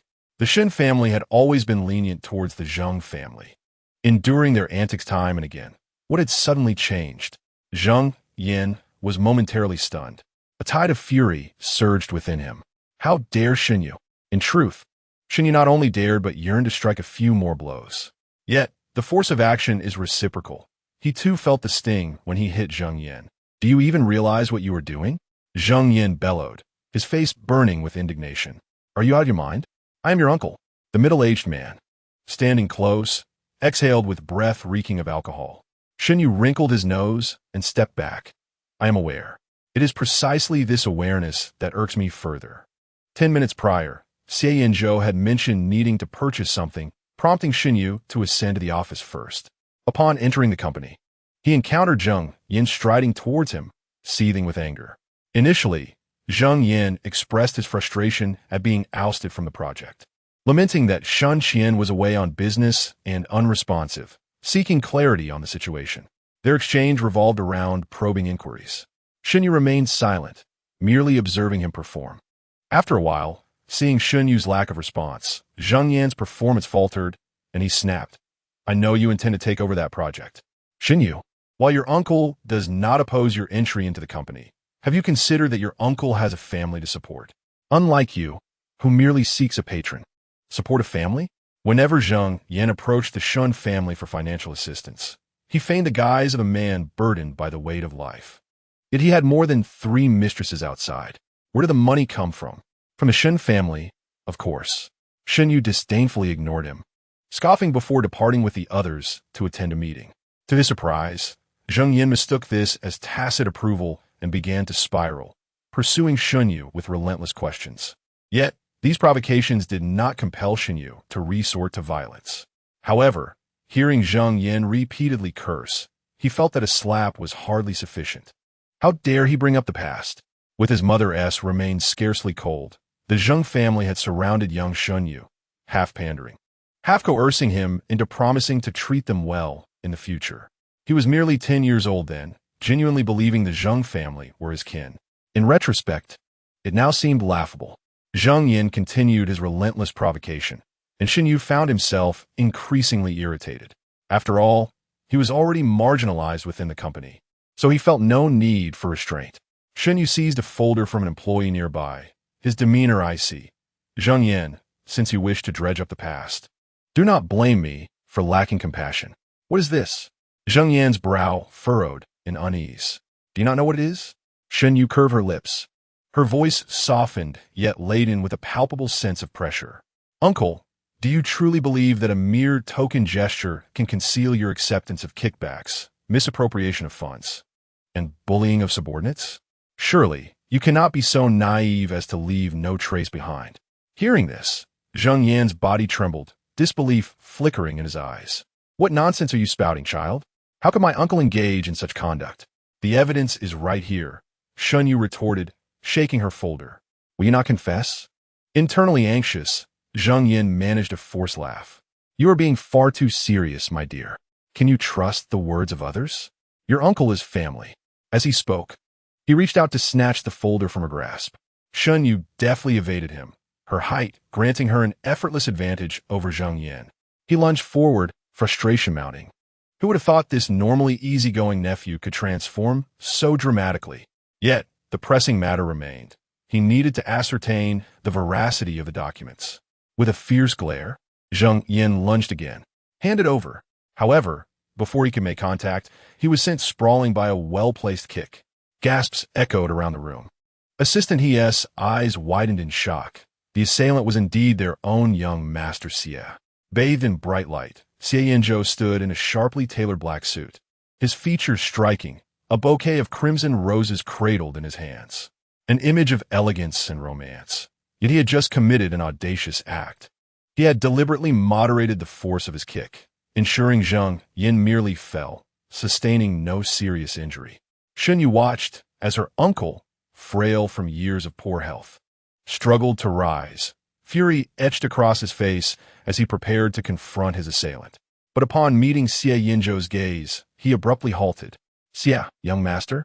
Disbelief clouded Zhang Yan's eyes. What was happening? Were Xie Yanzhou and Shen Yu not at odds? How could he defend her? Had they forged a bond?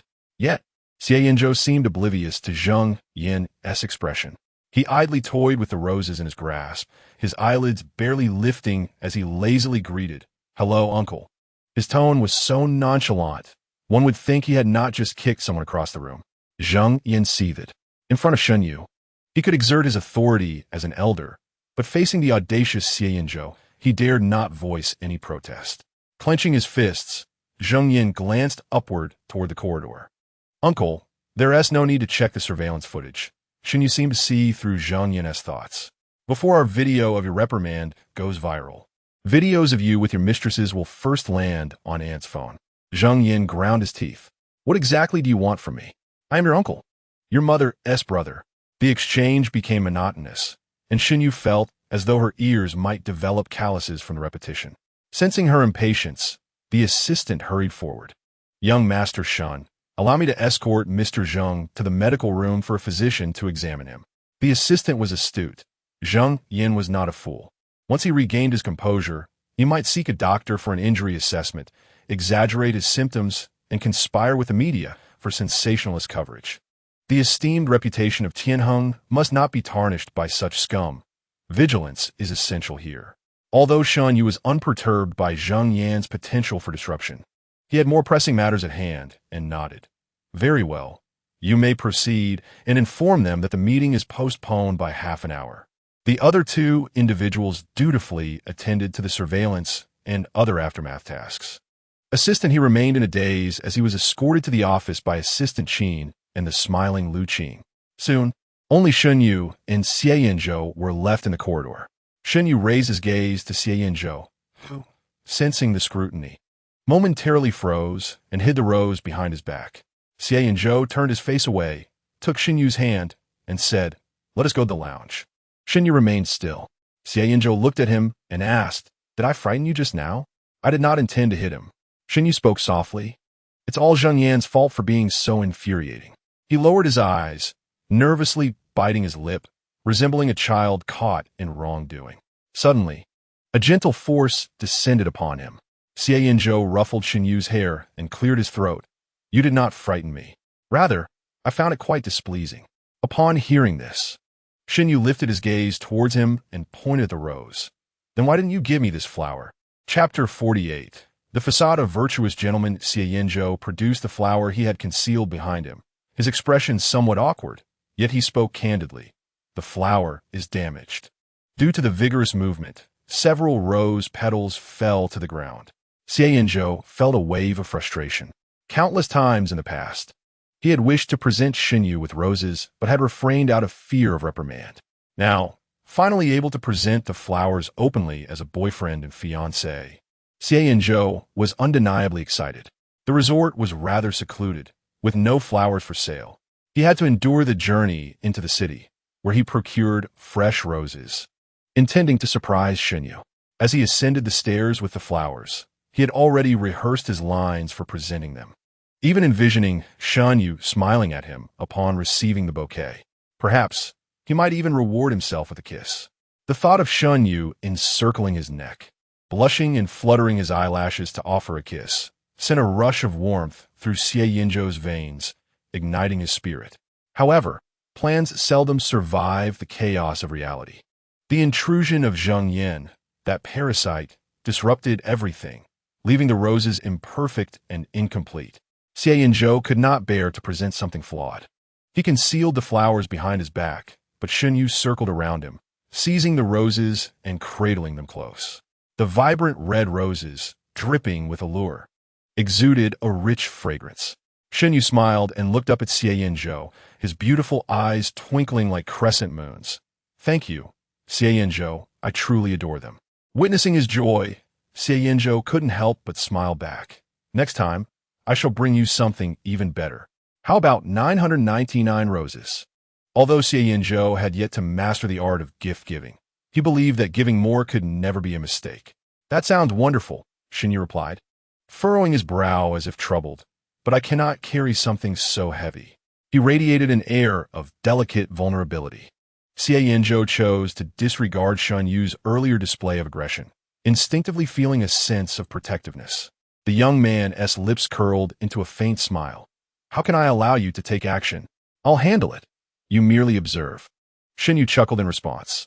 Xie Yanzhou, you're truly kind to me. As he spoke, he tilted his face, his lips brushing against Xie Yanzhou's. This moment was indeed akin to what Xie Yanzhou had envisioned. However, a fleeting glance caught his attention, causing him to pause momentarily. In the next instant, Xie Yanzhou restrained himself, gently caressing Shen Yu's face and murmuring in a low voice, "As long as you are happy." Shen Yu raised an eyebrow. What is going on? Why the sudden display of modesty? He tilted his head and asked, Do you not want me to kiss you? Xie Yanzhou replied with a serious demeanor. I do. But this is the office, and we have a meeting to attend shortly. Shen Yu was taken aback. What has gotten into Xie Yanzhou? As Shen Yu pondered this, he keenly noticed Xie Yanzhou casting a glance over his shoulder. Turning around, he locked eyes with Lu Qing, who was holding a coffee cup, pretending to pass by, but actually eavesdropping. Shen Yu remarked. Lu Qing displayed no hint of embarrassment for being caught. Instead, he smiled calmly at them. Xiao Yu, you must have been startled. I had Xiao Qin prepare 2 cups of coffee for you. Why not take a moment to rest in the lounge? With a smile, he leisurely departed. Once the coast was clear, Xie Yanzhou immediately reverted to his true self. Leaning down to press a kiss on Shen Yu's lips. Don't look at me like that. I can hardly resist. Is that so? Shen Yu shot him a frosty glance. You seem to be managing quite well. His pretense of virtue in front of Qing Jie only made him appear more like a rogue. They both knew who had been the scoundrel the night before. With flushed ears, Shen Yu shot Xie Yanzhou a glare before turning swiftly toward the lounge. Not waiting for him, Xie Yanzhou, flustered, hurried to catch up. Shen Yu entered the lounge without a backward glance. Fortunately, the door remained ajar. After stepping inside and shutting the door behind him, Xie Yanzhou looked up to find Shen Yu seated on the sofa, sipping coffee and completely ignoring him.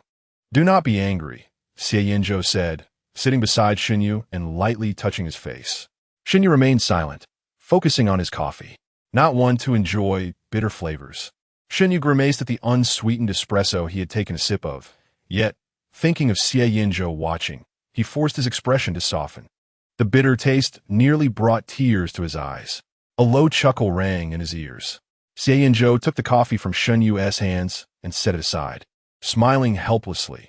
If you're angry, just hit me. Why torment yourself? Shen Yu shook his head. Why the silence? Just as the words left his mouth, Shen Yu hooked his arms around Xie Yanzhou's neck and kissed him fervently. The bitter flavor spread along their tongues. Before Xie Yanzhou could react, the bitter coffee had already reached his stomach. Shen Yu pulled away with a mischievous grin. Is it bitter? He remembered Xie Yanzhou seldom drank coffee, likely sharing his distaste for bitterness. Yet, contrary to his expectations, Xie Yanzhou didn't even flinch.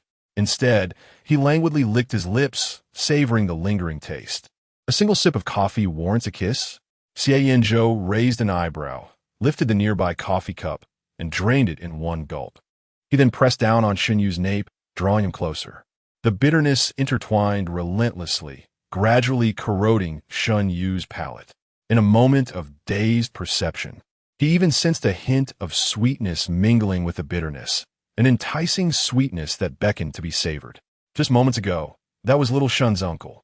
Inside the conference room, Assistant Qin was enlightening Assistant He. Uncle? Assistant He recalled Zheng Yan's appearance and concluded that little Shen must have inherited a significant portion of Shen's genes.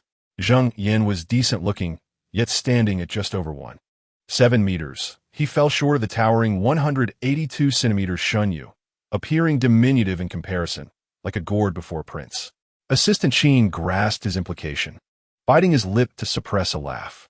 No, they are not blood relatives. Please refrain from suggesting such to little Shen in the future. Not related by blood? Assistant He interjected, Madame Shen is an adopted daughter of the Zheng family. Assistant Qin, defending Shen Yu, added, do not be alarmed. This time it truly isn't little Shen's fault. The Zheng family has a penchant for creating chaos. Their misdeeds are countless. Had it been me, I would have retaliated long ago. Assistant, he nodded, glancing at his phone.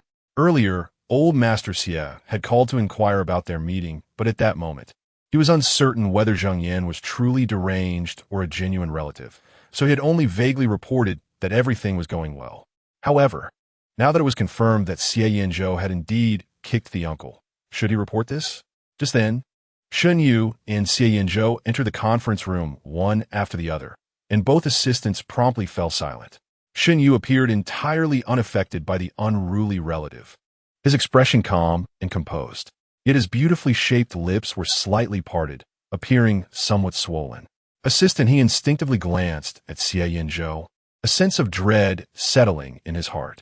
Very well, even Xie Yanzhou's lips were excessively red. While others might be oblivious, Assistant, he certainly was not. When he had roused the two of them that morning, their lips had looked just like that.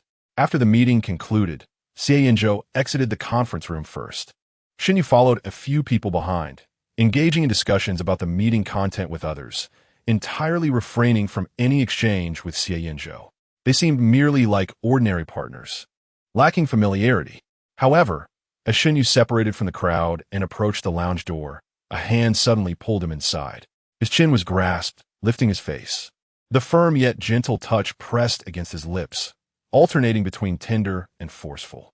Shen Yu tilted his head back, his fingers entwined in Xie Yanzhou's hair. A muffled sound escaping his throat. The sensation moved from his lips, gliding along his cheek to the base of his ear. Just as Xie Yanzhou was about to part his lips, the shrill ring of his phone shattered the intimate atmosphere. With a disgruntled click of his tongue, he answered without glancing at the screen. On the other end, old Master Xie's voice came through. I heard you struck Shen Yu's uncle? Chapter 49 matters concerning Shen Yu are of great significance. Xie Yanzhou displayed no signs of anxiety or fear about having assaulted the man. Instead, he embraced Shen Yu, leisurely asking, was it your little informant who said that? It was little he, old Master Xie clarified. It was old Zhang who saw it upstairs. Old Zhang serves as both the chauffeur and bodyguard for the Xie family. After escorting Xie Yanzhou back from purchasing flowers, he intended to wait outside the conference room, but witnessed Zhang Yan being kicked away. Fearing for the worst, he promptly reported the incident to the elder Mr. Xie. Xie Yanzhou responded nonchalantly, I hit him. Known for his straightforwardness, he confessed without hesitation. The elder Xie, suppressing his anger, inquired, why did you strike him? Was it merely because you found him displeasing? Xie Yanzhou cast a sidelong glance at Shen Yu, elongating his tone casually. Rest assured, should anything happen, I'll ensure his future is secure. Is this a matter of securing his future? The elder Xie retorted, you've truly grown bold, Xie Yanzhou. Xie Weihua raised his voice, seemingly at a loss for words. Just as he was about to scold further, Shen Yu interjected politely, Grandfather Xie, please don't be angry. Xie Yanzhou acted out because of me. Shall you? Upon hearing Shen Yu's voice, Xie Weihua's tone softened instantly. You needn't defend that rascal. I am well aware of his character. This is undoubtedly his fault. Just as Xie Yanzhou was about to speak, Shen Yu covered his mouth. Not daring to contradict the elder Xie, she quietly defended, Grandfather Xie, if you must place blame, let it be on me. It is truly not Xie Yanzhou's fault. Oof. The elder Xie snorted heavily. He must return tonight to explain himself to me. With that, he ended the call. As soon as he hung up, Xie Xiaoyin leaned in, clutching her chest. Even if it's to foster their relationship, you were far too harsh, grandfather. The elder Xie replied leisurely. How else can one promote their bond? Xie Xiaoyin handed him a plate of peeled sunflower seeds, asking, what did my brother say? He is incapable of uttering anything of worth, the elder Xie replied, enjoying a seed. Yet, it is certainly comforting to hear Xiao Yu speak. Of course, my brother is truly incensed for Xie Xiaoyin. He paused, pondering. What is that phrase again?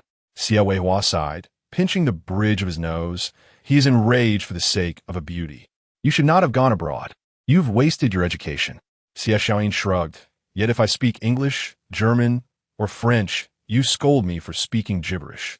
The elder Xie raised his hand and gently patted his granddaughter's head. Enough of your banter. Go fetch that set of jade from my storage. Isn't that something you've treasured? Xie Xiaoyin asked, puzzled. Are we in debt? Next time Shen Yu visits, we shall gift it to him. Since the two children are genuinely in love, our CF family cannot be stingy. We must show our support. On another note, the elder Xie felt a sense of relief at the thought of their family's notorious troublemaker behaving so well in front of Shen Yu. He wished he could send the couple to register their marriage immediately, ensuring that Xie Yanzhou would be bound for life. In the afternoon, after concluding their last meeting, their tasks came to an end. Once inside the car, Xie Yanzhou glanced at his watch and asked Shen Yu, "Do you have time?" "What is up?" She replied, "I'd like to take you somewhere." Shen Yu blinked, a glimmer of delight in her eyes. "Oh, Xie Yanzhou is quite considerate, bringing flowers and now taking me on a date." Clearing her throat in a composed manner, she inquired, "Where to?" Her voice softened unconsciously. "I'm taking you to the hospital for a comprehensive checkup. I've already made an appointment for you." Shen Yu, noticing his silence, felt a twinge of concern as Xie Yanzhou snapped his fingers and inquired, "What's wrong?" "Nothing," Shen Yu sighed inwardly, growing curious about the sudden need for a medical examination. "I had a checkup with the company just before the new year, and everything was fine." Xie Yanzhou fell silent for a moment before replying, "I heard Xie Yanzhou mention that it's best to undergo a checkup before engaging in such matters." Finding his serious demeanor endearing, Shen Yu nodded acquiescently. "All right then." Once the car was in motion, they engaged in casual conversation. Xie Yanzhou was driving Shen Yu to the Liu family hospital, which was somewhat remote and time-consuming to reach. As their discussion meandered, fatigue washed over Shen Yu, who, wrapped in a small blanket, dozed off in the passenger seat. He hadn't rested well the previous night, not only due to physical discomfort, but also because of fragmented dreams related to his past life, waking several times throughout the night. The car was enveloped in a serene silence. During a red light pause, Xie Yanzhou turned his head slightly, quietly observing Shen Yu, his eyes betraying a hint of tenderness. What he disclosed earlier was that he had dreamt of Shen Yu the night before. In the dream, Shen Yu sat upon a hospital bed, surrounded by members of the Zheng family, who were chattering animatedly. Upon waking, Xie Yanzhou could not recall the contents of their conversation. Yet Shen Yu's expression remained indelibly etched in his memory. Outside, the oppressive darkness loomed, while inside, the blinding fluorescent light pierced through the atmosphere. Beneath the harsh glare of the hospital's cold lights, the youth's complexion appeared almost translucent, as though he could shatter at a mere touch. His usual vibrant and beautiful visage was now drawn and weary, with swollen eyes that hinted at tears shed, causing Xie Yanzhou's heart to clench in anguish. Countless accusations and pointed remarks rained down upon Shen Yu, yet he merely stared vacantly at the blanket draped over him, silent and withdrawn. His customary piercing gaze, once mischievous or irate when directed at Xie Yanzhou, now was clouded with profound despair. Meanwhile, the Zheng family continued to push and prod him, incessantly hurling questions and blame. Xie Yanzhou recalled that in the dream, he seemed to stand by the door, peering through the crack to witness the scene within. As he heard the Zheng family's words, his hand rested on the door, yet when Shen Yu unconsciously glanced his way, he instinctively recoiled, fearing that his presence would evoke further negativity. His hand, clenched tightly at his side, turned pale with tension. Ultimately, in the dream, Xie Yanzhou spun on his heel and left in haste, passing a nurse who muttered words of pity, lamenting the hopelessness of the situation and questioning what would happen next. The suffocating sense of despair intensified, abruptly halting the dream. Upon waking that morning, gazing at Shen Yu nestled in his arms, an overwhelming sense of unease gripped Xie Yanzhou. A tidal wave of anxiety coursed down his spine, rendering him momentarily unable to discern whether he was in reality or still trapped in a dream. Clinging to Shen Yu, absorbing his warmth for what felt like an eternity, Xie Yanzhou finally felt as though he had returned to life. Yet, the thought of that dream continued to evoke a flutter of panic within him.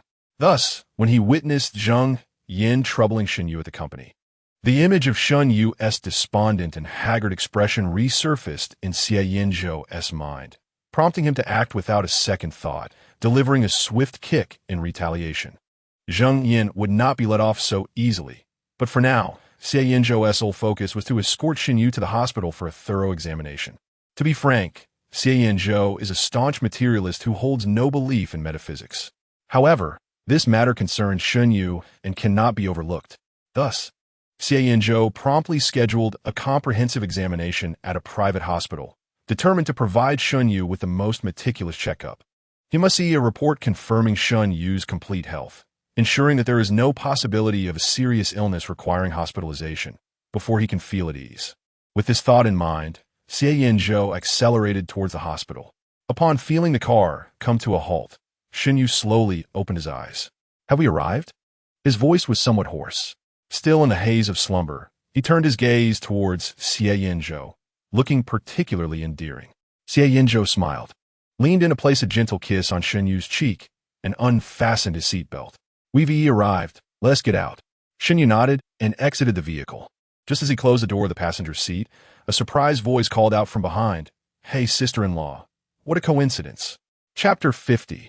Health check. Shen Yu turned around, still drowsy, and saw a young man with blue hair and a row of sparkling earrings approaching him. As the individual drew closer, Shen Yu became slightly more alert and recognized him. "Lu Yan, why have you changed your hair color?" In his previous life, Lu Yan had always sported red hair. According to Xie Yanzhou, this person had dyed his hair red right after graduating from high school, maintaining it ever since, except for a brief period of time when he had his original black hair after a failed online romance. Many had assumed the red was his natural color. Thus, Shen Yu was quite curious about this change. Upon mentioning his new hue, a hint of shyness crept onto Lu Yan's face. "Oh, it's because my girlfriend likes blue, so I thought I should cater to her preferences." Shen Yu nodded in approval. "It looks quite nice." "Really?" Lu Yan, dressed stylishly, flashed a bright smile. "Let me tell you, sister-in-law, this is no ordinary blue. It's a more sophisticated misty blue, very dapper." Speaking of hair dye, Shen Yu was reminded of some past events. He had once dyed his hair as well, using a dye he bought himself and experimenting in his room. The red dye faded dramatically, leaving the bathroom splattered with crimson after just one wash. The next day, the maid, believing Shen Yu was unwell and harming himself, reported this to the family, nearly causing Shen's grandfather to faint from shock. Upon hearing the news, Shen Qian hurried back from afar, joining Shen's grandfather to confront him at school. They found Shen Yu sporting bright red hair, being reprimanded alongside a few other friends who had also dyed their hair. Under normal circumstances, Shen Qian would have ranted for hours, but perhaps due to the shock of the situation, he refrained from saying much. After learning the reason behind Shen Yu's choice, he unexpectedly patted his shoulder and offered a few kind words. The following day, Shen Yu stumbled upon a post on the campus forum titled, "My idol dyed his hair and looks this handsome." Thinking it was a picture of himself, he felt a bit shy as he clicked to open it. Upon viewing, he fell silent. The image revealed Xie Yanzhou with silver hair, standing casually, exuding a youthful vigor through his sharp features. That night, Shen Yu gazed into the mirror for a long time, utterly bewildered as to where he fell short.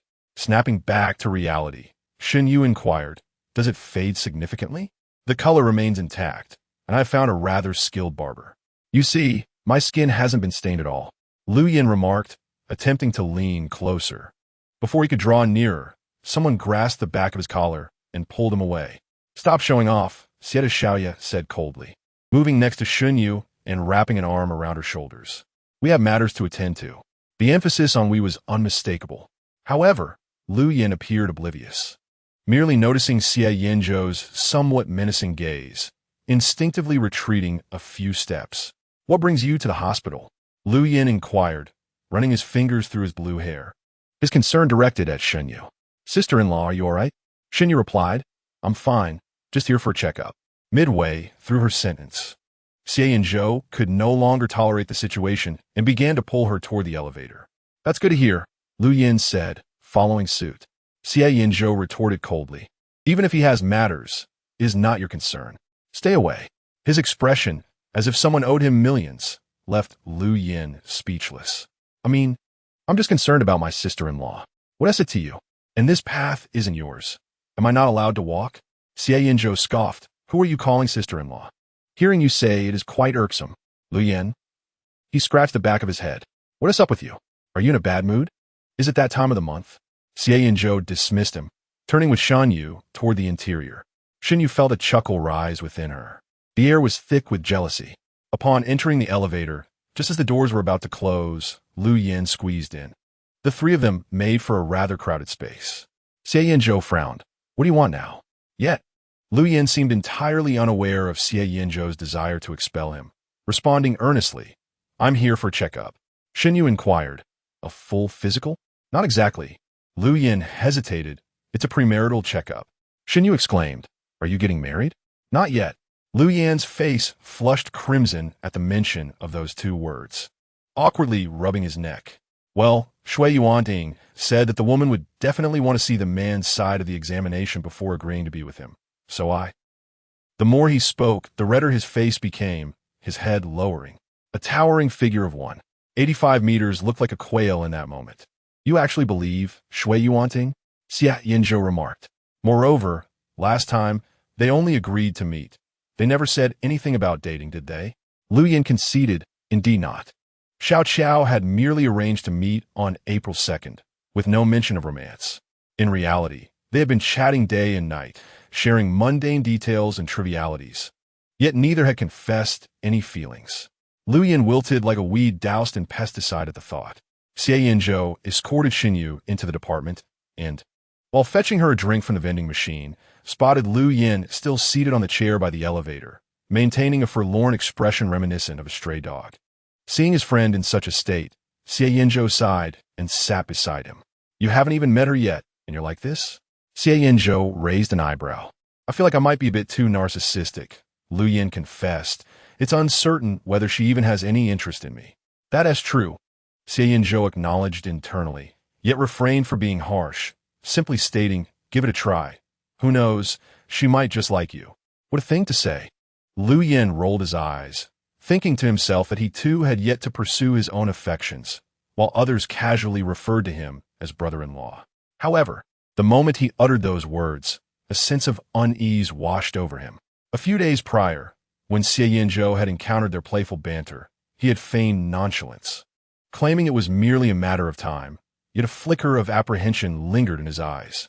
Now, with a subtle smile gracing his lips, Xie Yanzhou bore the countenance of a triumphant victor. Lu Yan felt an unsettling familiarity, reminiscent of the expressions seen in melodramatic dramas when a mistress ascends to a favored position. A foreboding thought crept in. Could it be that you are truly embarking on a relationship with Shen Yu? Xie Yanzhou had been waiting for this very moment. With a smile, he replied, I haven't yet formulated the announcement, so I haven't posted it on WeChat. Next time, let's all go out for a meal together. Lu Yan was taken aback, feeling as though the sky had fallen. After reveling in his triumph, Xie Yanzhou, fully satisfied, set off to find Shen Yu, leaving Lu Yan behind to ponder with Xie Yanzhou. As he turned the corner, he found Shen Yu standing with his back to Xie Yanzhou in the corridor, staring blankly at the pristine white walls of the hospital. Xie Yanzhou approached, intending to tease Shen Yu, only to discover that the latter was frozen in place, fingers unconsciously tightening at his sides, the knuckles whitening from the pressure. An overwhelming sense of unease and fear clouded Shen Yu's beautiful features, as if it threatened to engulf him entirely. A sudden storm erupted. The windows were tightly shut, and the rain did not intrude upon the interior, leaving only chaotic streaks upon the glass. Yet, Xie Yanzhou felt a sharp pain in his chest. An ominous premonition gripped him, as if he could sense a past tempest, fierce and merciless, that had struck Shen Yu, corroding everything in its wake and leaving indelible, horrifying marks upon his soul, marks that instilled a lingering dread within him. Xie Yanzhou was still unaware of what precisely Shen Yu feared. However, before he could contemplate further, he instinctively acted, pulling Shen Yu into a warm embrace. Chapter 51. A moment of solace. The rain poured down in torrents. Shen Yu found himself enveloped in a warm embrace. The sterile scent of disinfectant that permeated the hospital was softened by the woody fragrance of Xie Yanzhou's cologne. the unique warmth emanating from him rekindling Shen Yu's numbed senses and allowing his heartbeat to gradually stabilize. In this embrace, waves of solace washed over Shen Yu, as if the very presence of this individual could shield him from the world's tempests. The rain intensified, sheets of water furiously battering the glass, the streaks appearing particularly grotesque under the dim sky. Yet, the shadow of fear that loomed over Shen Yu began to dissipate. Suddenly, he felt less afraid. Regaining his composure, he inhaled the scent that belonged to Xie Yanzhou, attempting to create a slight distance, but to no avail. Xie Yanzhou held him tightly. His face nestled against Shen Yu's soft hair, gently caressing it. His fingers lingered, tracing the ends of Shen Yu's hair with reluctance. Shen Yu made an effort to break free, only to be held even closer. Xie Yanzhou, please let go, he murmured, torn between the desire to revel in this warmth and the remnants of rational thought. Someone might see us. Despite the spaciousness of the private hospital and the absence of onlookers, the mere possibility of someone passing by and witnessing their intimate embrace was a source of profound embarrassment. What now? Xie Yanzhou released his grip, yet his tone was distinctly displeased, his gaze chillingly sharp. Are you suggesting that I am the one to disgrace myself? Shen Yu chuckled softly, gently caressing his face. Mind your behavior in public. We can embrace once we return. Xie Yanzhou clasped Shen Yu's hand, enveloping his fingers with a light snort. When we return, it will not merely be an embrace. Shen Yu smiled, his fingertips delicately tracing Xie Yanzhou's hand as he replied. Very well. With that, he playfully shook Xie Yanzhou's hand, nearly scattering his soul in the process. Clearing his throat, Xie Yanzhou forced himself to regain composure. Take a sip. We shall partake together shortly. He twisted open a bottle of beverage and handed it to Shen Yu. As the topic of examinations arose, Shen Yu recalled the purpose of their visit and handed over the report detailing the examination items, inquiring, why are we doing a cancer screening? Were we not here for a marital examination? Throughout their journey, he had believed they were there for the latter, only to discover it was for cancer screening. How did this come about? Xie Yanzhou responded candidly. I fear for your health. What he feared even more was witnessing Shen Yu display that dreamlike expression again. Shen Yu, believing Xie Yanzhou was merely concerned for his well-being, felt a warmth in his heart and asked, so we are not doing the marital examination? After all, they would inevitably marry, and one examination was inconsequential. Xie Yanzhou replied, I will undergo the cancer screening first, and then proceed with the marital examination. He did not disclose the marital examination items to Shen Yu. His wife, such an innocent young man, would undoubtedly be reduced to tears from a mere kiss, and thus he believed there would be no issues in that regard. Therefore, Xie Yanzhou only registered himself. After all, they were soon to be intimately acquainted, and he felt compelled to present a flawless report to reassure Shen Yu. After a brief respite, the two proceeded to the blood draw room. As the sharp needle pierced his vein, Xie Yanzhou averted his gaze from his hand, instead focusing on Shen Yu, who sat beside him with a furrowed brow. Observing the blood-filling several test tubes, Xie Yanzhou could no longer contain his impatience and asked the nurse, Is this really necessary? Indeed, she affirmed, nodding. The examination items are quite numerous. Xie Yanzhou clicked his tongue, feeling a pang of sympathy for Shen Yu, wishing he could substitute for him and endure the discomfort of a few tubes. Upon exiting, Xie Yanzhou immediately contacted the chef, instructing him to refrain from preparing the usual dishes. The chef inquired, Young master, what would you like to eat? After a moment's contemplation, Xie Yanzhou replied, Duck blood. Red dates, brown sugar, red beans, anything that nourishes the blood. Shen Yu, listening nearby, couldn't help but smile. By the time they completed the examinations, evening had arrived. Xie Yanzhou held Shen Yu's hand as they made their way back. The underground parking garage was eerily quiet. After an afternoon of testing, they were somewhat fatigued, yet Shen Yu's mood visibly brightened. Finally, they could leave the hospital, a place he abhorred. Xie Yanzhou sensed this aversion and involuntarily recalled Shen Yu's expression in the hospital corridor. Tightening his grip on Shen Yu's hand, he was about to speak when an intrusive voice interrupted. Sister-in-law, you two have finally arrived. The window of a red sports car rolled down, revealing Lu Yan's face. Xie Yanzhou coolly inquired, Do you require something? If Shui Yuanting were present, he would undoubtedly have fled from Xie Yanzhou's murderous glare. However, Lu Yin failed to comprehend Xie Yanzhou's meaning and merely nodded, saying, "Indeed, it seems that Shui Yuaning has experienced a heartbreak. He organized a gathering and invited me to join, inquiring whether you and your sister-in-law would attend. I messaged you, but you ignored me, so I had no choice but to wait for you. I shall not go," Xie Yanzhou replied without a moment's hesitation. "Neither will Shen Yu." "Then what shall you do?" Lu Yin asked. "Such splendid time, and you choose not to go out and enjoy it? Isn't that a waste?" "Guess," Xie Yanzhou replied, pausing momentarily, his gaze reflecting a sense of pity from his elevated position. Never having been in love, one cannot fathom. Lu Yin felt a pang of offense and an indignation. Drove away. As night fell, after enjoying a hearty meal prepared by the chef, Shen Yu and Xie Yanzhou finished their personal routines and sat on the bed. They maintained a quiet posture, remaining silent for a considerable time. On the surface, one was reading a book while the other was engrossed in a tablet. In reality, neither had turned a page, and the tablet had gone dark several times due to inactivity. Since a few days prior, Xie Yanzhou, who had incessantly clamored to bring Shen Yu to justice, now sat in silence, resembling a statue. Shen Yu stared at the densely packed words on the page, a wave of drowsiness washing over him as he glanced at his watch. It was 8:30. He decided to give Xie Yanzhou another half hour, should he remain inactive. Shen Yu would take matters into his own hands. Under Shen Yu's watchful gaze, the minute hand traversed a quarter of its circle.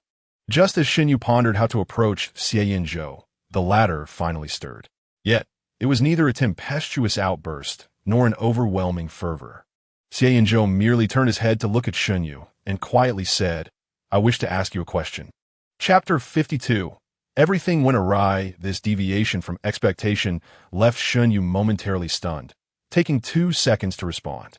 "What question?" he inquired. Was it about preferred positions? Or perhaps inquiries regarding physiological knowledge? However, Xie Yanzhou's words were unexpected. "You seem to dislike hospitals," he stated. "Did I upset you today?" Xie Yanzhou despised leaving questions unanswered overnight.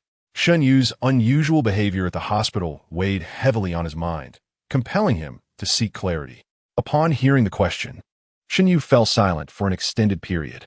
Just as Xie Yanzhou assumed he would not respond, Shen Yu suddenly spoke. "It's not that I dislike them. I loathe them." Shen Yu raised his gaze to meet Xie Yanzhou's eyes, speaking earnestly. "Before my mother passed away, she spent nearly a year in the hospital." Before he could finish, Xie Yanzhou had already reached out and embraced Shen Yu. "It will not happen again," he murmured softly. "In the future, we shall avoid hospitals." "I apologize. I understand you took me to the hospital out of concern. There is no need for an apology," Shen Yu replied softly. "Moreover, my aversion to hospitals is not solely attributed to that reason." As Shen Yu held Xie Yanzhou, memories flooded back. In truth, the period of frequent hospital visits during his childhood was not as agonizing as one might imagine. From a moment he could remember, his mother, though gentle, was often preoccupied with work, leaving little time for them to bond. It was only when she fell ill that they had the opportunity for prolonged companionship. That year marked the time Shen Yu spent with his mother most frequently, and he felt like the happiest child in the world. Before death descended, indeed. For a period following his mother's passing, Shen Yu, aside from the initial days of anguish, exhibited a facade of normalcy. It was not until half a year later, during a school-mandated health examination at the hospital, that the scent of disinfectant overwhelmed him, reminiscent of the corridor where his mother had been rushed for emergency treatment. His stomach began to convulse, and he heaved in distress. From that day forth, Shen Yu developed an aversion to hospitals. The Shen family accommodated him, inviting a family doctor to their home. After considerable time, Shen Yu gradually desensitized. He believed he had conquered his disdain for hospitals, until the day he awoke in one after a car accident. The pungent odor of disinfectant nearly suffocated him. But what tormented him further was the doctor's grim prognosis. He would never walk again. The Zheng family visited the hospital, offering their unsolicited opinions, laced with sarcasm and mockery. Leaning against the hospital bed, Shen Yu longed to curl into a ball, only to realize his legs remained immobile. Following the accident, he found himself in the emergency room multiple times. Initially, fear gripped him, but gradually, He became numb, occasionally entertaining thoughts that death would be inconsequential. The transformation from a once-admired youth to a pitiful outcast took merely a few days. Everyone presumed Shen Yu would remain this way for life. Even he believed it. Until one day, Xie Yanzhou, weary yet determined, appeared in Shen Yu's world. The image was indelibly etched in his memory. Xie Yanzhou entered the hospital room, drew aside the long-closed curtains, and stood before him, gently calling his name. It felt as though a century had passed, with dust dancing in the sunlight. In that moment, Shen Yu belatedly realized how radiant the sunlight was after such a long absence. Reflecting on their past reunion and subsequent romance, a subtle smile graced Shen Yu's lips. Xie Yanzhou. Shen Yu reached out, encircling the other's neck, tilting his face upward to meet his gaze, his eyes shimmering with a faint smile. "How was he finished speaking just now?" Xie Yanzhou prompted. "What did you wish to say? When I am with you today, the hospital doesn't seem so detestable." As Shen Yu spoke, he pressed a gentle kiss upon Xie Yanzhou's lips. Observing the expression on Shen Yu's face, Xie Yanzhou confirmed that he wasn't merely saying comforting words for his sake, which eased his tension. "Is that so?" Xie Yanzhou responded in his usual languid tone. "I have such an impact. I too am puzzled as to why." The soft sensation returned to Xie Yanzhou's lips, a tender caress. Shen Yu narrowed his eyes slightly, as if contemplating, and softly called his name. "Xie Yanzhou, do you think this is because I like you too much?" As he spoke, his fingertips grazed Xie Yanzhou's ear. In an instant, half of Xie Yanzhou's body went numb. His heart raced. Xie Yanzhou swallowed hard, rolling over to pin Shen Yu beneath him, his eyes betraying an uncontainable desire. "Now," his hoarse voice revealed his dwindling restraint. Shen Yu nodded, utterly assured. "Now," before the words had fully escaped his lips. A click echoed as the lights were extinguished. Suddenly, darkness enveloped them. In the next heartbeat, kisses rained down upon Shen Yu, at the corners of his eyes, the edges of his lips, the tip of his nose, cascading down from his earlobe, ever closer to their final destination. With the arrow poised, Shen Yu suddenly halted, placing a hand on the shoulder of his companion and whispering, "Die." Xie Yanzhou, coming back to his senses, switched on the bedside lamp and then reached beneath the bed, dragging out a cardboard box. "Choose, young master," Xie Yanzhou said languidly. Shen Yu leaned in for a look and was taken aback to find the box densely packed with dozens of containers, each varying in style and fragrance, a veritable cornucopia. Shen Yu had not anticipated his preparation, chuckling softly. "You seem quite well equipped." "You?" Xie Yanzhou raised an eyebrow, catching the implication in his words. "Wasn't it you who prepared this?" Shen Yu, momentarily speechless, felt an unsettling realization wash over him as memories of a conversation with Shen Qian surged forth. A shiver ran down his spine. So, this was what Shen Qian had bought for him. No wonder Shen Qian had inquired about the contents of the delivery a couple of days ago. What sent a chill through Shen Yu was the recollection that he had thought Shen Qian had merely included clothing and other trivial household tools from short video window. He had casually replied, "I used it, it's quite good."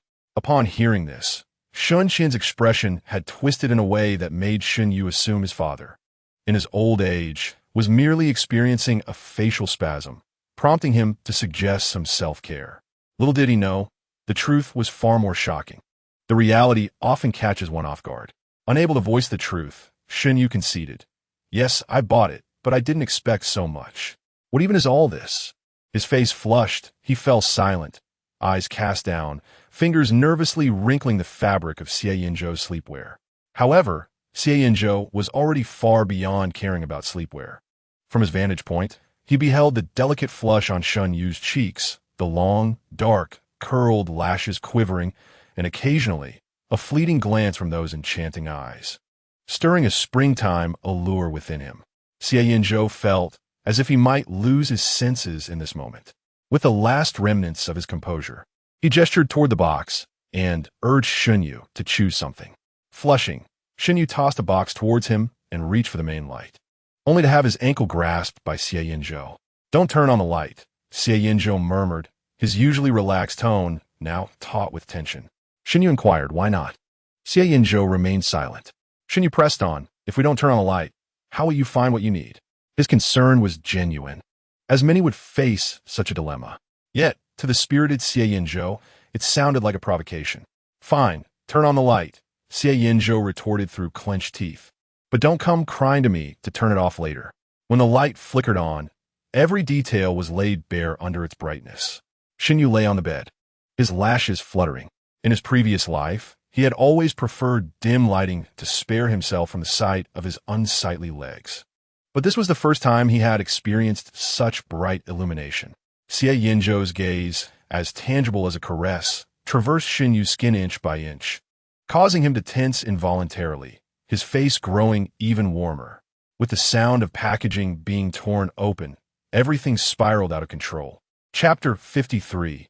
Tearful and bullied, it was an utterly ordinary spring night. The rain fell in torrents unannounced.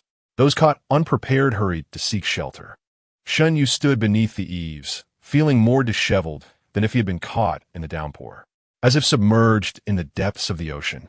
Tempestuous winds and tumultuous waves incessantly tugged at him. In the enveloping darkness and a sense of weightlessness, the only solace he could find was in a solitary sail named Xie Yanzhou. Before this night, Shen Yu had never contemplated the prospect of fear in this regard. In their past romantic entanglements, Xie Yanzhou had always been considerate and gentle. Despite the fact that the 27-year-old Xie Yanzhou often whispered mischievous words close to Shen Yu's ear, his actions were slow and tender. Even the slightest furrow of Shen Yu's brow would prompt him to halt, gently smoothing away the creases and inquiring about his discomfort with an extraordinary tenderness. Perhaps it was this ingrained impression that led Shen Yu to indulge in teasing Xie Yanzhou with increasing audacity. During this time, every instance of witnessing Xie Yanzhou's restrained expressions or listening to his admonishments was taken lightly by Shen Yu. Even as they ventured into increasingly intimate contact, Shen Yu remained convinced that Xie Yanzhou would never truly become aggressive. How mistaken he was. In just 2 short hours, Shen Yu found himself with tear-filled eyes. He reached out to push Xie Yanzhou away, desperate to call for a halt. Yet, some matters may commence with ease, but their conclusion is anything but hasty. As Shen Yu attempted to rise and flee, Xie Yanzhou seized his ankle with a single hand, pulling him back. "Do not move." Xie Yanzhou's voice trembled uncertainly. "You will tire yourself. I am already exhausted." Shen Yu wanted to curse him, but other sounds erupted from his throat, interrupting his intended words. Instead, he could only glare fiercely with his eyes. Yet, Shen Yu was too fatigued, and the weight of his gaze was insubstantial, leading Xie Yanzhou to misinterpret it as a playful pout. He cupped Shen Yu's face and leaned in for a kiss, mumbling, "Do not tease me. You know I cannot withstand it." Shen Yu felt the urge to cry. Who was teasing whom? And who, pray tell, was truly unable to endure? At 1 o'clock in the morning, Xie Yanzhou rose and effortlessly gathered Shen Yu into his embrace. Was it finally over? Shen Yu's eyes brightened as he leaned in to plant a kiss on Xie Yanzhou's cheek, wearily suggesting, "All right, let us sleep." Before his words could fully dissipate, Shen Yu sensed something amiss with Xie Yanzhou. After a few seconds of silence, he raised his eyes in horror. "More?" he asked. "Very well." Xie Yanzhou feigned exasperation, yet the smirk on his lips revealed his audacity. "After all, I am your boyfriend." Shen Yu retorted, "I fear he might enjoy it too much." Just as Xie Yanzhou was about to make a move, Shen Yu suddenly gasped, covering his leg with his hands. "What is it?" Xie Yanzhou furrowed his brow. "Are you unwell?" Shen Yu, lowering his head and speaking softly, replied, "It seems my leg has cramped. It hurts terribly." Xie Yanzhou quickly laid him on the bed, assisting him with stretches and gently massaging. "Is it any better?" In truth, Shen Yu had not experienced a cramp. However, fearing Xie Yanzhou would persist, he resorted to a feigned excuse. Feeling slightly guilty, he avoided the other's gaze and nodded. Xie Yanzhou, still somewhat oblivious, continued to massage him. "If you're still uncomfortable later, we shall call a doctor." "No need," Shen Yu insisted. "I feel much improved." "Is that so?" Xie Yanzhou raised an eyebrow. Glancing at his watch, his tone languid. "Then let us rest a while before we continue." Shen Yu, that scoundrel Xie Yanzhou is truly infuriating. In a fit of rage, Shen Yu impulsively hurled a cushion at him. Xie Yanzhou effortlessly caught the cushion with one hand, tucking it under his arm, and leaned closer to Shen Yu, a faint smile playing on his lips. Who has provoked our young master to such a state of fury? You look like an enraged pufferfish. After scrutinizing him for a moment, Xie Yanzhou squinted, pinching Shen Yu's chin as he leaned in closer. How could such an adorable pufferfish exist? Shen Yu, exasperated by his dazed expression, pushed his face away with a hand, her cheeks flushed with anger. Look at me. I'm cramping up and you're still. Xie Yanzhou, you beast. Shen Yu, in a fit of annoyance, had naturally added the cramping condition to her own predicament. Earlier, Xie Yanzhou had shown no mercy, leaving Shen Yu questioning her very existence. If this continued, cramping would be the least of her worries. She might even meet her demise. Xie Yanzhou raised an eyebrow, his gaze drifting to her ankle, a mysterious smile gracing his lips. What are you laughing at? Shen Yu shot him a guilty look. It's nothing. Xie Yanzhou casually draped a blanket around his slim waist, loosely tying it. Are you going to take a bath? A soak in warm water would be beneficial. Upon hearing this, Shen Yu immediately cast a wary glance at Xie Yanzhou. In truth, they had visited the bathroom 2 hours prior.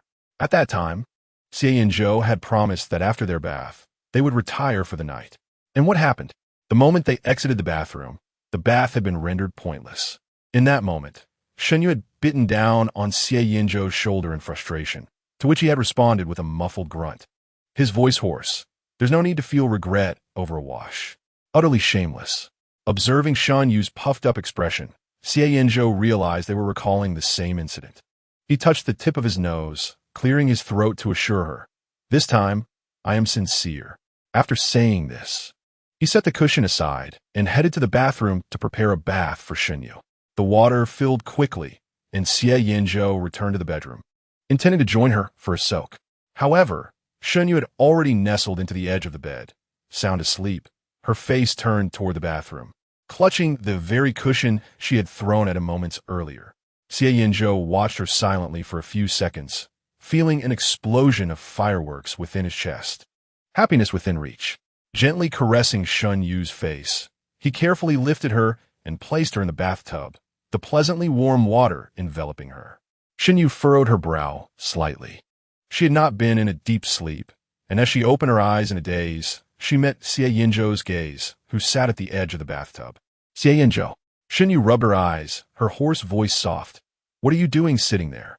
Xie Yanzhou swallowed hard, replying, Watching you. Come here. Shen Yu shifted slightly, patting the space beside her in the water. Let us soak together for a bit, then sleep. Xie Yanzhou responded, All right. He quickly rinsed off in the shower, then approached, wrapping his arms around Shen Yu. As she settled onto his lap, she recoiled slightly, clearly a bit apprehensive. Xie Yanzhou assured her, I promise I won't move. Come here for a hug. Only then did Shen Yu relax, nestling into his embrace. Exhausted, she soon drifted back to sleep. The surface of the water rippled gently as Xie Yanzhou rested his chin on Shen Yu's shoulder, his arms encircling Shen Yu's waist. He turned his head to gaze at Shen Yu's face, seemingly unable to savor the sight enough, wishing to behold it for a lifetime. His lips brushed softly against Shen Yu's cheek before he reluctantly rose, tidying everything up as he cradled Shen Yu in his arms to sleep. Upon awakening once more, the daylight had already brightened the room. Shen Yu looked at the light streaming through the gap in the curtains, feeling a sense of survival after a calamity. With Xie Yanzhou absent from his side, he could only hear the sound of water splashing from the bathroom. He was taking a shower, still in a drowsy state. Shen Yu waited for a while before sensing someone sitting at the edge of the bed. Opening his eyes, he found Xie Yanzhou smiling at him. Shen Yu felt no inclination to engage. As he became more awake, he let out a soft hum, unwilling to converse. Unfazed by the dismissal, Xie Yanzhou wore a cheerful smile. Would you like some water? He asked, propping Shen Yu up to lean against the headboard. He retrieved a glass of warm water from the bedside table and brought it to Shen Yu's lips with a certain attentiveness. His throat was indeed parched, and Shen Yu parted his lips to take a small sip. After drinking, he still ignored Xie Yanzhou, silently applying pressure on him as punishment for his harshness the previous day. After a while, Shen Yu felt his legs being lifted. Xie Yanzhou held Shen Yu's ankle with one hand while gently massaging his calf with the other, inquiring, Is the cramp any better? Shall I continue? Shen Yu closed his eyes, contentedly relishing the service. The gentle pressure on his legs was soothing, but gradually he sensed something amiss. With a sudden jolt, he opened his eyes to find Xie Yanzhou leaning closer, his breath brushing against Shen Yu's lips. Their gazes locked, mere inches apart, causing Shen Yu's heart to skip a beat. In a fluster, he quickly averted his face, his voice trembling slightly as he stammered, I want to eat. Xie Yanzhou's hand covered Shen Yu's, gently caressing it, his low, husky voice filled with temptation. How about we have something else first? Chapter 54. Impropriety without a second thought. Shen Yu picked up a cushion and playfully hit Xie Yanzhou with it. Go away, he stated succinctly. Xie Yanzhou smirked. Go away to your side? How childish. Unable to contain himself, Shen Yu also smiled, reiterating, I'm really hungry, Xie Yanzhou. Then let's eat, Xie Yanzhou replied, leaning down to touch his lips to Shen Yu's. Already prepared. He reached out, intending to princess carry Shen Yu. Still a bit miffed, Shen Yu resisted being carried, leaning against the bedside table as he attempted to walk down the stairs on his own. However, as soon as his feet touched the ground, he crumpled onto the carpet. At that moment, the sensation of aches and pains flooded back to him. Shen Yu mused, was I cut open and reassembled last night? The culprit must be Xie Yanzhou. After being scooped up by Xie Yanzhou, Shen Yu felt no desire to speak, quietly taking out his phone under the pretense of replying to messages. Though his ears were burning with embarrassment, glancing at the time on his phone, his eyes widened in shock. The screen clearly displayed the current time, 16:50. It was nearly evening. The entire day had slipped away. No wonder he felt so famished. Shen Yu inquired of Xie Yanzhou, what time did you wake up? Around 7. Xie Yanzhou replied casually, attributing it to his biological clock. Why didn't you wake me up? Shen Yu frowned. I had intended to read. They had 2 compulsory courses requiring midterm examinations, and Shen Yu was not keen on falling behind Xie Yanzhou in grades. If you have any questions, just ask me.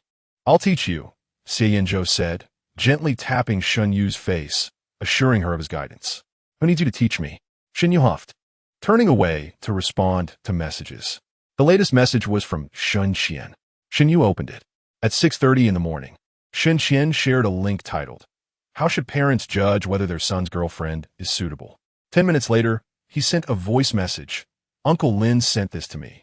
Ever since his son started dating, he has been obsessively watching these kind of things, creating anxiety. How amusing, right? Shen Yu thought, does he not know Shen Qian? It was evident that Shen Qian had intended to share the video with Uncle Lin, but mistakenly sent it to him instead, and once he realized, it was too late to retract it, thus placing the blame on Uncle Lin. Around 8, Shen Qian tried to feign ignorance, asked, where are you? Are you still asleep? Shen Yu replied, I'm awake, then added, I stayed up late last night, and just now got up. Shen Qian, who happened to be looking at his phone, inquired, what were you doing staying up? Is there something you can't do during the day? Shen Yu, her ears turning warm with embarrassment, replied, playing games. Shen Qian sent a 60-second voice message in response. Suddenly, Shen Yu heard a low chuckle from above. Annoyed, she glared, what are you laughing at? Hurry up. I'm hungry. All right, Xie Yanzhou indulged her playful attempts to divert the topic, carrying her into the dining room.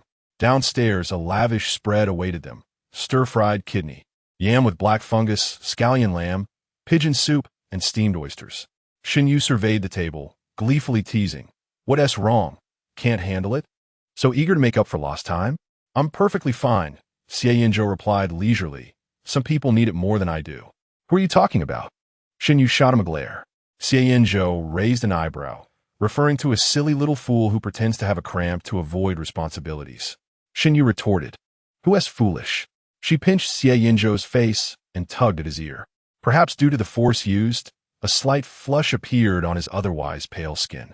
Shen Yu huffed. Compared to the marks on his body, this was trivial. She unconsciously overlooked the scratches she had left on his back. Xie Yanzhou allowed her to pinch him a few times before seating her in a chair and going to serve 2 bowls of rice. The consequence of overexertion and sleeping too long was that he ended up consuming 2 large bowls. After finishing her meal, Shen Yu set down her chopsticks. Xie Yanzhou also put down his chopsticks and asked, what's on the agenda next? Shen Yu replied, let us read for a while. After all, Idleness was unproductive. Moreover, knowing Xie Yanzhou, if she didn't find something serious to occupy herself with, he would soon approach her with frivolous pursuits. Her waist still ached, and Shen Yu was reluctant to endure another nightmare. Better to take a couple of days to recuperate. After tossing the dishes into the dishwasher and tidying up the table, Xie Yanzhou carried Shen Yu into the study. He placed Shen Yu onto the leather chair behind the desk, handed him his book, and then pulled a chair to sit across from him. Shen Yu logged into the video platform using Xie Yanzhou's account and searched for relevant online courses. However, after a while, he found it difficult to concentrate. He pursed his lips and glanced helplessly at Xie Yanzhou. "Could you please stop staring at me? Aren't you supposed to be reading?" Xie Yanzhou retorted confidently. "How would I know if I'm reading if I'm watching you?" His tone carried an implication that perhaps Shen Yu was also concerned about him. Shen Yu replied, "There is something called peripheral vision." He changed his approach, saying, "Xie Yanzhou, you're too handsome. Just sitting across from me makes it hard for me to focus." Upon hearing this, Xie Yanzhou was momentarily taken aback. A few seconds later, he forced himself to suppress a smile and moved to the nearby sofa. With the pressure of being watched alleviated, Shen Yu managed to concentrate on his reading. Meanwhile, Xie Yanzhou watched Shen Yu intently from the sofa, feeling a wave of tenderness in his heart. In truth, Xie Yanzhou had deceived Shen Yu earlier. He had not woken up at 7:30. Rather, he had spent the entire night awake. It wasn't that he didn't want to sleep, but no matter how he closed his eyes, he couldn't find rest, as his mind was consumed by thoughts of Shen Yu's expressions and voice. Those images replayed in his mind like a relentless loop. Xie Yanzhou eventually sat up, taking advantage of the moonlight to admire Shen Yu's sleeping visage. Before he knew it, dawn had arrived. Suddenly, a vibration from his phone interrupted his thoughts. It was Shen Yu's phone ringing. Shen Yu glanced at the screen, perplexed by the name Lin Dog, and answered the call. "Hello, Yi. A cheerful voice came through. "What are you up to? You haven't replied to any messages, and you're only picking up now?" Shen Yu replied leisurely. "Aren't you in the countryside? When did you come back?" Lin Jiaxu was his classmate from high school and the son of Shun Qian's friend. He studied archaeology in college and was likely somewhere in the mountains digging up artifacts. "What happened to your voice? Are you sick?" Lin Jiaxu exclaimed in surprise. Shen Yu clenched his teeth inwardly, casting a glance at the culprit. Xie Yanzhou rested his head on one hand, a smirk playing on his lips. The ambiguous smile thickened the air, causing Shen Yu to pinch his earlobe and turn his face away. "It's just my throat feeling a bit uncomfortable," Shen Yu said. "Spit it out if you have something to say. I knew you didn't see the group message about our class reunion. Aren't you coming?" "Class reunion?" Shen Yu echoed. "Yes. Just a small gathering with a few of us who are still in the country." Lin Jiaxu added mischievously, "And the girl you used to praise for her beauty, the one sent abroad by the Xie family, will be there too. Are you sure you won't come?" The mention of the past made Shen Yu instinctively glance at Xie Yanzhou, who had approached the desk at some point. He leaned slightly closer, supporting himself on the table with one hand, his elongated eyes narrowing. "Who are you on the phone with?" "Happy New Year, everyone. Wishing you all a prosperous year ahead, success in your studies, and endless happiness. P.S. A new chapter will be added tomorrow or the day after as a New Year's gift. Chapter 55, I'm helping you train your focus." Xie Yanzhou did not intentionally lower his voice. Thus, every word was clearly transmitted through the microphone to the other end of the call. The air suspiciously solidified for 2 seconds. "Is someone beside you?" Lin Jiaxu first let out a curious sound, then felt something was amiss. That voice sounded eerily like someone familiar. Shen Yu's spine instantly stiffened. It was not due to the fear of being overheard by Xie Yanzhou, but rather the fact that the term that person had been a nickname they frequently used to refer to him in the past. Lin Jiaxu was the kind of friend who valued loyalty. Every time Shen Yu and Xie Yanzhou competed for the top spot, he always sided with Shen Yu. As a gossip enthusiast, he would rush over whenever there was any news about Xie Yanzhou, saying things like, "That person, I heard he signed up for the men's 3,000 meters of the sports meet. He.S. trying to copy you. That person is going to the library with Xie Yanzhou this weekend, the one you frequent. Is he stalking you? Surely, he doesn't want to see your notes? That person is also entering the competition. I overheard him telling Xie Yanzhou that he plans to take first place. How pretentious." Although Shen Yu appeared disinterested, his ears would perk up with every mention. Sometimes, When Lin Jiaxu hadn't reported anything for a while, he would feign casualness and ask, "What is that person up to?" Lin Jiaxu would then go investigate and report back, always concluding with, "You, that person is so pretentious. He can't possibly compare to you." If one were to liken Shen Yu and Xie Yanzhou to rival celebrities, Lin Jiaxu would undoubtedly be Shen Yu's fervent admirer and Xie Yanzhou's critic.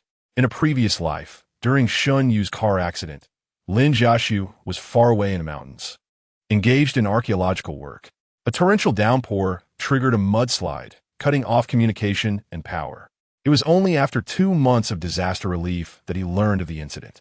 Lin Jiaxu rushed back to the capital, only to find Xie Yanzhou pushing Shen Yu outside to bask in the sun. Lin Jiaxu was left dumbfounded. Eventually, Shen Yu had to exert considerable effort to convince Lin Jiaxu that Xie Yanzhou was not responsible for the accident. Once the two confirmed their intention to marry, Lin Jiaxu solemnly advised Xie Yanzhou in his presence, "You must not list him as your insurance beneficiary, but you must make him yours." Such incidents were numerous. The 27-year-old Xie Yanzhou was quite cunning. After each encounter with Lin Jiaxu, he would embrace Shen Yu and plaintively ask, "Did you really dislike me that much before?" In order to soothe him, Shen Yu found himself working overtime to pacify him, even being tricked into doing many embarrassing things. During this period of rebirth, Lin Jiaxu had been in a remote internship base, effectively missing in action. Shen Yu had planned to wait for him to return from his holiday to discuss his relationship with Xie Yanzhou, but unexpectedly, Lin Jiaxu called to mention a class reunion. If he were to confess his romance now, Lin Jiaxu might say something unpredictable. For the sake of his own well-being, Shen Yu maintained a facade of calm. "Did you imagine it?" "But I distinctly heard a man's voice," Lin Jiaxu replied, puzzled. "Are you hiding someone?" Meanwhile, Shen Yu felt the other ear tingle. Unbeknownst to him, Xie Yanzhou had moved closer, his breath warm and lips brushing lightly against him. A current-like sensation coursed through, causing Shen Yu's knuckles resting on the table to tighten and his breath to quicken involuntarily. With his ears burning, Shen Yu just wanted to hastily dismiss the situation. "There's no one hiding. I'll explain in detail next time." "All right then. See you at the reunion on Sunday." Lin Jiaxu let out a sigh. After a day of travel to reach the city, he was now waiting for the train, feeling as if he were about to lose all sensation in his backside. Just then, his mother called, instructing him to check the group chat for the address. With that, he hung up the phone, relieved to have navigated the situation. Meanwhile, Shen Yu had yet to relax when a sudden sharp pain pricked his ears. "Moments later." Xie Yanzhou finally spoke. He grasped Shen Yu's waist with one hand, turning him to face himself, while his other hand pressed against the sides of the seat. His gaze was piercing, filled with barely restrained anger as he gritted his teeth. "Why didn't you tell him that we are in a relationship?" Upon hearing Lin Jiaxu's voice earlier, Xie Yanzhou had instantly recognized who was on the other end, the very person who constantly hovered around Shen Yu, often provoking doubts about their relationship. He had expected Shen Yu to directly inform Lin Jiaxu, but instead, he had been vague, refusing to acknowledge their bond. Now, Xie Yanzhou felt like a clandestine lover, filled with indignation and a sense of injustice. He was also fearful that Shen Yu might abandon him after playing with his emotions. He wanted to confront Shen Yu, questioning whether he truly felt ashamed of their relationship. But when he met Shen Yu's soft gaze, all he could muster was a simple, "Why?" Shen Yu was momentarily taken aback by the expression of grievance in Xie Yanzhou's eyes. In his attempt to deceive Lin Jiaxu, he had forgotten that he also needed to soothe the feelings of his large, affectionate partner. Instinctively, he reached out to stroke Xie Yanzhou's head, only to have him evade the gesture. Xie Yanzhou fixed his gaze on Shen Yu, his expression clearly indicating that he would not allow any affection until things were clarified. "All right, do not be angry. Listen to me," Shen Yu implored, cupping Xie Yanzhou's face in his hands and planting a firm kiss on his lips. "Lin Jiaxu has been in the mountains without any internet access. I haven't yet disclosed our relationship to him, but I intend to find a suitable moment to explain, to prevent him from saying anything that might upset you." As Shen Yu proactively offered his explanation, Xie Yanzhou felt a sense of importance wash over him, softening his gaze. "When?" he inquired. "Sunday," Shen Yu replied, Noticing the easing of Xie Yanzhou's expression, he leaned in to plant a kiss on his cheek. Are you coming to the class reunion? If you do, we can make our relationship public. They will surely be taken aback. The thought of everyone's astonished reactions amused Shen Yu. Xie Yanzhou, though indifferent to the feelings of others, found joy in the prospect of revealing his relationship with Shen Yu, especially considering the presence of potential rivals among their peers who harbored feelings for Shen Yu. He tilted his head, allowing their lips to touch, their breaths mingling in a deeper entanglement. Moments later, he released Shen Yu, who found himself slightly breathless.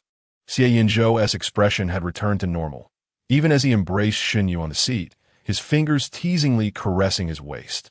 The delicate brush of his lips trailing down to Shen Yu's ear sent a shiver through him. Shen Yu, feeling the unusual intensity, blushed deeply and grasped Xie Yanzhou's wrist. Don't, he managed to say, his voice trembling. Why not? Xie Yanzhou questioned, enveloping Shen Yu in his arms. Didn't you enjoy last night? Not exactly. Shen Yu hesitated to admit, not wanting to appear inexperienced, which would undermine his seniority. After a moment of contemplation, he picked up a book, adopting a serious demeanor. Do not disturb me while I am attending to my responsibilities. Xie Yanzhou raised an eyebrow, his gaze roaming over Shen Yu's face with a knowing smirk, as if he could effortlessly see through him. Shen Yu felt a tingle of nervousness at the scrutiny, defiantly retorting, "What are you smiling at? I am proud of my boyfriend's earnest efforts." Xie Yanzhou reclined slightly, his tone languid, even indulging in soft applause. Shen Yu remarked, "Who was being so sarcastic?" He shot a fierce glare at Xie Yanzhou. With a smile that deepened, Xie Yanzhou replied, "Don't look at me. There are no words on my face." He lazily leaned against the back of his chair, turning Shen Yu around and guiding his hands to rest on the table, adopting a serious demeanor. Satisfied, he said, "All right, now learn. I won't disturb you." Shen Yu retorted, "You said not to disturb me, so why don't you just leave?" Yet Shen Yu was acutely aware of certain individuals' tendencies. Once they latched on, it was impossible to let go. Thus, he endeavored to ignore Xie Yanzhou's presence and focused on his reading. At first, Shen Yu managed to concentrate. However, Xie Yanzhou's incessant fidgeting proved distracting. He was either poking at this or fiddling with that, unable to remain still. Shen Yu, growing increasingly exasperated, urged him to cease moving. In a brazen manner, Xie Yanzhou responded, "I'm helping you train your focus. Now, stop looking at me and concentrate." Shen Yu fell silent for 2 seconds before suddenly turning around, wrapping his arms around Xie Yanzhou's neck and gently brushing his cheek against his. "Can I assign you a task?" Shen Yu inquired as he leaned closer, prompting Xie Yanzhou to instinctively grasp his waist. His gaze drifted down along the loose collar of Xie Yanzhou's shirt while his Adam's apple bobbed, taking several seconds to ask, "What is it?" "Think about the announcement we made on our social media," Shen Yu stated. Xie Yanzhou paused, raising his eyelids to fixate on Shen Yu. "Is that possible?" "Of course," Shen Yu affirmed with a nod. "I got busy and forgot. Well, shall we take some couple photos to post?" "All right," Xie Yanzhou replied, lowering his head to gently caress Shen Yu's lips with his fingertips before parting his mouth. Shen Yu complied, and in the next moment, a fervent kiss ensued, lasting until the night draped its cloak over the sky. By the end, Shen Yu had yet to finish reading that chapter. On Friday, during a mandatory class, Shen Yu rubbed his waist for the 3rd time when a sigh emerged from beside him. "Stop sighing, Gao," old Zhao remarked, gazing at Gao Qiao in disbelief. "You've been sighing for days. You sound like you're 70 at the age of 20. What's troubling you?" Shen Yu inquired. "It's about his online date," old Qian chuckled. "You wouldn't believe it. This guy hasn't even played games at night anymore. He's been trying on outfits all day and insists we help him rehearse his opening lines." Shen Yu laughed. "Opening lines? Is it that formal? Let me hear it." Gao Qiao, in the midst of his embarrassment, turned crimson as his 2 roommates teased him. "It's just a self-introduction." The first time he spoke, he divulged details about his savings and how old his sister was. Old Qian shook his head in disbelief. Deceiving someone like him is as easy as tricking a child. "I'm not a child," Gao Qiao retorted, his voice low, "and Yin Yin would never deceive me." "Uh-huh," old Qian replied dismissively. "Just don't reveal your bank card password." Gao Qiao suggested, "How about we wait for you nearby? We have nothing planned for Sunday anyway." Old Zhao added, If you want to escape, just send me a message. I'll call you, and you can say you have something urgent. Sunday? Shen Yu glanced at his phone and realized it coincided with his classmates' gathering. He casually inquired, "Where do you all meet?" Mia came the response. "What time?" "At 11 o'clock in the morning." "What a coincidence," Shen Yu remarked. "My class reunion is at the restaurant across the street. If you don't mind, you can continue to message me." "Thank you, brother Yu." Takahashi smiled faintly, though he seemed unconcerned. Lao Zhao, nearby, shook his head, as if witnessing a promising young man straying from the path. Before long, Sunday arrived. At 10 o'clock, Shen Yu, exhausted from the previous night, was roused from his slumber by Xie Yanzhou. With his eyes still closed, he sat on the edge of the bed, drowsily extending his hand under Xie Yanzhou's guidance, allowing him to help change his clothes. Xie Yanzhou found a t-shirt for him and draped a denim jacket over his shoulders, then instructed, "Stand up. It's time to change your pants." "I can manage this myself," Shen Yu said, now a bit more awake, realizing his excessive dependence on Xie Yanzhou felt rather infantile. Xie Yanzhou, eager to play the caretaker, obliged and handed him the pants. Shen Yu quickly changed and headed to the bathroom to freshen up. Upon his return, he found Xie Yanzhou dressed in a similar outfit but in a different color, tidying the bed. The young man's long fingers glided over the wrinkled sheets from the previous night, slow and gentle, the corners of his lips slightly upturned, as if savoring a pleasant memory. Shen Yu felt a flush rise to his cheeks and urged him, "Hurry up, let's eat something before we go." Xie Yanzhou strolled over leisurely, asking, "Want a hug?" "No need." Shen Yu shook his head. "I can walk on my own." "You seem to be recovering quite well." Xie Yanzhou chuckled softly in his ear. "Shall we perhaps explore other activities next time?" The moment those words left his lips, Shen Yu shot him a glare. Filled with regret, Shen Yu lamented that he should not have acquiesced so readily. A male college student unleashed from restraint resembled a beast. Were it not for the class reunion later that day, Shen Yu had no doubt Xie Yanzhou would torment him until dawn. Explore other activities? Why doesn't he try it himself? Noticing the wary expression on Shen Yu's face, Xie Yanzhou smirked. "All right, I was just teasing." With that, he took Shen Yu's hand and led him downstairs. Just 2 flights, a mere handful of steps, yet he insisted on intertwining their fingers. It was as if he craved to be in constant contact, and Shen Yu began to suspect he might be suffering from a condition of tactile deprivation. Xie Yanzhou's response was, "I don't have tactile deprivation. Shen Yu's cravings are quite severe." The two had a light meal before setting out. On the way, Shen Yu's phone chimed. He opened it to find a message from Takahashi in their dormitory group chat. "Brothers, we've arrived at the destination." Below that, a flurry of anxious emojis filled the screen. Lao Qian reminded him, "One last time, do not share your bank card password, and don't drink any water that's out of sight." Lao Zhao encouraged him, "Good luck, brother." Shen Yu replied with a thumbs-up emoji. Just after sending his message, Xie Yanzhou's phone vibrated twice.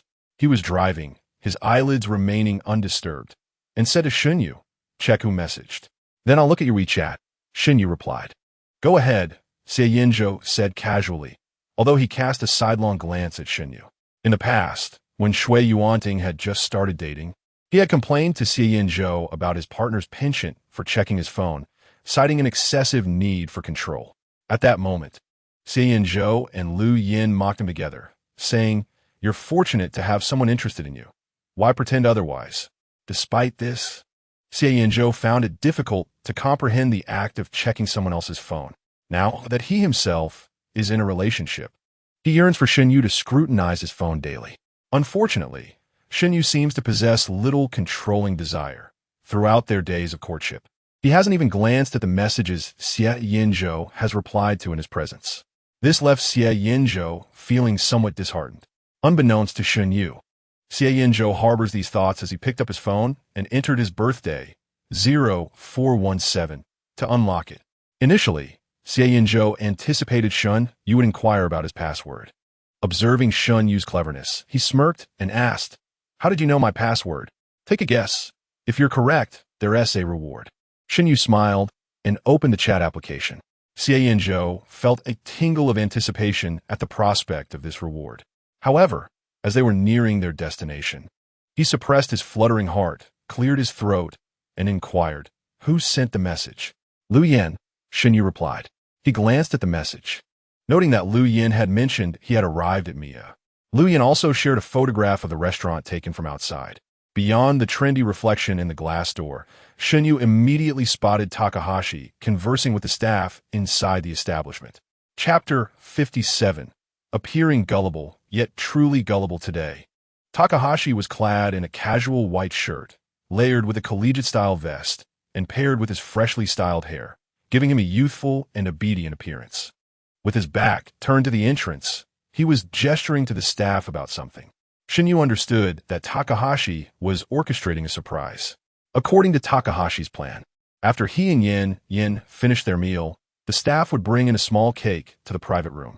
As Yin lifted the cake knife to cut, she would discover a beautifully packaged diamond bracelet hidden within. It was the very bracelet that Takahashi and Lu Yin had quarreled over at a luxury brand store. After a fierce argument, Xie Yanzhou had purchased it and casually handed it to Shen Yu, only for Takahashi to stealthily buy it back from Shen Yu later. Originally, Shen Yu intended to gift it to him, but Takahashi insisted on compensating him.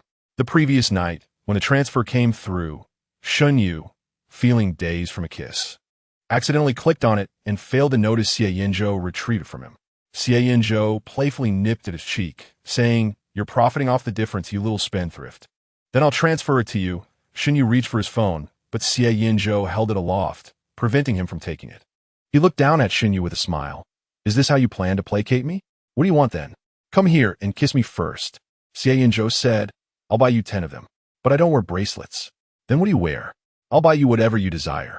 In the pursuit of his own benefits, Xie Yanzhou was not only talkative but also proactive. Shen Yu remained still, so he leaned in closer. Ultimately, it was far more than just a kiss.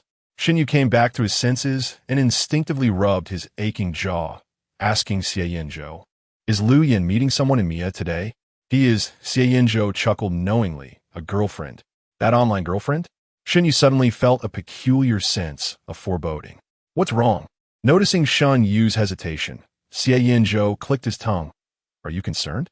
Shen Yu replied, "Takahashi is also meeting his online girlfriend today, and the location is Mia as well."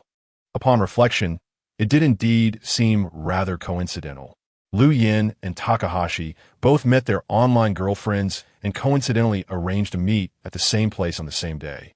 Around the same time, Shen Yu furrowed her brows. Could it be that they were both involved with the same person? It seemed that there were quite a few middle-aged men online pretending to be cute girls to swindle money. The two of them appeared rather gullible, and in truth, they were indeed easily deceived.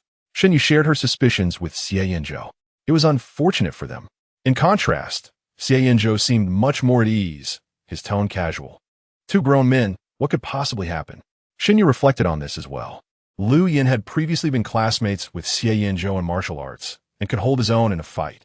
Moreover, the gathering place was just a street away, so they would be able to intervene if anything went awry. As the car entered the garage, Xie Yanzhou maneuvered the steering wheel in search of a parking space.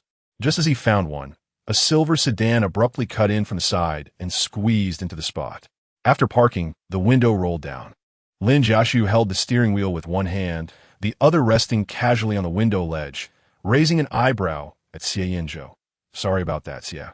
Mid-sentence, Lin Jiaxu's eyes widened in shock, fixating on Shen Yu, his expression filled with alarm. Shen Yu felt a chill run down her spine. Instinctively, she turned to Xie Yanzhou.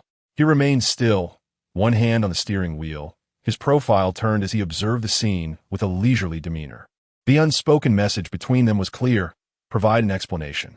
Caught between their gazes, Shen Yu felt her scalp tingle, and she forced herself to remain calm, saying, "Please park first."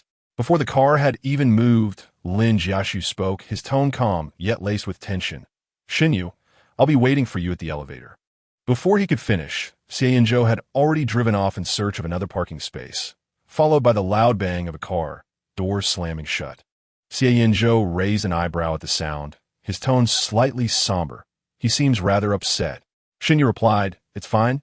I spoke to him on the phone yesterday." "Probably." However, she felt uncertain, as Lin Jiaxu had appeared far too composed the day before. After parking, Shen Yu pondered for a moment and suggested, "Xie Yanzhou, why don't you go ahead? I'll talk to Lin Jiaxu for a few minutes." Is there something I cannot hear? Xie Yanzhou inquired quietly as he unfastened his seatbelt. Shen Yu thought to herself that there would be little in their conversation that he could comprehend. Yet Lin Jiaxu was waiting, leaving her little time to elaborate. She softened her voice. I haven't seen Lin Jiaxu in quite some time, her tone stretching out in a playful manner. Xie Yanzhou felt his resolve weaken at her tone. All right. Shen Yu unbuckled her seatbelt, smiling as she moved closer to Xie Yanzhou, wrapping her arms around him and planting a kiss on his cheek. Just as she was about to pull away, Xie Yanzhou grasped her lower back. Is that all? His youthful features appeared somewhat ambiguous under the warm yellow light, his Adam's apple shifting slightly. Was a mere kiss sufficient to suffice? What do you desire then? He asked, turning his face slightly. Shen Yu chuckled and kissed him on the other cheek. Is this acceptable? Xie Yanzhou reluctantly nodded, his gaze lingering on her subtly flushed lips. He longed to speak, but being in public, he opted to restrain himself, deciding to continue their exchange later when they returned home. After Shen Yu exited the vehicle and closed the door, an inexplicable sensation of being watched washed over him.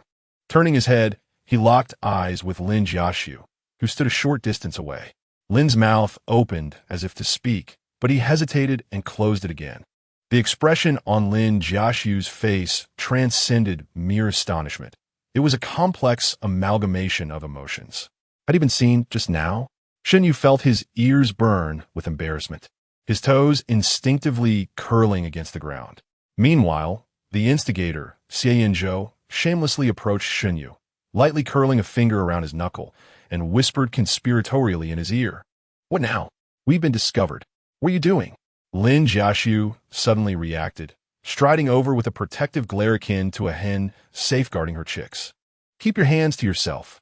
Xie Yanzhou, still holding onto Shen Yu's wrist, furrowed his brow in apparent confusion. Did he not yet grasp the nature of their relationship? His gaze flickered from Lin Jiaxu's face back to Shen Yu, his tone innocently oblivious. However, to Lin Jiaxu's ears, it sounded like a provocation. What do you mean by that? Lin Jiaxu shot back, glaring at Xie Yanzhou. Shen Yu, sensing the tension, hurriedly interjected before Xie Yanzhou could further elaborate, urging him to head upstairs first. As their fingertips brushed against each other's delicate skin, they exchanged an ambiguous signal understood only by the two of them. Xie Yanzhou gently pinched Shen Yu's knuckle, slowly releasing his grip as he stated, I'll be waiting for you upstairs, before sauntering away with a nonchalant gait. Observing this, Lin Jiaxu instinctively muttered a sarcastic remark about Xie Yanzhou's pretentiousness. Yet, recalling the earlier conversation, Lin Jiaxu's brow furrowed in concern as he turned to Shen Yu. What did he mean by that relationship? Chapter 58. We are a couple. Shen Yu, typically domineering, now found himself slightly flustered under Lin Jiaxu's probing gaze. His voice lowered involuntarily. It's what I mentioned to you over the phone yesterday. Lin Jiaxu's eyes widened as realization struck. When you said together, you meant really together. The previous evening, Lin Jiaxu had received a call from Shen Yu, during which Shen Yu had hesitantly confessed that he was in a relationship with Xie Yanzhou, urging him not to be too surprised the following day and to avoid any confrontations. Upon returning home, Lin Jiaxu had heard from his parents that Shen Yu was to be wed to Xie Yanzhou, leading him to believe the two were reluctantly bound together. Hence his unreserved support for his friend. When he spotted them sharing a vehicle in the garage, Lin Jiaxu had thought Shen Yu's sacrifice was monumental. He hurried over, intending to alleviate Shen Yu's embarrassment. However, from a distance, he witnessed Shen Yu wrapping his arms around Xie Yanzhou's neck, leaning in for not one, but two kisses, both of them radiating joy as sweet as any couple in love. He felt as though he were hallucinating. Yet, seeing Shen Yu nod affirmatively, he heard the clear declaration, Yes, I told you about it yesterday. Lin Jiaxu recalled their dinner the day before entering the mountains, where they had encountered Xie Yanzhou. Shen Yu had rolled his eyes, while Xie Yanzhou wore a smirk that suggested they were not on amicable terms. Yet in the span of mere months, they had suddenly become a couple. Lin Jiaxu closed his eyes, reluctant to open them, hoping it was all just a figment of his imagination. Shen Yu attempted to reassure him. Don't be too shocked. I can explain. Explain what? Lin Jiaxu cast a glance at him, and the only explanation seemed to be a curse laid upon him. Shen Yu was at a loss, caught between laughter and tears. He chose to conceal the truth of his rebirth and simply stated that he had been deceived by Zheng Miao, and it was Xie Yanzhou who descended from the heavens to rescue him. After spending some time together, he found Xie Yanzhou to be quite amiable, and thus they became a couple. Upon reflecting on his own words, Shen Yu felt a sense of satisfaction, believing his explanation was flawless and highly persuasive. Lin Jiaxu furrowed his brow, skeptical. He treats you well? Just him? Are you certain he isn't deliberately getting close to you, waiting for you to fall in love with him only to cast you aside as a form of revenge? Shen Yu retorted, you have quite the imagination. He has always enjoyed ruining your good fortune. Lin Jiaxu presented his argument with evidence. I have witnessed him instructing Xie Yanzhou to remove the love letters from your drawer. Is there such a thing? He continued, I won't even mention the earlier incidents, but do you remember Tao Lily? In our sophomore year, during a gathering, you praised her beauty, and within half a month, she was off to study abroad on the Xie family scholarship. As Lin Jiaxu spoke, he grew increasingly uneasy. Could it be that Xie Yanzhou is intentionally sabotaging your good fortune, eagerly awaiting his own rise? Remembering how Xie Yanzhou busied himself, preventing others from approaching him, Shen Yu suppressed a smile and replied, perhaps. Goodness, what a beast! Lin Jiaxu exclaimed, his voice echoing in the empty garage. Shen Yu sighed in resignation. If you call him a beast, what does that make me?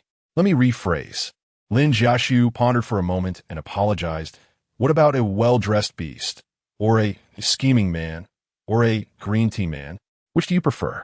Shen Yu raised a hand to signal an X, declaring, none of those are suitable. At that moment, someone called out, urging them to hurry upstairs. You're the last two. Qin Shun is already here. What are you dawdling for? Upon hearing the name, Lin Jiaxu frowned and replied, understood, we're on our way. The two made their way toward the elevator, discussing Shen Yu's romantic situation along the way. Seeing Shen Yu's fondness for Xie Yanzhou, Lin Jiaxu reluctantly fell silent and stiffly remarked, suit yourself.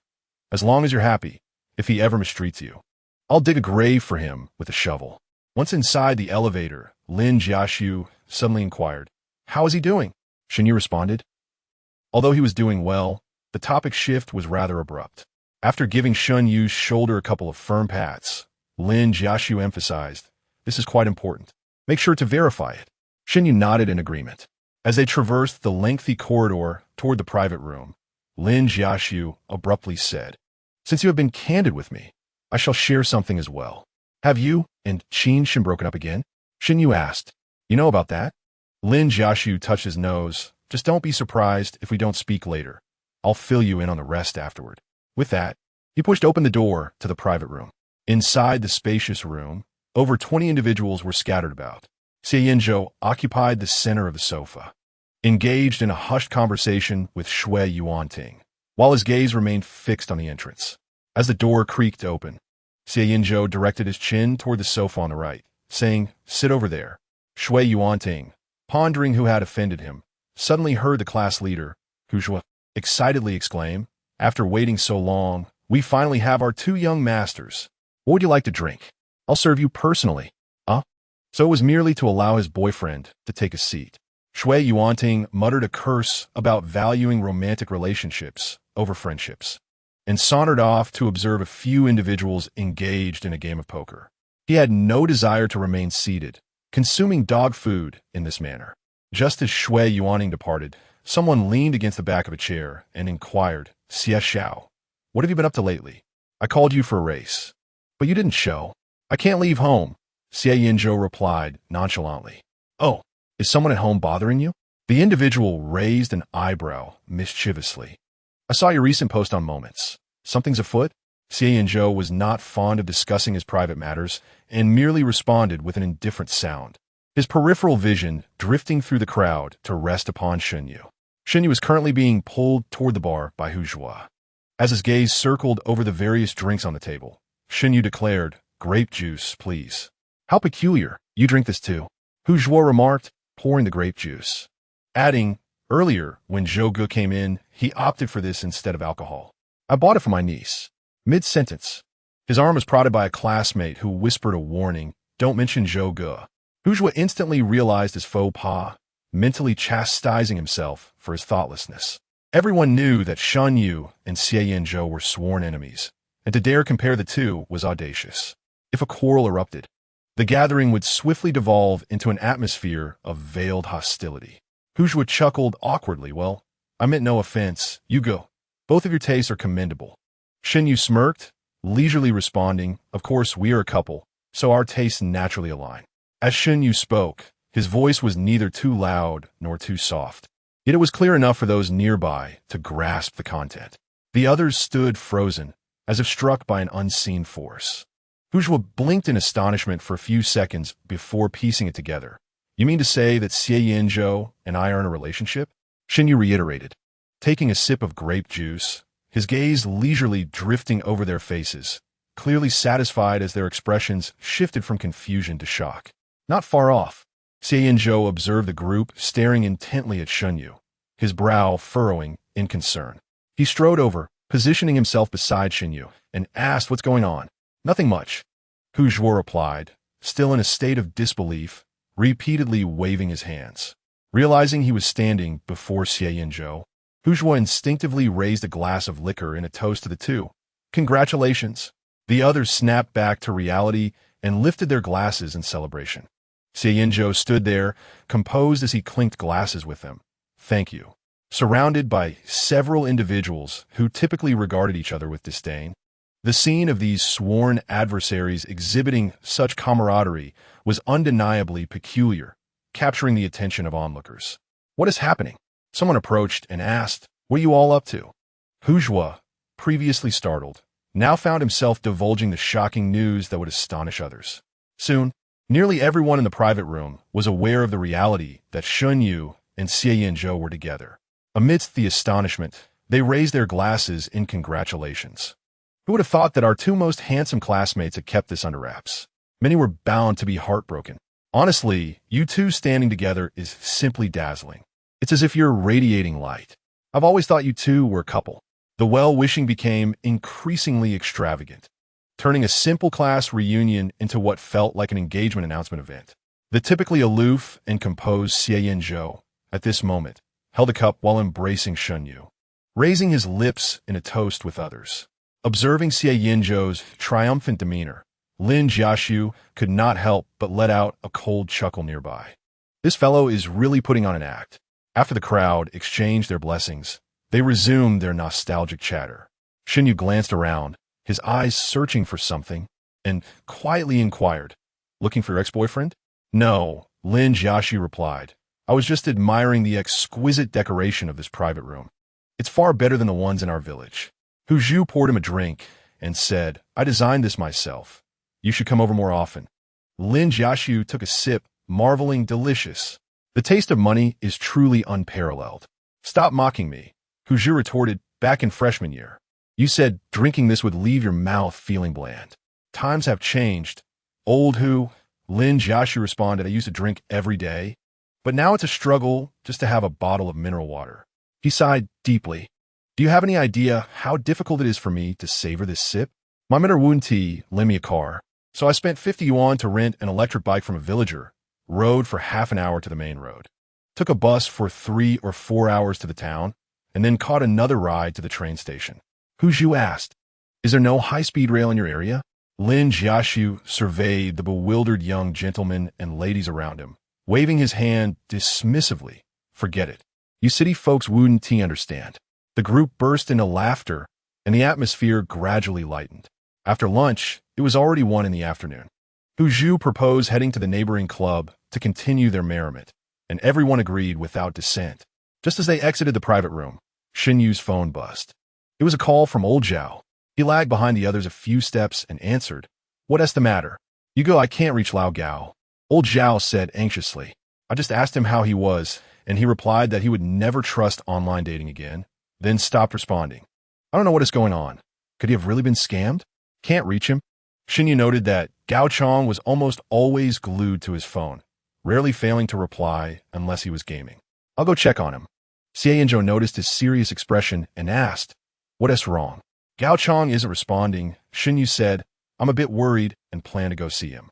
I'll have Lu Yin head over first, Xie Yanzhou said, dialing Lu Yin while informing the other classmates that he had something urgent to attend to. On the way, Shen Yu attempted to voice call Gao Chong. The call was immediately terminated. He tried again, and this time Gao Chong picked up. Gao Chong, where are you? Shen Yu asked.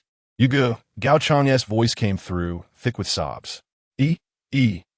He was a loss, crying so hard that his words were choked and fragmented, only managing to utter syllables after a long pause. Hearing his distress, Shen Yu couldn't help but feel anxious, take a sip of water, and speak slowly. The sounds of weeping ceased momentarily. It seemed Gao Chong had taken a drink, but in his haste, he had choked several times. After a fit of coughs, he fell silent. Seeing him calm down, Shen Yu pressed on. So what happened? I can't say it out loud. Gao Chong choked out, you'll laugh at me. I've embarrassed myself so much that I can't show my face back home. My grandmother will kill me if she finds out. How did it come to involve your grandmother? Shen Yu asked, did someone really scam you out of your money? I would rather be deceived for money than endure the gloomy voice of Takahashi, who stammered in the middle of his words but could not finish. Never mind. I do not wish to speak any further. I have sworn off online romance. Shen Yu remarked, could it be that a clumsy brute is deceiving us from both ends? Shen Yu continued, I am finished. I shall come to fetch you. No, you need not come, Takahashi replied, overwhelmed by his roommate's concern. Feeling a wave of sorrow wash over him. Before he could finish his thought, a voice, filled with anger, interrupted him. Where the hell have you been hiding? So I was here all along. It was Lu Yan's voice. Upon hearing it, Takahashi jolted upright, trembling as he exclaimed, You, please don't come any closer. Don't act as if I have done something to you. Lu Yan stood by the door, looking down at Takahashi, who was cowering in the corner, and coldly retorted, Were you not the one who deceived me first? With that, he strode forward. Takahashi, already curled up in the corner, became even more flustered and stammered. I did not deceive you. It was you who did not say. Did you say something? Lu Yan scoffed. You said you were going to the restroom, and then ran off here. I thought you had met your demise in the sewer. I did not, Takahashi quietly protested, catching a glimpse of his phone in hand, and was suddenly alarmed. Fearing that his roommate would learn of his online romantic involvement with a man, he hastily attempted to inform Shen Yu before hanging up. However, just as he picked up his phone, it was snatched away. Lu Yan held the phone to his ear, his tone unchanged. Sister-in-law? Yes, I've found him. After listening to the other end, Lu Yan glanced at the pitiful figure before him and slowly stated, I shall escort him home. Coincidentally, I have matters to discuss with him. The new year brings additional updates. Previously, everyone's guesses were correct. Yin Yin and Lu Yan. Xiao Xiao and Takahashi, two pure first loves, with Lu in the lead and Takahashi trailing behind. A soft wave of applause and small gifts. Please, please. Mwamu, my dear ones. Chapter 60. I can bring you more joy than they can W. What is it? Takahashi lifted his eyes, his tear-soaked lashes clinging together in clumps. A gentle breeze passed through, scattering dim light at their feet, akin to a slow-motion scene in a film. Unfortunately, it resembled a poignant film on bullying. Lu Yan thought to himself that he must appear just like a typical bully at this moment. However, it mattered little. After this, they would not meet again. Leaning down, Lu Yan propped himself on the ground beside Takahashi, his long legs bent as he asked from above, Are you done crying?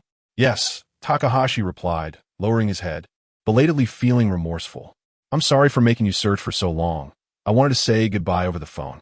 Lu Yan raised his phone, scrolling to the chat interface, pointing to the lengthy message Takahashi had sent, unable to restrain his expletives. You suddenly vanished and then sent me this message. I thought you were about to dive headfirst into the toilet to end it all. His hand trembled with anger as he held the phone. After they had exchanged identities, Takahashi had stood there dumbfounded for a few seconds before uttering, I'm going to the restroom, and then disappeared. Lu Yan, feeling a mix of emotions, stood at the restroom door, waiting for an extended period without any sign of Takahashi. The phone vibrated a few times, and the pinned chat lit up with a flurry of apologies, blaming himself, and farewells, accompanied by a series of money transfers. At that moment, a multitude of scenes from television dramas flooded Lu Yan's mind, where protagonists, faced with unrequited love, resort to despair. He called out several times at the door, but met with silence. In a fit of frustration, he kicked the door open, revealing an empty restroom. Just then, Xie Yanzhou called, and, after a lengthy search, Lu Yan finally located him in that disheveled storage room. Initially, Lu Yan was brimming with indignation, yet Takahashi, head bowed, fingers entwined, spoke softly with reddened eyes. "I'm sorry. This is my first experience with love, and I find it a bit overwhelming." Realizing the potential ambiguity of his words, he hurriedly gestured, "No, I didn't mean it like that. It's just that it's my first time liking a girl. I didn't mean to imply that you are a girl." As he stumbled through his explanation, Takahashi buried his face in his knees, mumbling another apology. "I'm sorry." Lu Yan remained silent, his gaze inadvertently fixated on Takahashi. Frankly, Takahashi resembled the image Lu Yan had conjured, fair-skinned, with softly curled chestnut hair framing a gentle face. His character was shy and reserved, awkward in conversations with strangers, his thick, dark lashes fluttering nervously, youthful and endearing. Yet why of all things was he a boy? Lu Yan pinched the bridge of his nose, suppressing the tumult of emotions within him. "Never mind." Lu Yan sighed. "I'll take you home." Takahashi grew anxious, "So, what about us moving forward?" Lu Yan paused before responding. "Let us just pretend we never met. Once a mistake has transpired, it is prudent to mitigate the losses." At these words, Takahashi instinctively clenched his fingers at his side. After a few moments of stunned silence, he slowly nodded. "All right." Lu Yan helped him to his feet and casually adjusted his clothing. "What is your bank account number?" "What do you need that for?" Takahashi blinked in confusion, but answered truthfully, 719823. "I didn't ask for your bank password." Lu Yan chuckled at Takahashi's dazed expression. "You blocked me, so I'll transfer the money to you later." "Oh." Takahashi trailed behind Lu Yan, but they were soon halted by a waiter. "Sir, you need a card for the restroom." Lu Yan nonchalantly produced a card from his jacket, and the waiter promptly led him to the checkout. Before leaving, Lu Yan cautioned Takahashi, "Don't wander off." Takahashi nodded. Once Lu Yan had departed, he quietly returned to the private room, extracting the bracelet he had prepared from the cake. Fearing discovery, he worked swiftly. After retrieving the bracelet, the once exquisite cake lay in ruins. Takahashi felt his eyes prick with unshed tears as he carefully tucked the bracelet into his pocket. He then washed his hands at the sink in the private room, meticulously drying them with a paper towel. Once finished, he heard Lu Yan conversing with the waiter nearby. "What happened to the person who was standing here earlier?" Takahashi knew it was time to leave, yet inexplicably, he reached out to scoop a bit of fresh cream, savoring its delicate sweetness as it melted in his mouth. After walking a short distance, he glanced back at the private room one last time. What a pity, he thought. It seemed he would never have the chance to taste it again. 3 o'clock in the afternoon.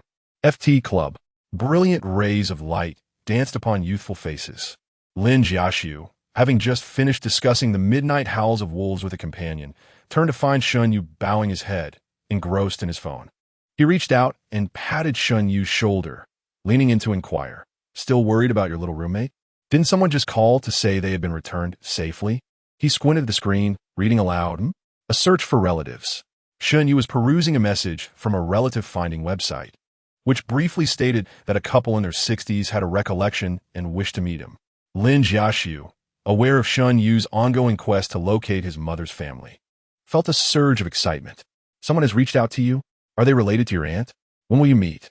"No," Shen Yu replied, turning off his screen. Lin Jiaxiu, puzzled, asked, "How will you know if you don't go to meet them?" "I know," Shen Yu asserted firmly. "I have seen this couple in my past life. They are a pitiable pair, but they bear no blood relation to me." Lin Jiaxiu, hearing this, comfortingly patted his shoulder.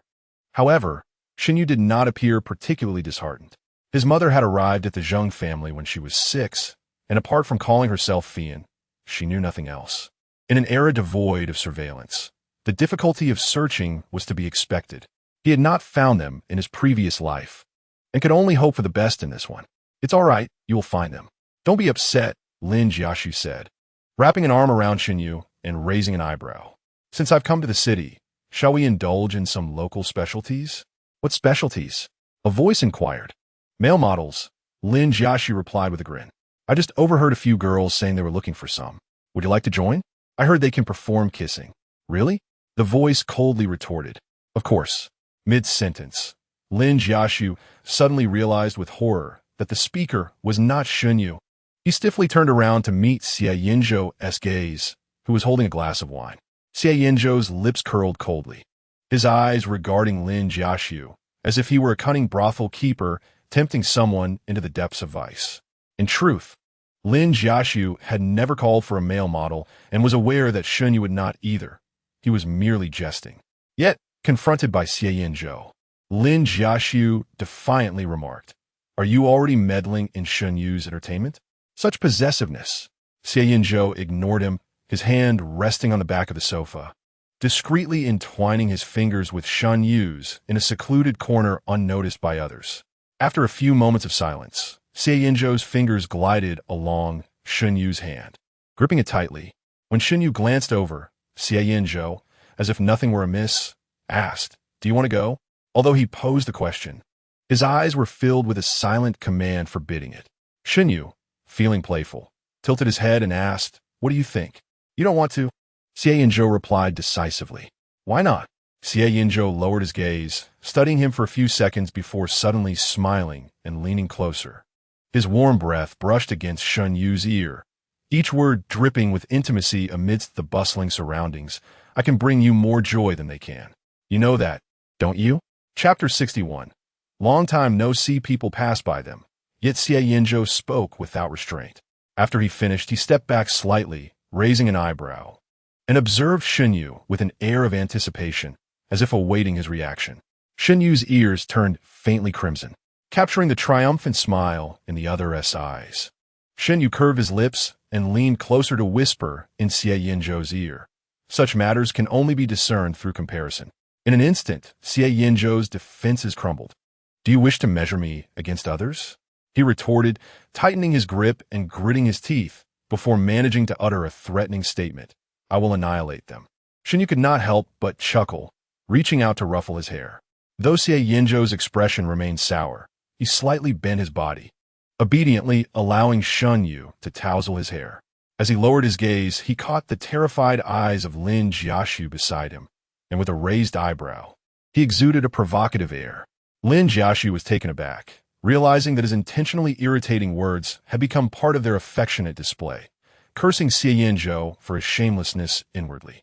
Yet, seeing Shen Yu's beaming smile, he refrained from disturbing them, opting instead to suppress his frustration and engage in conversation with others nearby. Out of sight, out of mind. After fondling Xie Yanzhou's hair for a moment, Shen Yu suddenly remembered they were in public. Awkwardly retracting his hand, he inquired, "Have you finished conversing with them?" "Just some casual chatter," Xie Yanzhou replied, picking up the empty glass before Shen Yu and pouring him a cup of orange juice just delivered by the waiter. Shen Yu accepted it, taking a sip and wrinkling his nose. "It's quite sour." "Is it?" "Let me try," Xie Yanzhou said, taking the glass from Shen Yu's hand and drinking from it with casual ease, offering a serious assessment. "Indeed, it is somewhat sour." He then handed over his apple juice to Shen Yu, stating, "Let us switch." Though their actions were not overly intimate, an invisible barrier seemed to envelop their interaction, rendering those around them unable to intrude. A short distance away, several individuals observed their affectionate exchange, their expressions contorted. "Hey, Lao Shui, am I seeing things? Is it the same brother Zhou who used to take us out for drinks and racing?" Hu Zhu asked, sipping his drink with a hint of melancholy. "Who transformed him like this?" "You wouldn't be mistaken if you could see who did it," Shui Yuanting replied. "Just a few days ago, after my breakup, I called him, and he ignored me." Hu Zhu remarked, "If it were me, I wouldn't pay you any mind either. You switch partners more often than I change clothes." Shui Yuanting countered, "At least I'm with different people. Some seem to break up and reconcile with the same person repeatedly." After saying this, he cast a glance at the silent figure who had entered. "Mr. Qin, am I right?" Hu Zhu added, "Qin Shun, I truly admire you. Successfully dealing with Lin Jiaxu is already impressive, yet you managed to break up and reconcile with him multiple times. Don't you find it bothersome?" Seated in a corner, Qin Shun's gaze rested on Lin Jiaxu not far away, his expression cold and detached, his black coat nearly blending into the dim light. His emotions remained remarkably stable, and even when teased, he merely replied, "It's all right." This individual had always been a solitary figure. Several classmates had grown accustomed to his silence, and, seeing him unresponsive, naturally turned to other topics. The lively atmosphere of the room was disrupted by the arrival of a girl. While a group was discussing recent new energy projects, someone suddenly exclaimed, "Tao Lily is here." Following that, a tall woman clad in a leather jacket, with red lips and black hair, pushed the door open, single-handedly carrying a motorcycle helmet as she strode in. All eyes immediately turned to her. Xie Yanzhou watched her approach, his brow unconsciously furrowing. After greeting others, Tao Lily sat beside the two, deliberately ignoring Xie Yanzhou's presence, and raised an eyebrow at Shen Yu. "Shen Yu, it's been a while." Shen Yu nodded calmly. "Indeed, it has been a while." As soon as he spoke, he felt their hands, which had merely been holding each other, intertwine into a delicate clasp. Shen Yu, perplexed, caught a glimpse of Lin Jiaxiu making faces at him, suddenly recalling their earlier conversation in the underground parking lot. "Do you remember that Tao Lily?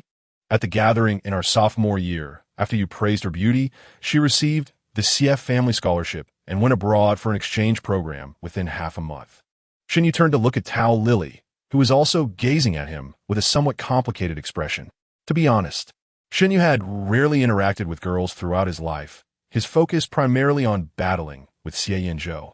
The day he complimented Tao Lily's beauty was prompted by a classmate who had publicly asked him about his goddess, and he merely responded with a few words. In fact, it was only later that Shen Yu recalled that on the day he praised her, she wore a dress strikingly similar to one of Xie Yanzhou's styles. When questioned, Shen Yu's thoughts had still been lingering on Xie Yanzhou, and by some twist of fate, he had directed his compliments toward Tao Lily. Xie Yanzhou, clearly unaware of the truth, appeared tense, as if he would lose his wife if he were to delay for a second. Tao Lily inquired, "How have you been lately?" Her tone was casual, as if engaging in small talk, yet her gaze remained fixed on Shen Yu. Xie Yanzhou tightened his grip, his lips pressed into a thin line. "I've recently started dating. It's going pretty well," Shen Yu replied with a smile. Tao Lily relentlessly pursued the conversation. "With whom? Male or female? When did this happen?" Such a barrage of questions. Xie Yanzhou scoffed coldly, about to interject, yet Shen Yu raised their intertwined hands, boldly presenting them to Tao Lily. "We got together last month," Shen Yu said with a smile. Tao Lily paused for a moment, then replied with indifference, "That's nice." Xie Yanzhou raised an eyebrow. "Thank you for the blessing." He leaned back against the sofa, one arm casually draped over the back, exuding the demeanor of a victor. His attitude was exceedingly arrogant and infuriating. Within a short time after sitting down, Tao Lily expressed her desire to leave. "Hey, goddess, we haven't even had a drink yet. Have a drink before you go." Hu Zhu approached with 2 glasses of wine. Tao Lily clinked glasses with a few classmates, and when it was Xie Yanzhou's turn, she leaned in to whisper, "When you supported me back then, was this your calculation?" Xie Yanzhou raised an eyebrow. Tao Lily had already accepted the situation was irreversible, yet her tone carried a hint of regret. "It's a fair competition. He may not necessarily choose you." "The one who supported you was Xie Yanming," Xie Yanzhou replied. "But if given another chance, Shen Yu would still choose me." Upon finishing his drink, he downed it in one go. Tao Lily observed his confident demeanor, took a sip of her wine, and smiled meaningfully. As she reached the door, she suddenly turned back, her red lips curving into a smile. "Shen Yu, could you escort me downstairs?" Chapter 62. Only choose me after escorting Tao Lily. Shen Yu took the elevator back upstairs. The moment the elevator doors opened, he saw Xie Yanzhou leaning against the wall. With one hand in his pocket, Xie Yanzhou looked at him lazily, as if he had just arrived, yet also as if he had been waiting for quite some time. Shen Yu stepped out of the elevator and noticed Xie Yanzhou instinctively straighten his posture. At that moment, Shen Yu imagined he could see the swaying tail behind him. A subtle smile graced his lips as he approached Xie Yanzhou and said, "Shall we go?" Xie Yanzhou let out a low hum, following Shen Yu towards the private room. The young man's aura was so heavy that it was difficult to ignore. Shen Yu inquired, "How long have you waited?" "Not at all," Xie Yanzhou replied in a weary tone, as if he had merely passed by. His words were resolute, yet his gaze flitted across Shen Yu like a small brush, inspecting whether remnants of others lingered on him. "Oh, I assumed you were waiting for me." Shen Yu blinked. "Why would I wait for someone?" The words seemed to irk Xie Yanzhou, causing him to pause, turning his profile toward Shen Yu, his voice laced with irritation. Someone who took 23 minutes to send off a stranger. It appeared he had not only waited, but had also timed it. Shen Yu nearly chuckled. Was it really that long? Reflecting on it, he realized they had indeed exchanged a few more words. Xie Yanzhou scoffed. You seem to share quite a few common topics. Not really, just discuss some past events, Shen Yu replied, playfully tugging at the corner of Xie Yanzhou's clothing. Would you like to know? Not interested, Xie Yanzhou replied brusquely. He did not meet Shen Yu's gaze, instead fiddling with a lighter, the sound of its cap opening and closing resonating sharply in the silent corridor, evoking a sense of irritation. As they approached the private room, Shen Yu deliberately slowed his pace, sensing something was amiss. Why and Xie Yanzhou inquired about their conversation. Was he still upset? Just as Shen Yu was about to confess, his wrist was suddenly seized, and in the next moment, darkness enveloped him. The door clicked shut. Once his vision adjusted, Shen Yu realized he had been pulled into a narrow storage room, his back pressed against the door. Xie Yanzhou held both of Shen Yu's wrists with one hand, while the other braced against the wall beside him, leaning in closely, effectively trapping him in his embrace, his gaze piercing down at him. The dim light of the storage room cast an ominous shadow, enhancing the sense of danger in Xie Yanzhou's imposing stance. Shen Yu tilted his head up, meeting Xie Yanzhou's gaze for a few silent seconds before Xie Yanzhou could no longer contain himself, gritting his teeth as he asked, "What did you talk about?" Shen Yu raised an eyebrow, his gaze slowly wandering between Xie Yanzhou's brows and eyes, his voice gentle. "Weren't you uninterested?" Xie Yanzhou tightened his grip on Shen Yu's hands, diverting his gaze as he quietly asserted, "You are my boyfriend now." The implication being that it was natural to know. He was quite adept at justifying his inquiries. Shen Yu had not intended to hide anything from him. So he readily admitted, "We talked about our past." "You and them?" Xie Yanzhou scoffed disdainfully. "Did the conversation exceed 100 words? You could regurgitate it for 20 minutes. Shen Yu chuckled softly, correcting him. "It was about me and you. She mentioned that she sensed your interest in me back in her sophomore year. Not only did she say that, but she also provided several examples, details Shen Yu had never noticed, articulated by Tao Lily from the perspective of an observer. Hence, their conversation had lasted so long." Shen Yu smiled softly at Xie Yanzhou, who promptly fell silent. His lips formed a straight line, and the warmth crept up to his ears. With her suspicions confirmed, Shen Yu smirked, effortlessly freeing her wrist from his grasp. Xie Yanzhou's tie was tugged, causing him to instinctively lean closer. A gentle caress grazed his lips. Shen Yu whispered, "So, do you wish to exercise your boyfriend's rights now?" With a swallow, Xie Yanzhou's voice came out hoarse. "How should I exercise them?" A light laugh mingled with her breath as Shen Yu countered, "What do you think?" In the next moment, a forceful pressure landed on her lips, prying them open, a fervent invasion that overwhelmed her senses. A hand found its way to her waist, fingers pressing against her skin. The sensation of breathlessness surged, retreating just before suffocation, only to return more fiercely moments later. A faint mist clouded Shen Yu's vision as she reached out to push him away, but he seized her wrist instead. In the depths of darkness, Xie Yanzhou gazed intently into her eyes, emotions swirling within. "Tell me, Shen Yu, who do you like?" Despite not having consumed alcohol, warmth flooded Shen Yu's body. Instinctively matching his rhythm, she replied in a husky voice, "I like you." "Who am I?" He pressed. "Xie Yanzhou," she replied, her legs feeling weak as she slid down against the door. Fearing they might be seen, she softly pleaded, "Xie Yanzhou, let us go back."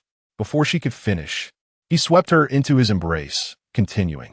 Her fingers unconsciously clutched at his shirt. Moments passed, and his long fingers intertwined with hers, locking them together. Time seemed to stretch indefinitely. Xie Yanzhou released her lips, resting his head against her neck, murmuring, "I like you too." He paused, tightening his grip around her waist slightly. "You can only choose me." It was a rather ambiguous statement, yet Shen Yu understood. Her fingers grazed Xie Yanzhou's skin, tenderly tracing his face. A thought crossed her mind, and she softly remarked, "Xie Yanzhou, it's not that I chose you. You chose me first." Her words carried a depth of complex emotions. Xie Yanzhou stiffened, abruptly lifting his head. Just as he was about to speak, a loud bang reverberated against the door. A muffled grunt echoed from the other side. Lin Jiaxu's voice, laced with anger, pierced through. What has gotten into you all of a sudden? A deep voice followed. You don't know? Lin Jiaxu, don't be like that. Qin Shun? Shen Yu froze, embarrassment flooding her. Lin Jiaxu and Qin Shun had dated during their sophomore year. Their relationship had ended in chaos multiple times, with Lin Jiaxu repeatedly declaring they would never reconcile, only to reunite. Had they stumbled upon their reconciliation scene? A wave of awkwardness washed over Shen Yu. She glanced at Xie Yanzhou, who was fixated on her lips, poised to act. But with the argument continuing outside, was this truly the appropriate moment for such intimacy?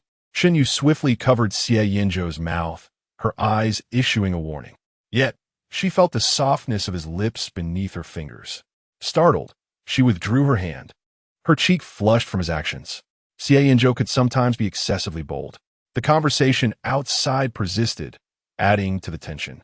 Lin Jiaxu embraced himself, a smile that was neither fully a smile nor a frown. When asked by others for his WeChat, he replied, "What is wrong with that? Am I not charming? Are you envious? Do you think I am jealous?" He retorted, "I have no interest in your thoughts." Qin Shun cast a subdued glance upon him. His eyes dimmed with a hint of regret. Under such scrutiny, Lin Jiaxu instinctively felt a pang of anxiety. Biting his lip, "Why are you staring at me?" "I'm sorry." Lin Jiaxu jolted in disbelief, casting a look of incredulity at his counterpart. "Please don't be angry." Qin Shun murmured softly, "It was my mistake. I should have spoken in the mountains." Before he could finish, Lin Jiaxu hastily covered his mouth. "Be quiet." Lin Jiaxu's face flushed crimson. Yet he continued to gesture animatedly. You be quiet?" He repeated the demand insistently, finally recalling the purpose of his visit. "I came to find Shen Yu." "So move aside." "Move aside?" Just a door apart, Shen Yu had anxiously clutched Xie Yanzhou's tie. If discovered hiding with Xie Yanzhou, Lin Jiaxu would undoubtedly misconstrue their intentions, assuming they were engaged in something inappropriate. After a brief pause, silence enveloped the outside. Shen Yu exhaled in relief, about to open the door when he suddenly heard Xie Yanzhou's voice from the entrance. "Hey Lin, have you seen Xie Yanzhou?" Having just used all his strength to send Qin Shun away, Lin Jiaxu was about to search elsewhere. Upon hearing the question, he turned back to Xie Yanzhou and shook his head. "No? You still haven't found Shen Yu?" Xie Yanzhou remarked with a knowing smile. "How peculiar. Xie Yanzhou is also missing." Lin Jiaxu frowned, sensing that matters were not as straightforward as they seemed. Could those two have gone off together? Shen Yu, such an innocent boy, stood no chance against the devious and cunning Xie Yanzhou. Lin Jiaxu quickly retrieved his phone, locating Shen Yu's number and pressing the dial button. Buzz. Chapter 63. Looking at the ring, "Are you proposing?" The phone vibrated violently, startling Shen Yu, who nearly jumped into Xie Yanzhou's arms. Trembling, he extracted his phone, staring at the screen in dread, feeling trapped in a dilemma. Had he known earlier, he wouldn't have dared to tease Xie Yanzhou. With a sigh, he looked up, only to find Xie Yanzhou focused on his phone, typing a message with one hand, seemingly unfazed. Just as Shen Yu was about to speak, Xie Yanzhou's sudden exclamation rang out from outside. Lin Jiaxu, engrossed in the vibrating sound, was startled into pressing the hang-up button. Irritated, he glared at Xie Yanzhou. "Have you gone mad?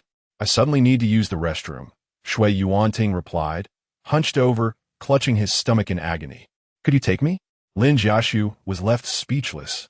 "Isn't there a restroom in the private room?" "Someone just went in there," Xie Yanzhou insisted, urging him, "Hurry, Lin, I really can't hold it." "You wouldn't want me to resolve this here, would you?" Lin Jiaxu thought to himself. How can it be such a disgusting person in the world? It was evident that those around Xie Yanzhou were exceedingly bothersome. Reluctantly, he sent a message to Shen Yu and led Xie Yanzhou to the restroom. After they departed, the door to the storeroom creaked open. After confirming that the corridor was empty, Shen Yu hastily stepped outside. Turning around, he found Xie Yanzhou still standing in place, a tender smile gracing his lips. Noticing his inaction, Shen Yu felt a twinge of urgency. "What are you waiting for? Hurry up." Observing Xie Yanzhou's leisurely exit, he quipped, "A flower thief, perhaps?" Shen Yu retorted, "Who is the thief here?" Though Shen Yu remained silent, Xie Yanzhou, as if reading his thoughts, playfully flicked his forehead and chuckled. "Running off after taking advantage of me. What else could it be but thievery?" Shen Yu mused to himself that he sometimes wished he could open up Xie Yanzhou's mind to see what narratives played out within. The two returned to the private room, and upon entering, Shen Yu was immediately accosted by Lin Jiaxu. "Where have you been? You didn't answer your phone." Lin Jiaxu scrutinized him closely, a knowing glint in his eye. "Don't tell me you were with Xie Yanzhou." Shen Yu felt his ears flush and took a sip of grape juice. "What do you want from me?" Lin Jiaxu smirked, sensing a hint of guilt in Shen Yu's attempt to change the subject. His gaze drifted over Shen Yu's lips, still glistening, and he mentally chastised Xie Yanzhou before continuing. "Didn't you send me a photo of your mother's longevity lock? I showed it to my mentor, and he mentioned it resembled something from a friend's collection. He'd like you to capture more details." When a matter of searching for his mother arose, Shen Yu turned serious. "All right, I'll find it at home." Lin Jiaxu patted his shoulder. "This time, we might really uncover something." After lingering for a moment, Lin Jiaxu suddenly felt an uneasy sensation and turned to see Xie Yanzhou's gaze fixed on him from a distance. Their eyes met, and Lin Jiaxu chuckled, pulling Shen Yu closer, relishing the irritation it might cause Xie Yanzhou. Since Lin Jiaxu had to rush back to the mountains, the gathering concluded shortly after 7. Shen Yu intended to see him off to the high-speed rail station, but Qin Shun had already pulled him into the car, leaving Shen Yu with no choice but to relent. Upon reaching the garage, Shui Yuanting sidled up to Xie Yanzhou, draping an arm over his shoulder with a mischievous grin. "Brother-in-law, can we borrow your partner for a few hours tonight? What activities do you have planned?" Shen Yu inquired. "A friend's child is heartbroken. We're going to comfort him," Shui Yuanting replied, his expression brimming with schadenfreude. "Failed, huh?" Xie Yanzhou remarked. "I was wondering why Lu Yin didn't come flaunting his success. You really don't care for your friends, do you?" Shui Yuanting feigned reproach. "You just called me." Sounding utterly pitiful, Shen Yu surmised that they were discussing Lu Yin. Coupled with Takahashi's unusual behavior earlier, a dreadful yet plausible theory emerged in his mind. This theory was soon validated. Moments later, an urgent call came from old Qian, stating that Takahashi was inconsolable, and they were at a barbecue restaurant trying to comfort him. By the time Shen Yu arrived, 2 of his roommates were surrounding Takahashi, one offering consolation, while the other, filled with exasperation, exclaimed, "Come on, it's just a relationship with a guy. Who hasn't misjudged someone before? Honestly, can't you tell the difference between a guy and a girl without a video?" Takahashi had already been inundated with drinks. He still donned the meticulously chosen outfit from their first meeting, yet the excitement and anticipation that once graced his visage had faded, leaving only a sense of disappointment. Upon hearing this, Takahashi, with reddened eyes, raised his phone and indignantly exclaimed, "Which man would bear such a username?" Lu Yin shouted in frustration, his face flushed as he thrust his phone toward his friends, demanding their judgment. Shui Yuanting, who was initially inclined to drink in silence, nearly had his face smacked by the sudden intrusion of the phone. He leaned back a few centimeters and focused on the screen. Upon seeing it, he couldn't help but chuckle. "I'm not saying it, but this username of effortful Qiao is far more masculine than your handsome cake baker. Who doesn't resemble a man?" Lu Yin fumed, pointing to his own face in disbelief. "Isn't my face attractive?" "Yes, exceedingly so." Shui Yuanting laughed heartily. "Handsome cake baker. Oh dear, little Yin Yin." Even in such a state, he found amusement. "Isn't that right, brother?" Lu Yin, furious and red-faced, snapped. "Who gave you permission to call me Yin Yin?" After Shui Yuanting had his fill of laughter, he remarked, "Send me his information. I'll check it out for you. However, that name Xiao feels oddly familiar. What's the point of checking? It's not like we'll meet again," Lu Yin retorted. Shui Yuanting raised an eyebrow, about to respond when Xie Yanzhou passed him a tablet.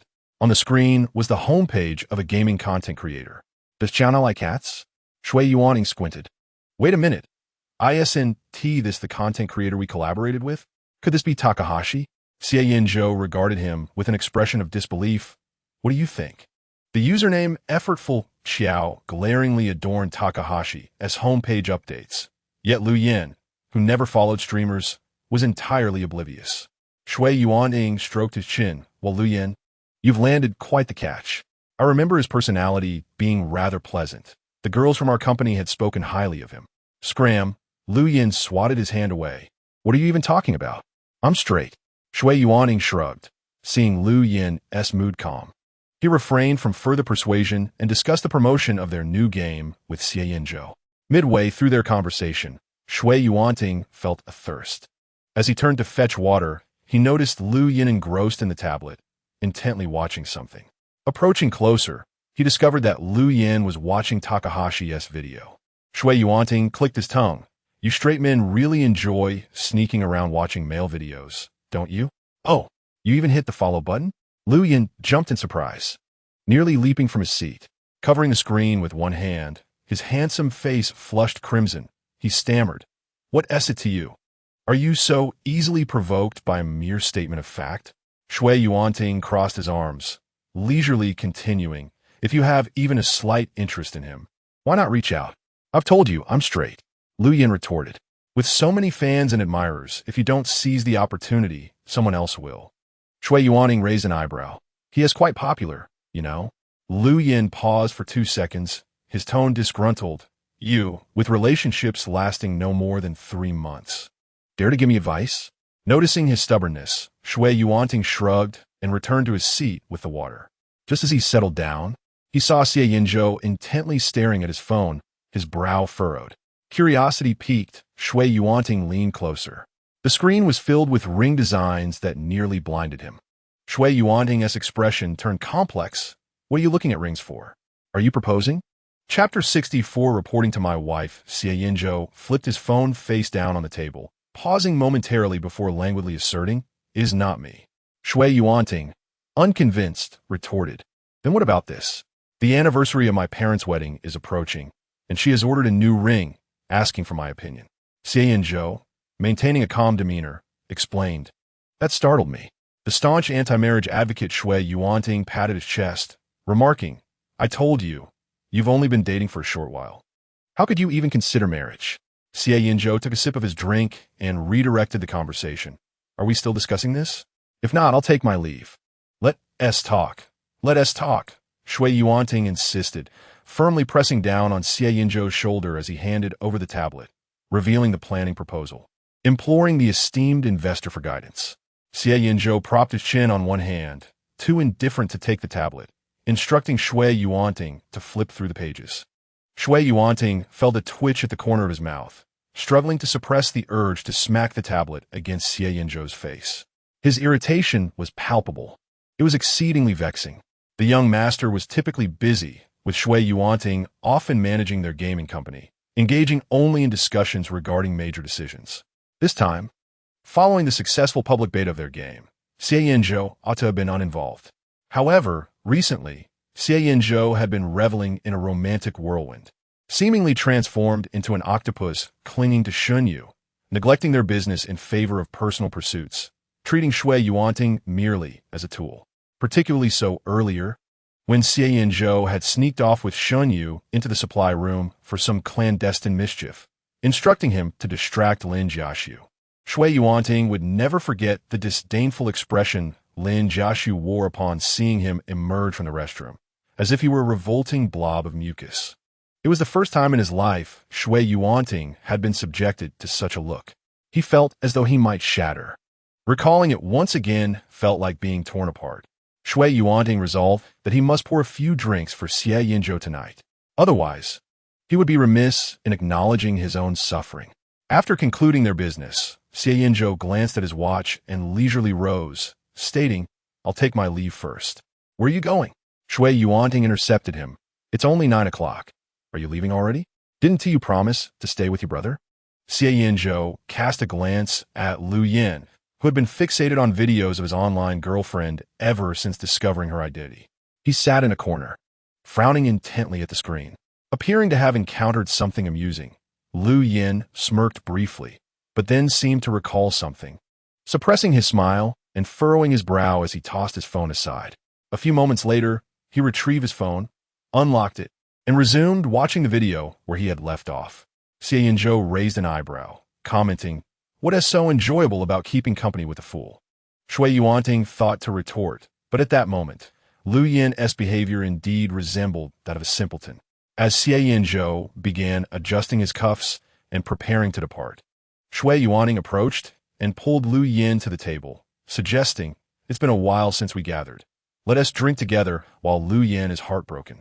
"What do you mean, while I'm heartbroken?" Lu Yin replied, exasperated. "Don't make it sound like a cause for celebration. Out with the old, in with the new.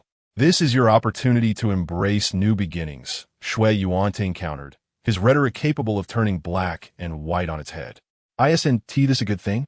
Lu Yin replied, "That may be true, but it still feels rather unsatisfactory, especially since..."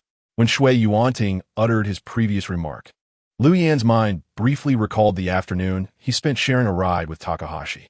Lu Yin, a man who never suppressed his displeasure, sat down and poured himself a generous glass of wine, taking a long, satisfying gulp. "Ah, how exhilarating!" Xie Yanzhou patted his brother on the shoulder and then urged Xie Yanzhou, "With Yin in such a state, where else do you intend to go? Are you even human?" At this moment, slightly intoxicated, Lu Yin entirely overlooked Xie Yanzhou's mention of Yin and nodded vigorously. "Indeed. Drink. Let's all drink." As a longtime friend of Lu Yin's, Xie Yanzhou felt uneasy about leaving him with the unreliable Xie Yanzhou to drink together. After removing his jacket, Xie Yanzhou returned to the sofa and poured himself a glass of wine. Although the glass was in hand, he did not take a sip. Instead, he single-handedly retrieved his phone, tapping away on the screen with his fingertips. Xie Yanzhou expressed his discontent. "What are you busy with again, big brother? You seem to be the busiest of us all." Lu Yin also urged him, "Come on, why aren't you drinking?" Casting a glance at the two, Xie Yanzhou raised an eyebrow slightly and replied in a slow tone, "I'm messaging my wife." As if fearing they wouldn't comprehend, he smiled faintly and elaborated. "She doesn't like me drinking, so I must report in advance." Xie Yanzhou retorted, "Can you refrain from showing off?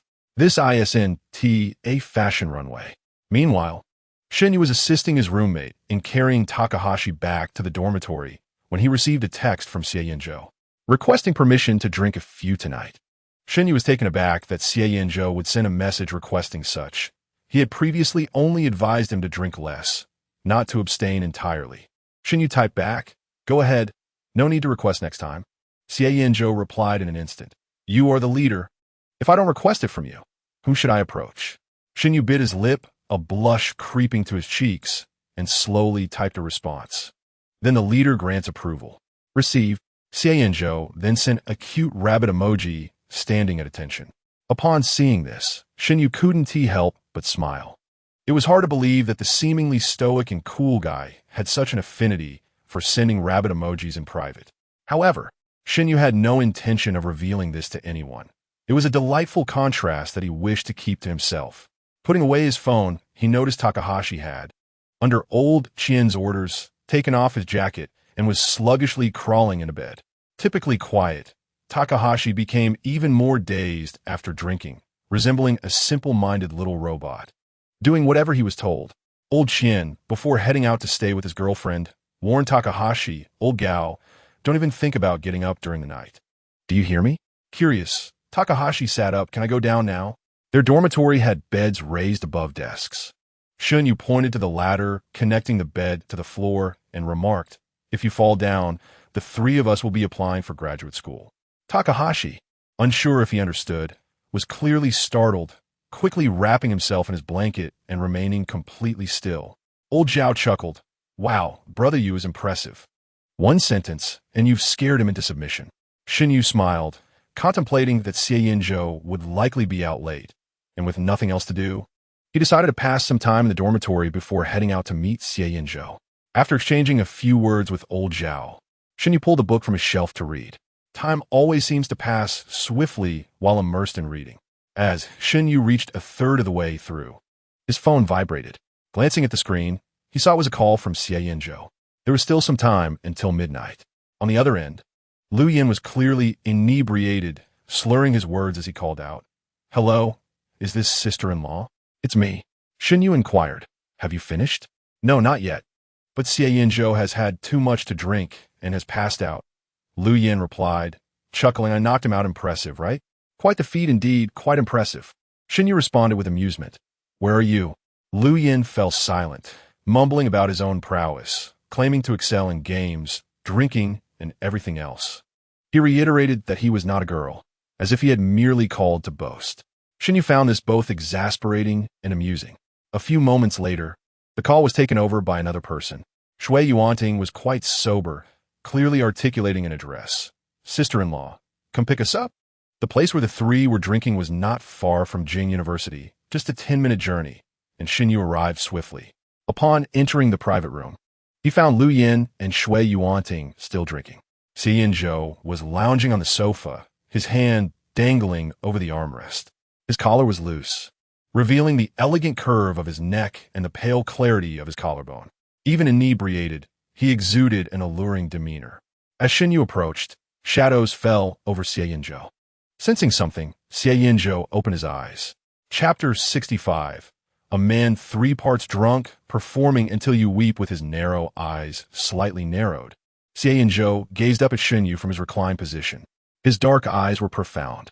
After a moment, as if recognizing him, Xie Yanzhou smiled. What brings you here?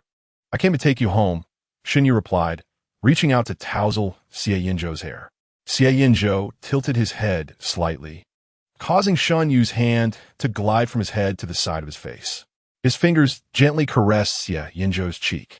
However, Shen Yu soon remembered that there were others present and attempted to withdraw his hand, but Xie Yanzhou acted first. He grasped Shen Yu's fingers and pressed them against his face, his voice low and husky as he said, You arrived quite late. There was a bit of traffic, Shen Yu explained, just a few minutes later than expected. Yet, Xie Yanzhou seemed indifferent to his explanation. He bent his long legs, pushing his knee against Shen Yu's with just the right amount of force, causing Shen Yu to stumble forward and fall into his embrace. Straightening himself, Shen Yu caught a glimpse of the others. Fortunately, Xie Yanzhou and Lu Yin, after greeting him at the outset, continued drinking without casting a glance in their direction. However, this was enough to make Shen Yu's cheeks flush. He pushed Xie Yanzhou away, saying, Come on, get up, Xie Yanzhou. Xie Yanzhou, seemingly numbed by alcohol, took several seconds before he steadied Shen Yu by the waist, helping him stand upright. His fingers, through the fabric, pinched Shen Yu's waist lightly yet firmly. Startled, Shen Yu glared at him, but Xie Yanzhou kept his eyes downcast, completely oblivious. Shen Yu couldn't help but recall a past life where someone, after drinking, would behave like a rogue, usually maintaining composure but becoming utterly uninhibited when inebriated. The incessant calls of baby, wife, and Ayu echoed around, while his hands remained in constant motion, ceaselessly engaged. At this moment, Shen Yu's act of feigning vulnerability proved futile. He had to align with his desires, repeatedly professing his affection and love, asserting that he wished to remain with him henceforth, in order to be reluctantly spared. Shen Yu had once harbored doubts about Xie Yanzhou's behavior being merely a drunken ruckus, yet lacking evidence, he had to let it rest. Now, under the flickering lights, Xie Yanzhou's slight smile bore an uncanny resemblance to that time. Fearful of the shocking words that might escape Xie Yanzhou's lips in the next moment, Shen Yu hastily covered his mouth, half pulling, half dragging him up from the sofa. After rising, Xie Yanzhou became significantly quieter. He obediently allowed Shen Yu to take his hand, leading him to Xie Yanzhou and Lu Yan's side. Xie Yanzhou, possessing a commendable tolerance for alcohol, showed no signs of inebriation thus far. Earlier, when Shen Yu entered, he had been engaged in a debate with Lu Yin regarding the differences in conversations with men versus women, leaving no room to attend to Xie Yanzhou. Now, upon inadvertently glancing up and seeing the two approach, he nearly jumped in surprise. Was this well-behaved figure being led truly Xie Yanzhou? Upon realizing that it was Shen Yu guiding him, Xie Yanzhou sighed in relief. Normal, he thought. Xie Yanzhou has had too much to drink. I will escort him home. Shen Yu, feeling somewhat embarrassed, added, You two enjoy your drinks. Xie Yanzhou nodded with a complex expression, and Lu Yin followed suit. Once the two exited and the door closed, Lu Yin suddenly seemed to awaken, slamming his hand on the table as he stood up, exclaiming, Sister-in-law, take care on your way out. Xie Yanzhou pressed his fingers to his temple and pulled Lu Yin down, saying, All right, enough of the commotion. Let us head back. I just knocked Xie Yanzhou down. Lu Yan's expression turned serious. Sister-in-law, did you see that? Knocked down? Xie Yanzhou reflected for a moment, sneering coldly. Do you really believe a few drinks can intoxicate Xie Yanzhou? Or do you think I am Qin Shi Huang? Lu Yan stood, dumbfounded for a few seconds before suddenly sitting upright, exclaiming, I pay my respects to your majesty. Once inside the car, Xie Yanzhou became restless. As Shen Yu fastened his seatbelt, Xie Yanzhou placed his hand on Shen Yu's waist, gently kneading it a couple of times. The familiar pressure nearly made Shen Yu buckle at the knees. Considering their surroundings, Shen Yu pursed his lips, swatted Xie Yanzhou's hand away, and whispered a warning. No moving around. But it's so boring, Xie Yanzhou replied, his dark eyes hidden in shadows, yet burning with intensity. Shen Yu, my boyfriend, he leaned in closer, languidly calling out, his tone elongated in a playful manner. I feel like there should be something in my mouth right now. What do you think? Shen Yu felt a shiver run down his spine. I think you should be quiet. Their proximity caused breaths to mingle, warming Shen Yu's cheeks. With his eyes half closed, Xie Yanzhou slowly leaned in. Before their lips could meet, Shen Yu swiftly covered his mouth and nose. The movement was abruptly halted, and the only eye not covered by Shen Yu's hand narrowed in dissatisfaction. Wait, Shen Yu said, using his other hand to open the storage compartment, rummaging for something. Xie Yanzhou, close your eyes now, he instructed. Xie Yanzhou complied, shutting his eyes. The world faded into darkness, yet it stirred a different kind of anticipation within him. Xie Yanzhou heard Shen Yu whispering in his ear, open your mouth. His slightly parted lips allowed something to be pushed inside. After a brief pause, Xie Yanzhou tasted the rich, sweet, and slightly sour flavor of lemon. It was sugar, the very kind that Shen Yu adored. As Xie Yanzhou opened his eyes, he saw Shen Yu bending down to gently pinch his cheek, speaking in a tone meant to soothe the child. Be good, and once the candy is finished, we'll be home. Upon finishing his words, he straightened up, closed the door, and moved to the driver's seat to start the car. With his gaze lowered, Xie Yanzhou rolled the candy on his tongue. Half an hour later, Shen Yu's car came to a stop in the garage. Exiting the vehicle, Shen Yu walked around to the passenger side, opened the door, and looked down at Xie Yanzhou. Throughout the journey, he had been exceedingly well-behaved. The young man, with his long legs slightly bent, lounged against the seat, lazily lifting his eyelids to glance over. It appeared he was waiting for Shen Yu to unbuckle his seatbelt. Noticing this, Shen Yu felt an unexpected sense of caretaking. He leaned into the car, but just as he reached out, his wrist was grasped, and he was pulled forward. Suddenly, Shen Yu found himself seated on Xie Yanzhou's lap, the distance between them dissipating, breaths mingling in close proximity. Xie Yanzhou turned his head, his lips drawing near. I want to taste something even sweeter. Chapter 66. No, still not wanting to? The lemon candy had melted away. Yet Shen Yu tasted a sweetness that transcended the confection itself. The remnants of alcohol on Xie Yanzhou's lips and the softness of his touch gradually eroded Shen Yu's rationality. Thoughts drifted away, too fleeting to capture, nor did he wish to. He simply desired to surrender to the night, to dissolve uncontrollably in Xie Yanzhou's gentle advance. No, I can't. At that critical moment, Shen Yu grasped Xie Yanzhou's finger that was hooked around his belt. As he spoke, they sat facing each other.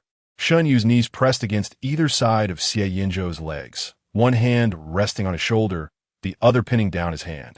In the confines of the car, even without deliberately drawing closer, they unavoidably pressed tightly against one another.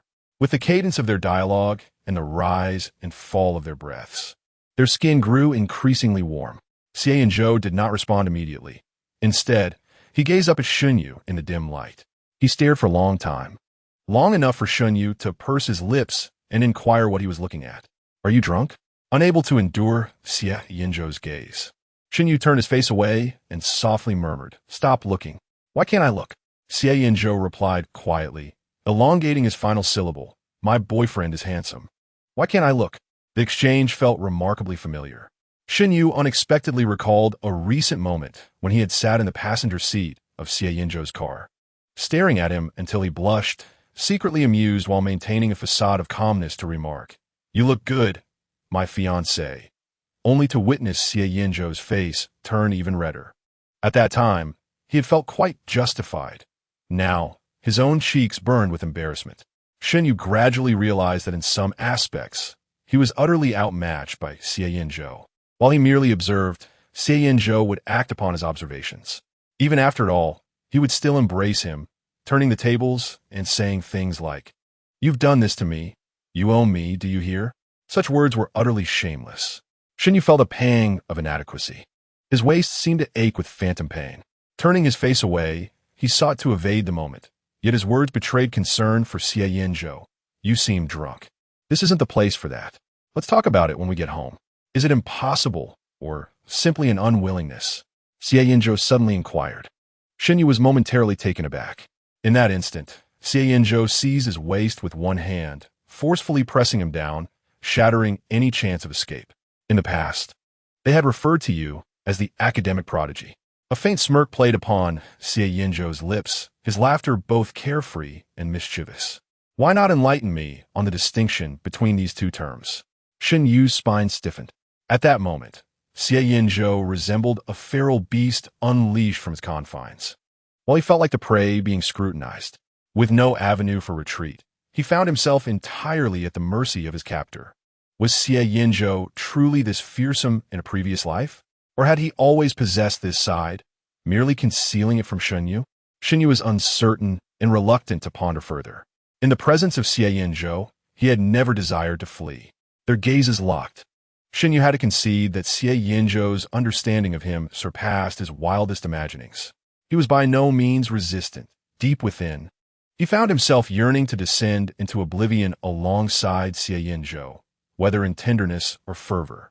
Shen Yu's breath instinctively altered, akin to a seduced creature gradually stepping into the hunter's snare. "The garage is mine. No one will intrude." Xie Yanzhou freed himself from Shen Yu's feeble grasp, intertwining their fingers instead. His fingertips caressed Shen Yu's knuckles tenderly, his deep, obsidian eyes radiating a consuming allure. His hoarse voice softened, coaxing Shen Yu to willingly step into the sweet whirlpool of temptation. "I shall not disclose this to anyone. It is just the two of us here. So, do be obedient and unravel yourself, shall we?" The chaos persisted until the night deepened. As the darkness gradually receded, the horizon revealed a pearly dawn. Xie Yanzhou completed a cigarette in the corner of the balcony, extinguishing it and discarding it into the bin before returning to the bedroom, where Shen Yu lay in peaceful slumber. At 3 o'clock in the morning, Shen Yu clawed and bit at his shoulder, his voice hoarse as he scolded. "Do you realize that staying up late can lead to sudden death? Xie Yanzhou, I need sleep. You must not continue. If I perish, it will be your fault." Just moments ago, it had been Shen Yu who had rambled on incessantly, and now he was the one declaring no more. Xie Yanzhou cradled him in his arms, tenderly kissing away his tears, amused as he remarked, "You truly possess the temper of a young master. What of it? I never asked you to prolong this."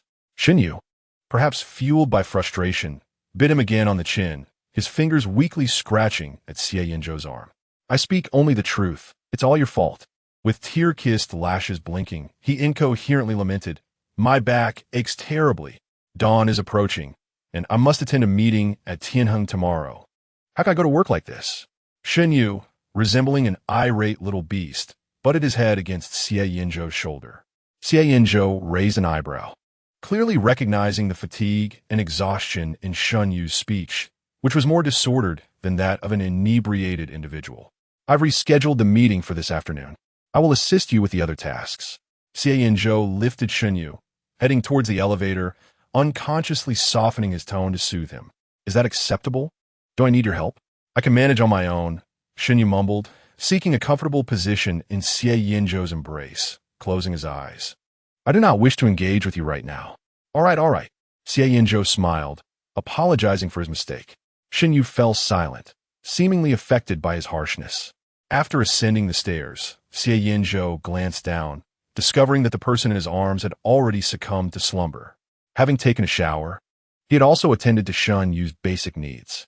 His mood remained somewhat unsettled, prompting him to step outside for a cigarette. At that moment, Xie Yanzhou turned on the bedside lamp and sat at the edge of the bed, quietly observing the other. His gaze traced the contours of Shen Yu's hair, meandering along his brows and straight nose, finally resting upon his soft and exquisite lips. Xie Yanzhou extended his hand, gently pressing his fingertip against Shen Yu's lips, feeling their softness beneath his touch. Reflecting on the events of the day, he lowered his eyes, concealing the emotions swirling within. The notion of marriage had crossed Xie Yanzhou's mind more than once. In truth, even before they considered a union, he had commissioned a renowned designer to create dozens of engagement ring designs, anticipating Shen Yu's selection. Yet, Shen Yu's reaction unmistakably conveyed a singular truth. He had no affection for Xie Yanzhou, none whatsoever. In the days that followed, Xie Yanzhou had endeavored to engage in conversation, orchestrate chance encounters, and create opportunities for interaction, but none were met with warmth. Just hours before receiving a call from Shen Yu, inviting him to a bar, he had discarded all the ring designs. After initiating their romantic relationship, Xie Yanzhou had contemplated redesigning the rings, but he hesitated. Shen Yu had expressed his fondness numerous times, but had never hinted at a desire for him to propose. However, the allure of Shen Yu was undeniable, attracting countless admirers. Previously, Xie Yanzhou had only dared to silently resent those who sought to encroach upon Shen Yu, discreetly extinguishing their affections. Yet now, as their relationship deepened, he found himself beset by myriad thoughts, such as the longing to stand beside Shen Yu forever, in a legitimate capacity, ensuring that those who wished to disrupt their bond understood they stood no chance. Intense emotions surged within him as he cradled Shen Yu's left hand, leaning down to bestow a kiss upon the back of it. His lips lingered, gently caressing upward. After a considerable time, Xie Yanzhou retrieved a ribbon, delicately encircling the base of Shen Yu's ring finger, measuring his slender digit with care. Upon leaving a mark, he prepared to withdraw, but the knuckle resting in his palm unexpectedly stirred. Xie Yanzhou's gaze shot up, realizing that Shen Yu, who had previously lain still, had awakened at some point. Rubbing his eyes and inquiring, "Xie Yanzhou, what are you doing?" Chapter 67, A Nightmare. Comfort required. Xie Yanzhou's heart skipped a beat, yet he quickly relaxed again. Although Shen Yu had opened his eyes, they lacked focus. He yawned and closed them once more, his voice muffled. "Hurry and sleep. Are you not afraid of dying from exhaustion?" Xie Yanzhou exhaled in relief, deftly tying the ribbon into a bow. Nestling beside Shen Yu, he enveloped him in his embrace. Chuckling softly, "In your heart, is my courage truly so negligible?" Before he could finish, this audacious individual was met with a swift slap to the mouth from Shen Yu, effectively interrupting his words. "Be quiet, or I shall hit you," Shen Yu replied, visibly displeased. Although his tone was accusatory, Xie Yanzhou discerned the weight of his words and curled his lips, leaving a gentle imprint on Shen Yu's profile. "Sleep now," Xie Yanzhou said softly. Shen Yu lay in his arms for a while, but found himself unable to drift off, gradually waking instead. He straightened up, fixating on Xie Yanzhou, speaking earnestly yet sternly. "You mustn't utter such words again, do you hear?" It was the first time Xie Yanzhou had witnessed such an expression on Shen Yu's face, both anger and fear intertwined. Realizing he had overreacted, Shen Yu pressed his lips together and nestled back into Xie Yanzhou's embrace, his ear resting against Xie Yanzhou's heart, murmuring, "Regardless, I forbid you to die. How could you wish for me to leave?" Xie Yanzhou curved his lips into a smile. "If you were to die, who would I command?" Shen Yu retorted fiercely. All right, Xie Yanzhou's smile widened. "I'll let you command me until I'm 90. Is that acceptable? I wish to live to 100. If you pass at 90, who will I turn to for the remaining 10 years?" Shen Yu earnestly picked apart Xie Yanzhou's words. "Then I shall accompany you until you reach 100, Xie Yanzhou promised. Hearing this affirmation, Shen Yu finally closed his eyes in satisfaction and fell asleep. Despite the sweet words exchanged before slumber, Xie Yanzhou's sleep was anything but peaceful. He dreamt once more, this time not of romantic encounters or indistinct dialogues in a hospital, but of Shen Yu's demise. Cold and lifeless, with eyes shut, he lay upon pure white sheets, his body a grotesque sight. Someone approached and murmured something beside him, yet all words were drowned out by a piercing ringing in his ears. Uncontrollably, Xie Yanzhou stumbled backward, and with a jarring crash, he awoke abruptly to blinding whiteness. The space beside him was empty. Where was Shen Yu? Panic surged within him as he struggled to rise and head downstairs. Upon reaching the first floor, he spotted Shen Yu emerging from the kitchen, who looked at him and asked, "Why are you awake so early? Did I make too much noise?" Before he could finish, Xie Yanzhou rushed forward and enveloped him in an embrace. Xie Yanzhou held Shen Yu tightly, pressing his face against Shen Yu's side, absorbing his warmth and inhaling his scent. Startled by the sudden closeness, Shen Yu paused for a moment before continuing, "What was that all about?" Xie Yanzhou didn't respond, only tightened his hold. His lips brushed against Shen Yu's ear, as if seeking to absorb something. Shen Yu felt his ears heat up. This man, just awakened, already had such thoughts. Annoyed, he attempted to push Xie Yanzhou away, but noticed his pallor. "What's wrong?" Shen Yu reached out to touch Xie Yanzhou's face, softening his tone. "Did my voice scare you?" Xie Yanzhou closed his eyes for a few moments. When he reopened them, his expression returned to normal as he calmly replied, "A little. What were you doing just now?" At the mention, a hint of embarrassment crept onto Shen Yu's face. "It's nothing." He averted his gaze, fingers brushing against his cheek. "You should go put on your shoes." Xie Yanzhou looked down and realized he had rushed too hastily, his feet bare. "All right," he nodded. "I'll go upstairs to get my shoes." Hearing this, Shen Yu let out a relieved sigh. Turning back to the kitchen, he sighed once more. The porcelain shattered on the pristine floor, and the burnt, porridge-like food was scattered everywhere. Alas, he had lost grip of the bowl, and it had fallen. Of course, even had it not fallen, the likelihood of it being edible was quite low. Fortunately, Xie Yanzhou did not witness this.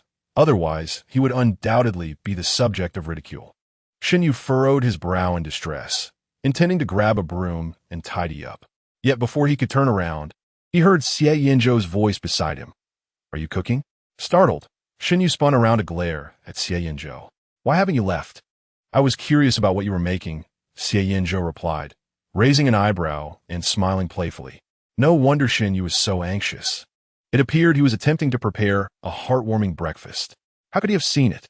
Shen Yu, having concocted something entirely different from a loving breakfast, felt utterly embarrassed and raised his hand to shield his face. "What are you staring at? Go put on your shoes." He attempted to command with a stern expression, entirely unaware that his ears had turned crimson, only serving to entice. Indeed, Xie Yanzhou leaned in and pressed his lips softly against Shen Yu's, pulling back before Shen Yu could utter another word, smirking at your service. As Xie Yanzhou took a few steps away, Shen Yu furrowed his brow and questioned, "Why are you holding on to me while putting on your shoes?" Glancing at the hand he held, Xie Yanzhou replied lazily, "I can't bear to be apart from you." "Are you 3 years old this year?" Shen Yu chuckled, though instinctively tightened his grip, their fingers intertwined. Xie Yanzhou laughed. "If you like me at 3, then I shall remain 3. Your age is written on your ID. Stop pretending to be young. Then I shall sneak home later to steal my ID and change my age." What a cleverly adaptable age. Shen Yu was thoroughly amused by his words. Xie Yanzhou led Shen Yu into the bedroom, donning matching couple slippers, and sauntered into the bathroom. Even while washing up, he insisted that Shen Yu remain within his line of sight. Shen Yu, while teasing that he truly was like a 3-year-old, obediently tugged at Xie Yanzhou's shirt, standing beside him. After finishing, Shen Yu still contemplated the mess of leftovers on the floor and intended to head downstairs. Just as he turned, Xie Yanzhou embraced him from behind. His forehead rested against Shen Yu's shoulder, his breath gentle, as if it could disperse at the slightest touch. Today, he seemed to be in a less than cheerful mood.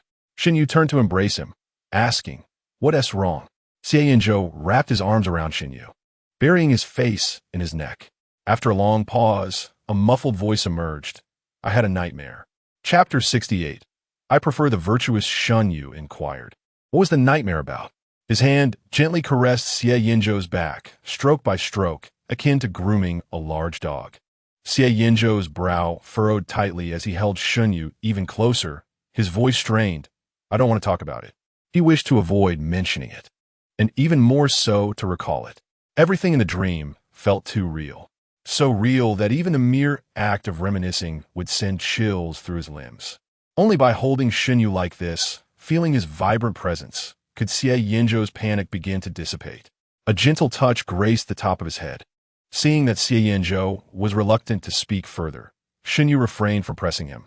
instead gently stroking his hair and softening his tone to reassure him. Do not be afraid. Young Xie Yanzhou, nightmares will not come true. Xie Yanzhou nestled his head closer to Shen Yu's hand. The individual, typically known for his icy demeanor, now slightly bowed his head, cornering Shen Yu against the wall in a silent plea for affection. The scene was undeniably peculiar.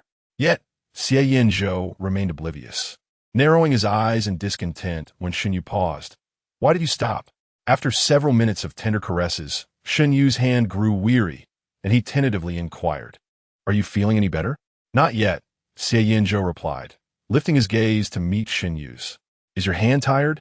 A bit. Then comfort me in another way. Shen Yu instinctively sensed a trick, but before he could react, Xie Yanzhou cupped his face in both hands, leaned down, and pressed his lips against Shen Yu's. Their soft breaths intertwined in the morning light, the youth's actions tender, as if handling the most precious of fragile treasures. In a daze, Shen Yu felt as though the 27-year-old Xie Yanzhou stood before him. The kiss was brief, lasting only a few moments before Xie Yanzhou released his hold on Shen Yu's waist, resting their foreheads together, their noses playfully touching, resembling two little beasts. As their breathing steadied, Shen Yu gently patted Xie Yanzhou's arm. All right, I must return to cooking. Reflecting on the earlier events, Xie Yanzhou inquired, What were you doing just now?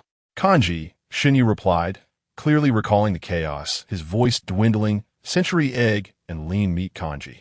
He felt a wave of embarrassment, curling his toes in his slippers. Having risen earlier than Xie Yanzhou, Shen Yu felt a hint of pride, remembering how Xie Yanzhou often prepared breakfast for him. He tiptoed downstairs to make a dish they frequently enjoyed. However, uncertain if the heat was too high, the result deviated drastically from the online tutorial he had followed. Attempting to serve it at the table for a taste test, he accidentally dropped it.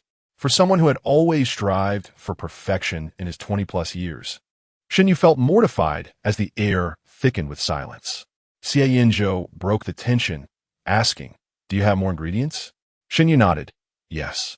After a moment's hesitation, Xie Yanzhou decided against allowing Shen Yu to cook alone, suggesting instead, Then let us make it together. Xie Yanzhou had no qualms about eating Shen Yu's cooking, but he questioned whether Shen Yu could handle the dish without an upset stomach. Moreover, the smoothness of their bowls posed a risk. Another slip could lead to injury. Although accustomed to Xie Yanzhou as culinary creations from his previous life, Shen Yu still feigned surprise. You can cook too? There's much you do not yet know. Xie Yanzhou replied, slowly wiping the residual moisture from Shen Yu's lips with his fingertip, his tone languid. How does it feel to discover this surprise? Quite delightful. Fin yu blingshid, ordre capablement. Such an odd descriptor, Xie Yanzhou remarked. Yet, more peculiar was the involuntary smile that tugged at his lips upon hearing Shen Yu's words. As they descended the stairs, Xie Yanzhou instructed Shen Yu to wash the rice while he tidied up the disarray in the kitchen. Once finished, Xie Yanzhou lifted his head, momentarily freezing at the sight before him. Shen Yu inexplicably discovered an adorable pink apron, which he was putting on, with his back turned to Xie Yanzhou. His fingers intertwined. The slender ties of the apron cinched tightly, accentuating the curve of his waist. He lowered his head, gazing into the sink where his delicate, alabaster neck contrasted sharply with his jet-black hair. Xie Yanzhou swallowed hard. Perhaps his gaze was too intense. Shen Yu turned around and inquired, What's wrong? The casual tone only heightened the urge to embrace him. Xie Yanzhou barely restrained himself from crossing the kitchen island to hold him close, instead clearing his throat to maintain composure. It's nothing. Let us start making porridge. Although they were to make porridge together, Shen Yu did little beyond rinsing the rice. Once the porridge was ready, Xie Yanzhou fried 2 eggs. The edges were slightly charred, yet they looked quite appealing. Shen Yu offered a few compliments.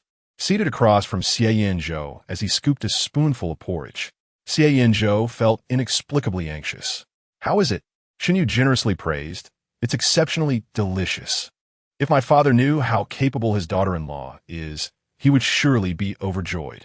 Xie Yanzhou furrowed his brow slightly. Don't use such terms casually. He lowered his head to eat the porridge, though a noticeable blush crept up to his ears. Shen Yu remarked, after we finish eating, we should return to the Shen family home. The morning meeting had been postponed, leaving them with ample time to go home. Xie Yanzhou's back stiffened, his tone inexplicably tense. Why? Don't worry, my father is on a business trip and isn't home. Shen Yu, perceiving his unease, smiled knowingly. I need to retrieve my mother's relics. Lin Jiaxu asked for more detailed photos of them yesterday. Given the significance of the matter, Shen Yu certainly could not disregard it. Xie Yanzhou understood the importance and nodded. However, upon arriving at the Shun residence, they discovered that the items were missing. Chapter 69. It's all your fault. I checked the items just a couple of days ago. How could they have vanished after the master looked at them before his trip?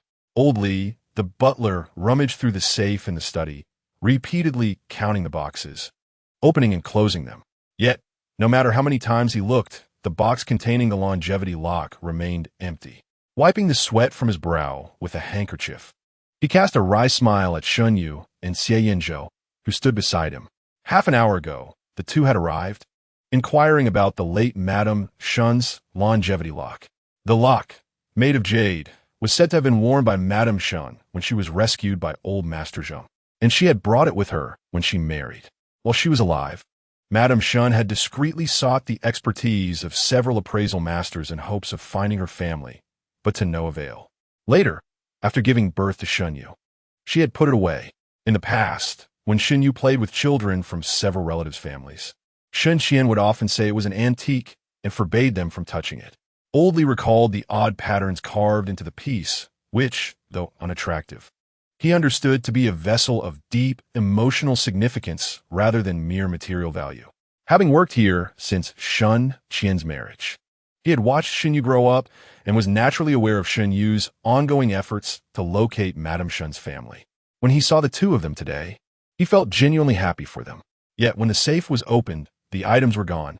Old Li could hardly believe that, after so many years of diligent service, he would encounter such a significant issue just as he approached retirement. He dared not meet Shen Yu's accusatory gaze, lowering his head and hunching his back, awkwardly staring at the box in his hands. Shen Yu said nothing reproachful, maintaining a cold expression as he turned and strode purposefully outside.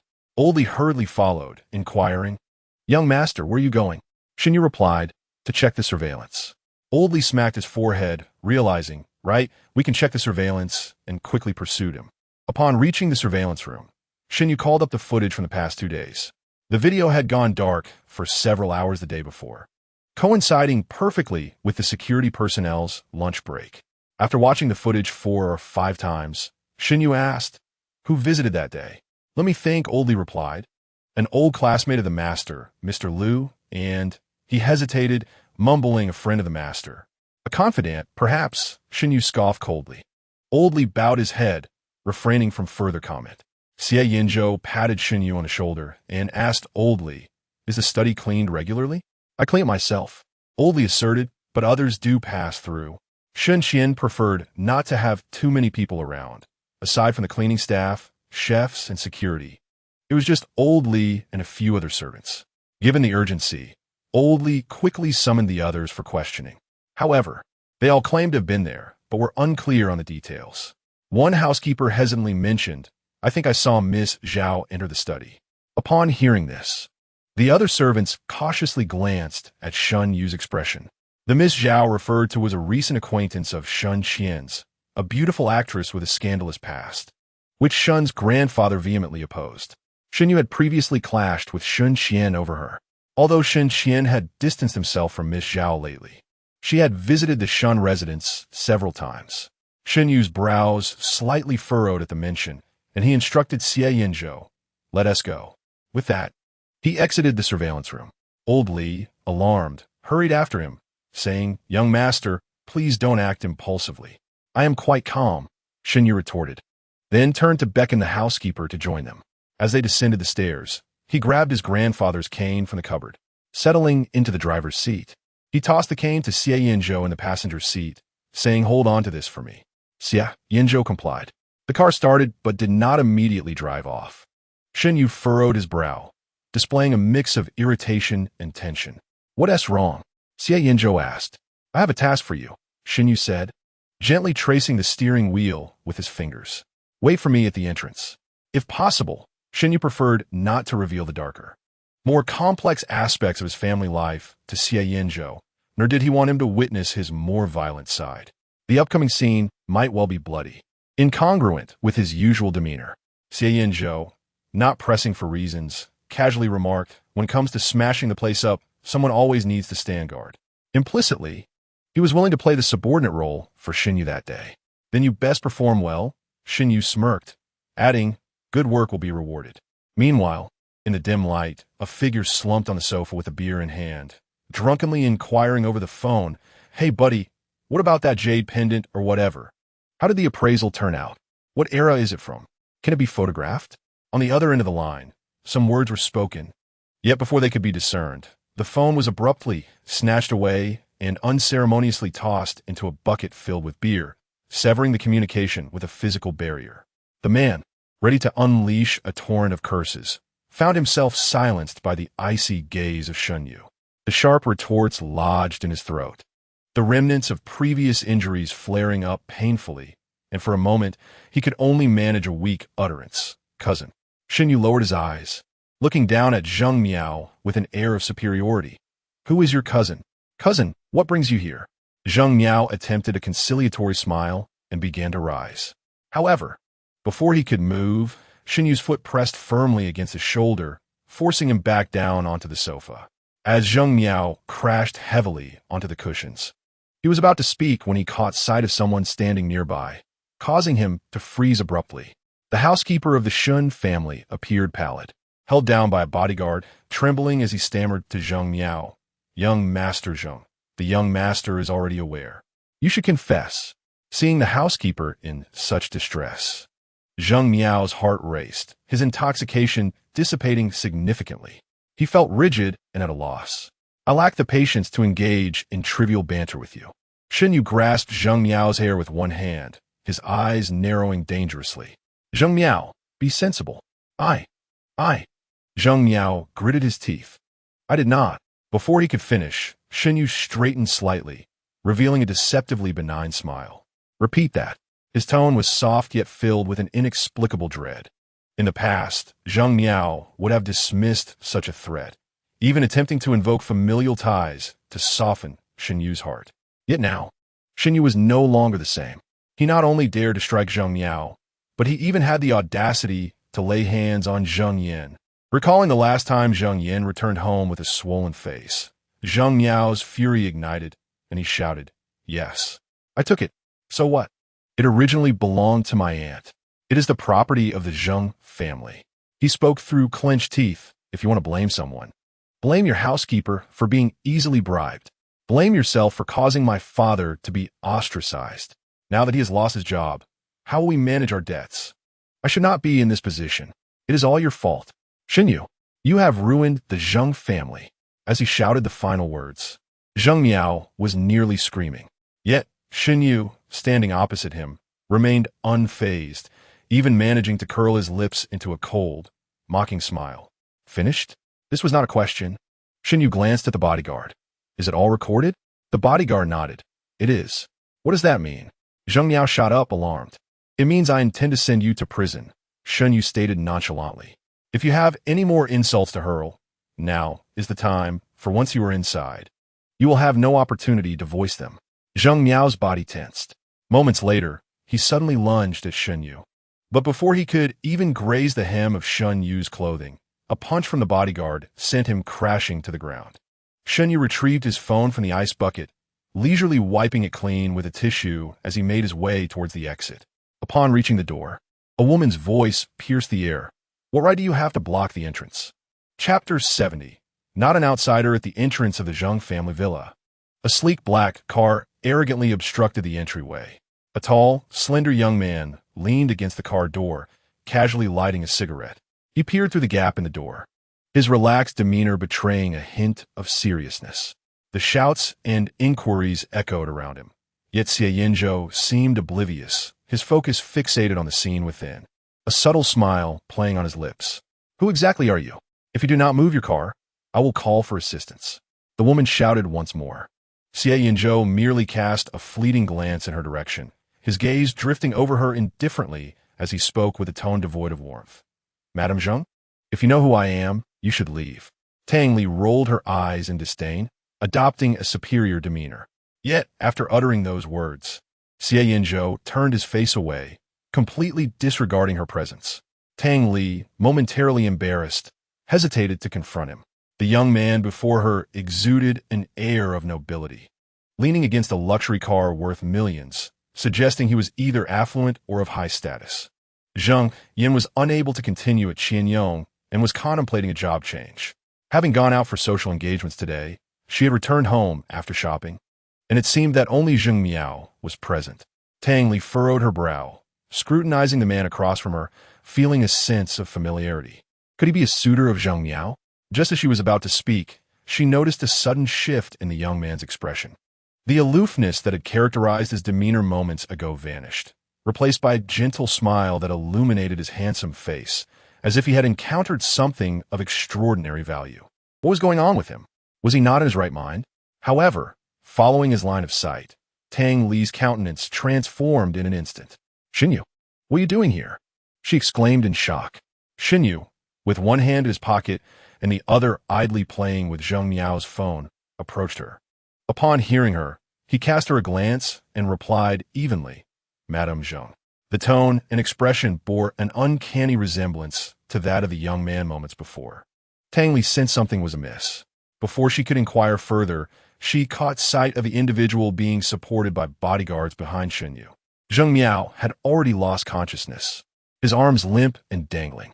Xiao Miao, Tang Li screamed, attempting to rush forward, only to be halted by a raised hand. Madame Zheng, please remain calm, Xie Yanzhou said leisurely. We merely wish to have a brief conversation with your son. A brief conversation?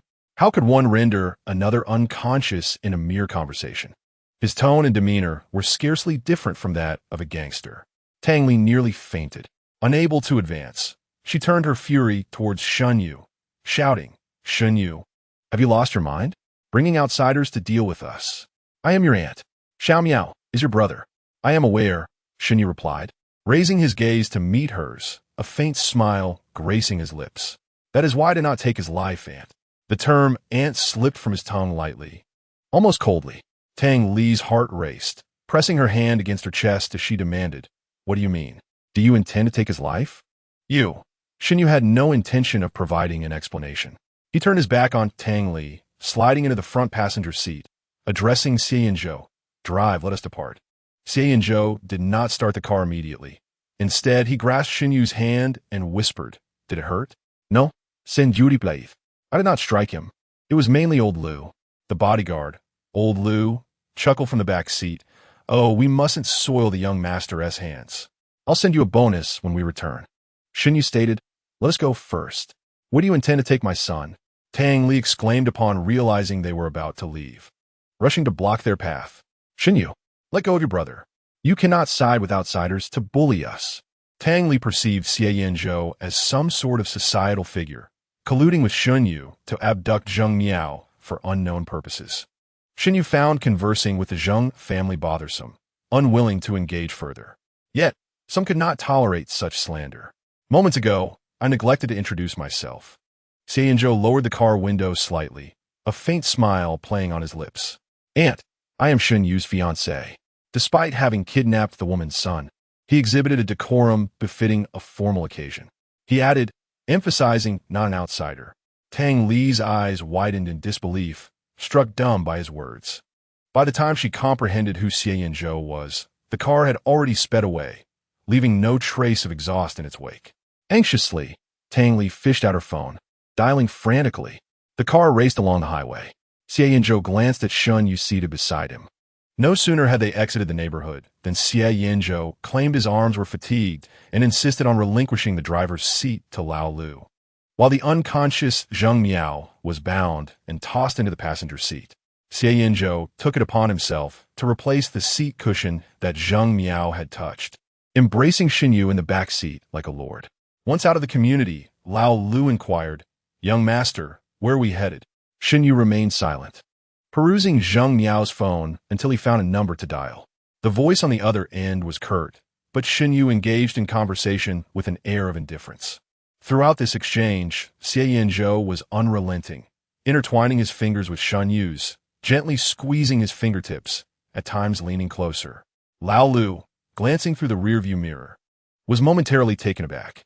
If memory served, Shen Yu loathed interruptions while working. Yet, despite Xie Yanzhou's incessant teasing, Shen Yu did not rebuke him, but instead took the opportunity to pinch the tip of Xie Yanzhou's ear, a gesture that resembled a warning, albeit lacking any real severity. Lao Lu returned to his driving, though he felt little surprise. Last year, he had accompanied the young master to a gathering where they encountered Xie Yanzhou.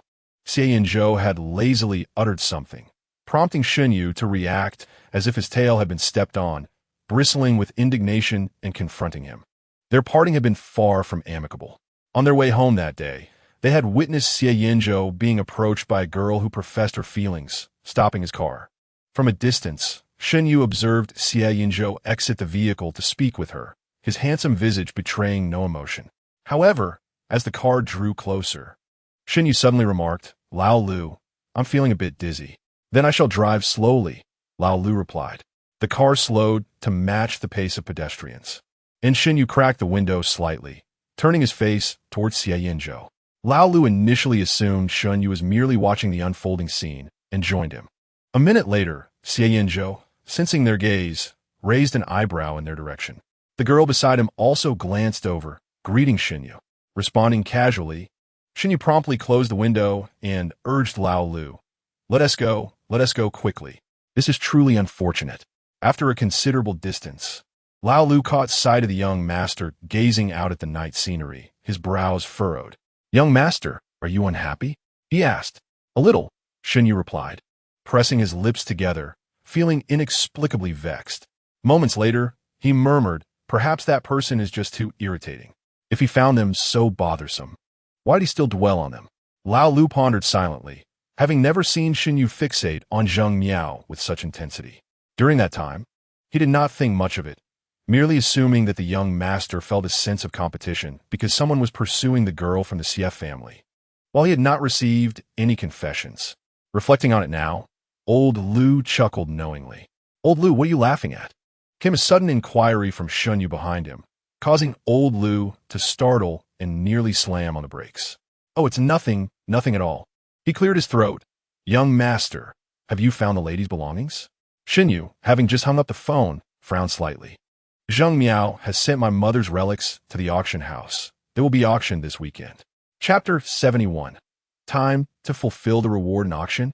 Old Lu's anger flared at the news. "That scoundrel! Young master, may I have another go at him?"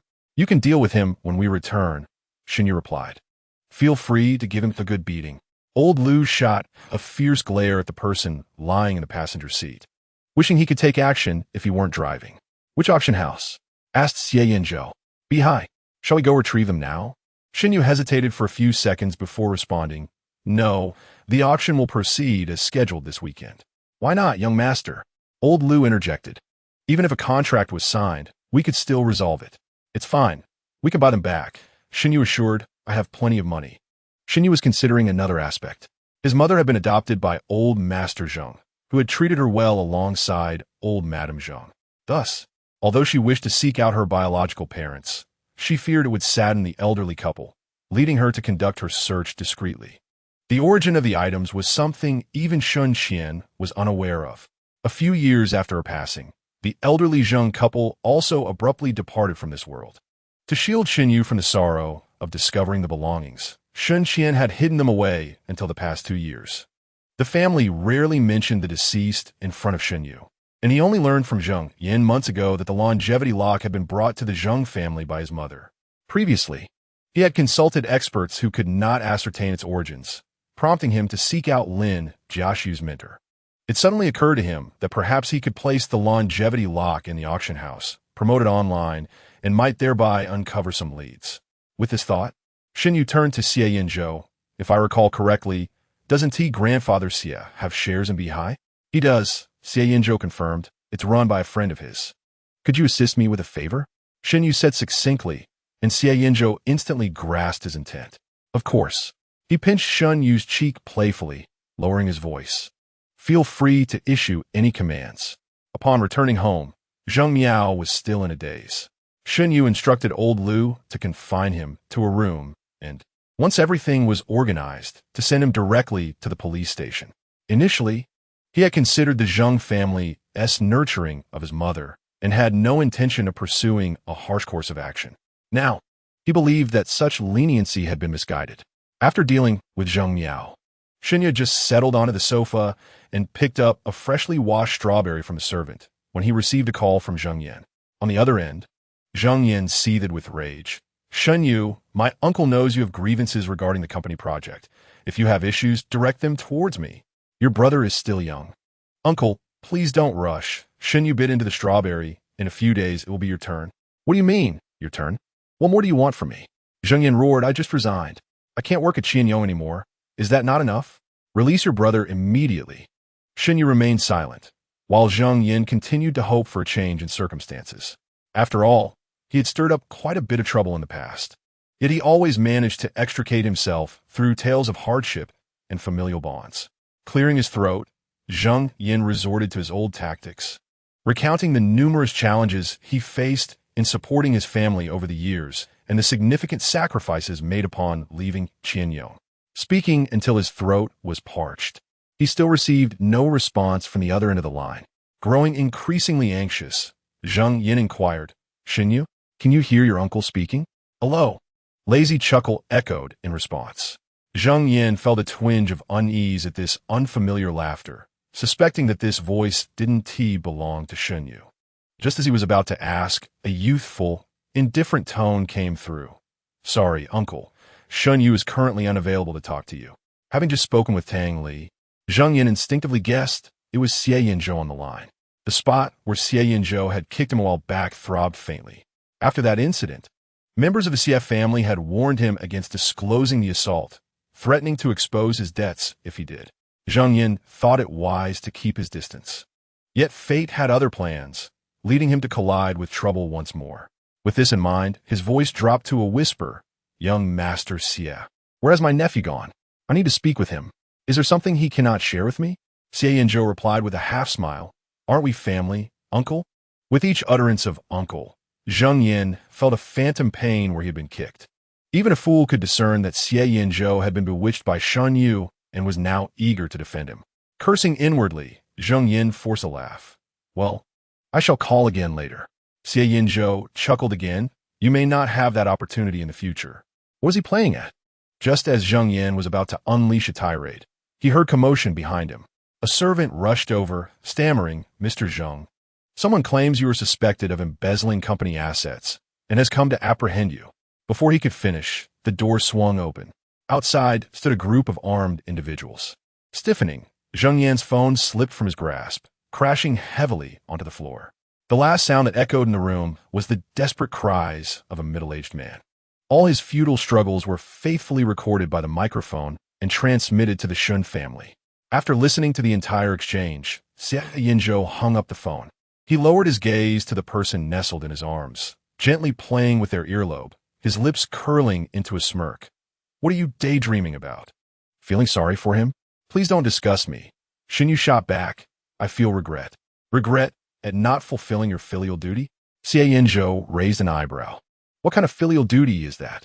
Shen Yu retorted, I regret not hitting him enough. Xie Yanzhou comfortingly ruffled Shen Yu's hair. Don't worry. He'll be out in a decade or so. Shen Yu replied, by the time he gets out, how old will he be? I couldn't bring myself to strike an elderly person. To him, punishing such a person felt like a waste of time. Shen Yu was merely speaking in jest. His mood quickly restored. He went to fetch some strawberries. With a wary glance at Xie Yanzhou, Shen Yu stuffed an entire strawberry into his mouth, his soft cheeks puffing up into a gentle curve. Xie Yanzhou reached out to gently poke him, smirking. Why the rush? Who's trying to steal from you? You are. Shen Yu mumbled, pointing at him through the fruit. That's not stealing, Xie Yanzhou confidently retorted. You've already taken the tip of the strawberry. Someone has to deal with the rest. Shen Yu, can this person be any more shameless? Just a moment ago, during the phone call, Shen Yu intended to interrupt Zheng Yan's lengthy monologue. Suddenly, a portion of the strawberry in his hand was snatched away by Xie Yanzhou. The soft texture brushed against his fingers, intentionally or not. Shen Yu's eyes widened. The culprit smirked, calmly chewing and swallowing his prize. After finishing, his lips silently parted and closed, conveying to Shen Yu his thoughts. So sweet. Shen Yu's hand, which held the phone, trembled slightly, and the device was confiscated by Xie Yanzhou. While Xie Yanzhou conversed with Zheng Yan, his gaze remained fixed on Shen Yu.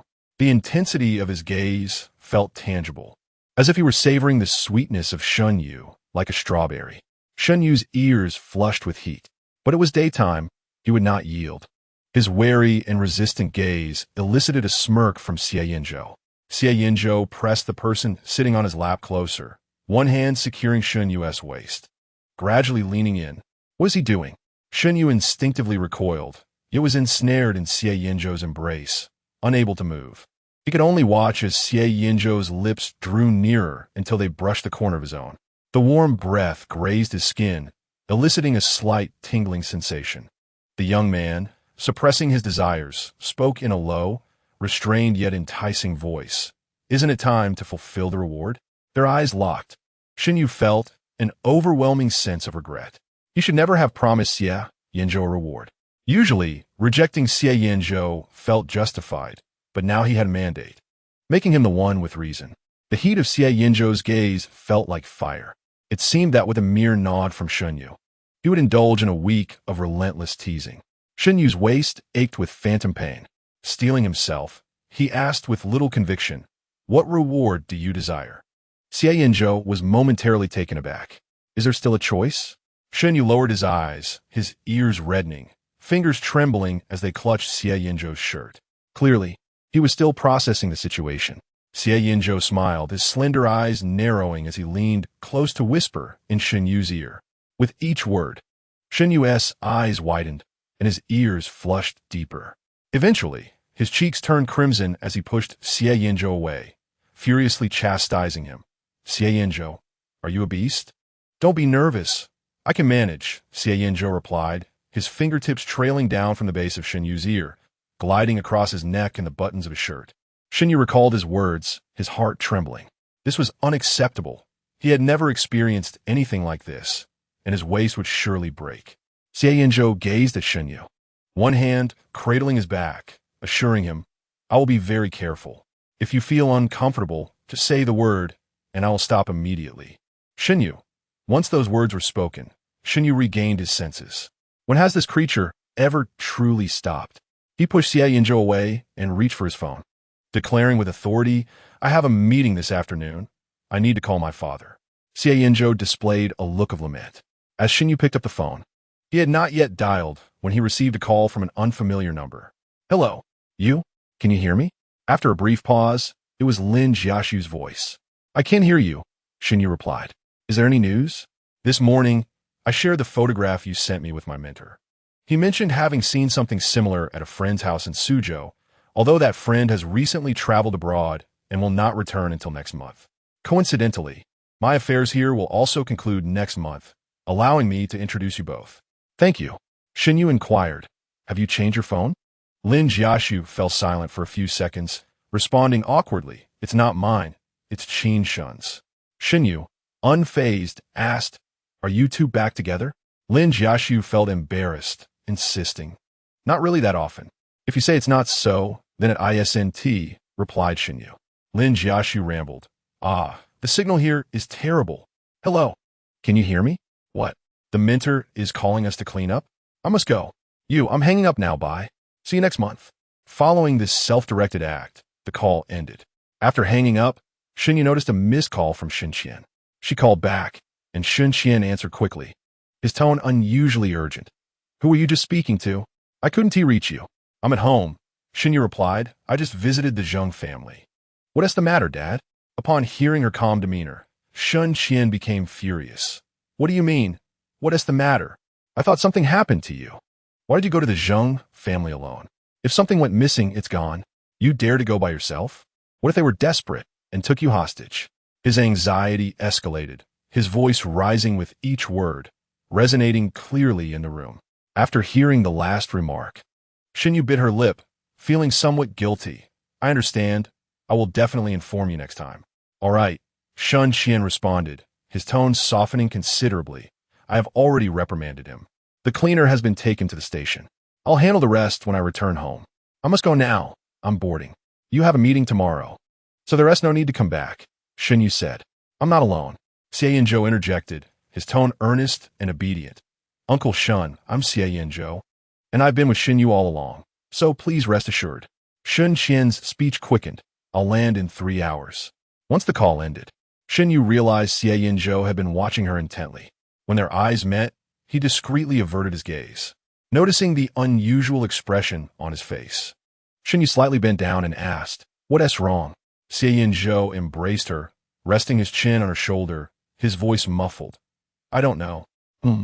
Shen Yu momentarily failed to grasp his meaning. Xie Yanzhou then looked up at her, his eyes reflecting a complex array of emotions. "I didn't know you had been kidnapped." Reflecting on the earlier events, Xie Yanzhou chastised himself for his carelessness. He had been inadequately prepared for the visit to the Zheng family. If, as Shun Qian suggested, they were numerous, he lacked complete certainty that Shen Yu would remain unharmed.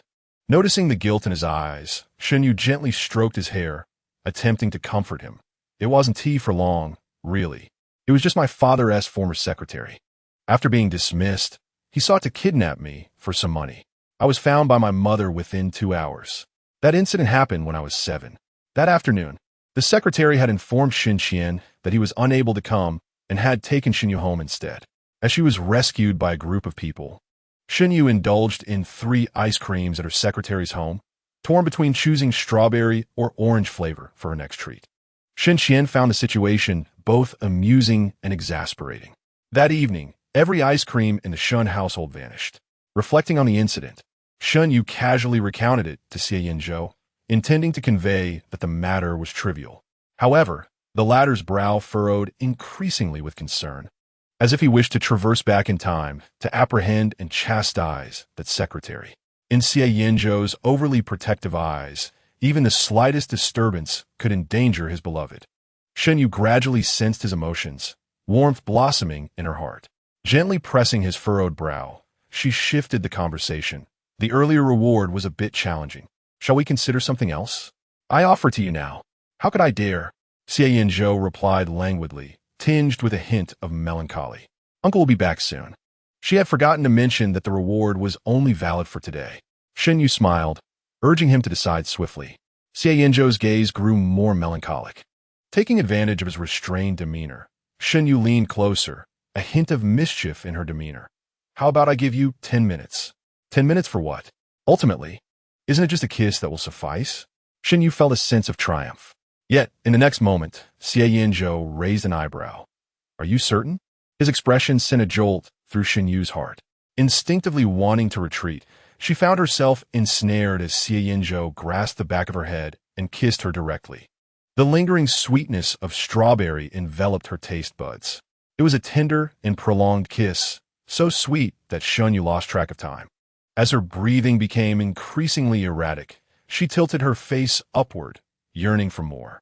However, Xie Yanzhou abruptly withdrew. The familiar warmth vanished, leaving Shen Yu somewhat dazed as she opened her eyes. In her field of vision, Xie Yanzhou raised a hand, leisurely tracing his fingertip across her soft pink lips with a hint of flirtation.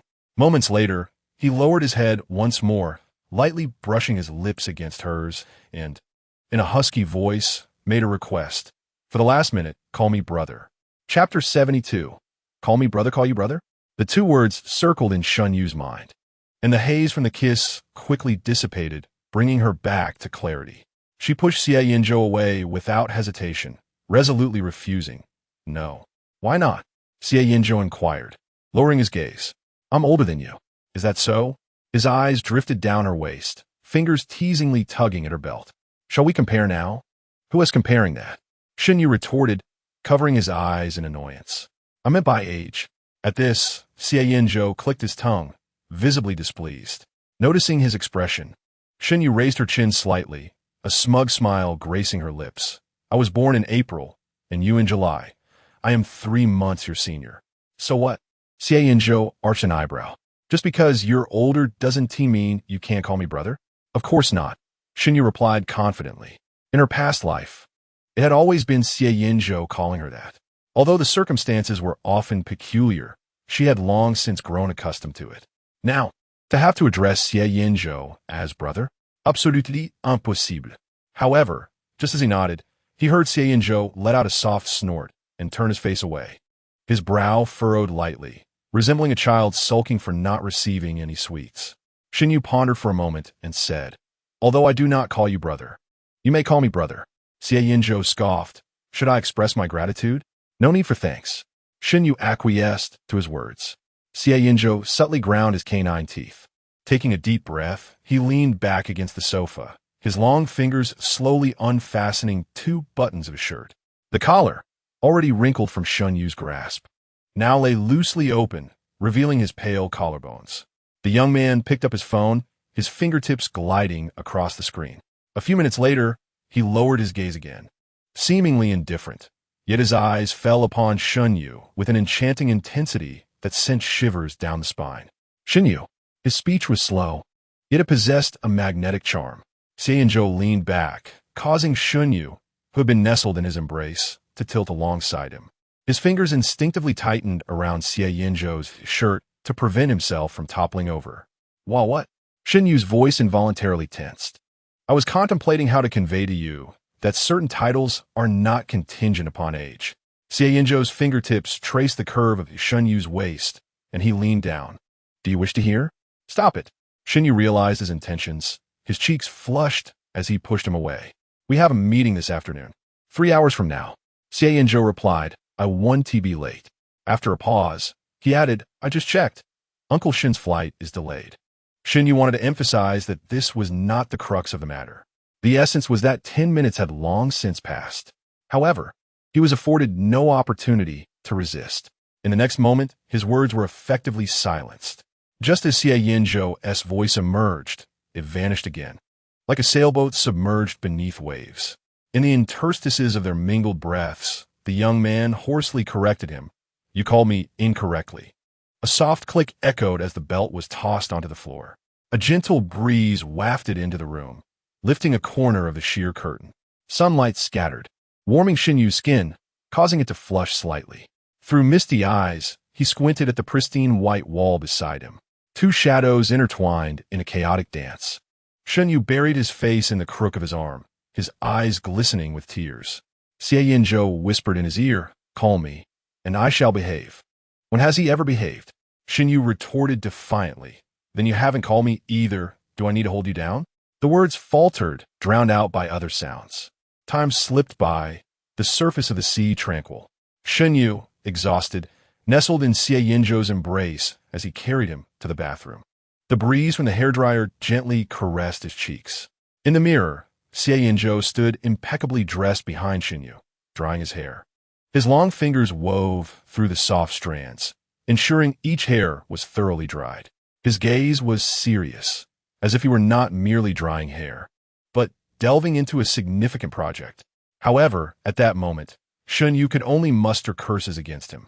A beast in human clothing, Shen Yu supported his waist with one hand, gritting his teeth as he rolled his eyes at the reflection in the mirror. This action was captured with precision. The amusement in Xie Yanzhou's eyes deepened. After finishing with his hair, Shen Yu's anger had yet to dissipate. He declined Xie Yanzhou's offer to help him dress, shutting him out of the cloakroom. After rummaging through her wardrobe, Shen Yu struggled to don 2 pieces of clothing. Once she had arranged herself, she opened the door.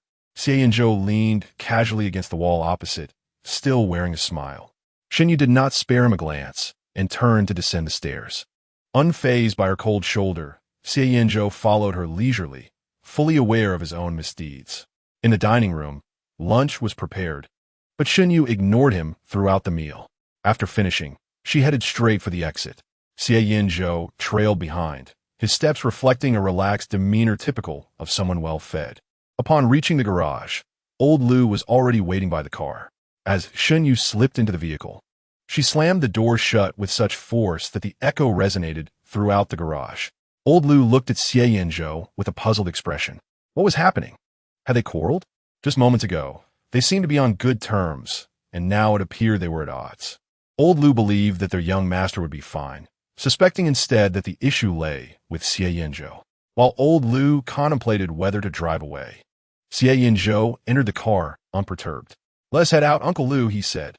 Old Lu thought that calling him uncle would not change the fact that he had to heed the young master's wishes. Observing Shen Yu's demeanor, which indicated she was deliberately avoiding Xie Yanzhou, he felt relieved. It seemed reconciliation was imminent. Once the car started, a partition rose in the back seat. Shen Yu felt a pang of regret for her earlier decision to ignore Xie Yanzhou, determined to make him realize her significance. After staring out of the window for a while, her neck began to feel stiff.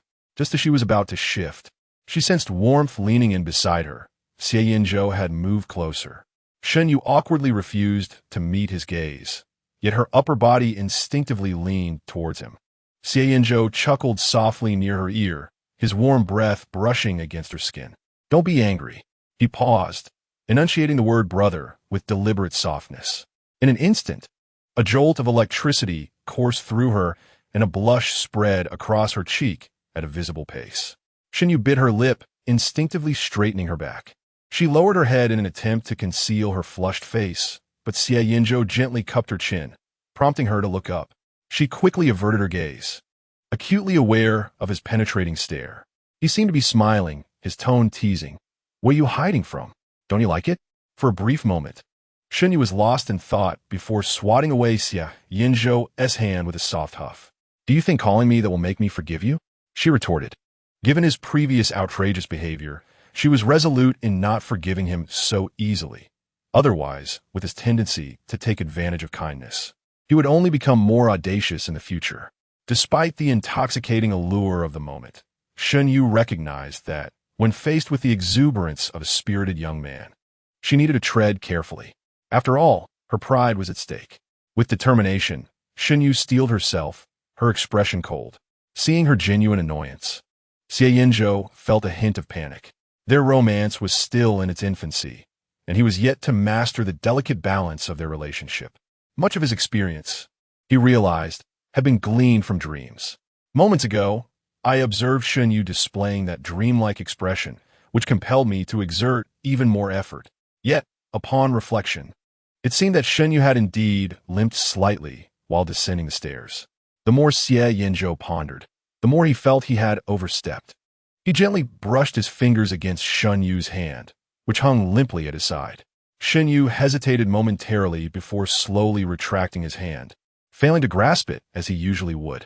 A jolt of unease surged through Xie Yanzhou's heart. Clearly, Shen Yu was genuinely upset. In his presence, Xie Yanzhou swiftly knelt down. "I'm sorry," he murmured, wrapping his arms around Shen Yu. "What can I do to earn your forgiveness?" Shen Yu raised an eyebrow, maintaining a stoic silence. The few seconds of stillness were enough to quicken Xie Yanzhou's heartbeat. "Please don't be angry." He buried his face in the crook of Shen Yu's neck, his cheek brushing lightly against his collarbone. "I was wrong. I promise I won't mention the floor-to-ceiling window again." Before he could finish, Shen Yu swiftly covered his mouth. With a faint blush still gracing his cheeks, Shen Yu gritted his teeth to maintain his stern expression.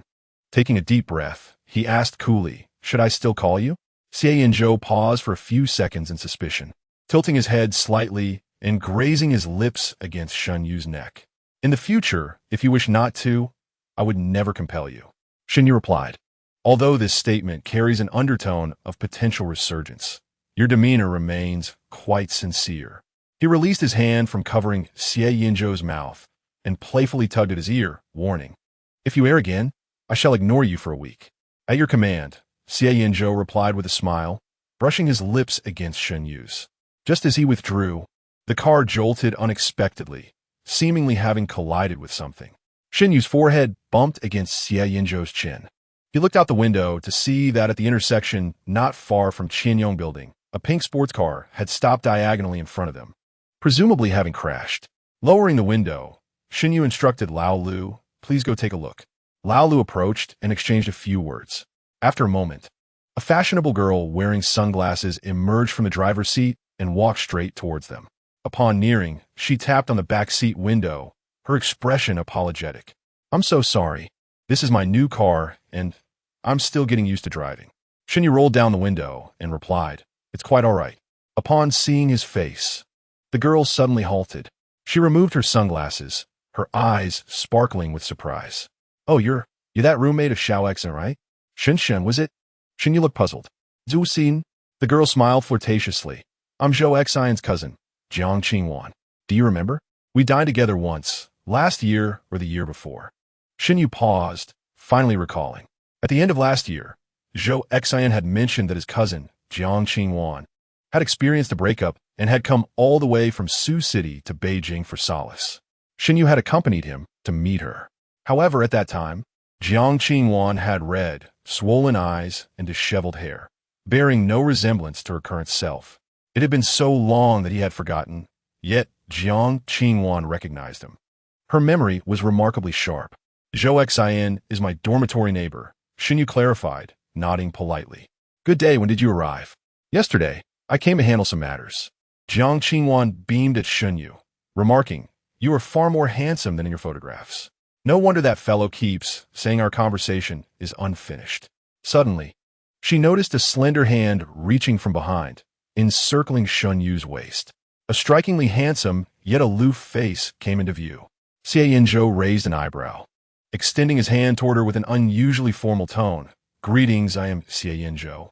Hello, Jiang Qingwan, she replied, shaking his hand, somewhat perplexed by the sudden interruption. He was quite attractive. The hand gripping Shen Yu's waist tightened. Shen Yu instantly realized that this fellow was feeling jealous. It had been ages since he last contacted Zhou Xian, and yet he was still possessive. Clearing his throat, Shen Yu stated, This is my fiancé, Xie Yanzhou. Fiancé. Jiang Qingwan's gaze flickered over the intimate gesture between the two, her smile faltering slightly. Is Zhou Xian aware? We will be inviting him to the engagement banquet. Xie Yanzhou replied with a nonchalant smile. Jiang Qingwan's expression grew more complex upon hearing this. After a brief moment of hesitation, she said, I have something to attend to, so I must leave. Please contact Zhou Xian regarding the car. It is registered under his name. With that, she hurriedly departed. Shen Yu observed her as she entered her vehicle and immediately made a phone call. Her expressions exaggerated as she spoke. Within moments, Xie Yanzhou turned Shen Yu's face toward him, locking eyes. More attractive than I? He inquired coldly. You're not even the same gender. How can you compare? Shen Yu removed his hand. Do not be jealous. Zhou Xian truly does not harbor those feelings for me. Is that so? Xie Yanzhou smirked, clearly unconvinced. Shen Yu sighed. Well, previously, Takahashi and the others often joked that Zhou Xian had feelings for me. During our outdoor elective class, he would frequently follow me around like a shadow. When teased by the others, he would blush and insist. No, I just find Shen Yu very approachable. This statement, unsurprisingly, would elicit more teasing. In reality, our relationship was merely that of ordinary friends, sharing occasional conversations. As they approached a red light, Jiang Qingwan's car halted nearby, prompting Xie Yanzhou to frown as he glanced toward the driver's seat. Shen Yu contemplated offering an explanation, but feared it would only provoke more jealousy, so he remained silent. He would wait until the moment passed to discuss it. After all, such coincidences as car accidents were rare. However, Shen Yu did not anticipate an even more fortuitous occurrence. Shortly after arriving at the Qianyong parking garage, the pink sports car slowly drove in, parking directly beside them. Chapter 74. Not children anymore. Jiang Qingwan seemed oblivious to their presence, exiting her car while still on the phone. The garage was spacious and quiet, allowing her words to clearly reach Shen Yu's ears. I told you to act sooner. Look, they're getting married, and what about you? Jiang Qingwan mocked. What do you mean it's not about love? You keep their photograph? Feel a sense of familiarity? That is laughable. Is he your brother? Are you out there calling him brother? Does he even know? Jiang Qingwan burst into laughter, but upon turning around, her expression froze. Not far from her stood Shen Yu and Xie Yanzhou side by side, their gazes colliding. Jiang Qingwan was taken aback to find her words overheard, causing her to fumble her phone, letting it slip from her grasp. Meanwhile, on the other end of the line, an oblivious Zhou Xian continued speaking. Honestly, Shen Yu and my brother do bear a slight resemblance, don't you think? Under the scrutiny of both individuals, Jiang Qingwan felt her legs weaken. I can't say I dare think so. What a coincidence. She hastily ended the call, offering an awkward smile to Shen Yu. What brings you both here? We're here for a meeting, Shen Yu graciously acknowledged her phone call. What about your sister? Shen Yu was aware that Zhou Xin's family was quite affluent locally, primarily engaged in the arts, which had little to do with Qianyang's main business. Jiang Qingwan replied, I'm here to meet my blind date. Shen Yu's expression stiffened. Just days prior, Old Li had mentioned that old Master Shen was arranging a blind date for Shen Qian. It couldn't possibly be Zhou Xin's sister, could it? Shen Qian was practically old enough to be a father. Who is it? Shen Yu forced a smile. Perhaps I know them and can help you avoid any pitfalls. It seems to be a surname Xie, Jiang Qingwan replied. Instantly, Xie Yanzhou lowered his head, pledging loyalty to Shen Yu in hushed tones. It's not me. Their slender fingers intertwined, forming a delicate connection. Shen Yu chuckled. I never said it was you. Oh, it's Xie Yanming. Do you know him? Jiang Qingwan, search her phone for the information. He is here for a meeting today and asked me to wait for him. Xie Yanzhou remarked. Shen Yu, it's quite amusing how during a blind date he behaves like a lord, waiting for the lady to come greet him. He is not even as courteous as Shen Qian. Just as she was about to offer a few words of caution, an abrupt ringtone shattered the moment. It was Xie Yanzhou's phone. The call was from Assistant He. Upon answering, Assistant He's voice lowered. Young Master Xie, I apologize, but young Master Xie has unexpectedly arrived and is sitting in your seat. I try to persuade him to leave, but to no avail. In the company, those aligned with Xie Yanzhou typically referred to him as Young Master Xie and called Xie Yanming Young Master Xie as well. After all, only one heir could be acknowledged. Xie Yanzhou cast a glance at Jiang Qingwan, understood. After hanging up, he turned to her, Miss Jiang, I must excuse myself for now. Shen Yu also politely bid her farewell. All right, Jiang Qingwan replied, her gaze drifting over their entwined fingers, presenting a composed smile. You both go ahead. I shall explore on my own. As Shen Yu approached the elevator, she turned back, sensing something amiss. She noticed Jiang Qingwan crouched beside her car, silently seething, her face etched with embarrassment. Upon reaching the upper floor, Xie Yanming was indeed present. A few executives had just arrived and were conversing with him near the conference room door. Xie Yanming had been observant, keeping an eye on the elevator. Thus, when Shen Yu stepped out, he greeted her with his trademark smile. Long time no see, Xiao Yu, not wishing to provide any fodder for gossip in front of others. Shen Yu merely nodded. Cousin. Xie Yanming chuckled, glancing at their clasped hands, and with a tone of concern remarked, Yanzhou, you're not a child anymore. Why do you still need to hold hands while walking? Xie Yanzhou raised an eyebrow, nonchalantly bypassing him and sauntering into the conference room, taking a seat at the front. Xie Yanming clenched his teeth and approached, intending to sit beside Xie Yanzhou, but before he could move, Xie Yanzhou raised a hand, blocking him. I'm afraid not, cousin. Xie Yanzhou's tone was casual, indicating Shen Yu's position. Xie Yanming's expression stiffened. He reluctantly sought to sit beside him, only to hear Xie Yanzhou remark that there seemed to be no extra seats available. The distinguished young man smirked, instructing Assistant He to move a chair beside him. Xie Yanming, feeling humiliated in front of so many witnesses, was taken aback by Xie Yanzhou's audacity. The others present also exhibited signs of discomfort. The principal project leader from Tianheng was Xie Yanzhou, and since Xie Yanming had attended previous meetings, they assumed he had joined as well. Little did they know that the two would openly clash here. It was evident that Xie Yanming had no legitimate reason to confront Xie Yanzhou, and his face darkened with frustration. To make matters worse, Assistant He actually placed a chair beside Xie Yanzhou, cautiously saying, Young Master Xie, please take a seat. Xie Yanming let out a cold laugh, remaining motionless. His inaction left others feeling awkward as well. Xie Yanzhou leisurely added, You're not a child anymore. Can't you even sit down? Ultimately, Xie Yanming seized Assistant He's position, and the meeting finally proceeded. After the meeting adjourned, Xie Yanzhou remained seated. Beneath the table, his long fingers intertwined with Shen Yu's, preventing any movement. Once the meeting room was empty save for the two of them, Xie Yanzhou stood, bending his arm to signal Shen Yu to come closer. What is it? Shen Yu asked. Aren't you feeling unwell? Xie Yanzhou replied. Support me. Not to that extent. Shen Yu retorted. Yet, seeing the seriousness on Xie Yanzhou's face, Shen Yu suspected that were they not in the office, he might have taken it upon himself to embrace her. Shen Yu pushed his hand away, asserting, I can walk by myself. With that, she stood and took a few steps. Noticing that she was only slightly slower than usual, Xie Yanzhou exhaled in relief. In the corridor, apart from assistant, he waiting for Xie Yanzhou, there was no one else. Together, Xie Yanzhou and Shen Yu descended the stairs hand in hand. Upon reaching the garage, Jiang Qingwan's car was parked nearby. Xie Yanming stood beside the vehicle, leaning towards the driver's seat and conversing. Assistant, he was puzzled. Hadn't he this person left in a hurry? As they approached, Xie Yanming raised his hand in greeting, saying Xiao Yu, Yanzhou. He then turned to Jiang Qingwan, adding, allow me to introduce you to Miss Jiang Qingwan, the daughter of a renowned calligrapher. Shen Yu raised an eyebrow. No wonder he had called Jiang Qingwan over. It was all for the sake of boasting. So you are cousins, Jiang Qingwan said, resting her arms on the car window, a smile adorning her face. I thought the name sounded familiar. Do you know each other? Xie Yanming was momentarily taken aback. Indeed, Jiang Qingwan continued. My cousin is friends with Xiao Yu.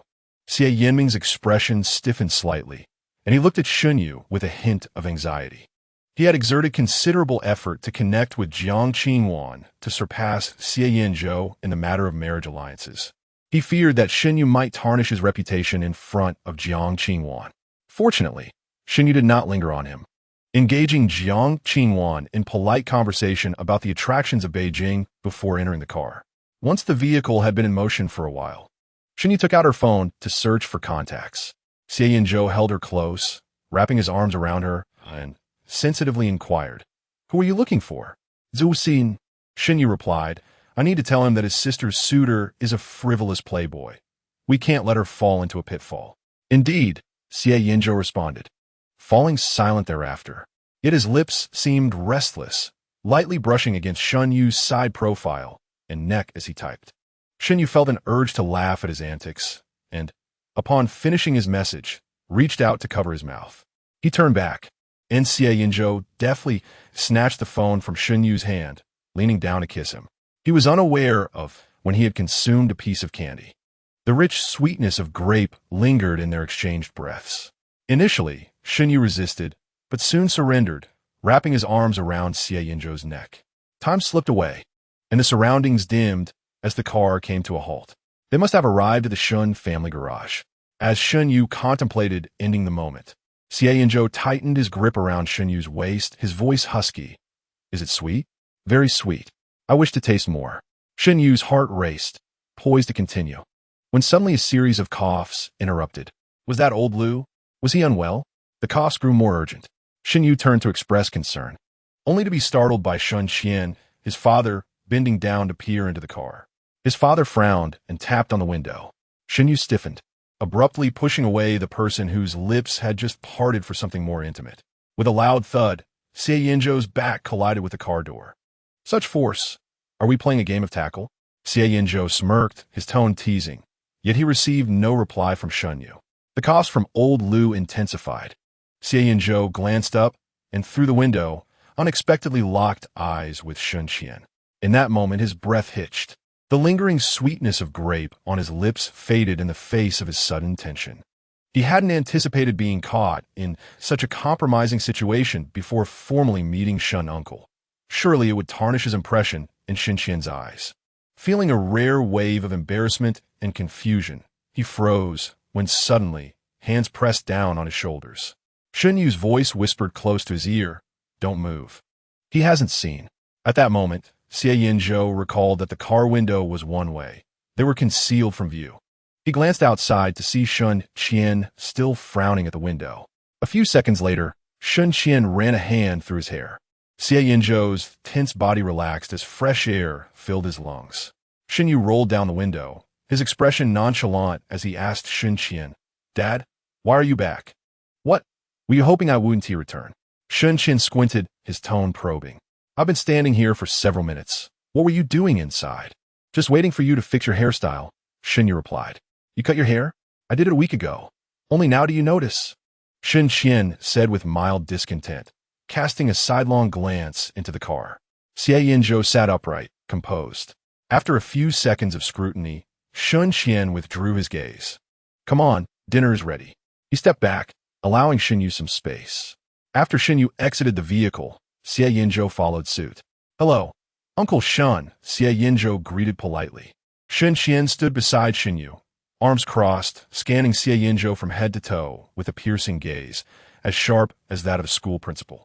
As Xie Yanzhou's smile appeared somewhat stiff, Shen Qian nodded and remarked, "Hello, I appreciate your effort in escorting Shen Yu home." Xie Yanzhou politely replied, "It was nothing at all." His demeanor was so courteous and docile that it starkly contrasted with the earlier scene in the car, where he had been rather more aggressive. Shen Yu couldn't help but smirk and asked Shen Qian, "What shall we have for dinner?" Always thinking about food, Shen Qian mumbled, glancing at the butler, "Old Li, what do we have to eat?" The butler cheerfully responded, "Sir instructed me to prepare the dishes that young master enjoys right after his arrival. The tableware is already set." Shen Qian nodded and was just about to ask the driver to take Xie Yanzhou home when he noticed his son approaching Xie Yanzhou, taking his hand and saying, "Let's go." Shen Qian interjected. He didn't say he wanted to stay for dinner. Yet Xie Yanzhou did not follow Shen Yu. Instead, he glanced at Shen Qian. Seeing his amiable demeanor, Shen Qian swallowed his displeasure and said, "If you don't mind, why not join us for a meal?" Xie Yanzhou graciously accepted the invitation. The dinner transformed Shen Qian's opinion of him slightly, as it was rare to encounter such a polite and respectful younger generation. However, despite this shift in perception, Shen Qian had no intention of inviting him to stay the night, and after the meal, he instructed the driver to take Xie Yanzhou home. Noticing that Xie Yanzhou was leaving, Shen Yu also stood up, intending to accompany him. "Then I'll stay." Shen Qian countered, "Your grandfather is coming tomorrow. He hasn't seen you in ages. Shouldn't you spend some time with him?" Before Shen Yu could respond, Xie Yanzhou interjected, gently patting Shen Yu's hand. "It's more important for you to meet him. I shall take my leave." Only then did Shen Qian's expression soften. The last time Shen Yu mentioned that the items he had sent were used up had alarmed Shen Qian considerably. He needed to keep a closer eye on household supplies. Shen Qian intended to say a few more words, but at that moment, his phone rang. He excused himself to the study to answer the call. Meanwhile, Xie Yanzhou requested the keys from the driver, indicating that he would drive himself home. Shen Yu accompanied him to the garage. Throughout this time, Xie Yanzhou remained impeccably polite, avoiding any sidelong glances.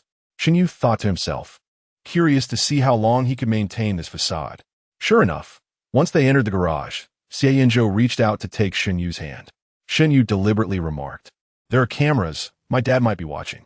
After a brief hesitation, Xie Yanzhou silently withdrew his hand. For the sake of future happiness, it was necessary to exercise restraint. Quietly moving to the car, he settled into the driver's seat without closing the door, instead reaching out to grasp Shen Yu, who stood beside the vehicle. "Cool, mate.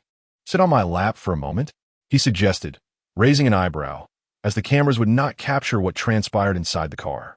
Shen Yu smirked and slowly climbed into the vehicle, positioning himself on Xie Yanzhou's lap. The interior was relatively spacious, but accommodating two adult men over 6 feet tall made it somewhat cramped. Shen Yu shifted uncomfortably, twisting his waist, only to bump against the steering wheel. He frowned slightly. Xie Yanzhou raised his hand, placing his palm against Shen Yu's lower back. "Still uncomfortable? Should I call a doctor?" he asked, gently massaging Shen Yu's back through his clothing. Shen Yu nearly tumbled off his lap at the suggestion. What would a doctor even come for? He thought. It was hardly appropriate to explain to a physician that his discomfort stemmed from such reasons. Shen Yu, who was somewhat sensitive, felt unable to bear the weight of this situation. As he observed Xie Yanzhou reach for his phone, he hurriedly interjected, "I'll be fine after a few days of rest." "Please don't." His voice rose in urgency. Xie Yanzhou obediently set the phone down. After a moment of contemplation, Shen Yu issued a warning. "You'd better behave yourself from now on. If you continue to disobey, I will." He gestured to his neck, a subtle yet ominous signal. Xie Yanzhou appeared somewhat distressed, replying, "But how am I to discern when you mean yes and when you mean no?" He lamented with a hint of grievance, like last time, "I had just stopped, and you scolded me." Fragments of the previous night's memories flooded back. Shen Yu's profile flushed crimson as he retorted through gritted teeth, "Can't you figure out on your own? I'm quite foolish at you." Xie Yanzhou lowered his gaze, smiling at him. The name "Yu" had last been uttered in the depths of night, accompanied by a fervent warmth. Now, the intimate term evoked unwarranted associations, causing the atmosphere to thicken with rising tension. Shen Yu's face deepened in hue. The handsome youth pressed his lips together, defiantly declaring, "I don't care. You need to come up with a solution." Xie Yanzhou's hand, which was resting on Shen Yu's back, moved slightly, drawing him closer. His voice low and husky. "What word? What word?" Shen Yu inquired. Xie Yanzhou smirked. "A safe word." Shen Yu quipped. "Who can sew this person's mouth shut?" They embraced for a while until Shen Qian sent a text, inquiring where Shen Yu had gone. Xie Yanzhou lowered his eyes, saying, "Don't mind me. Go spend time with your uncle." The curvature of his thin lips conveyed a sense of pitiable longing. Shen Yu chuckled as he playfully tapped his forehead. "I still need to discuss some matters about my mother with my dad shortly. You stay home and guard the empty house. We will see each other again tomorrow for our required classes." Aware that Xie Yanzhou was concerned about his mother, Shen Yu did not press him further. Instead, Xie Yanzhou retrieved some fruit candies from the storage compartment, unwrapped one, and popped it into his mouth. He leisurely remarked, "I still want to taste." "Taste what?" Before the words could leave his lips, the young man leaned in, sharing a prolonged and tender breath. That night, Shen Yu slept at home. Accustomed to Xie Yanzhou's presence, he found the bed at home to be excessively spacious. As he turned over, his phone suddenly vibrated. Opening the message interface, he was greeted first by a strikingly sculpted set of abdominal muscles, accompanied by Xie Yanzhou's message, "At the gym." Shen Yu replied, "Who are you trying to attract?" He typed, "Is that all?" Almost immediately, another image arrived. This time, it was a mirror selfie. The youth appeared to have just finished his workout, his temples slightly damp. He wore gray sweatpants, with his white t-shirt lifted at one corner, gazing down at the screen. The light cast shadows on his face, accentuating his contours. After staring for a few seconds, Shen Yu had to concede that Xie Yanzhou's photographic skills were impressive, as were his abs. He stubbornly typed back, "Did you edit that?" His fingers lingered on the screen for a moment before Xie Yanzhou sent another message. "Video call?" To verify its authenticity. Shen Yu's pride in his self-control wavered slightly. He contemplated typing a refusal, but just as he struck a key, his phone vibrated violently. Chapter 76. Made outfit. Shen Yu vowed that he intended to refuse. However, for some inexplicable reason, his hand pressed the green connection button. Once the video connected, Xie Yanzhou adjusted the camera angle. The home gym appeared quite empty, and the tall young man stood before the mirror, faithfully documenting his physique with the rear camera. Clad in a white t-shirt and gray pants, his well-defined arms effortlessly evoked certain imagery. Shen Yu had not turned on the lights. The room was dim, with half of his face buried in the blanket, revealing only his pair of eyes. Logically, Xie Yanzhou should not have been able to discern the situation on this side. Yet, Shen Yu felt as though he was being seen through. Unable to withstand the gaze, he urged, "Are you going to keep looking? If not, I'll just sleep." So impatient. Xie Yanzhou raised an eyebrow, a smile playing at the corners of his mouth. Shen Yu retorted, "Who is the one in a hurry?" "I am." Xie Yanzhou chuckled, eager for you to inspect. With a subtle motion of his throat, he lowered his gaze and removed his white t-shirt with one hand. The camera switched to the front lens, allowing Shen Yu to scrutinize thoroughly. As he watched, his breath involuntarily quickened, but his view was obstructed by the sports pants. Quite bothersome. Frowning, Shen Yu asserted, "I still need to inspect other parts." However, upon hearing this, Xie Yanzhou did not continue. Instead, he leisurely raised his hand and turned off the camera. Shen Yu was taken aback. Instinctively sensing trouble, he soon heard Xie Yanzhou's hoarse voice. "Let us continue this inspection later. I have something to attend to now. Good night." Shen Yu exclaimed, "You show me, and then don't let me finish? What kind of person is this?" If only Xie Yanzhou were nearby. Otherwise, he would have already started throwing punches. Shen Yu turned off his phone and lay back on the bed, intending to sleep. Yet, with his eyes closed, various images floated before him. A few minutes later, he sat up in frustration. Glancing down, he muttered a curse and got up to head to the bathroom. The following day, Shen Yu attended his compulsory class at school. He was not in the same class as Xie Yanzhou, and his roommate had saved a seat for him. After sitting next to Lao Zhao, he rested his head on the desk, saying, "Wake me up when class starts." Having said that, he dozed off for a while. He had stayed up late the previous night and was nearly unable to rise in the morning. During class, Shen Yu suddenly noticed someone was missing, Where's Takahashi? He took a leave today, said he had something to deal with. Lao Zhao sighed, noting the boy's recent silence. His online romance had certainly taken a toll on him. Lao Qian suggested, how about we buy him a milk tea after class? Both he and Lao Zhao had moved out of the dormitory to live with their girlfriends, and they were genuinely concerned about Takahashi's lack of social interaction. Shen Yu nodded in agreement.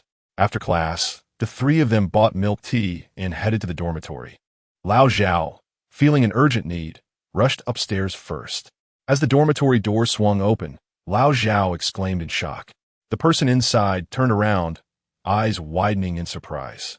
After a few seconds of stunned silence, Takahashi abruptly shoved what he was holding behind his back. His face flushed as he stammered. "See, close the door." Seeing him flustered, Lao Zhao exclaimed in despair, "Old Gao, I know you've gone through a breakup, but you can't be experiencing a gender identity crisis, can you?" At that moment, Lao Qian and Shen Yu entered the dorm.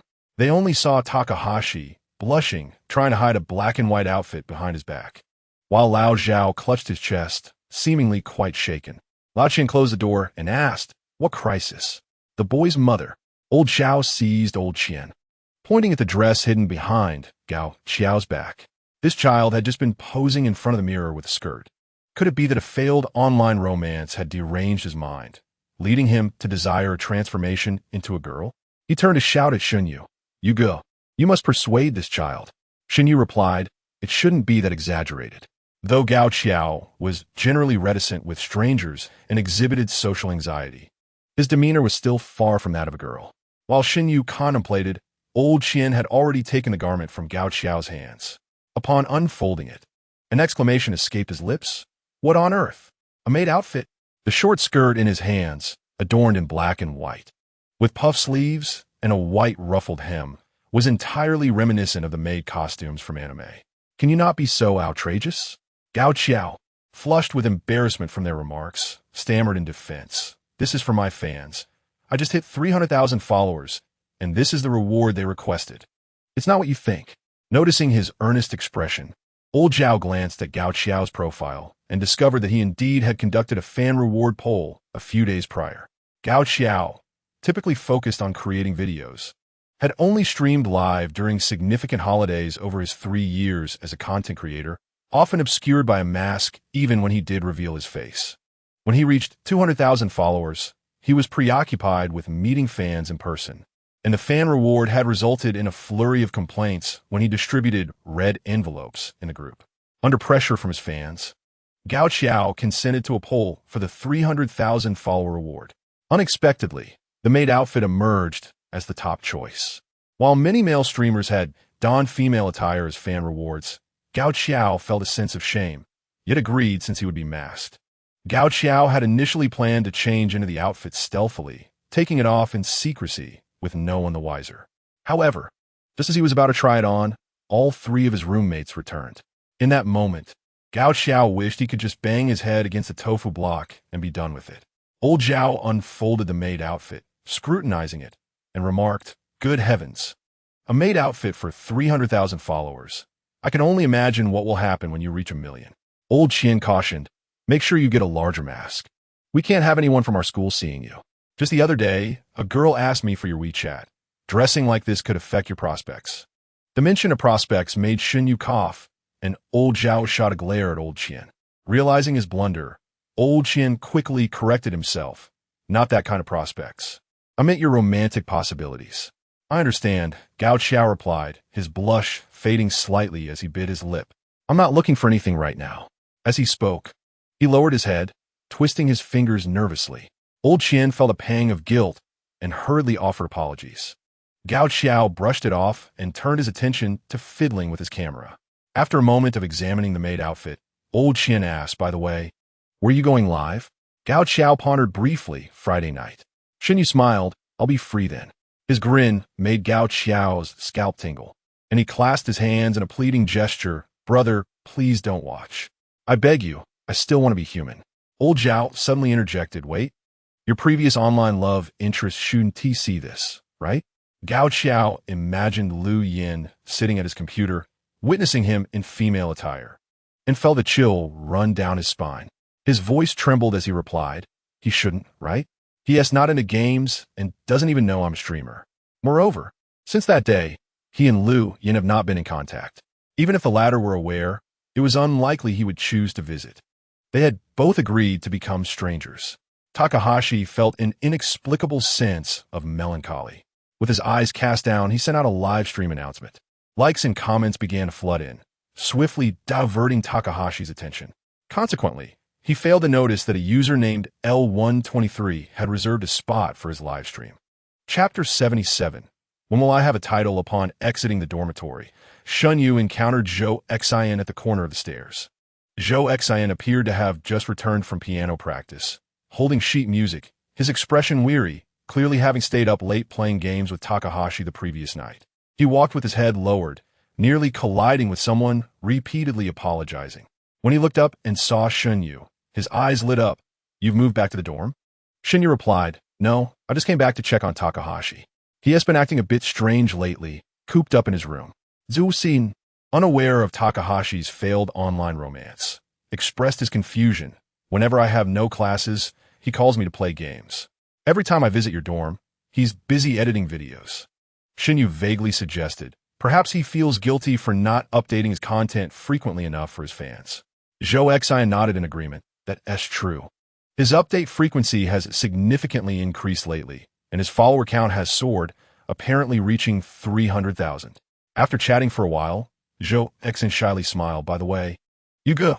Thank you for reminding me about Xie Yanzhou last time.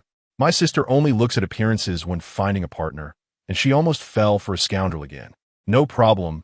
It was the least I could do, Shen Yu replied. By the way, when is your sister coming back? Let us have a meal together. I have a few matters I'd like to consult her about. If you recalled correctly, Jiang Qingwan was from Sioux City, and her father was a painter. He wondered if she had any knowledge about the patterns on longevity locks.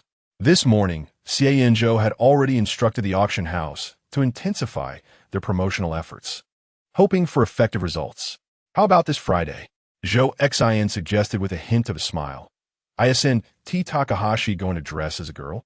I can have my sister do his makeup, and after we finish our meal, we can go to your dorm. Shen Yu pondered for a moment, raising an eyebrow. Sound good.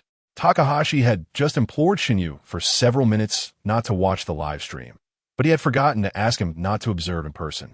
After bidding farewell, Shen Yu descended the stairs and proceeded to the garage, following Xie Yanzhou's message. Upon arrival, he spotted a figure leaning against a car.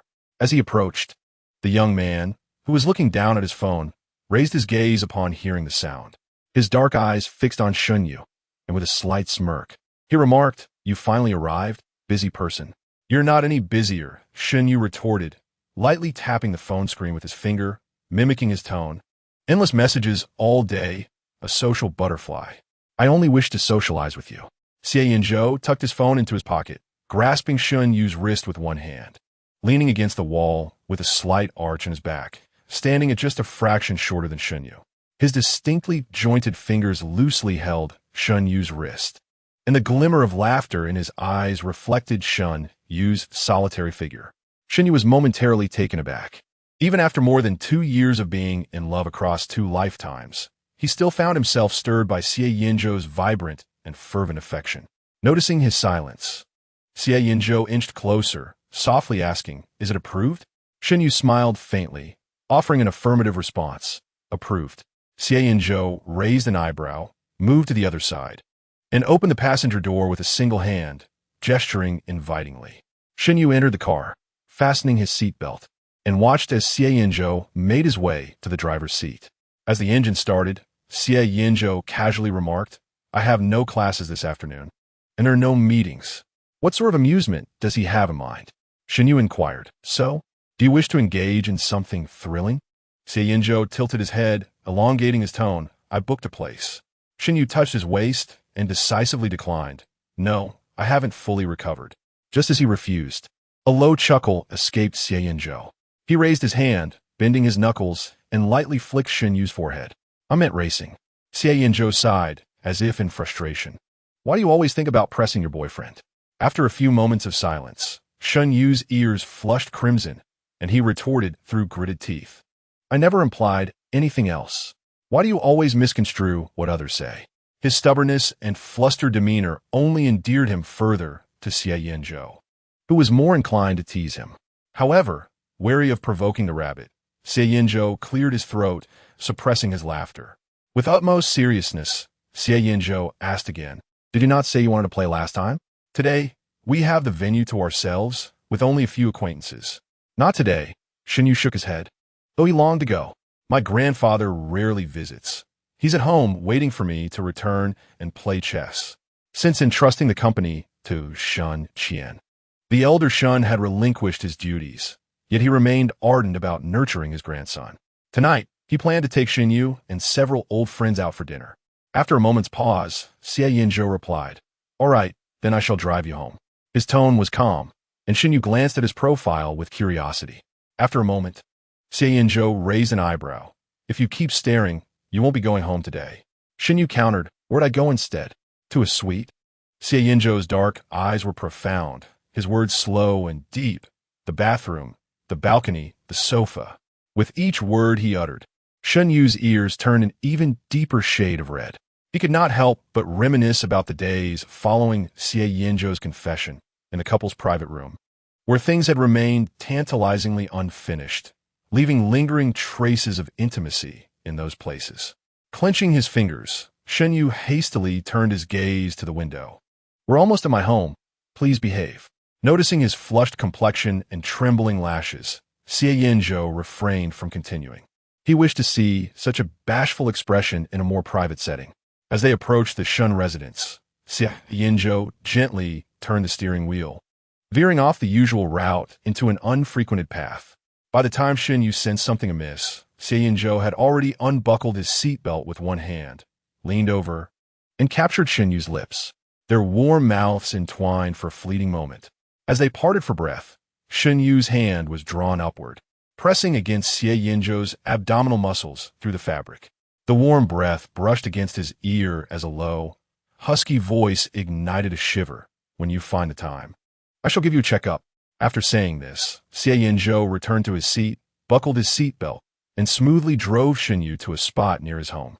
Once Shen Yu exited the car, he shot Xie Yanzhou a glare, took a few deep breaths, and then patted his cheeks as he walked towards his house. Xie Yanzhou smirked, his gaze following Shen Yu's retreating figure. Only after Shen Yu's silhouette faded from view did he leisurely make his way to the racing club.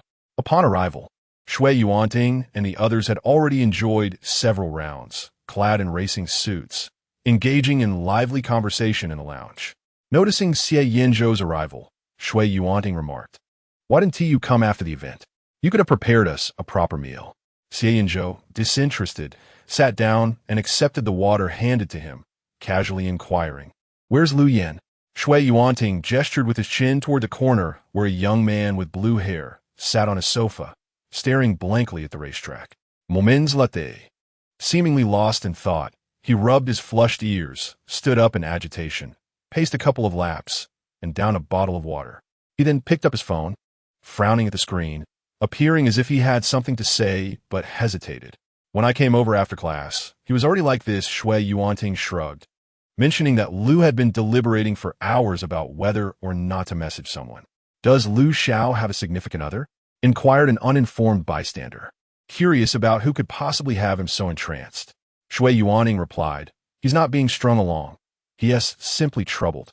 The bystander, following his lead, praised, "It's rare to see someone as devoted as Lu Xiao, a true champion of pure love."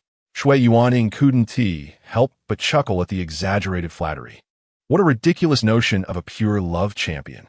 It was evident that the young man was contemplating a live stream in a maid outfit, anxiously wanting to message her to refrain from broadcasting, yet feeling conflicted about overstepping. Turning his gaze, he noticed Xie Yanzhou with a slight smirk, engrossed in sending a message on his phone. To whom? It was quite apparent.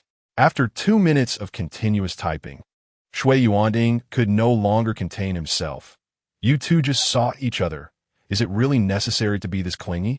Xie Yanzhou raised his phone, pointing the front camera at himself, snapping a selfie to send. "Just keeping my wife informed," he replied with a raised eyebrow, as if his words conjured pink bubbles around them. In this swift-paced setting, there was an uncanny resemblance to a scene from a romantic drama. The other attendees, sensing the mood, quickly gave a thumbs up. As expected of Brother Zhou, such awareness, a true man. One even exclaimed, I really need to learn from Brother Zhou. If I could just emulate him a bit, my girlfriend would adore me. For the first time, Xie Yanzhou felt a strong aversion to the sycophants around him. Rubbing his arms, he muttered, You, with your pride on the racing track? Come on, can you just stop? Xie Yanzhou paid him no mind, focusing intently on the new messages from Shen Yu. After a brief exchange, he finally put his phone away. Upon looking up, his expression returned to its usual nonchalance. Let us go. Xie Yanzhou grumbled. What is it with all of you in this romantic mindset? He tossed a nearby helmet at Xie Yanzhou and, in exasperation, climbed into the car. They spent the afternoon racing, and when the others departed, they returned to find Lu Yin still seated on the sofa, anxiously fidgeting.